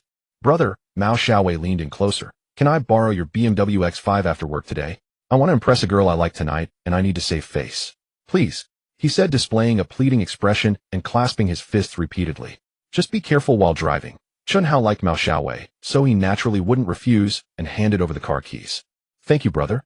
If you need anything in the future, just let me know. Mao Xiaowei exclaimed joyfully as he took the keys and ran off. Not long after, Yu Hailian, Hu Bing, and Wan Rui returned one after another. Yu Hailian held an internal meeting to reassign positions to the three, and then asked Hu Bing to help Chun Hao get familiar with his work. Soon the afternoon passed quickly. Work is over. Everyone follow me, Yu Hailian said. Chun Hao, if you didn't drive, you can ride with them in my car. Chun Hao nodded. Can a mere sales representative afford a car? Minister, you really think too highly of him. Wan Rui mocked. Wan Rui, why are you always targeting Chun Hao? Don't do that in the future. We are all colleagues and should get along well. Yu Hailian frowned. Wan Rui huffed. The four left, and within half an hour they arrived at the restaurant and entered a private room. He'll drive today, so I won't drink. After sitting down, Yu Hailian asked, do you three want to drink something? I don't drink. Chun Hao and Hu Bing. Chun Hao, what a coincidence. Hu Bing smiled and gave Chun Hao a high five. Minister, I don't drink either. I promised a friend I would go to karaoke after dinner. Wan Rui added. Don't stay out too late. Come home early. We have work tomorrow. Yu Hailian reminded. Wan Rui nodded, suddenly struck with an idea. Minister, I'm also worried about going home late, not being safe. Would it be possible for Chun Hao to accompany me? That way I'd feel much more at ease. Yu Hailian's expression shifted upon hearing this as she looked at Chun Hao. She hadn't expected Wan Rui to actively request Chun Hao's company, presenting a good opportunity to ease their relationship. Chun Hao shook his head. I'm sorry, I have a girlfriend, so it might not be convenient. Wan Rui's request likely had ulterior motives. Even without any tricks involved, Chun Hao had no interest in accompanying her. It's as if I'm interested in you. Can you stop being so self-important? Wan Rui angrily retorted. You're a man too, don't you have any sense of responsibility? Chun Hao, Wan Rui is just a girl. I am indeed a bit worried. Why don't you put in a little effort today? If your girlfriend misunderstands, I can explain on your behalf, Yu Hailian advised. Alright. Chun Hao found it hard to refuse after Yu Hailian said that, and had to agree. A cold smile flashed in Wan Rui's eyes. The meal finished quickly, and the four left the restaurant. Chun Hao, Hu Bing, and I are heading home now, Yu Hailian said as she got into the car. He'll leave Wan Rui to you. Chun Hao nodded. Yu Hailian and Hu Bing waved goodbye and drove off.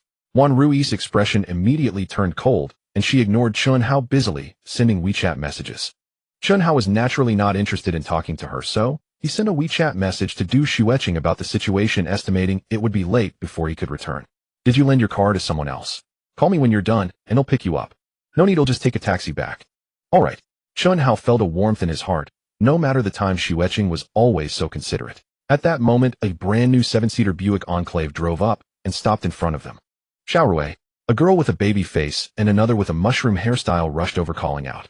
Wan Rui put away her phone and smiled as she hugged the two girls. Xiaorui, sorry to keep you waiting.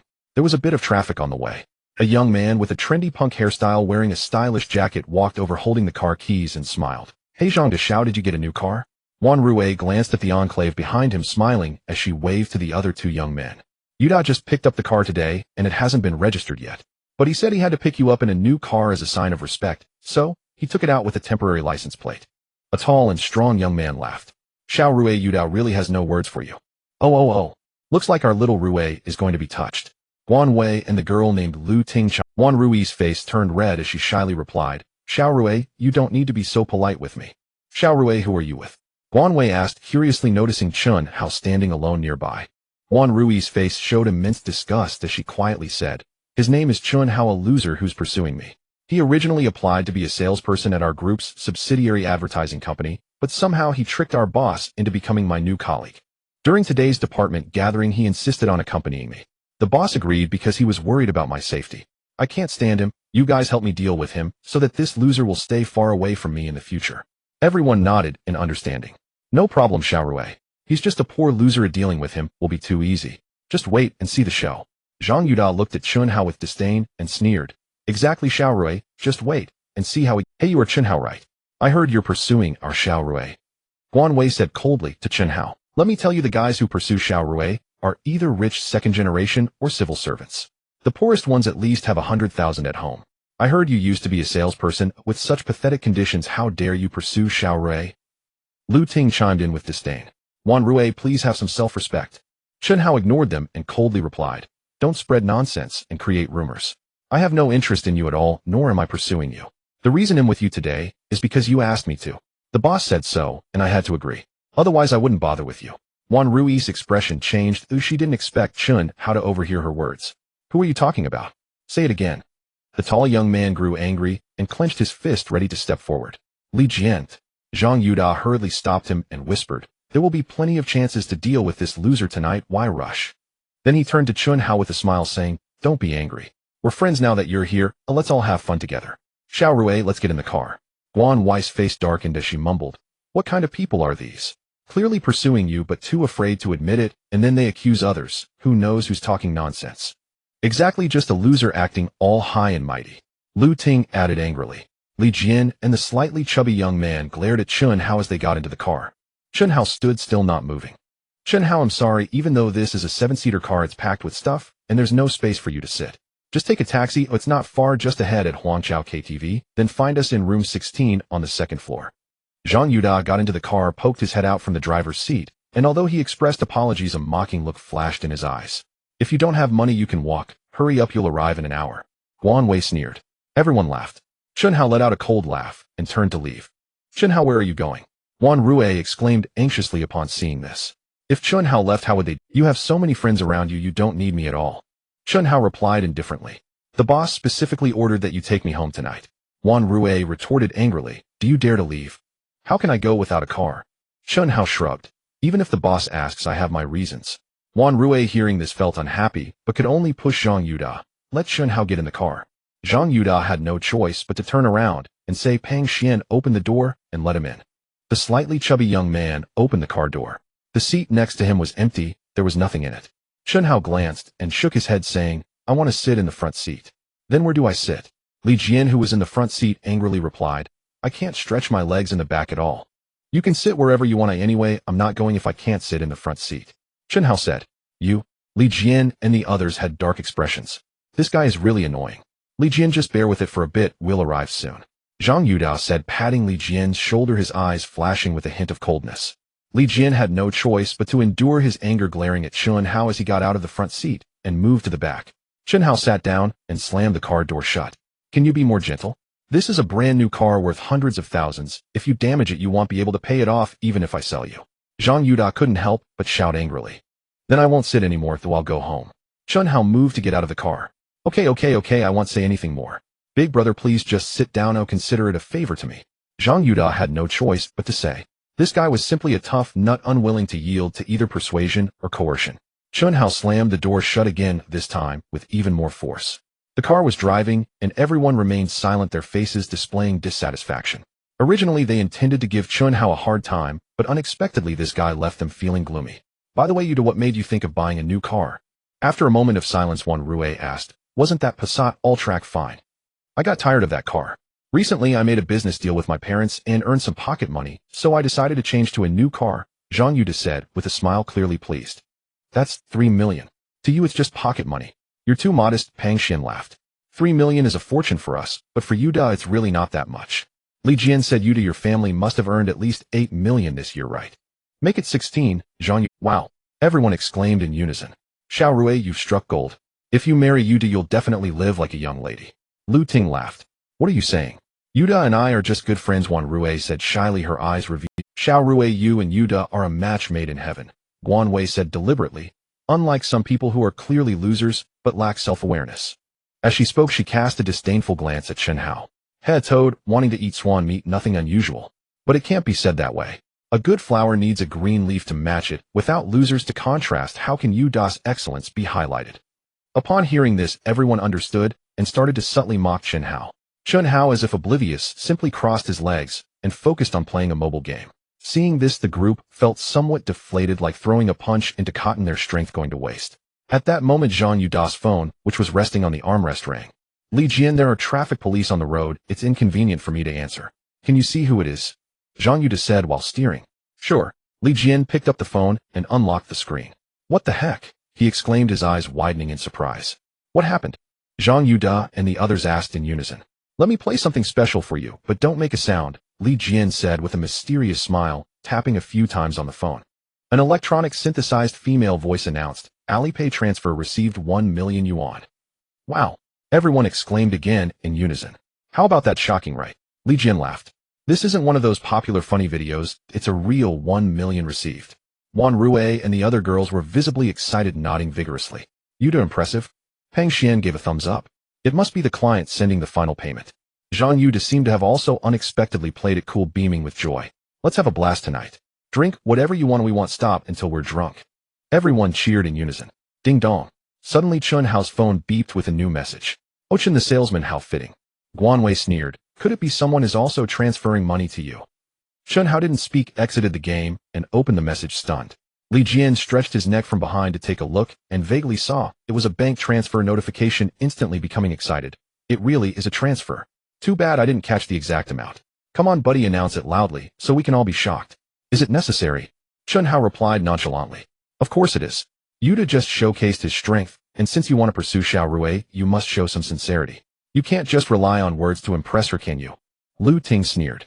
Exactly, during a blind date, people exchange their conditions, how much more so when pursuing a girl? Don't be timid, Chen Hao. Weren't you acting all tough just now? Peng Xian and the others chimed in, mocking him. Boring. Chen Hao replied indifferently. Chen Hao, I warn you, they are all my good friends in every aspect. You can't compare to them. You have no right to judge them. Wan Rui raised her eyebrows, speaking coldly. If you dare to be so presumptuous again, don't blame me for... There's a girl, but I let her get away. Before Chen Hao could respond, his phone rang. Fatty. Chen Hao glanced at the caller ID and answered the call. Chen, how did you receive the transfer? Wang Jie's distinctive loud voice boomed from the phone, clear even without speakerphone in the car. Li Jian, hearing this, revealed a mocking expression and subtly gestured to listen in. The others understood, fell silent, and listened with mocking expressions. Oh, it was you who transferred it. I received it, but why does it feel like there's a lot more? Chen Hao said, puzzled. I remember the wages for the workers weren't this much.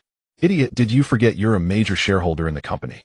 This year my dad earned a total of 70 million, and according to the agreement, you should get 30% of the net profit. That's 21 million. Wang Jie continued, adding the previous wages you paid to the workers of 13 million, and the 3 million owed to the material supplier, that totals 37 million. Then my dad rounded it off for you, giving you a total of 40 million, all transferred to your account. Wang Jie said, Uncle Wang is really generous. If he's going to do the project, he must be investing a lot, yet he gives me so much money. Chen Hao replied, this is all you deserve. Oh, don't worry, it will only increase in the future. Wang Jie laughed. Because of your connection, the company's reputation skyrocketed. Just from the current orders received, the profits have already exceeded 100 million. Next year, you can at least get 30 million. Soon you won't need to do anything, but sit back and count money in your villa at Mingyu Villa. Not talking anymore, I'm off to the nightclub to enjoy myself. I'm planning to hire 100 girls and throw 1 million in front of them, letting them pick up the money while they're berriest. Wang Jie laughed heartily and hung up. Chen Hao shook his head in amusement. This fatty was truly a quintessential rich second-generation kid. Suddenly he felt the car come to a stop. Thinking they had arrived, he looked up and was taken aback.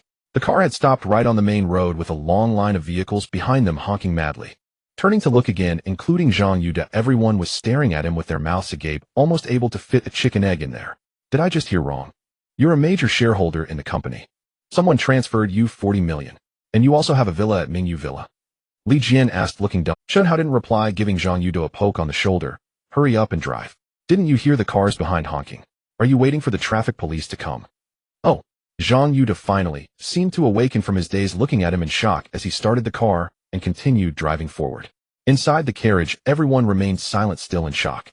Xiao Rui, didn't you say Chunhao was just a sailor? After a while, Guan Wei finally came to her senses and asked softly with a puzzled face, how can he be so? Guan Rui was equally astonished, but quickly recalled something and sneered, don't listen to his bragging.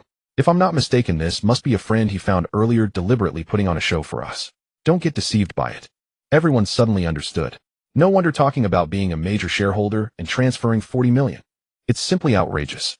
Right, living in a big villa at Mingyu Manor. You probably don't even know which way the entrance of Mingyu Manor opens. This loser really has a vivid imagination. Just an actor. If Xiao Rui hadn't exposed him, we might have been fooled. Immediately, everyone showed disdain and began to mock. Chunhao smiled faintly, not bothering to prove himself engrossed in playing a game.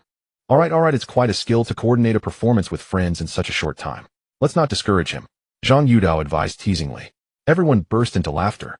Soon the car arrived at the Huangchao KTV.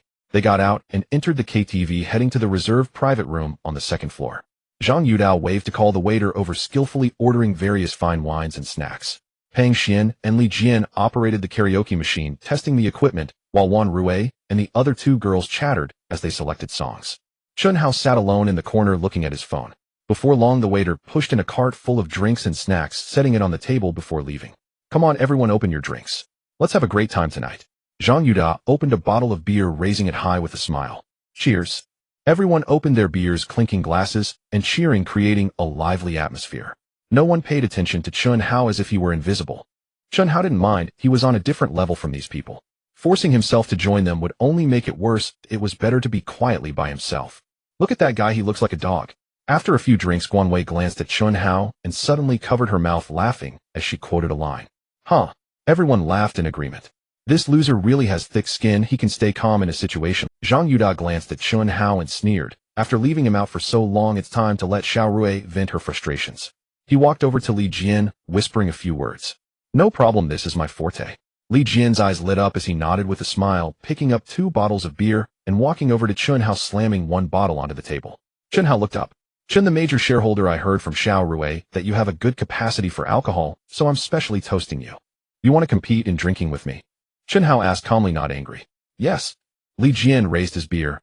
Let's see who can drink more. The loser has to bark like a dog in public. What do you all think? He turned to the others for their opinions. Sounds good, they all laughed in unison. As Li Jian's friends, they naturally knew he could drink a lot, and ordinary people were no match for him. Honestly, I'm not interested in drinking with you. Chunhao replied calmly. Are you chickening out before we even start? Are you even a man? Li Jian sneered. Weren't you just boasting a moment ago? Shen, how can you stop being such a coward? You're making us look down on you. Exactly, if you're too scared to drink, how can you face Xiao Rui? I think you should just bark like a dog instead. Others chimed in to provoke him. I haven't finished speaking yet, Chunhao said. I'm not interested in drinking with you, but to avoid you annoying me like a fly, I agree to drink with you. However, before that, I have a question. He picked up the beer in front of him. What if you lose but refuse to bark like a dog? Oh. Li Jian exaggeratedly howled and turned back with a laugh. Look, Chen, the major shareholder, is actually trying to outwit me. He seems to be quite confident of winning. Everyone burst into laughter. You don't have to worry about that, we can record a video as proof. Guan Wei coldly smiled, pulling out her phone. If anyone tries to back out, we'll post the video online to humiliate them. That's a good idea. I have around 10,000 followers on Weibo. While I'm not a big influencer, it's enough for a little. Zhang Yuda laughed. Then I'll promote it internally in the company. Wan Rui also sneered. Let the department head and other colleagues know that besides telling lies, you can also be shameless. Alright, let's get started. Chunhao said calmly. Li Jian smirked, tilting his head back and nearly inserting the entire bottle into his mouth. Gulping down. In just a few seconds, 1 bottle of beer was finished. Li Jian is amazing.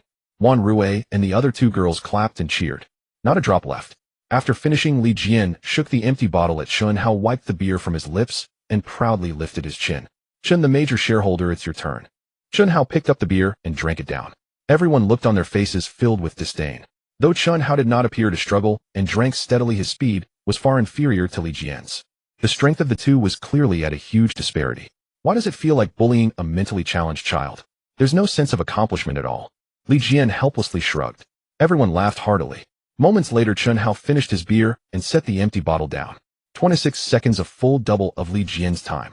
Pang Xian looked at the timer on his phone, mocking. If it were a competition for drinking speed, you'd have to bark like a dog by now. Finally done. Shall we continue? Li Jian raised an eyebrow provocatively saying. Chun Hao said nothing, merely nodding. Lu Ting and Guan Wei brought over a dozen open bottles of beer and placed them in front of the two. Li Jian casually grabbed a bottle and tilted his head back. Again, in a matter of seconds, the second bottle was finished. Already on the second bottle, and still drinking so fast. Wan Rui couldn't help but exclaim. She knew Li Jian could drink, but didn't expect him to drink this much. This is just the beginning. You haven't seen Li Jian's true strength yet. Zhang Yuda smiled slightly. How much can Li Jian actually drink? Wan Rui asked curiously.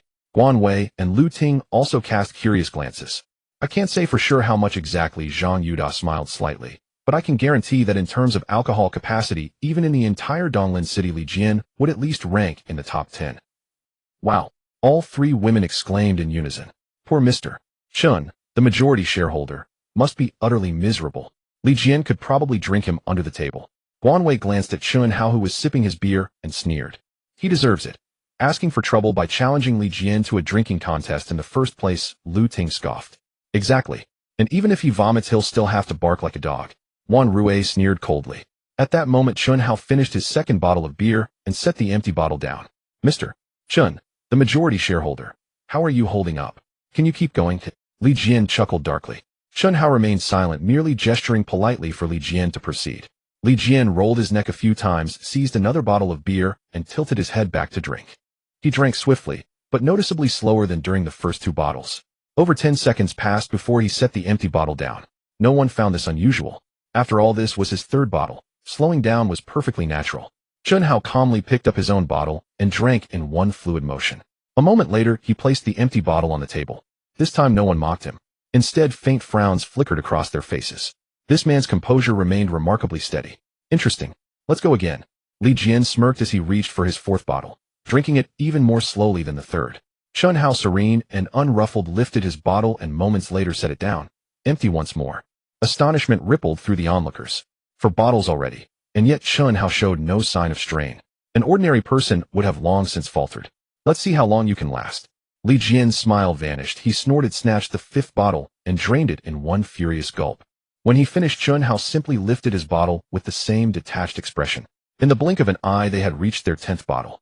Li Jian's face flushed deep crimson. His pace slowed further with each bottle, eventually lagging behind Chun Hao's. Chun Hao, however, remained utterly unchanged. 10 bottles consumed, yet his countenance bore no trace of exertion, identical to when he'd raised the very first. Everyone stood stunned. They hadn't imagined Chun Hao possessed such extraordinary stamina. I refuse to believe it. Last year, I won the Donglin City Beer Festival. I'm supposed to lose to some nobody. Li Jian's eyes burned red. He shot upright, tore open his collar, planted one foot on the stool, and slammed the bottle to his lips in a single violent motion. His 11th bottle disappeared faster than the first, emptied in under 10 seconds. Thud! He slammed the empty bottle down and immediately seized the 12th. Gasps erupted from the crowd. Li Jian, wait. Chun Hao hasn't even started yet. Zhang Yuda blurted out. I can't wait for him to sip like a woman. Li Jian sneered. Watch closely. This is how I crush him. He tipped his head back, and in under 10 seconds the bottle was empty once more. The 13th, 14th, 15th. Finally, after finishing his 16th bottle, Li Jian staggered to a halt and let out a thunderous belch. He dropped the bottle, braced one hand on the table, pointed the other shakily at Chun Hao, and roared, reeking of alcohol. Chun Hao, if you've got any spine, stop dawdling and drink like I just did. Li Jian, sit down and catch your breath. Guan Wei and Lu Ting rushed to support him into his seat, patting his back. Chun Hao, you heard that, didn't you? Wan Rui slammed a beer bottle onto the table before Chun Hao with a sharp clink and smirked. Li Jian just downed 6 in a row. Fail to match him, and you forfeit on the spot. Let me add one detail. Li Jian finished those 6 in under 2 minutes. Peng Xian glanced at the stopwatch on his phone. Everyone knows there's a world of difference between rapid-fire drinking and slow sipping. You've already gained a massive advantage by taking your time. No wonder Li Jian called you a woman. He made us women cringe just watching you. Guan Wei jeered. Chun Hao said nothing. He lifted his bottle and drank. In the blink of an eye, the bottle was empty. 2 seconds. Peng Xian stared at his stopwatch and burst out. Chun Hao seized another bottle. Another blink, and he set it down hollow and dry. His speed was so blinding that no one even saw him drink. 13th, 14th, 15th. Before anyone could process it, Chun Hao had polished off his 20th bottle. Enough. Chun Hao set the bottle down and regarded them coolly. Silence fell, stunned, paralyzed. Peng Xian gaped at his stopwatch, frozen on the final reading, speechless. 28 seconds for 10 bottles. Was he even human? Shall we continue? Chun Hao turned his gaze to Li Jian. Li Jian's flushed face had gone rigid and ashen, his eyes wide with disbelief. If you won't compete, then admit defeat and bark like a dog, Chun Hao said, voice calm and level. Admit defeat. You're dreaming. Li Jian roared, blood surging to his temples, and snatched up another bottle, tipping it violently to his mouth. Splush. He barely swallowed a single mouthful before erupting in a violent spray, and his face instantly paled to ghostly white. Though prodigious in drink, 17 bottles had shattered his limit. Now even one sip was impossible. His stomach churned violently, bile rising. Clutching his mouth, he bolted for the door. Too late. Vomit here. Chun Hao's voice remained quiet. His foot shifted, kicking the trash bin directly before Li Jian.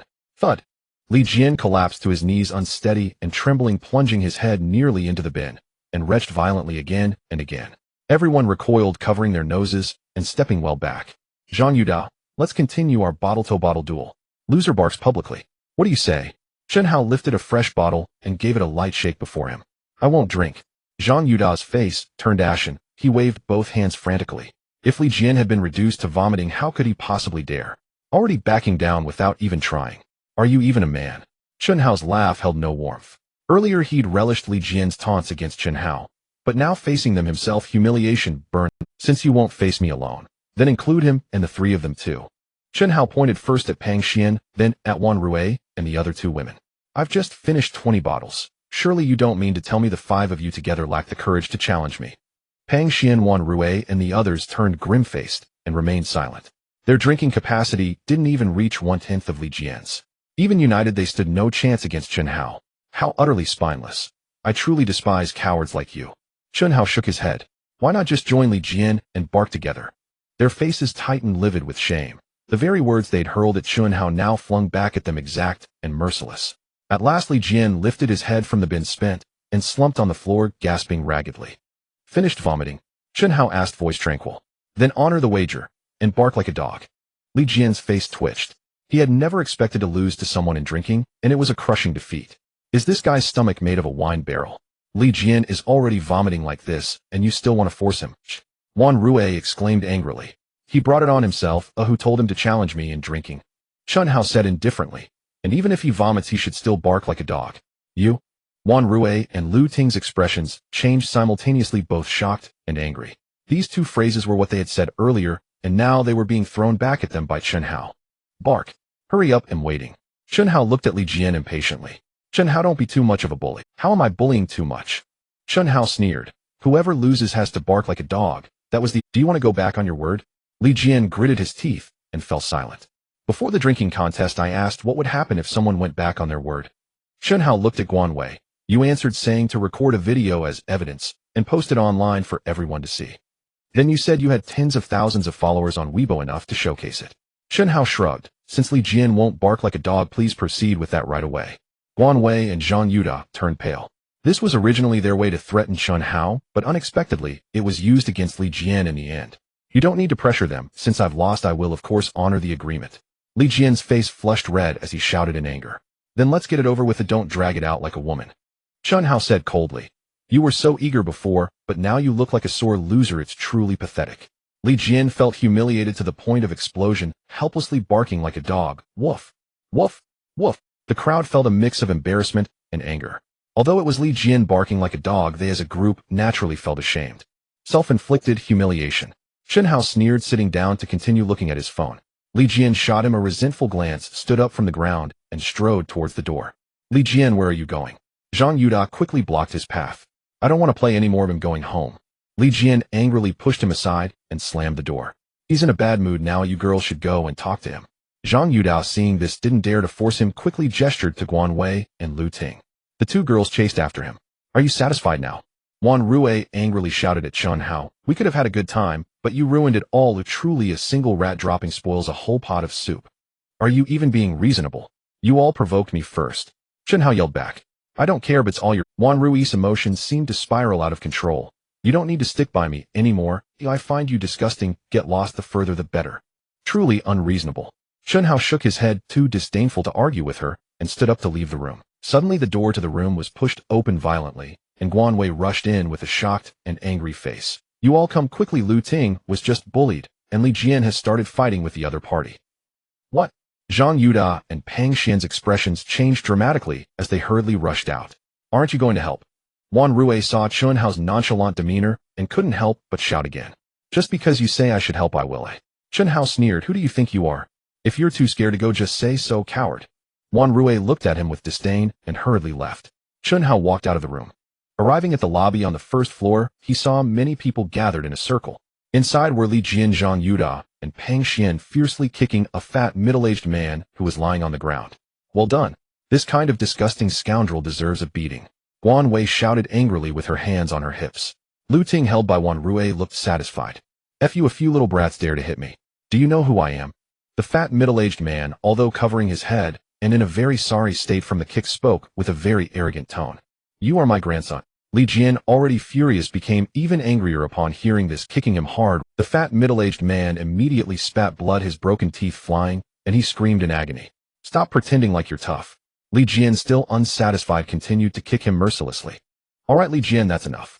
Zhang Yudao, worried that he might seriously injure the man, quickly pulled him back. Li Jian kicked a few more times before finally stopping. Still playing? Or should we just leave? Zhang Yudao looked at everyone. Everyone nodded. After being slapped in the face by Chun Hao, they had already lost interest in playing, and now with this ruckus, they wanted to leave even more. He'll go settle the bill, you all wait outside for the car. Zhang Yuda tossed the car keys to Li Jian and turned to walk toward the front desk. At this moment, Pang Xian saw Chun Hao and couldn't help but mock. Oh, you came down after the fight, quite timely of you. Chun Hao, I truly despise you. Wan Rui said hatefully. Are you even a man? Useless guy, hurry up and get lost, or I don't want to see you even once more.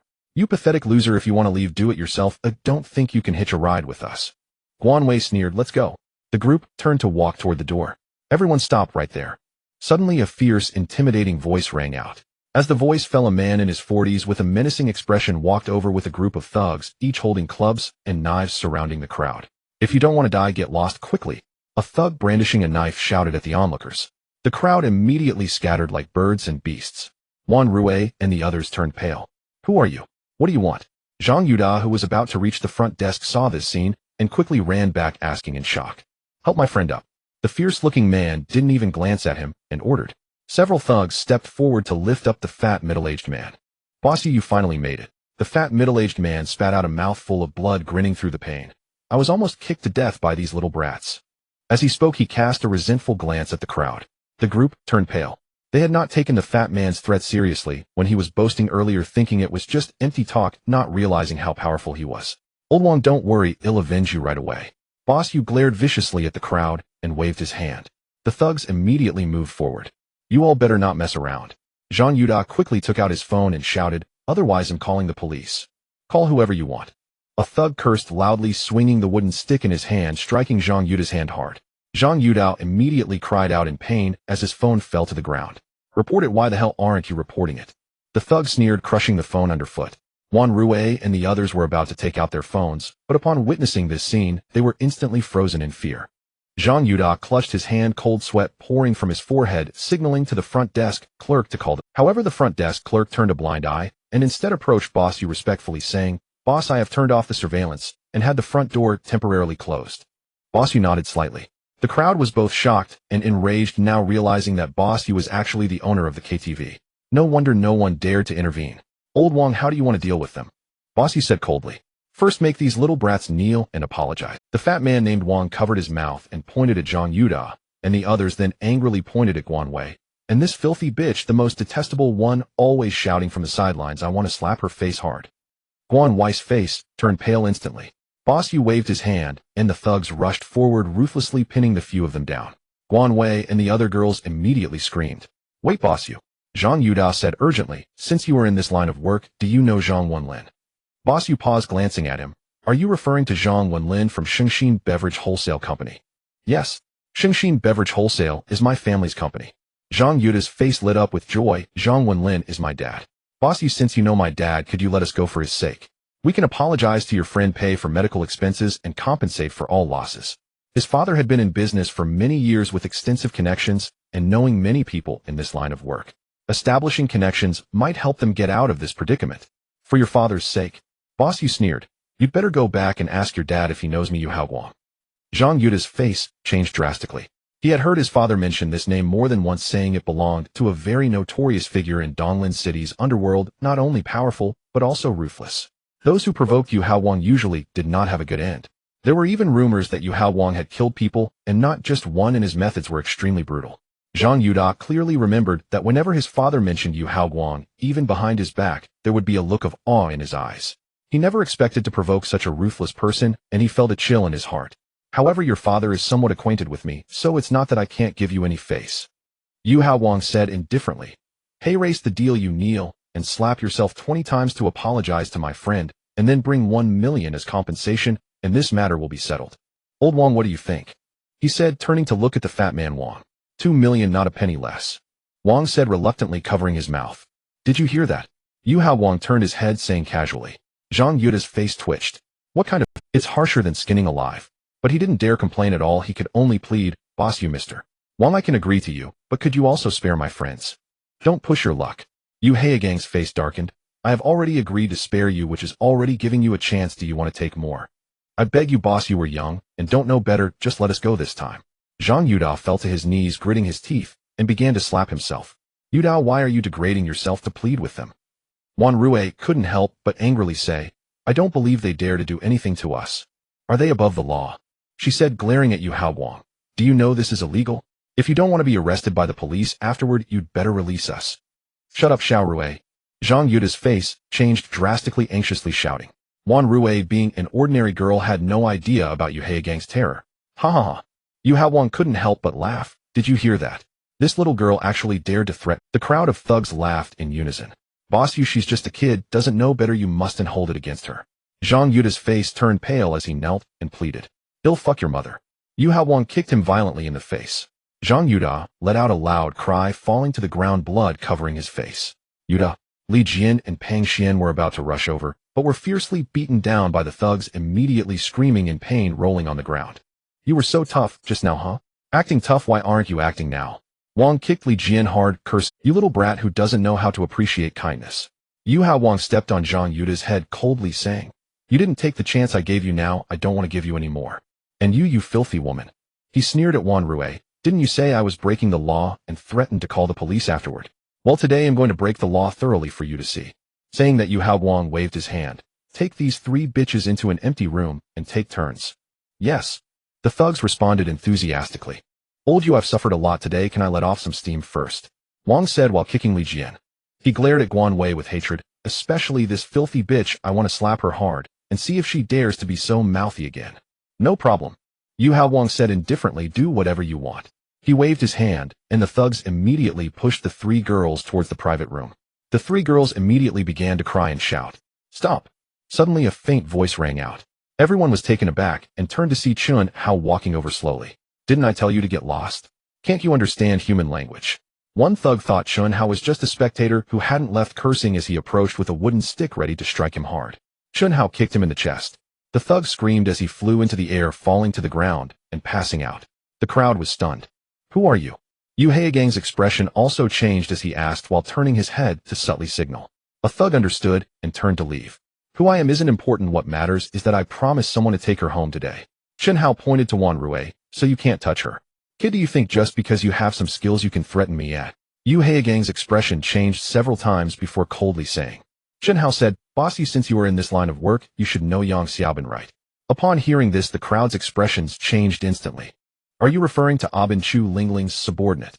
Yu Hao Wang paused, and suddenly 2 piercing glints shot from his eyes. Yes. Chun Hao nodded. Abin and I are friends. If Bossy knows him too, please give me some face. He didn't mention his relationship with Chu Lingling as she was too famous, which might lead people to misunderstand him as trying to flaunt influence. Bringing up Abin should be sufficient. Yu Hao Wang remained silent, his eyes scanning him with an inexplicably profound gaze. After a while, a half-smile appeared on his face as he said, Kid, you're not involved in the underground scene, are you? If you don't believe me, I can call Abin to prove it. Chun Hao replied. It seems you really don't know. Yu Hao Wang sneered. What do you mean? Chun Hao was taken aback. You guys tell him. Yu Hao Wang chuckled. Fool, Abin is a sworn enemy of our boss, do you understand? He continued, bringing up Abin is like trying to scare our boss with an enemy. It's truly laughable. Do you think knowing Abin makes you impressive? Unfortunately today, you'll definitely be the one getting played. The gangsters mocked in a sarcastic tone. Chun Hao's expression changed. He hadn't anticipated this situation. I initially thought you had decent skills and were a person of substance, so I wanted to give you some face and let you take that girl away. Yu Hao Wang chuckled and said I didn't expect you to bring up a bin. Now I definitely can't let you go. As he spoke, he displayed a helpless expression and shrugged his shoulders. The gangsters burst into laughter. Chen Hao, if you can't save anyone, don't try to show off. Now look, you can't even save yourself. Wan Rui said angrily. She had felt a glimmer of hope when Chun Hao intervened, but it had shattered so quickly that her resentment toward him deepened. It seems I need to call a bin. Yu Hao Wang said with a smile as he took out his phone. Let him know that his friend is with me. Perhaps I can lure a bin here to rescue him, killing two birds with one stone. The crowd's eyes lit up. Boss, that's clever. One gangster laughed and gave a thumbs up. Go ahead, tell a bin I'm. Chun Hao said calmly. Kid, you're quite composed. Yu Hao Wang scoffed, dialing the number and deliberately putting. Soon the call connected, and a bin's cold voice came through. Yu Hao Wang. What do you want from me? Yang Xiaoban, I have a joke to tell you. Yu Hao Wang said leisurely. Today on my turf, a kid actually claimed to be your friend, trying to scare me using your name. Isn't that amusing? Huh? He burst into laughter. The gangsters joined in with their sarcastic laughter. The phone remained silent on the other end. After a long pause, a bin finally asked in a questioning tone, are you talking about Mr. Chen Hao? Why, you actually guessed it. Yu Hao Wang exclaimed in surprise. That's right, this kid really said his name is Chen Hao. It seems you two have a good understanding. He looked at Chun Hao with a mocking gaze. Yang Xiaoban, given our relationship, how should I entertain your friend? Steamed? Or braised? Or would you like to come over and witness it yourself? He. A bin suddenly laughed without saying anything. What are you laughing at?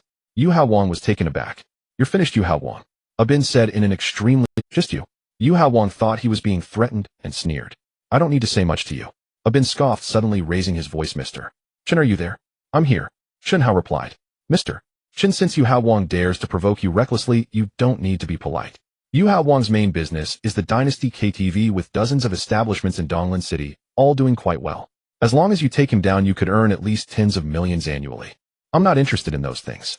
Chun Hao said taking care of him is for another matter. Previously, I didn't know your relationship, which led to a bit of a misunderstanding. No problem, Mr. Chun. A bin said smoothly, if you're worried about trouble after the fact, I'll bring people over to help you clean up the mess right away, and I'll also manage Yu Hao Wang's business with an A2 profit split. You won't have to do anything, and will net 80% profit. What do you think? Beep. Before Chun Hao could respond, Yu Hao Wang's face darkened as he hung up the phone. You little brat, quite the player, aren't you? A hint of killing intent flashed across his face. You're already discussing how to divide my business. Fine, today I'll make sure you get a taste of it. Boss Basong has arrived. At that moment, the gangster who had previously left returned, handing a light yellow long cloth bag to Yu Hao Wang. Behind him stood a tall man with brown skin. The man had deep-set eyes and a flat nose resembling people from Southeast Asia. He appeared exceptionally strong, especially his long legs, exuding a powerful aura as he walked, almost seeming to create a gust of wind. The gangsters looked at him with awe, instinctively stepping back. Boss. Basong called out in a slightly unstandard accent. Yu Hao Wang nodded, grinning as he looked at Chun Hao. Kid, I saw you can kick pretty well earlier. Come, let's see how you fare against this highly paid Muay Thai master I hired. As he spoke, he pointed to Chun Hao and made a slicing gesture across his throat. Basong nodded, a fierce glint flashing in his eyes as he strode towards Chun Hao. Looks like there's a good show to watch, haha. Last time Lu Laosan brought people to stir up trouble in our place, and he got kicked by Basong until he was rolling on the ground with broken bones. It was quite a sight. I hope this kid can take a few hits and not get knocked out by Basong with one kick. The gangsters laughed as they stepped back, clearing the space. Basong, don't kill him. Yu Hao Wang said with a smile, slowly unzipping the cloth bag. Basong nodded, looking at the motionless Chun Hao with a hint of confusion in his eyes. Even an ordinary person would show signs of wariness. Seeing him approach with such an oppressive aura, they would either step back or take a defensive stance. Why is this young man showing no reaction whatsoever? Despite his internal confusion, Basong did not slow down. When he was about 2 or 3 meters away from Chun Hao, he suddenly lunged forward with lightning speed, delivering a fierce kick toward Chun Hao's shoulder. Whoosh! The air instantly filled with a violent wind sound. Although it hadn't yet produced a loud crash, it was not far off. The gangsters widened their eyes, staring unblinkingly, yet they couldn't catch a glimpse of Basong's kicking speed. Clap! Suddenly Basong's foot came to a halt. A hand grasped his ankle firmly, stopping it less than an inch from Chun Hao's shoulder. It was Chun Hao's hand. Aside from that, Chun Hao remained completely motionless, his expression still calm. The crowd instantly gaped, revealing their astonishment. Before this, they had never seen Basong fail. Those two remarkably powerful legs seemed to have the precision of a guided missile, hitting wherever aimed, and utterly invincible. But today, for the first time, Basong's legs appeared to have lost their effectiveness. Basong's face displayed a look of disbelief. It is known that the power of the legs far exceeds that of the hands, and Muay Thai is renowned for its fierce and powerful leg techniques. Even the most formidable masters would hesitate to block a kick with their hands. Yet this young man not only did so, but appeared to do it effortlessly. How could this be possible? However, Basong, with his rich experience, remained composed despite his shock. He quickly turned, and his other leg shot up, fiercely aimed at Chun Hao's head. However, just as he kicked, a sudden force struck him. In an instant, Bong felt the world spinning as Chun Hao seized his ankle and effortlessly swung him into the air. Bong was both shocked and furious, exerting all his strength to break free. "No need to rush, I will let you go soon." Chun Hao sneered, forcefully lifting him upwards and then smashing him down onto the ground. Bang! With a dull thud, the hard, colorful marble floor instantly developed fine cracks. Bong let out a wild scream, his body broken and twisted, blood gushing from his mouth as he lay on the ground, convulsing in an unnatural position. Chun Hao released his ankle and clapped his hands. The gangsters shouted in horror, instinctively retreated. Yu Hao Wang was both shocked and enraged, unable to believe his own eyes. He never expected that in just a few seconds the top Muay Thai master Bong would be reduced to a state of near death by Chun Hao. "Boss, you, are you still not planning to let me go?" Chun Hao said lightly. "Do you know how much it cost me to hire this guy? You little brat, you just made me lose several million for nothing. I will make sure you pay for this today." Yu Hao Wang exclaimed furiously. With a swift motion, he unzipped a bag, pulling out a long-barreled shotgun, gritting his teeth as he aimed it at Chun Hao. "Aren't you good at fighting? Let's see if your fists are faster than my bullets." "Then go ahead and shoot," Chun Hao replied calmly. He had already seen what was inside the bag and did not take it to heart. "You little brat, do you think I'm trying to scare you?" Yu Hao Wang sneered. "But I don't want to kill you just yet, I want to play with you slowly." He waved his hand. "Go break this brat's legs first, and let's see how tough he really is." "Yes, boss." Seeing the gun, the gangsters' courage surged. They raised wooden sticks and knives, charging at Chun Hao with fierce intent. Chun Hao stood still, and with a swift kick he sent the first few gangsters flying. Then he snatched a wooden stick from one gangster's hand. Infusing it with a bit of power, the stick became as strong as steel and as heavy as 1,000 pounds, sweeping through the air with a thunderous crash. Opt, opt, opt. Before the other gangsters could get close, they were swept away by the solid gust of the stick wind, screaming as they flew back, each one suffering broken bones. In the blink of an eye, dozens of gangsters lay on the ground, all groaning in agony. Yu Haegang's face turned pale. His hands, which held the shotgun, began to tremble. He never expected Chun Hao would dare to act while being threatened with a gun. "Has this guy gone mad? I've already given you a chance, but you didn't cherish it. I will make sure you die," Chun Hao said calmly, gripping the wooden stick and slowly walking towards him. "You better die." Yu Haegang's face twisted in rage as he pulled the trigger. Boom! The shotgun roared with a deafening blast, the powerful recoil causing Yu Hao Wang to stagger back several steps. Wan Rui and the others screamed in unison, closing their eyes, unable to bear to witness the horrific scene of Chun Hao being shot. How could you be unharmed?" But soon they heard Yu Haegang's voice, filled with shock. "What?" Wan Rui and the others opened their eyes, revealing expressions of disbelief. They saw Chun Hao standing there completely unscathed, not even a hair out of place, still slowly walking toward. How could this be possible? Chun Hao smiled faintly, subtly loosening his empty left hand, dropping dozens of lead pellets. He had deliberately not struck first to force Yu Hao Wang to shoot, testing his own strength. With his power in motion, Chun Hao could clearly see the trajectory of the shotgun pellets being fired, easily catching them with his hand.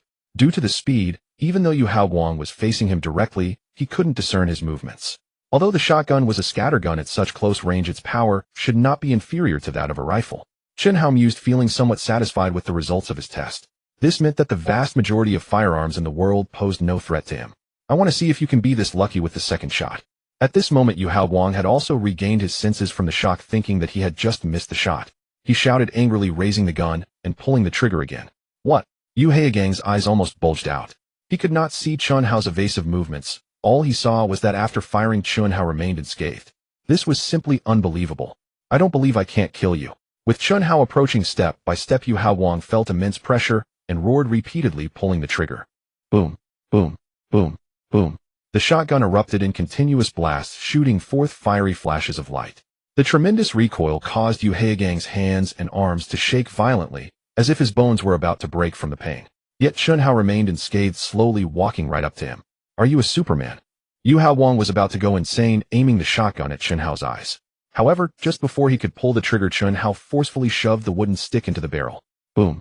The shotgun instantly exploded, sending hot steel fragments flying everywhere, striking Yu Haegang's hands, body, and face.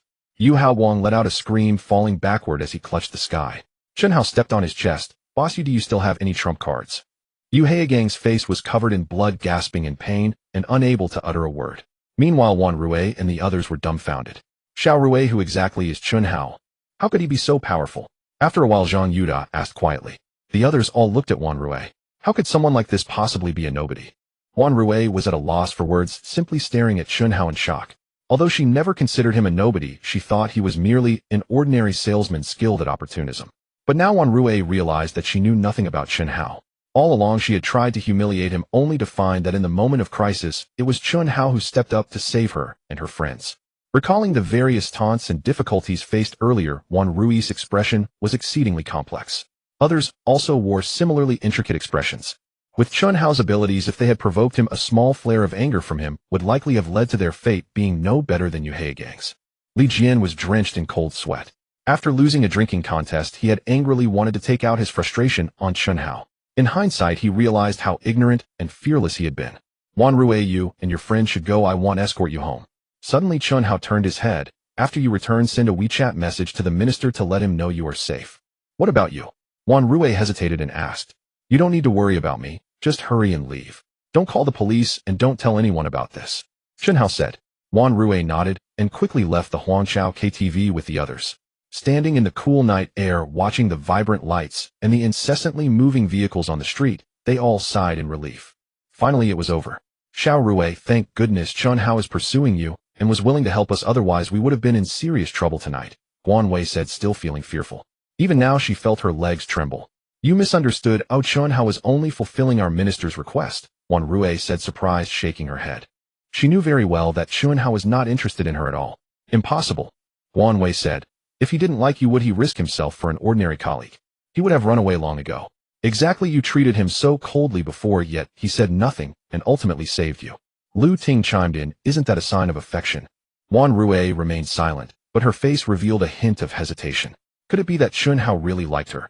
But they had only known each other for less than a day. Moreover, Chen Hao had shown no signs of such feelings.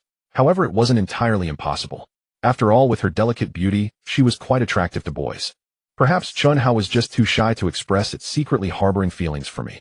Isn't there a saying about people who are treated coldly becoming more fond of the person? As she thought of this, Wan Rui couldn't help but feel a bit pleased.